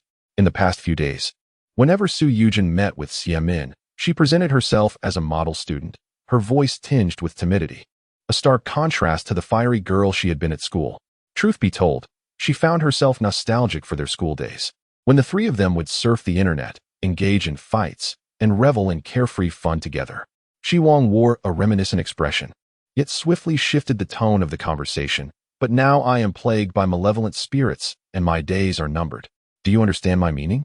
At the break of dawn, Wang Gang, who had not slept a wink, gathered his belongings and silently exited the confinement room. Outside, Liang Ruo, her eyes red from evident tears, along with Wang Gang's loyal subordinates, had been waiting. Wang Gang's gaze swept over the crowd, and an indescribable feeling stirred within him. Take care, everyone, he said, clasping his hands in salute as he donned the hat Liang Ruo handed him, hastening out of the special operations team. Salute, Liang Ruo commanded, and her colleagues and soldiers collectively saluted Wang Gang's departing figure. We thank Commissioner Wang for his contributions to Hang City. Liang Ruo called out loudly to Wang Gang's retreating silhouette. Once Wang Gang had boarded the vehicle and left, the crowd began to disperse slowly. Liang Ruo returned to her desk, a sense of disorientation washing over her. The thought that this comrade, who had risked his life to contain malevolent spirits, was destined to return to headquarters and quietly await death struck her as profoundly unjust. Assistant Liang, as per the established plan, Commissioner Xiao Junjie is set to assume his post in the Special Operations Team. Should we prepare accordingly? Liang Ruo collected her thoughts and replied, let us arrange a welcome. From then on, we must wholeheartedly cooperate with the new commissioner in the containment of malevolent spirits. Time swiftly passed, and 3 hours later, Liang Ruo glanced at the clock. It was already 11 in the morning. How peculiar. We have exceeded the scheduled time by half an hour. What is going on? Let us inquire with the colleagues at the airport. Someone nearby immediately made a call. Moments later, a panicked individual rushed to Liang Ruo's side, reporting, Report Assistant Liang, the newly appointed Commissioner Xiao Junjie. He has died. Chapter 54. Acting Agent what? Liang Ruo's pupils constricted upon hearing these words. What on earth happened? Clarify. The queried staff member quickly replied, we just received a report from the airport staff. The plane carrying Commissioner Xiao encountered a supernatural incident. During the handling process, the aircraft lost control and crashed. According to reports from the scene, there were no survivors. Upon hearing this news, the expression of everyone in the Special Operations Team shifted dramatically. The previous commissioner was on the brink of malevolent spirit resurrection, having returned to headquarters to await death. The newly appointed commissioner had not even landed before succumbing to a supernatural event. This was not a favorable development for Hang City. The spirit manipulators are not expendable. It is not as simple as saying that if one is lost, another can be dispatched. Originally, Commissioner Wang Gang of Hang City had a month remaining in his term. Due to the frequent outbreaks of supernatural incidents, Wang Gang was forced to retire a month early. As an agent, Xiao Junjia had taken a special route to be promoted to commissioner and reassigned to Hang City. Now that Xiao Junjia is deceased, it would be difficult for headquarters to immediately send another commissioner to Hang City. The arrangement would take at least 3 to 5 days, or perhaps longer. At present, with frequent malevolent spirit resurrections and a missing night watchman, Hang City faces a void without a spirit manipulator stationed. If a supernatural incident were to occur, who would resolve it? Immediately report to headquarters, urging them to dispatch a new commissioner as swiftly as possible. Liang Ruo, as the assistant to the spirit manipulator, became the highest commander of the special operations team in the absence of the spirit manipulator. While everyone else could afford to panic, she could not. Until the reassignment came through, everyone must fulfill their respective duties. What if a supernatural incident occurs? Someone inquired. Is there not a spirit manipulator in Hang City who could potentially resurrect? It was clear to all that they were referring to Xi Wang. Although Xi Wang was merely a high school student, the malevolent spirit he possessed held significant power.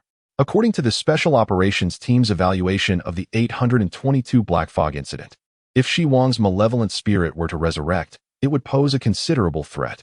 Liang Ruo turned to the person who had posed the question. Her expression calm as she stated, all supernatural incidents fall under the jurisdiction of the Supernatural Containment Special Operations Team. Should his malevolent spirit resurrect, it is the duty of the Special Operations Team to contain it. I know what you are thinking. Liang Ruo observed the fear reflected in many eyes. She raised her voice. Comrades, do not forget. The Supernatural Containment Special Operations Team was initially established without any spirit manipulators. The original containment efforts were carried out by comrades just like us. If they could accomplish it, so can we, and we must. Can we do it? Yes. The entire Special Operations Team immediately stood at attention, responding in unison. We can. We can. We can. At Xi Wang's home, the atmosphere grew lively after Zheng Shuren and Wang Feng arrived. After dinner, Xi Wang and Zheng Shuren descended to the lower floor. Xi Wang, you look quite unwell. Zheng Shuren observed the bloodshot eyes of Xi Wang with concern. How long has it been since you last slept? A few days, Xi Wang replied with a wry smile. It's not a big deal. My body seems to be affected by the dark mist's supernatural energy, and even without sleep, I feel fine. It's just that I'm mentally exhausted. Though not sleeping did not impose a significant burden on Xi Wang's body, the prolonged lack of rest was taking a toll on his spirit, causing him considerable distress. He worried that he might suddenly lose consciousness while walking, simply shutting down. Is there no way to resolve it? Zheng Shuren felt a sense of helplessness. Wanting to help, but unable to. Xi Wang smiled back. I am currently searching for a solution. Zheng Shuren scratched his head and asked, what about that Commissioner Wang Gang from the Special Operations Team? Does he have any methods? The malevolent spirit within him is on the verge of resurrection. He returned to headquarters this morning. Zheng Shuren was taken aback. Just half a month ago, he had seen Wang Gang in good health. Now, the malevolent spirit was about to resurrect? Having encountered spirits himself and maintained contact with Xi Wang, he was well aware of the consequences of a malevolent spirit's resurrection. After a sigh, Zheng Shuren found himself at a loss for words. Ding ding ding. The phone rang. Xi Wang took out his phone and glanced at it, noticing an unfamiliar number calling. Hello? Is this Xi Wang? A somewhat familiar voice came through, prompting Xi Wang to frown and ask, Assistant Liang Ruo? Yes, this is Liang Ruo. At that moment, Liang Ruo stood before a surveillance monitor, observing the criminals within, and addressed Xi Wang. Commissioner Wang Gang left the Special Operations Team this morning. I am aware. I did not see him off, but I did send him a farewell message. Xi Wang found it strange. He wondered why she would call him regarding this matter. Sure enough, Liang Ruo's next words caused Xi Wang's expression to grow grave. The newly appointed Commissioner Xiao, en route, encountered a supernatural event with his passenger aircraft, and it has now been confirmed that Commissioner Xiao's malevolent spirit has resurrected. Currently, there is no spirit manipulator stationed in Hang City. Following Commissioner Wang Gang's strong recommendation and headquarters assessment, it has been decided that you, Mr. Xi Wang, will become the acting agent for Hang City. The rights of the acting agent are equivalent to those of a regular agent. allowing access to the entire resources of the Hang City Supernatural Containment Special Operations Team. Should there be a need for resources from headquarters, requests can be made and utilized upon approval. Furthermore, once designated as the acting agent, your family will receive special care as a family of a hero. Xi Wang, do you agree? After Liang Ruo finished speaking, she fell silent, holding her breath as she awaited his response. The others behind her also anticipated Xi Wang's answer. Half a minute later, a voice finally came through the receiver. What issue has arisen in Hang City? Liang Ruo's eyelids flickered. Indeed, this high school student exhibited the composure and wisdom described by Commissioner Wang Gang. Despite her not mentioning a word, he had deduced that a problem had surfaced in Hang City. However, upon further reflection, it may indeed be the case that Xi Wang has managed to survive numerous supernatural incidents precisely because of this. As a spirit master, Liang Ruo understood that if she did not clarify the situation, the other party would certainly hesitate to agree to become an agent. There are spirit masters committing crimes within the city. Chapter 55. No agreement, no discussion. For some reason, when Liang Ruo mentioned that there were spirit masters committing crimes in Hangzhou, the figure of Tian Wenjing suddenly flashed through Xi Wang's mind. I wonder if you would be interested in pulling off a major heist? The tone and content of Tian Wenjing's words at that time seemed suspicious to Xi Wang. He immediately inquired, have you investigated the spirit master who appeared in my community yesterday? Are you referring to the person who claimed to be a spirit master from the Cooperation Association and tried to recruit you? Liang Ruo knew whom Xi Wang was talking about. It was not him. Their appearance and physique did not match. Moreover, this was a case of organized crime. Xi Wang frowned, his tone slightly displeased. Assistant Liang, could you please be more explicit? He had initially thought there was only one person involved. But Liang Ruo's revelation of a group changed that perception. Noticing the shift in Xi Wang's tone, Liang Ruo quickly apologized. I'm sorry. I did not intend to conceal anything from you. It seems the target may have learned that there are currently no spirit master commissioners guarding Hangzhou, which emboldened them to commit crimes here. We want to invite you to be an acting agent, and in reality, all we need from you is to serve as a deterrent. Liang Ruo understood that if she did not clarify matters, Xi Wang might hang up at any moment. There had been instances in the past where wanted spirit masters seized the opportunity to commit crimes during the handover of Special Operations Team spirit masters. However, as long as a Special Operations Team member or commissioner stood up to intimidate them, those wanted criminals would cease their actions immediately.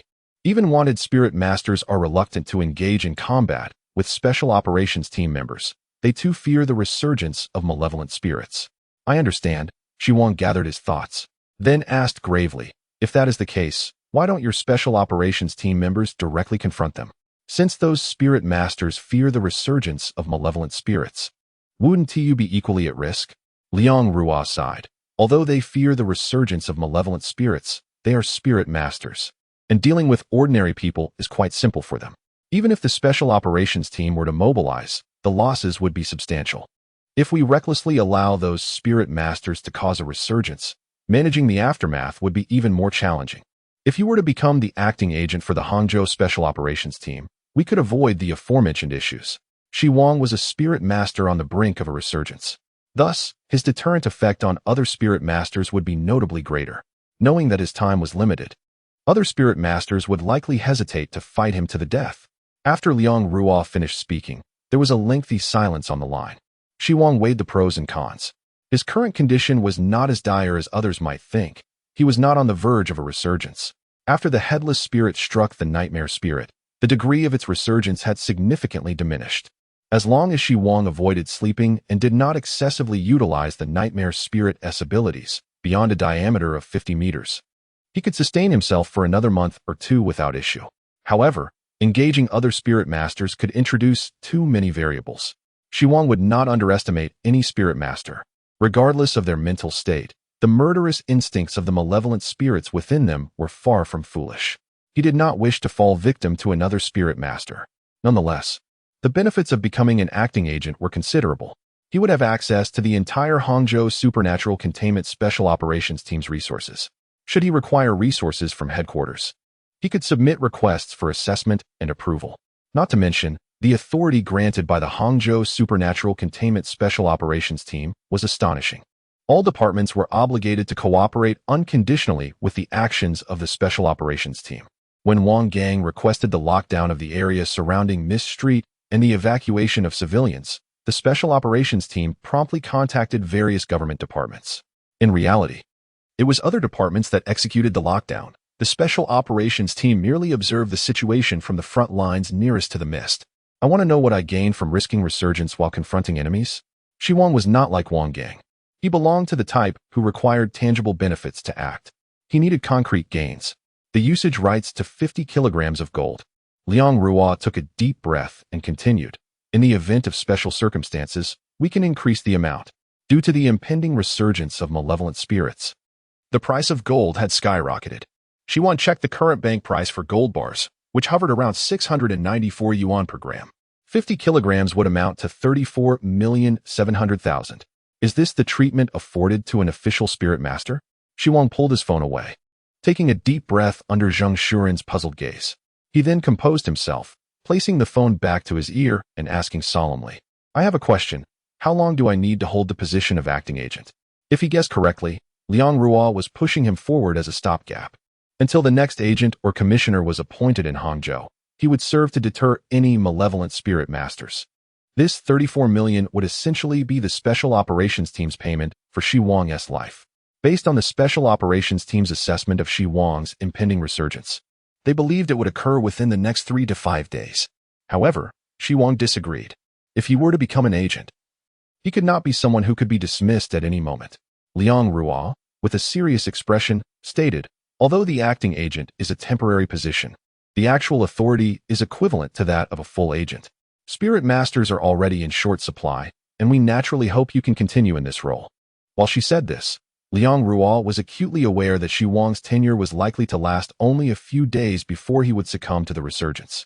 After a half-minute of silence, Xi Wang presented his terms. First, the usage rights to 100 kilograms of gold. No agreement. No discussion. Second, the tenure of the acting agent. As long as I am alive, my identity must not be revoked, and any spirit masters dispatched afterward must serve as my subordinates. No agreement. No discussion. Third, command of the Special Operations Team. Whenever dealing with supernatural-related incidents, the Special Operations Team must follow my orders. No agreement. No discussion. The first condition demanded money. The second and third were demands for power. Liang Ruo frowned slightly upon hearing this. 100 kilograms of gold seemed like a lion's share. After all, she believed Xi Wang's term would only last 3 to 5 days. As for the second and third conditions, they were exceedingly excessive.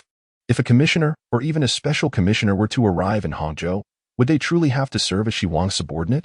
Moreover, entrusting a high school student with command over the Hangzhou Special Operations Team seemed laughable. Yet, Liang Ruo harbored no intention of opposing his demands. Even the headquarters liaison, who had been closely monitoring the situation, pondered only the first condition upon hearing Xi Wang's demands. What does it matter if a spirit master on the brink of resurgence agrees to the second and third terms? This fellow truly has the audacity to make such requests. The headquarters liaison's voice, devoid of any discernible tone, echoed through Liang Ruo's earpiece. Agree to the 100 kilograms of gold. However, you must inform him that these conditions can only be fulfilled after he resolves the current issue. After Liang Ruo relayed the message to Xi Wang, he abruptly hung up the phone. As the beeping sound echoed in her ear, Liang Ruo's mouth fell open in astonishment. The headquarters liaison on the other end fell silent as well. Chapter 56. Agent Xi Wang. Xi Wang, what happened? Zheng Shuren spoke up only after Xi Wang had ended the call. Although he had been present, he had not heard the other side's words. Only Xi Wang stating his conditions. However, Zheng Shuren could vaguely guess that the Special Operations Team was contacting Xi Wang. With Wang Gang gone, some sinister forces had emerged. Xi Wang did not conceal anything from Zheng Shuren. The Special Operations Team wants me to handle the situation. That won't do. Zheng Shuren was unaware of the specifics, but understood that whatever needed Xi Wang's intervention was undoubtedly related to spirits. Xi Wang, let us refrain from undertaking overly dangerous tasks. If the sky falls, there are taller individuals to bear the weight. Xi Wang looked at the concerned Zheng Shuren and smiled. Uncle Zheng, doesn't their seeking me just indicate that I am indeed the tall one? Zheng Shuren shot him a glare. How can it be the same? There must be someone taller above you, so you need not worry. You didn't agree, did you? Xi Wang tucked his phone into his pocket and sniffled. That depends on whether they agree to my conditions. However, I believe they will acquiesce, considering the Special Forces team thinks I will awaken the vengeful spirit soon. The second and third conditions were inconsequential. As for the 100 kilograms of gold, it merely represented an additional expense. To the Special Forces, this amount was not substantial. They simply considered whether their expenditure was justified. Xi Wang was not in a hurry regarding this matter, but the Special Forces were anxious. Ding ling ling. Liang Ruo called again. As soon as Xi Wang answered, Liang Ruo immediately stated, "We have agreed to all conditions. The 100 kilograms of gold will be delivered to you upon your arrival at the scene. The appointment document for the agent will include the second and third conditions. If you agree, please arrive at the Dahua Bank on Xingcai Road within 10 minutes. 3 targets are currently trapped inside, and they are threatening the police with the lives of the bank hostages." Xi Wang squinted his eyes upon hearing this. 3 spirit manipulators robbing a bank? For the gold? Dahua Bank is a well-known institution in the country with a large building on Xingcai Road. It surely holds a significant amount of cash and gold reserves.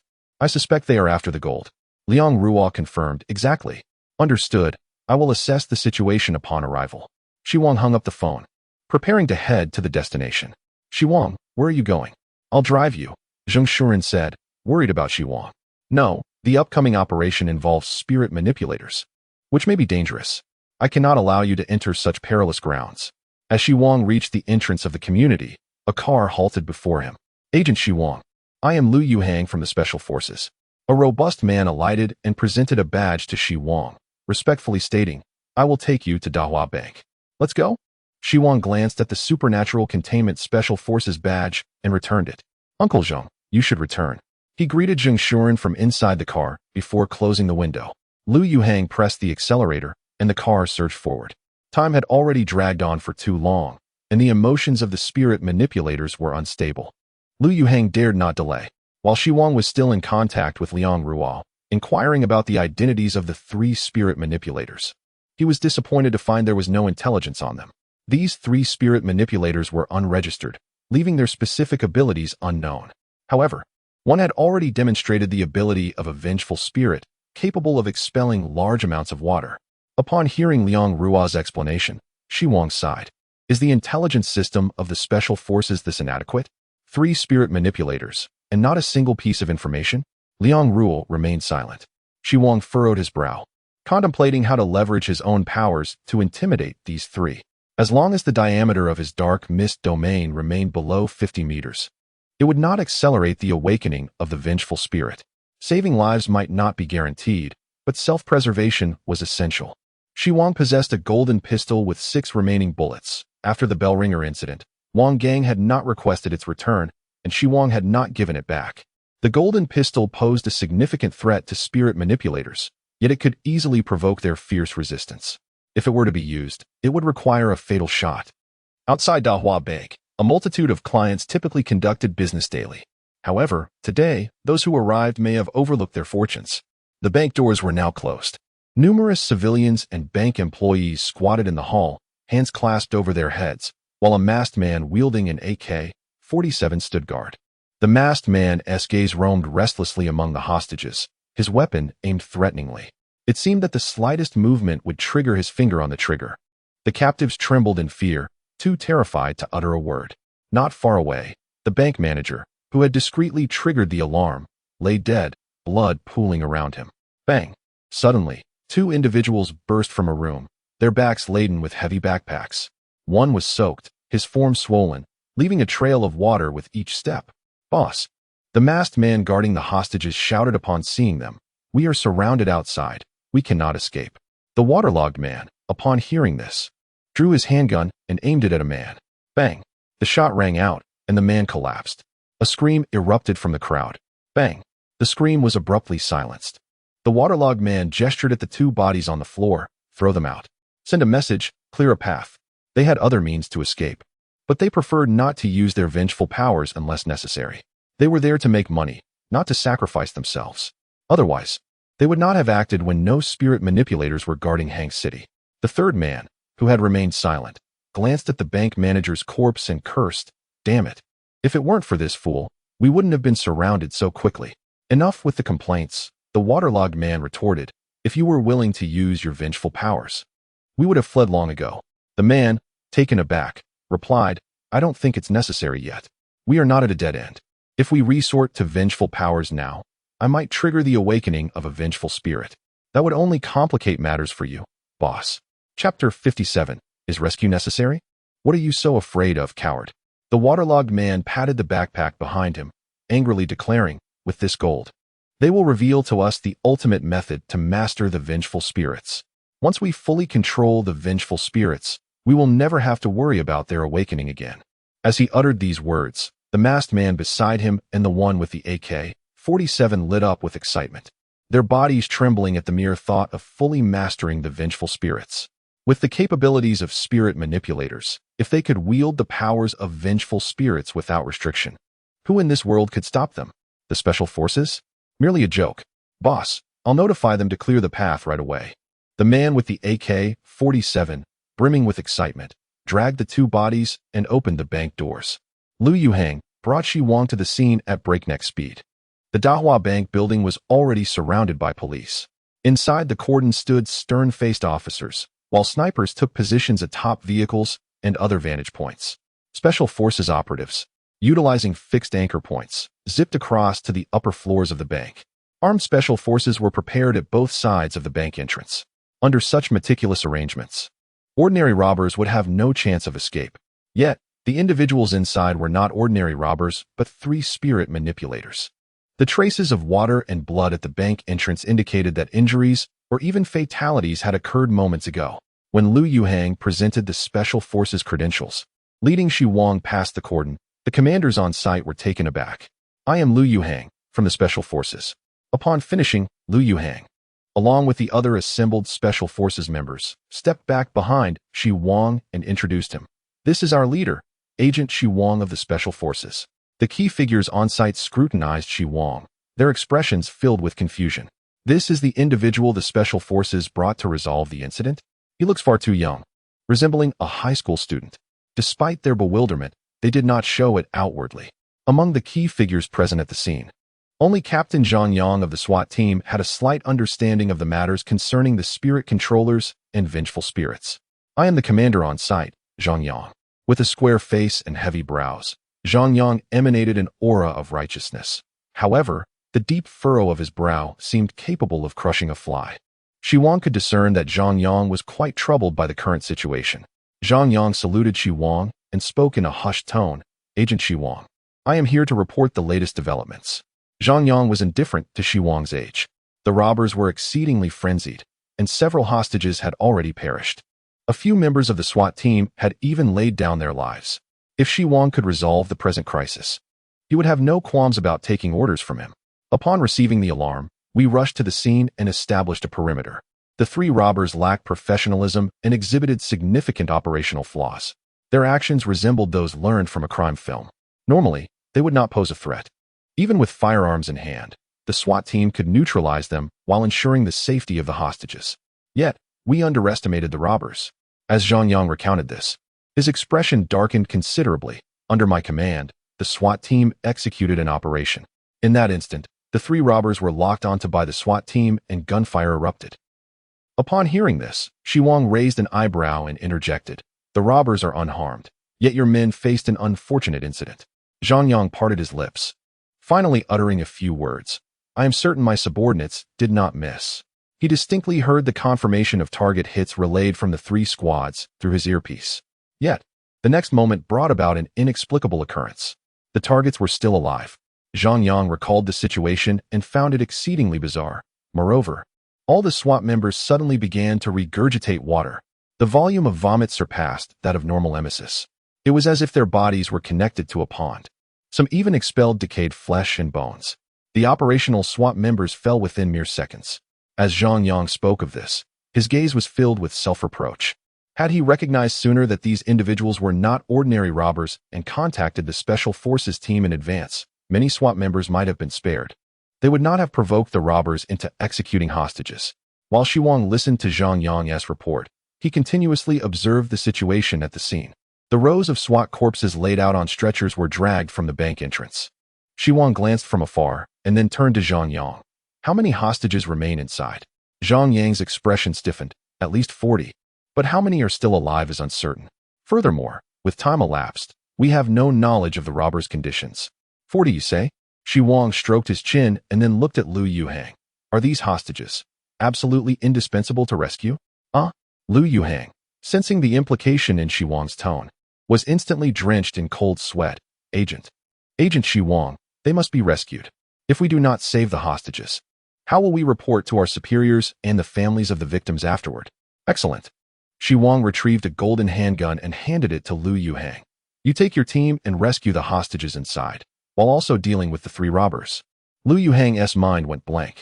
As he took the golden handgun, it took him a few seconds to point at himself, his expression dazed. Me? Slap. Liang Ruo approached from behind, snatched the golden handgun from Lu Yuhang's hand, and shot him a glare. What are you doing with a weapon you can't handle? Liang Ruo had dealt with Zhang Yang before, and the two exchanged nods. Zhang Yang seemed poised to inquire further, but before he could speak, Liang Ruo stepped in front of Xi Wang. Agent Xi Wang, please take care. Xi Wang glanced at the gun but did not immediately accept it. Instead, he reiterated his earlier question. Are the hostages absolutely indispensable to rescue? Liang Ruo took a deep breath and solemnly stated in front of Zhang Yang. Special circumstances warrant special treatment. Agents may make their own decisions as long as they ensure their own safety. Moreover, you are our highest commander, and your decisions do not require our consent. She understood Xi Wang's thoughts. There were 3 spirit controllers inside the bank, and Xi Wang was alone. Facing 3 opponents already placed him at a disadvantage.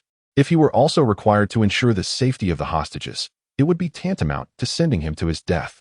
Even if Wang Gang were present, he could not guarantee the safety of the hostages.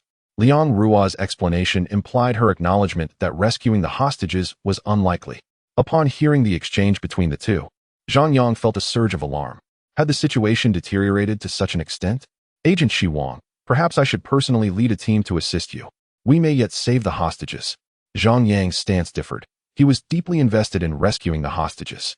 Xi Wang shook his head. Captain Zhang, I know your heart is with the people. However, you are not fully aware of the origins of the 3 inside. A moment's carelessness in this operation could result in the deaths of hundreds, perhaps thousands. Furthermore, confronting them would also place my life at risk. To bind my hands while battling them is no different from courting death. With that, Xi Wang reclaimed the golden handgun and accepted a backpack from a member of the Special Forces team behind Liang Ruo. Moving closer to the bank entrance under the gaze of the onlookers. Chapter 58, Instant Kill This. Zhang Yang instinctively sought to intervene as he observed Xi Wang advancing alone. The robbers inside were armed with AKs. What use could Xi Wang's handgun possibly have? The pure gold might even provoke ill intent from the robbers. Captain Zhang, the ensuing matters will be managed by our Special Forces team.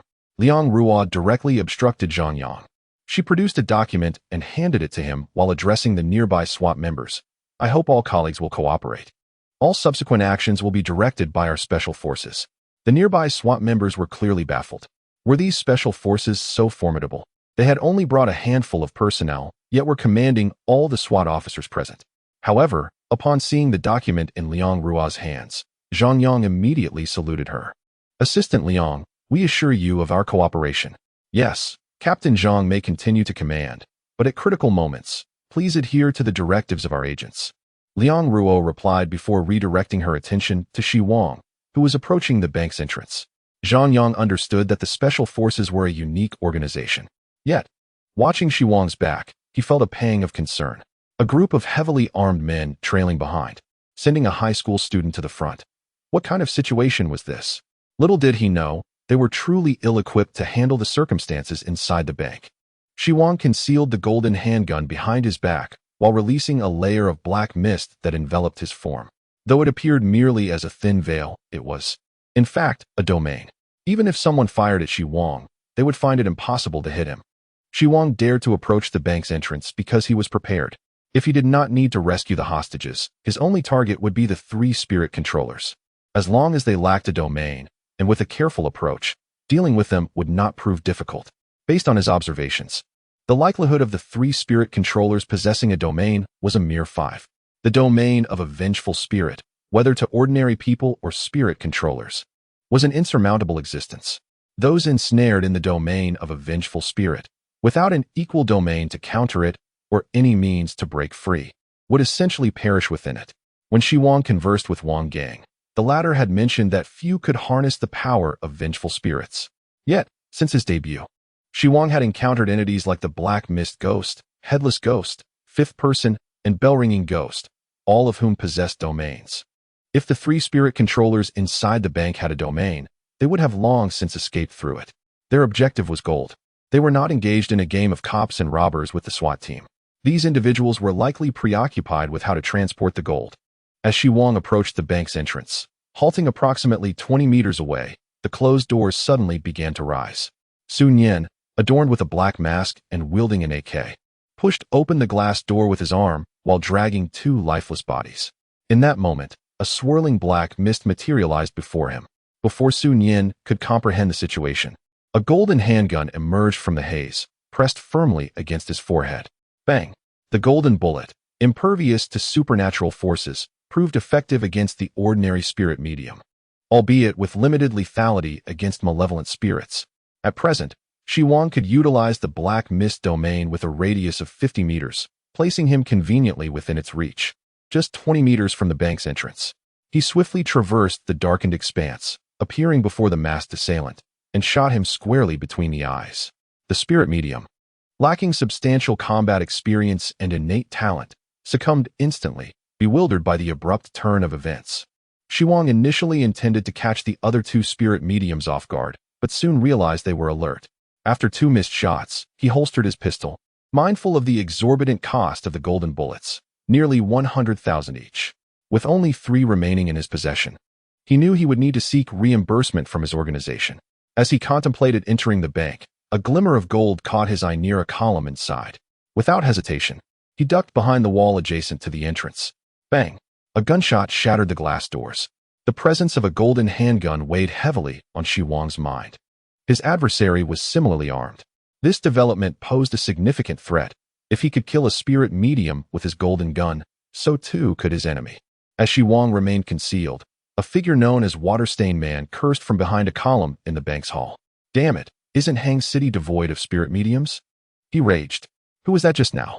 Our meticulously crafted plan has gone awry. This is far from what we envisioned. In his mind, a city without spirit mediums resembled a widow's house left open at night. A trio of spirit mediums should have easily navigated in and out as they pleased. He dismissed the notion that the special forces would risk lives for a mere few hundred million in gold, especially considering the repercussions of malevolent spirits awakening in the city center. However, Water-Stained Man never anticipated the emergence of a spirit medium at the last moment, let alone one who would eliminate a comrade so swiftly. Sun Yan lay dead. Meanwhile, his accomplice, Tian Wenjing, hid behind another column. If Xi Wang had seen her, he would have noticed that she appeared significantly more gaunt compared to the previous day. From her vantage point, she observed Sun Yan's corpse, which was twitching violently. To her horror, the hair on the body was growing at an alarming rate, spreading outward. This is bad. The malevolent spirit within him is about to awaken. Despite being killed instantly by the outside spirit medium, Sun Yan's inner demon was not to be trifled with. If it targeted them, even survival would come at a steep price as it revived. Damn it, the outside spirit medium has killed Sun Yan. Shouldn't we secure him quickly? Water-Stained Man Su Miao also noticed the alarming state of Sun Yan's body, his expression shifting dramatically. Wait, I think I know who is outside. Tian Wenjing recalled the black mist from earlier and shouted toward the outside. Xi Wang, is that you out there?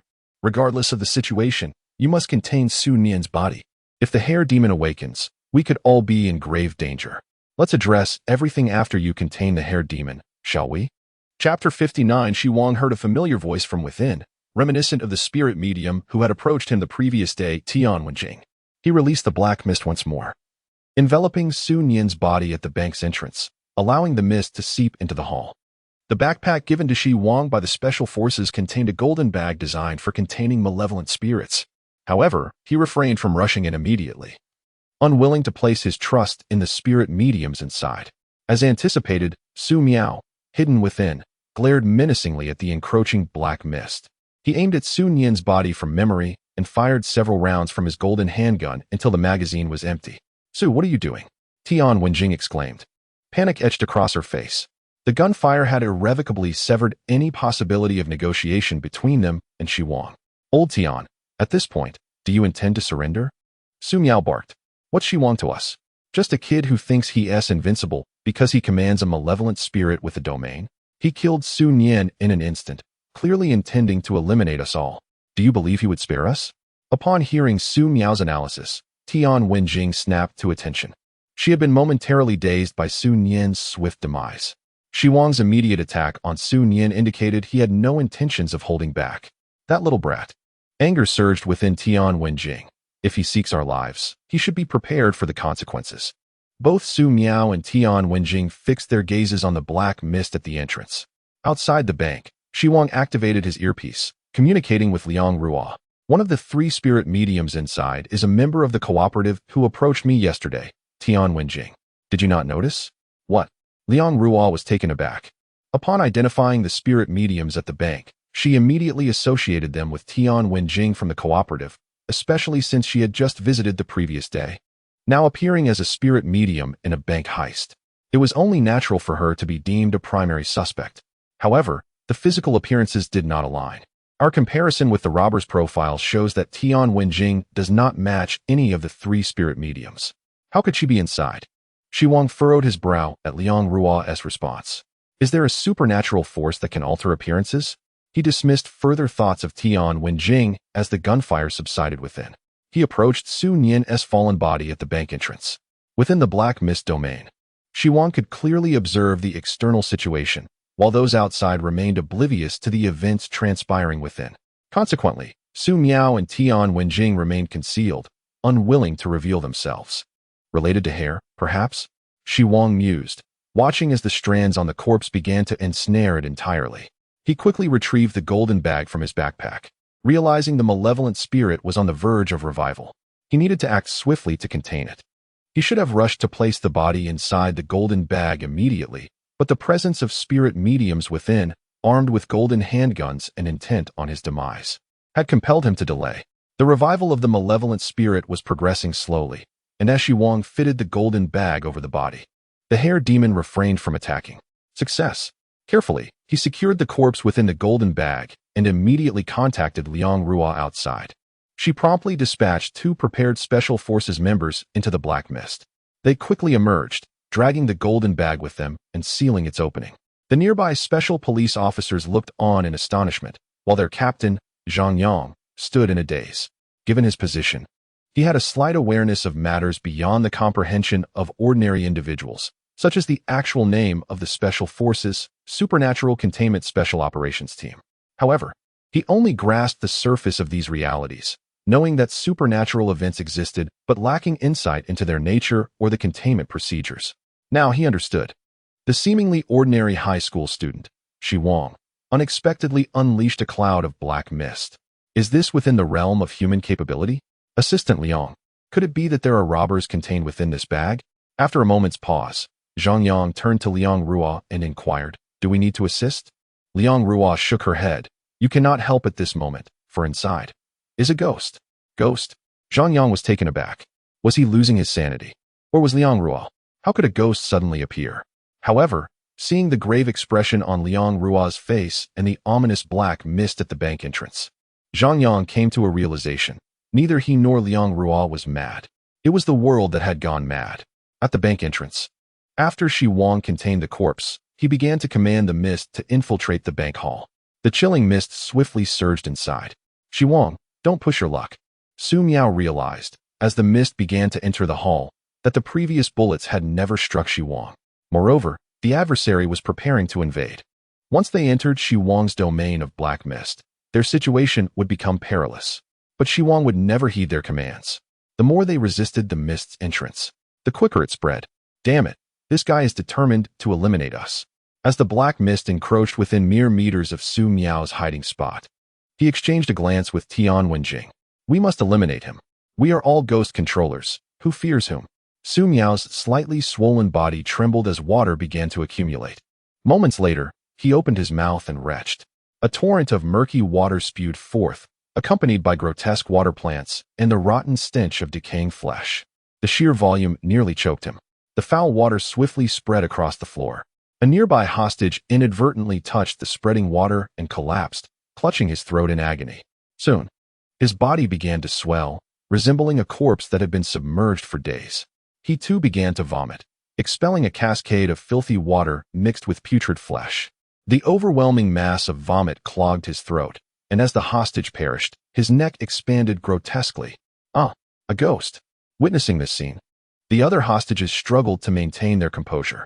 Most fled in terror, while a few remained frozen, not from calmness but sheer shock. Some even lost control of their bladders in their extreme fear. The spreading murky water showed no mercy, affecting all who came into contact with it, prompting a wave of retching. The hall was increasingly inundated with the vile fluid, with one half shrouded in Xi Wang's black mist and the other half covered in filthy puddles. Cough, cough. Su Miao, violently coughing, noticed the water encroaching upon the mist and felt a surge of hope. If the water reached Xi Wang, it would signify his doom. Tian Wenjing. Quickly use your ghost fire to disperse his mist. Chapter 60. Ghost fire resists the domain. The ghost within Su Miao was a drowned ghost, allowing him to expel vast amounts of water from his body. However, with each use of the drowned ghost's power, Su Miao's body suffered from supernatural erosion. Initially, he simply sweated profusely, but now he was perpetually soaked, his body swelling from the saturation. Conversely, the ghost within Tian Wenjing was Fire Ghost, capable of consuming any material except gold. The bank's safe, housing gold, quickly decayed under the burning ghost fire. Had they been able to carry more gold, they might have emptied the safe. You brought this upon yourself. Tian Wenjing gritted her teeth, igniting flames in her hands. The flames glowed a ghostly green, exuding an eerie chill. In an instant, the fire spread outward, turning the ground's tiles into a gray ash that crumbled underfoot. Under Tian Wenjing's command, the ghost fire surged toward the black mist. Observing the attack, Xi Wang's expression soured. Su Miao's supernatural power could not invade the black mist domain, but Tian Wenjing's ghost fire could scorch it. What sort of fire can even burn a domain? Xi Wang's expression shifted, and he hastily retreated from the ghost fire. The black mist he commanded surged into the hall, enveloping a vast area in darkness. Stepping upon the contaminated water, Xi Wang felt no reaction. Although he trod upon the water Su Miao expelled, he existed within the realm of black mist, which overlapped with reality but did not intersect. Therefore, the drowned ghost's water posed no threat to him. Damn it, he's entered. Upon realizing that the contaminated water did not harm Xi Wang, Su Miao shouted to Tian Wenjing, "Your ghost fire counters his black mist. At this point, hold nothing back." Tian Wenjing's face paled, muscles twitching as she endured the pain of the burning fire. The source of the ghost fire seared her, and each use caused her a portion of her body to be consumed. This was why she appeared thinner than the previous day, having burned the safe door. Noticing Tian Wenjing's hesitance as Xi Wang's mist loomed closer, Su Miao urged, "After this job, they will reveal to us the complete method to control malevolent spirits. Then, we shall no longer fear their resurgence." To prove he was not a liability, Su Miao invoked the powers of the malevolent spirit once more. Instantly, the hall grew cold and damp. Water began to seep down from the ceiling, creating the illusion of rain indoors. The ordinary people who had scattered to corners were now drenched. They quickly collapsed to the ground in retching agony. A few panicked individuals stumbled into Xi Wang's black mist, narrowly escaping, while most avoided the mist, perceiving it as eerie as the water on the ground. To them, contact with the water brought the threat of supernatural assault. Xi Wang glanced briefly at them before returning his focus. Su Miao's supernatural power was indeed formidable. Even Wang Gang would struggle against it. Yet to Xi Wang, who commanded a domain, these attacks were ineffective. He was solely wary of Tian Wenjing's ghost fire. Tian Wenjing, what are you waiting for? Su Miao, having overexerted the malevolent spirit's power, felt the spirit beginning to awaken within him. A pallid, ghostly hand sought to emerge from his throat. Su Miao's eyes rolled back, yet he summoned every ounce of strength to force the ghostly hand back down. If the ghostly hand were to emerge from his mouth, it would herald his revival. Seeing Su Miao's desperate struggle, Tian Wenjing ceased to hold back. "Burn it for me." Boom. The ghostly green flames in her hands erupted as if doused in gasoline, expanding rapidly and enveloping her entirely. Her flesh became fuel for the ghost fire. "You've pushed us to this point. I shall see you dead."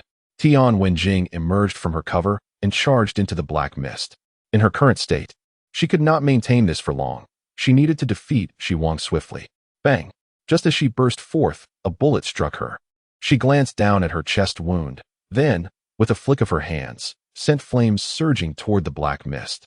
The bullet struck its target, yet failed to pierce a vital point. For Tian Wenjing, who had already unleashed supernatural powers, even a direct hit would not guarantee his demise. Hence, he boldly surged from behind cover. Boom! The black mist ignited instantaneously, scorching a vast expanse of darkness within the hall. Eerie green ghost flames swiftly spread in all directions. Die! Die! Tian Wenjing seemed to have lost his mind, incinerating everything within the hall. Su Miao, wary of being caught in the crossfire, had retreated to the rear. Under the searing ghost flames, even the water in the hall began to burn. Damn it! Wasn't it said that Xi Wang was on the verge of reviving a malevolent spirit? Why had his black mist domain persisted for a minute or two longer? Su Miao found himself perplexed. Xi Wang's current state hardly resembled that of a spirit master poised for revival, even when initially controlling a malevolent spirit. He had never exhibited such endurance. Fortunately, Tian Wenjing's ghost flames countered Xi Wang's black mist domain.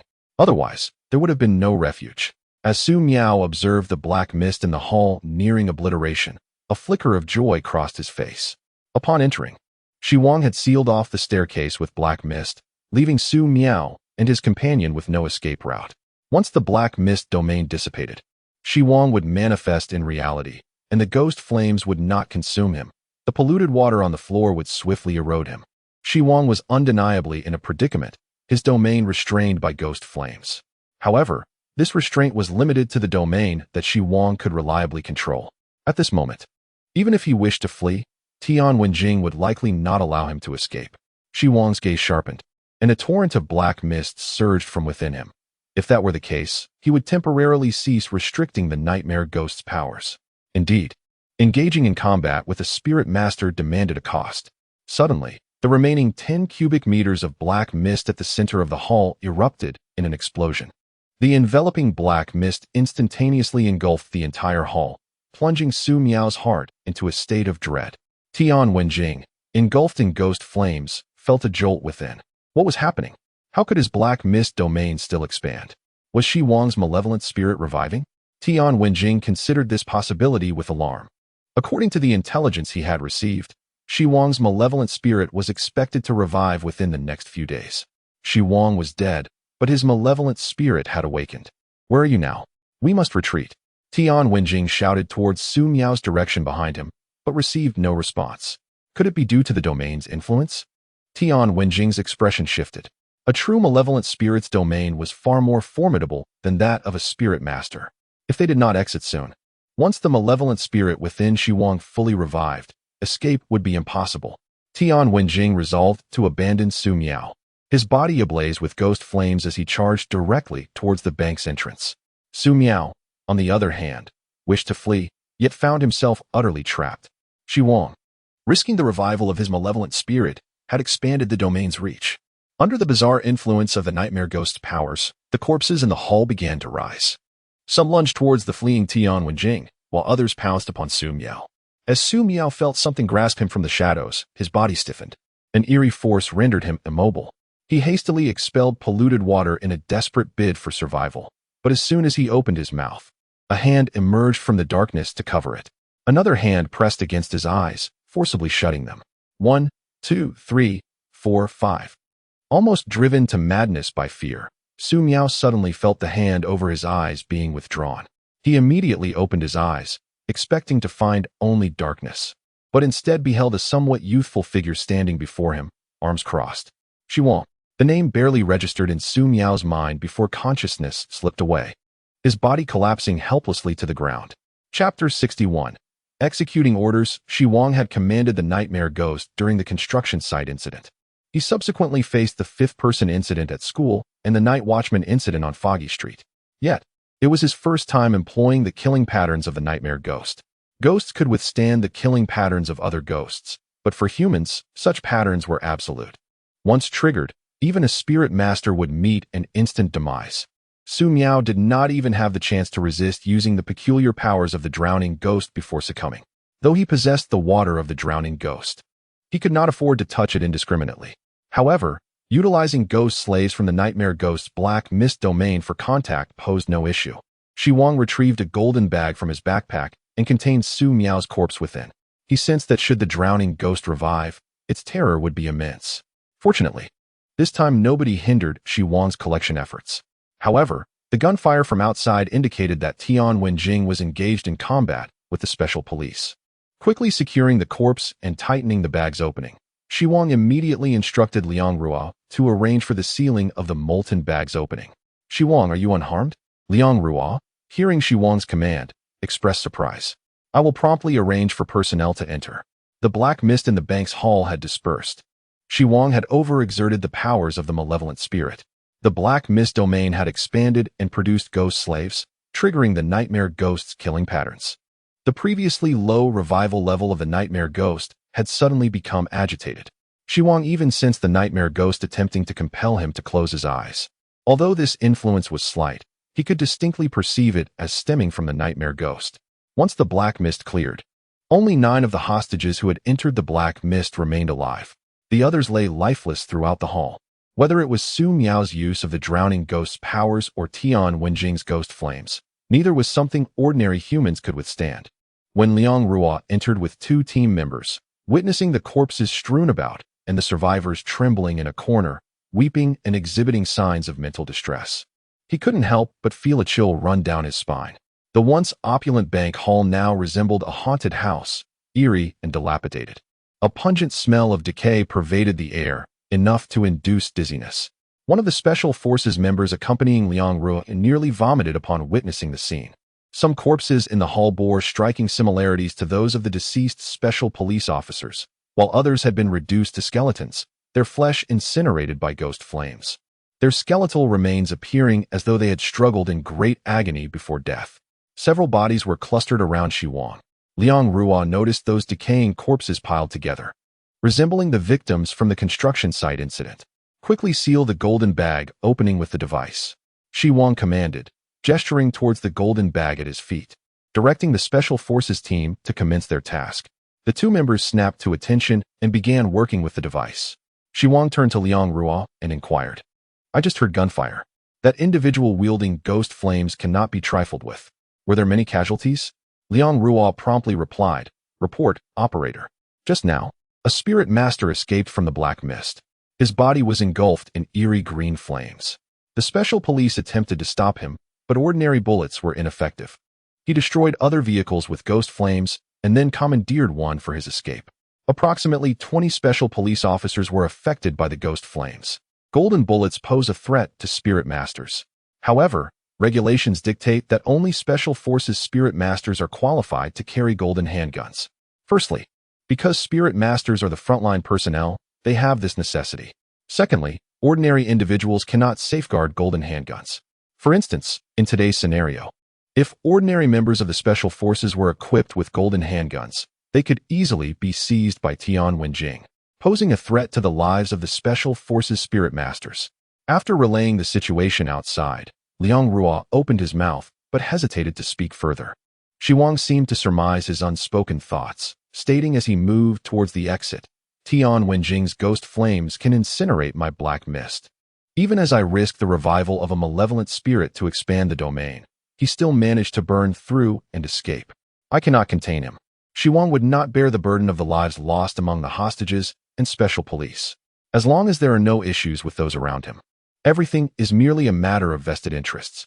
However, when it comes to matters that require clarity, Xi Wang would not be so aloof as to refrain from speaking, ensuring that his future subordinates do not harbor any misunderstandings. Upon hearing Xi Wang's explanation, Liang Ruo's face displayed an expression of realization. The sudden expansion of the black mist domain had led her to mistakenly believe that Xi Wang had awakened a vengeful spirit. When she later entered and saw Xi Wang seemingly unperturbed, she couldn't help but wonder why he hadn't intervened to stop the fleeing spirit master. Now, she comprehended the situation. Although Xi Wang prioritized interests, he still committed himself fully to his work, even risking the resurgence of vengeful spirits. No wonder Wang Gang fervently recommended Xi Wang as a proxy operator. This high school student, no, this operator Xi Wang, was, in many respects, quite responsible. Operator Xi Wang, what shall we do next? Liang Ruo hastily caught up with him, suggesting, under normal circumstances, we need to secure the scene and contain the information, striving to prevent the spread of news about the vengeful spirits. Originally, the The plan was for Xi Wang to intimidate the wanted spirit masters into retreating. Yet, unexpectedly, he managed to capture 2 of the 3 wanted spirit masters in one go. Xi Wang had already exceeded expectations. You handle the aftermath. This is your forte. I'll take care of the fleeing spirit master. Since I've set conditions upon becoming an operator, I won't leave matters half-finished. Prepare a vehicle for me, maintain communication, and provide updates on Tian Wenjing's location. Xi Wang glanced back at Liang Ruo, raising an eyebrow. Don't tell me with a target this significant. You might lose track of him. Liang Ruo's eyes widened in disbelief. Even though the ghostly flames countered Xi Wang's black mist, he still intended to pursue? What a responsible operator. How could she have doubted him before? Liang Ruo, you truly are remiss. With Xi Wang so proactive, she began to worry about the state of this young man. Operator Xi Wang, your situation is too perilous in confronting Tian Wenjing. Perhaps. Assistant Liang Ruo, execute the orders. Xi Wang's gaze sharpened, his voice deepening. Understood. Liang Ruo immediately entered work mode. The special police vehicles had already been damaged by the ghostly flames, and Zhang Yang's bulletproof vehicle had been commandeered by Tian Wenjing. However, there were still plenty of vehicles around. While soldiers requisitioned vehicles from the roadside, Liang Ruo found Zhang Yang and utilized the police car's tracking system to pinpoint Tian Wenjing's location. Simultaneously, other support teams monitored roadside cameras to observe whether Tian Wenjing exited the vehicle or posed a threat to others while attempting to escape. Operator Xi Wang, get in the car. Upon seeing Xi Wang enter, Lu Yuhang pressed the accelerator and the vehicle surged forward. Zhang Yang, left behind, stared at the departing car, still unable to process the situation. Assistant Liang Ruo, is the frequency of incidents like today high? Am I entitled to know relevant information? Or what level must I attain to be privy to such details? After a moment's silence, Liang Ruo replied slowly, Captain Zhang, you and we are essentially engaged in the same work, are we not? Chapter 62. Collision with the ghosts seated in the vehicle. Xi Wang attentively listened to the reports coming through his earpiece. His colleagues in the Special Operations Team continuously relayed Tian Wenjing's location. Lu Yuhang, familiar with the roads and an adept driver, was rapidly overtaking other vehicles. Operator Xi Wang, we have organized personnel to set up roadblocks ahead of Tian Wenjing, which will slow his escape. Liang Ruo's voice suddenly emerged in the earpiece. Xi Wang replied calmly, ensure the evacuation of civilians. No one should remain at the scene. He then inquired, how far is my position from Tian Wenjing? The colleague responsible for tracking Tian Wenjing's vehicle swiftly responded, 4 kilometers. After Xi Wang had contained the drowned ghost, sealing the bag took 2 or 3 minutes, during which Tian Wenjing managed to cover some distance. Moreover, since he was driving a stolen special vehicle, other civilian cars dared not obstruct his path, often yielding instead. 4 kilometers? While not an insignificant distance, it is not overly far. The longer we delay, the greater the chance Tian Wenjing will find a place to hide. Should he escape, things could become quite troublesome. Xi Wang decided to pursue Tian Wenjing, fearing the latter might retaliate from the shadows. Enemies, it seemed, either did not exist or would go to great lengths to eliminate threats completely. Xi Wang certainly did not wish for a spirit master to take covert action against him, especially since Tian Wenjing had already discovered his home address. As long as Tian Wenjing remained at large, Xi Wang would find no peace. Lost in thought, Xi Wang asked again after a few seconds, what is the straight line distance? Straight line distance? A puzzled voice came through the earpiece, but they quickly replied, approximately 8 kilometers. Xi Wang immediately addressed Lu Yuhang. Do you have a general idea of Tian Wenjing's current location? Lu Yuhang confidently responded, absolutely. Excellent. The shortest path between 2 points is a straight line. From now on, proceed toward Tian Wenjing's position. But Operator Xi Wang, how can we go if there's south no road? Lu Yuhang looked distressed. The straight line distance was obstructed by buildings. Just drive, I'll figure out a way, Xi Wang declared, and black mist began to emanate from him. Aside from gold, no other substance could resist the supernatural spread, even with the car windows sealed. The black mist could not be contained. In less than 3 seconds, the mist enveloped the vehicle. To an outside observer, a swirling mass of black mist appeared to move along the road. Yet, under Xi Wang's control, Lu Yuhang's visibility inside the car remained unaffected. As a member of the Special Operations Team, Lu Yuhang had undergone training and was well aware of the characteristics of vengeful spirit domains. Now, his vehicle was within Operator Xi Wang's domain, existing on a different layer than the real world. I understand. Lu Yuhang took a deep breath, flooring the accelerator. The engine roared in response. The vehicle, shrouded in black mist, hurtled forward like a phantom, crashing into nearby barriers and buildings. Xi Wang had completely awakened the vengeful spirit. I wonder if Su Miao managed to escape. On a certain street, Tian Wenjing drove the stolen special vehicle, recklessly overtaking others. He bulldozed through red lights without a care. Damn it, this is all Xi Wang's fault. Why is that little brat stirring up trouble? Can't he just wait at home for death? Tian Wenjing's curses echoed in the air. Due to excessive use of ghostly flames, part of his flesh had been burned away. He appeared even more gaunt now, his hands and face resembling mere skin stretched over bones, creating an unsettling sight. Yet, upon seeing the gold bars resting in the passenger seat, his mood lifted slightly. Sun Yan was dead, and Su Miao would likely meet the same fate. But he was still alive. Haha. As long as I bring these gold bars back and contact that person, I'll obtain the means to completely control the vengeful spirits. Once the vengeful spirit within me is subdued, what in this world can stop me? Anyone who dares to obstruct me shall be burned to ashes. Burn them all. Burn them all. Haraha. Perhaps it was the resurgence of the ghostly flames, or perhaps the exhilaration of successfully stealing the gold bars. But Tian Wenjing's demeanor grew increasingly deranged. However, his laughter soon faded. He abruptly noticed that the number of vehicles around him seemed to diminish. While the roads had not been heavily congested, it was alarming that only a few cars remained now. A sense of foreboding crept over him. Soon, Tian Wenjing discovered that a roadblock had appeared at the intersection ahead. Ramming through it would cause him to crash into the barrier, flipping the vehicle over. Damn it! Are these officers actually trying to take me down? Tian Wenjing pondered in confusion. Within Xi Wang's being lies a formidable spirit possessing a realm of its own. Now that this malevolent entity has awakened, the Special Operations Team has not sought a means to contain it, but rather pursues him?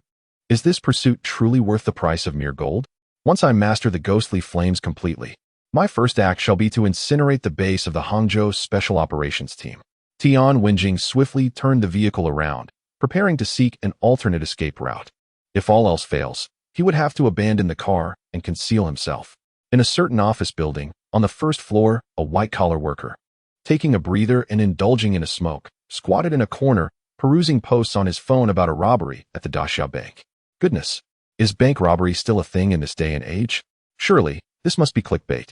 With a curious mindset, the worker clicked to delve deeper. But as the web page began to load, it abruptly refreshed, displaying the message, "Current post does not exist." The white-collar worker was taken aback. Before he could ponder further, his phone rang. The caller ID displayed an official number. Not daring to delay, he answered promptly. "This is the Hangzhou Traffic Bureau. We have detected the vehicle with license plate, Hanga traveling on Kaiyuan Road. A traffic control is currently in effect ahead. Please reduce speed and pull over immediately." What? The worker was struck dumb. Kaiyuan Road. Wasn't he that the road right next to his office? I'm at work, I'm not driving. The voice on the other end hesitated for a moment before inquiring. Then who is driving your car? There is a control ahead. Failing to stop could be dangerous. A sense of dread washed over him as he replied, "It might be my wife, she." Before he could finish, the call was abruptly terminated. Staring at the disconnected phone, driven by a sense of trust in the authorities, he decided to alert his wife. However, after 2 attempts, he was met with a busy signal. Finally, he managed to connect, only to hear his wife's anxious voice on the other end. "Darling, something strange is happening. The officials just called me, instructing me to pull over. There are a bunch of cars parked along the roadside." Just as the white-collar worker was about to respond, he suddenly spotted a swirling mass of black mist hurtling towards him at an alarming speed. The mist approached too rapidly for him to react, and in an instant, it was upon him. His heart raced, and it felt as though his vision had blurred. A cacophony of noise bombarded his ears. In the next moment, everything returned to normal. "Honey, what's wrong? I'm talking to you. Speak to me." The white-collar worker, trembling, tossed his extinguished cigarette to the ground and stammered into the phone, "Wife, I think I've encountered a ghost too." Tian Wenjing, having turned several corners and finding all routes blocked, began to grow increasingly agitated. Damn it, he swore, clutching the gold as he exited the vehicle, intending to find a hiding spot. However, as he had barely walked a dozen paces, a mass of black mist charged towards him at an astonishing speed of 180 miles per hour. Upon spotting Tian Wenjing, Xi Wang shouted to Lu Yuhang, I see him. Drive straight ahead and crash into him. Chapter 63. Why do you look like you're about to die? After issuing the command to charge at Tian Wenjing, Xi Wang withdrew the black mist domain. Tian Wenjing only sensed a shadow rushing towards him. Bang! The moment the vehicle collided with his body, he felt as if his entire being were about to shatter. His form twisted grotesquely as he was propelled 30 meters through the air, landing and bouncing another 20 meters upon hitting the ground. Tian Wenjing's frail body, already singed by ghostly flames, could not endure such a tremendous impact. His limbs shattered into pieces, scattered yards away from his torso, while his neck twisted a full 360 degrees, his eyes fixed on the sky. The gold bars he had clutched fell from his grasp, glimmering in the light upon the ground. Had he utilized the power of the ghostly flames, he might have survived. Yet, the event transpired so suddenly that he had no time to respond before being struck by the speeding vehicle. The severity of his injuries left no chance for survival. Boom! The overturned vehicle erupted into flames. However, Xi Wang and Lu Yuhang had already exited the car, utilizing the domain to step aside. He must be dead, right? Lu Yuhang, still reeling from the adrenaline of the high-speed chase, questioned. Xi Wang approached Tian Wenjing's lifeless form and remarked solemnly, if he is not dead after this, then he is no longer human. At this moment, Tian Wenjing was beyond the point of death. Lu Yuhang approached, wearing a peculiar expression. Since the eerie resurgence and the emergence of ghost tamers, this was perhaps the first instance of a ghost tamer being killed by a vehicle. This incident underscored a crucial reality. Although ghost tamers wield the powers of malevolent spirits, their bodies remain inherently fragile. Yet, without Xi Wang's assistance, Lu Yuhang would never have been able to strike down Tian Wenjing. Xi Wang, what is the situation? Liang Ruo's voice crackled through the earpiece. She had followed in a vehicle, albeit slightly slower, and was still some distance away from Xi Wang. With Tian Wenjing deceased, she rushed to bring the equipment for collecting the molten gold. Xi Wang, enveloped in a shroud of black mist, approached the burning vehicle. He pulled out a fiery backpack from within, retrieving the gold bags contained inside. The remnants of Tian Wenjing had begun to ignite with ghostly flames. Xi Wang hastily gathered the surrounding fragments, including Tian Wenjing's torso, stuffing them into the gold bag and sealing it with a simple knot. Liang Ruo arrived swiftly. Within 2 minutes, she brought along members of the Special Operations team to complete the collection of the gold bags. At last, it was over. Upon witnessing the third gold collection bag being sealed, 2 team members in charge of the sealing couldn't help but exhale in relief. They, along with Lu Yuhang, turned to gaze at Xi Wang, who stood silently by the roadside. Prior to today, they were aware that Xi Wang and Wang Gang had participated in 2 supernatural incidents and had collaborated to contain an A-grade terrifying spirit. However, the team had always believed that Wang Gang played the pivotal role. After all, Xi Wang was merely a senior high school student. Even when Xi Wang had agreed to serve as a proxy agent, many within the Special Operations team were skeptical of his capabilities. Some even doubted he could intimidate the 3 ghost tamers. Hiring a high school student on the brink of spirit resurgence at such a steep price seemed unwise. Yet now, Xi Wang had silenced all dissent with his prowess. 3 ghost tamers, not one escaped. Throughout the ordeal, Xi Wang exhibited both decisiveness, dispatching the ghostly resurgence with a single shot, and demonstrated his strength, slaying the drowned ghost Su Miao in the supernatural confrontation. Ultimately, he led the team in a direct collision that resulted in the demise of the ghostly fire-wielding Tian Wenjing.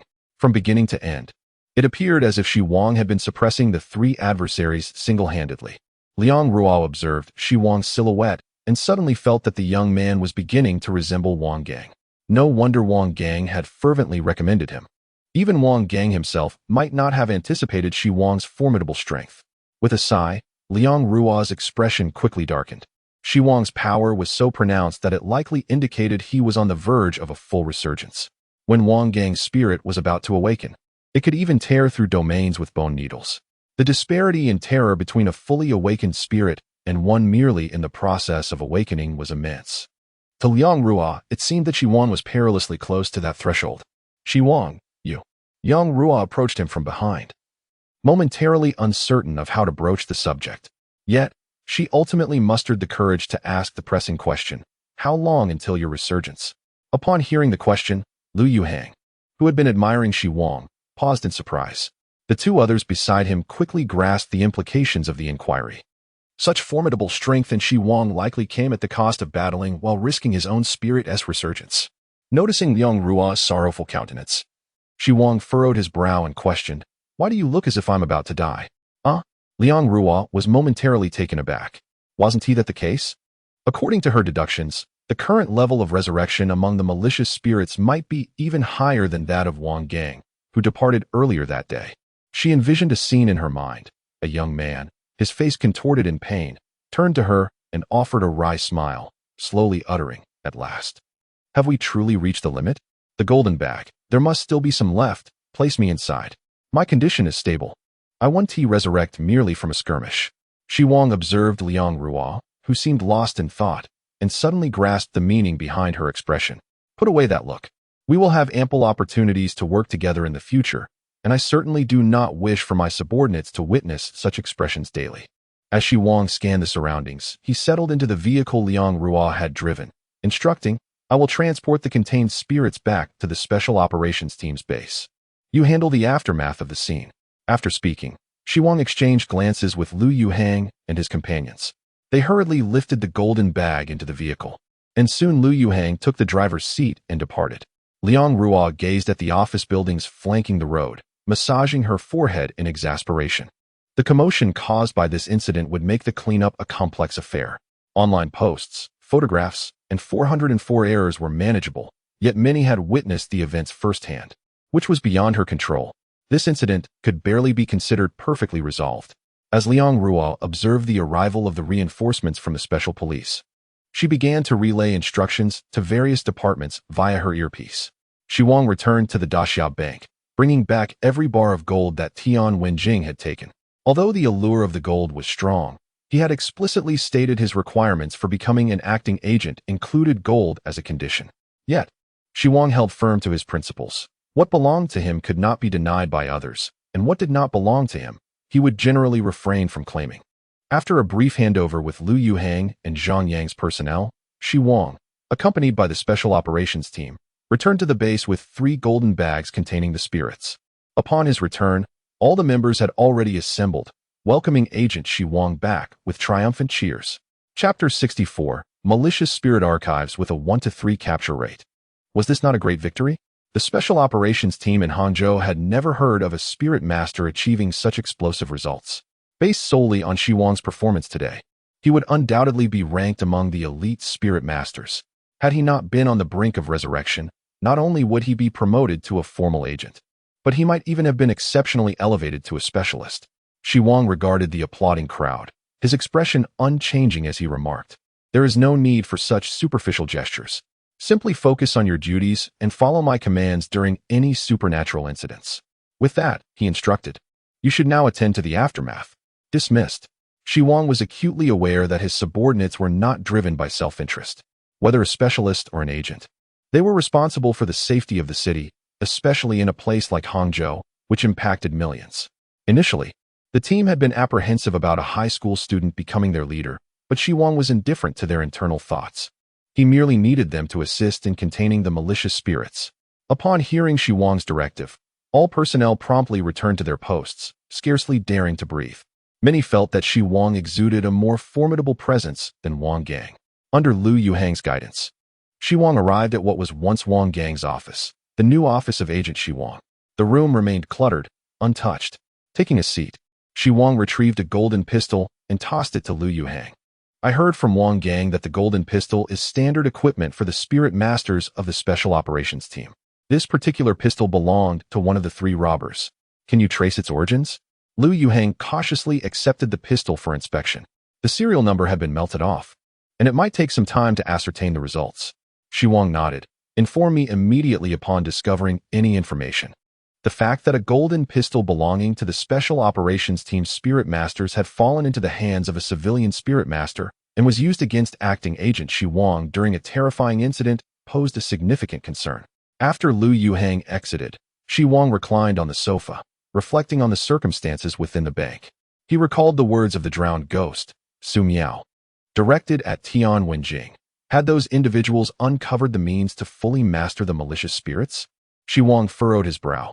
Was there already someone capable of completely controlling the spirits? It must be acknowledged that the allure of fully mastering the malicious spirits was immense for any spirit master. Not only Tian Wenjing and her companions, but even Xi Wang had slowed the entrance of the black mist, eager to glean more information. Unfortunately, neither Tian Wenjing nor her companions divulged the identity of the one who had mastered the spirits. Yet, during subsequent supernatural encounters, Xi Wang reconsidered the matter. The method to completely control the resurrection of malicious spirits was invaluable. Just by revealing this method to the Special Operations Team or other factions, the wealth gained would be substantial. Moreover, possessing the ability to command malicious spirits would render one's strength unimaginable. At the very least, it would provide ample means of self-defense against other spirit masters. Xi Wang struggled to fathom how someone with such knowledge would incite 3 spirit masters to rob a city currently lacking spirit master oversight. He pondered the events of the day. Wang Gang had returned to headquarters due to the resurrection of malicious spirits. The newly dispatched specialist had perished in a supernatural incident during the flight, leading to the resurrection of spirits, followed by the robbery of Daxiao Bank by 3 spirit masters. After a moment of contemplation, Xi Wang was jolted from his thoughts by a knock at the door. He looked up to find Liang Ruo returning. "Agent Xi Wang, I have brought you some materials." As an assistant, her role was to help new agents acclimate quickly to their responsibilities, and she held a substantial stack of documents in her arms. Xi Wang winced at the sight of the towering documents, reminiscent of the textbooks from his high school desk. "Do you think I can read all this? Could you perhaps highlight the key points?" With an expression of nonchalance, Liang Ruo replied, "These are all key points."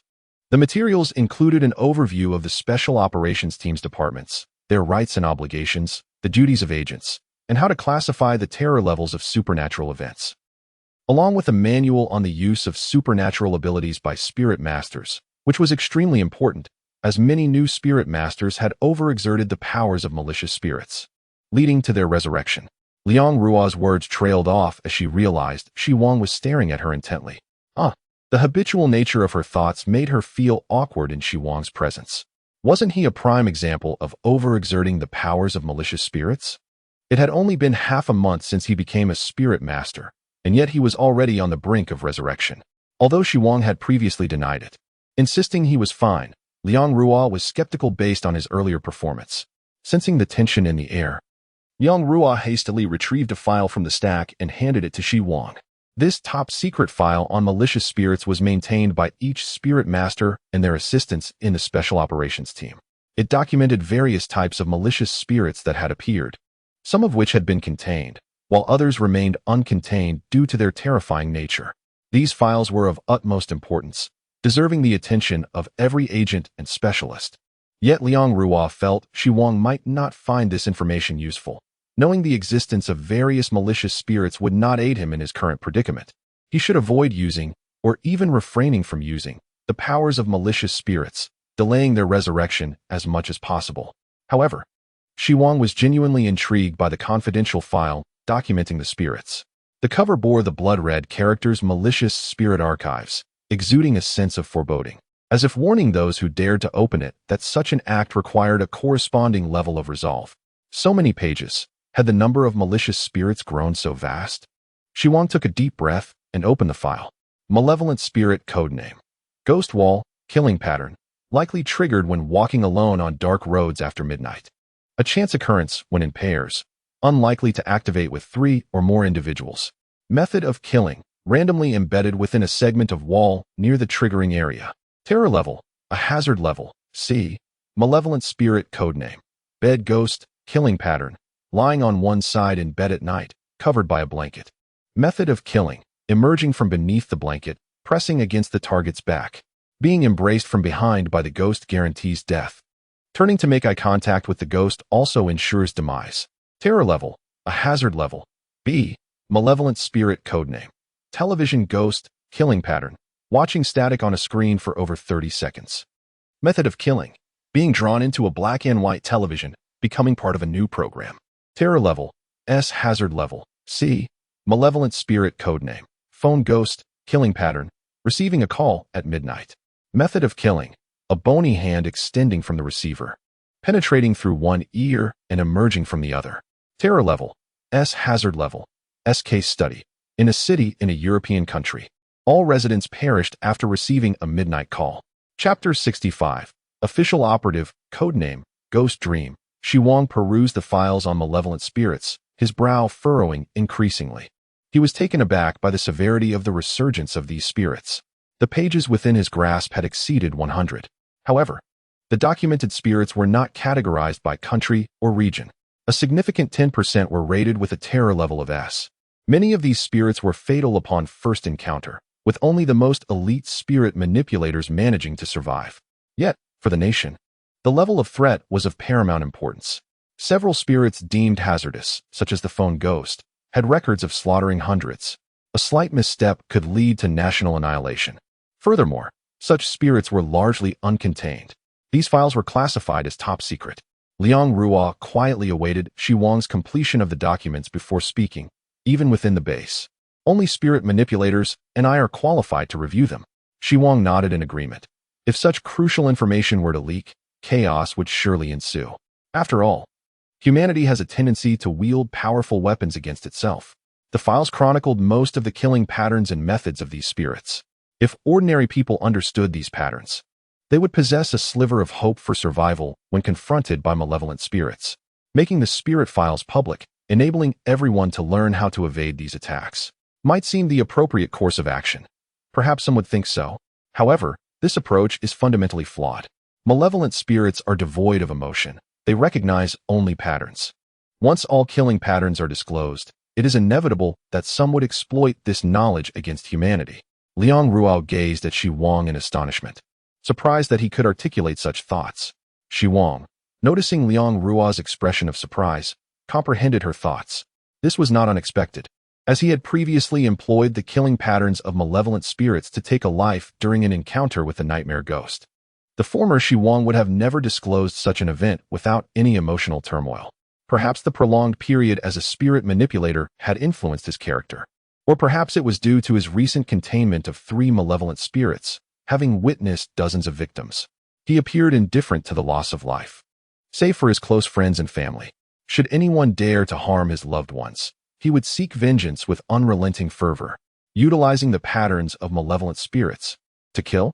Liang Ruo paused, contemplating. As a spirit manipulator, not only could one take a life if necessary, but even eliminate members of the Special Operations Team without facing criminal charges, provided they were part of the Special Operations Team.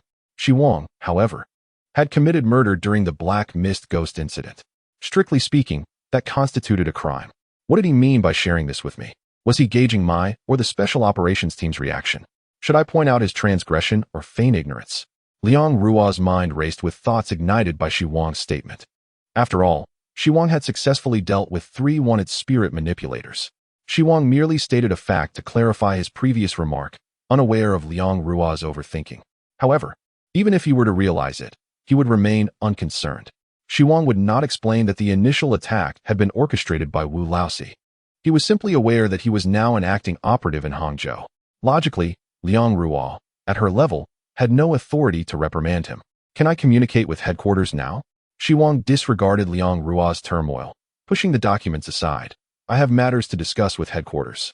Oh. Liang Ruo suddenly realized that Xi Wang was not testing her, but merely stating something inconsequential. Of course, I can contact headquarters right away. Liang Ruo promptly exited to establish communication with headquarters. 2 minutes later, Xi Wang, under Liang Ruo's guidance, arrived in the conference room. It was a video meeting. Projected on the screen was a middle-aged man clad in Special Operations Team attire. Hello, Operative Xi Wang. This is the headquarters of the Supernatural Containment Special Operations Team. I am Director Shi Yongkong of the Liaison Bureau. The Liaison Bureau primarily connects with spirit manipulators and their assistants nationwide. Shi Yongkong was an ordinary person, which was to be expected, as assistants in the Special Operations Team are also ordinary individuals. This arrangement is necessitated by the looming threat of malevolent spirits. Replacements may be required at any moment. Important positions within the bases and headquarters must be held by ordinary individuals. Should a spirit manipulator occupy a significant role and subsequently perish during a spirit resurgence, it would lead to substantial complications. Hello, Director Shi.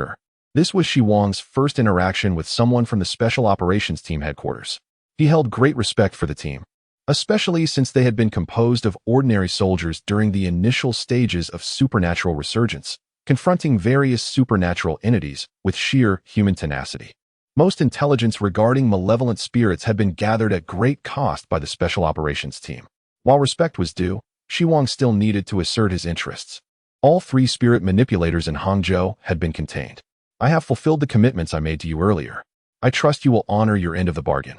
The smile on Shi Yongkang's face faltered, as he had intended to leave a favorable impression on Xi Wang.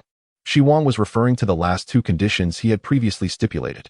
The first condition, the right to utilize 100 kilograms of gold, had been delivered upon Xi Wang's appointment.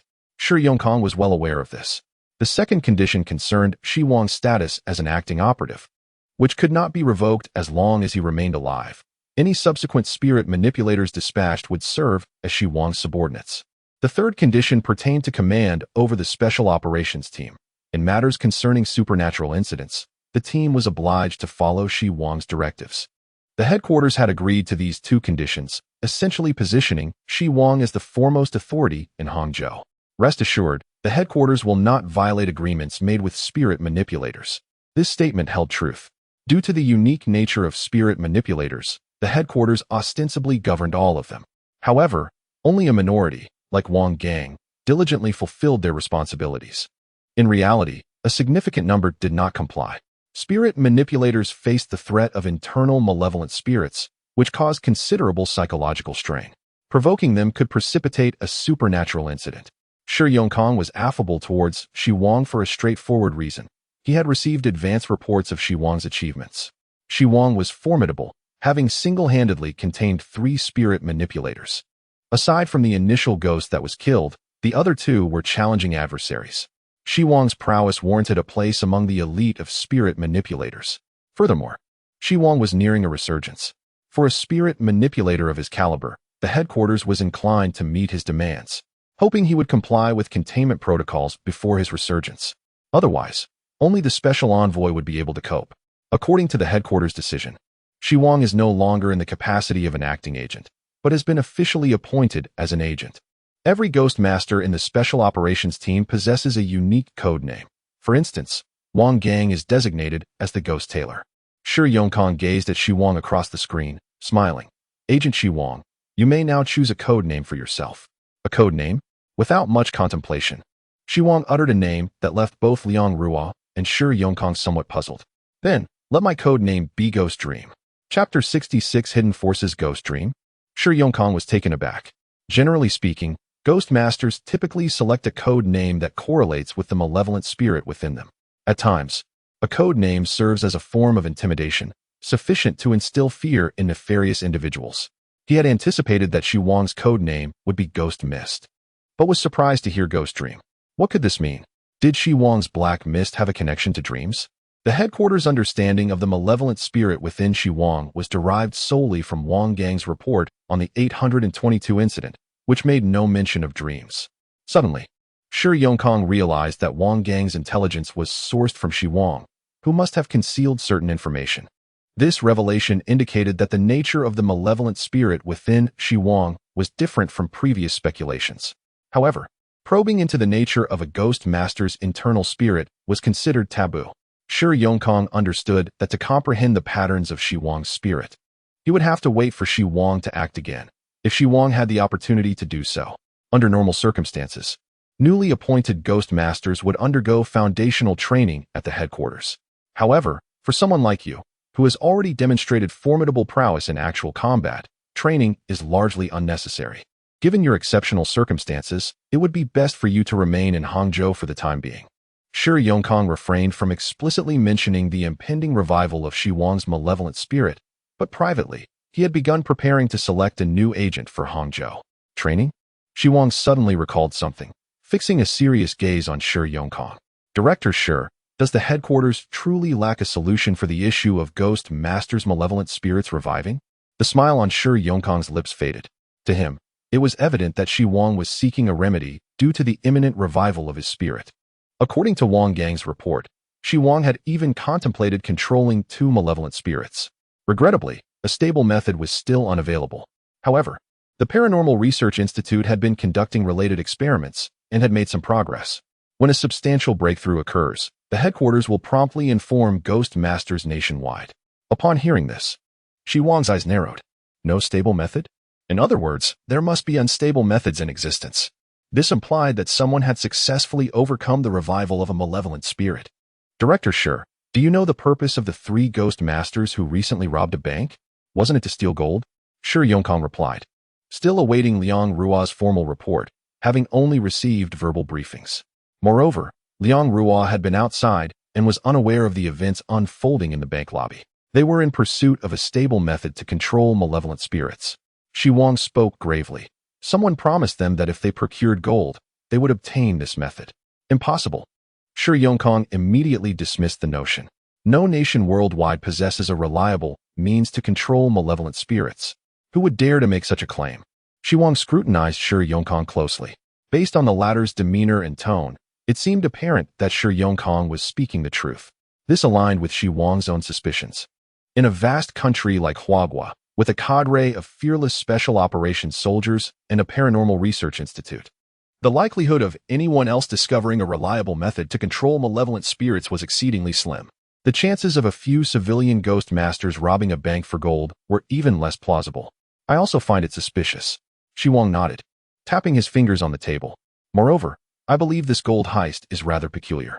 Although Commissioner Wang Gang has departed, the headquarters dispatched an agent to take over. Agent Xiao Junjie was involved in a helicopter crash, and the Hangzhou Special Operations Base only received news after some time. Yet, those 3 Ghost Masters seemed to have anticipated that the new agent would encounter trouble, orchestrating the robbery almost simultaneously. I suspect there may be other underlying circumstances. Listening to Xi Wang's deductions, Shi Yongkong fell into a prolonged silence. If Xi Wang's assertions held any truth, the gold heist was indeed suspicious. It seemed as though someone or some force was utilizing these 3 individuals to gauge how the special operations team would respond in the absence of a Ghost Master. However, Xi Wang's presence thwarted the calculations of the individuals or forces behind the 3. Who would have anticipated that a high school student on the verge of a malevolent spirit's revival could be so formidable? Of course, I possess additional evidence. One of the Ghost Masters was wielding a golden pistol. Perhaps you should take the time to investigate this thoroughly. As Xi Wang concluded, Shi Yongkong's expression darkened. I will pursue this matter to the end. If there is indeed someone orchestrating this, they are likely the culprits. Shi Yongkong appeared to possess some knowledge, but refrained from sharing it with Xi Wang. Agent Xi Wang, do you have any further reports? If not, I shall look into the matter of the golden pistol. Xi Wang shook his head. I have already tasked Liu Yuhang from the Hangzhou Special Operations Team with investigating the golden pistol. You may coordinate with him. Very well. Shi Yongkong waved his hand at Xi Wang courteously. Then, Agent Xi Wang, your formal appointment letter and agent credentials will be delivered to the Hangzhou Special Operations Team tomorrow. I shall not disturb you further for the time being. As Shi Yongkong prepared to log off, Xi Wang reminded him.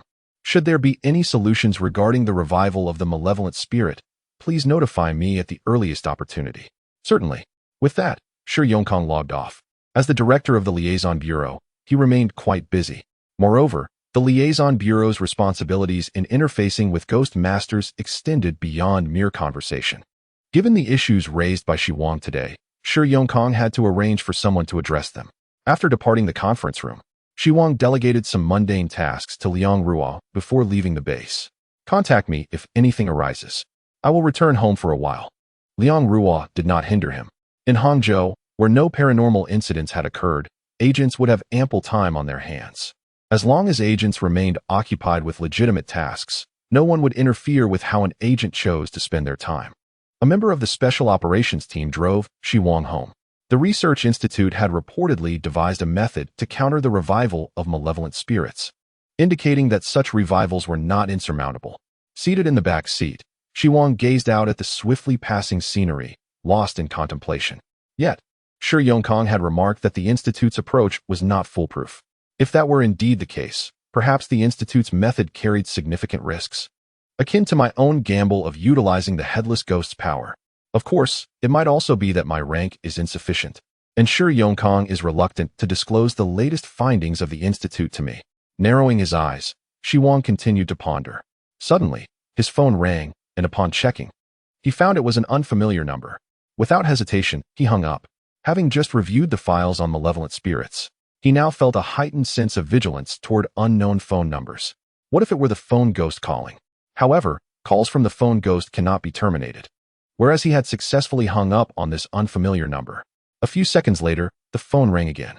After confirming it was not the phone ghost, Xi Wang enveloped himself in wisps of black mist that coiled around his form before answering the call.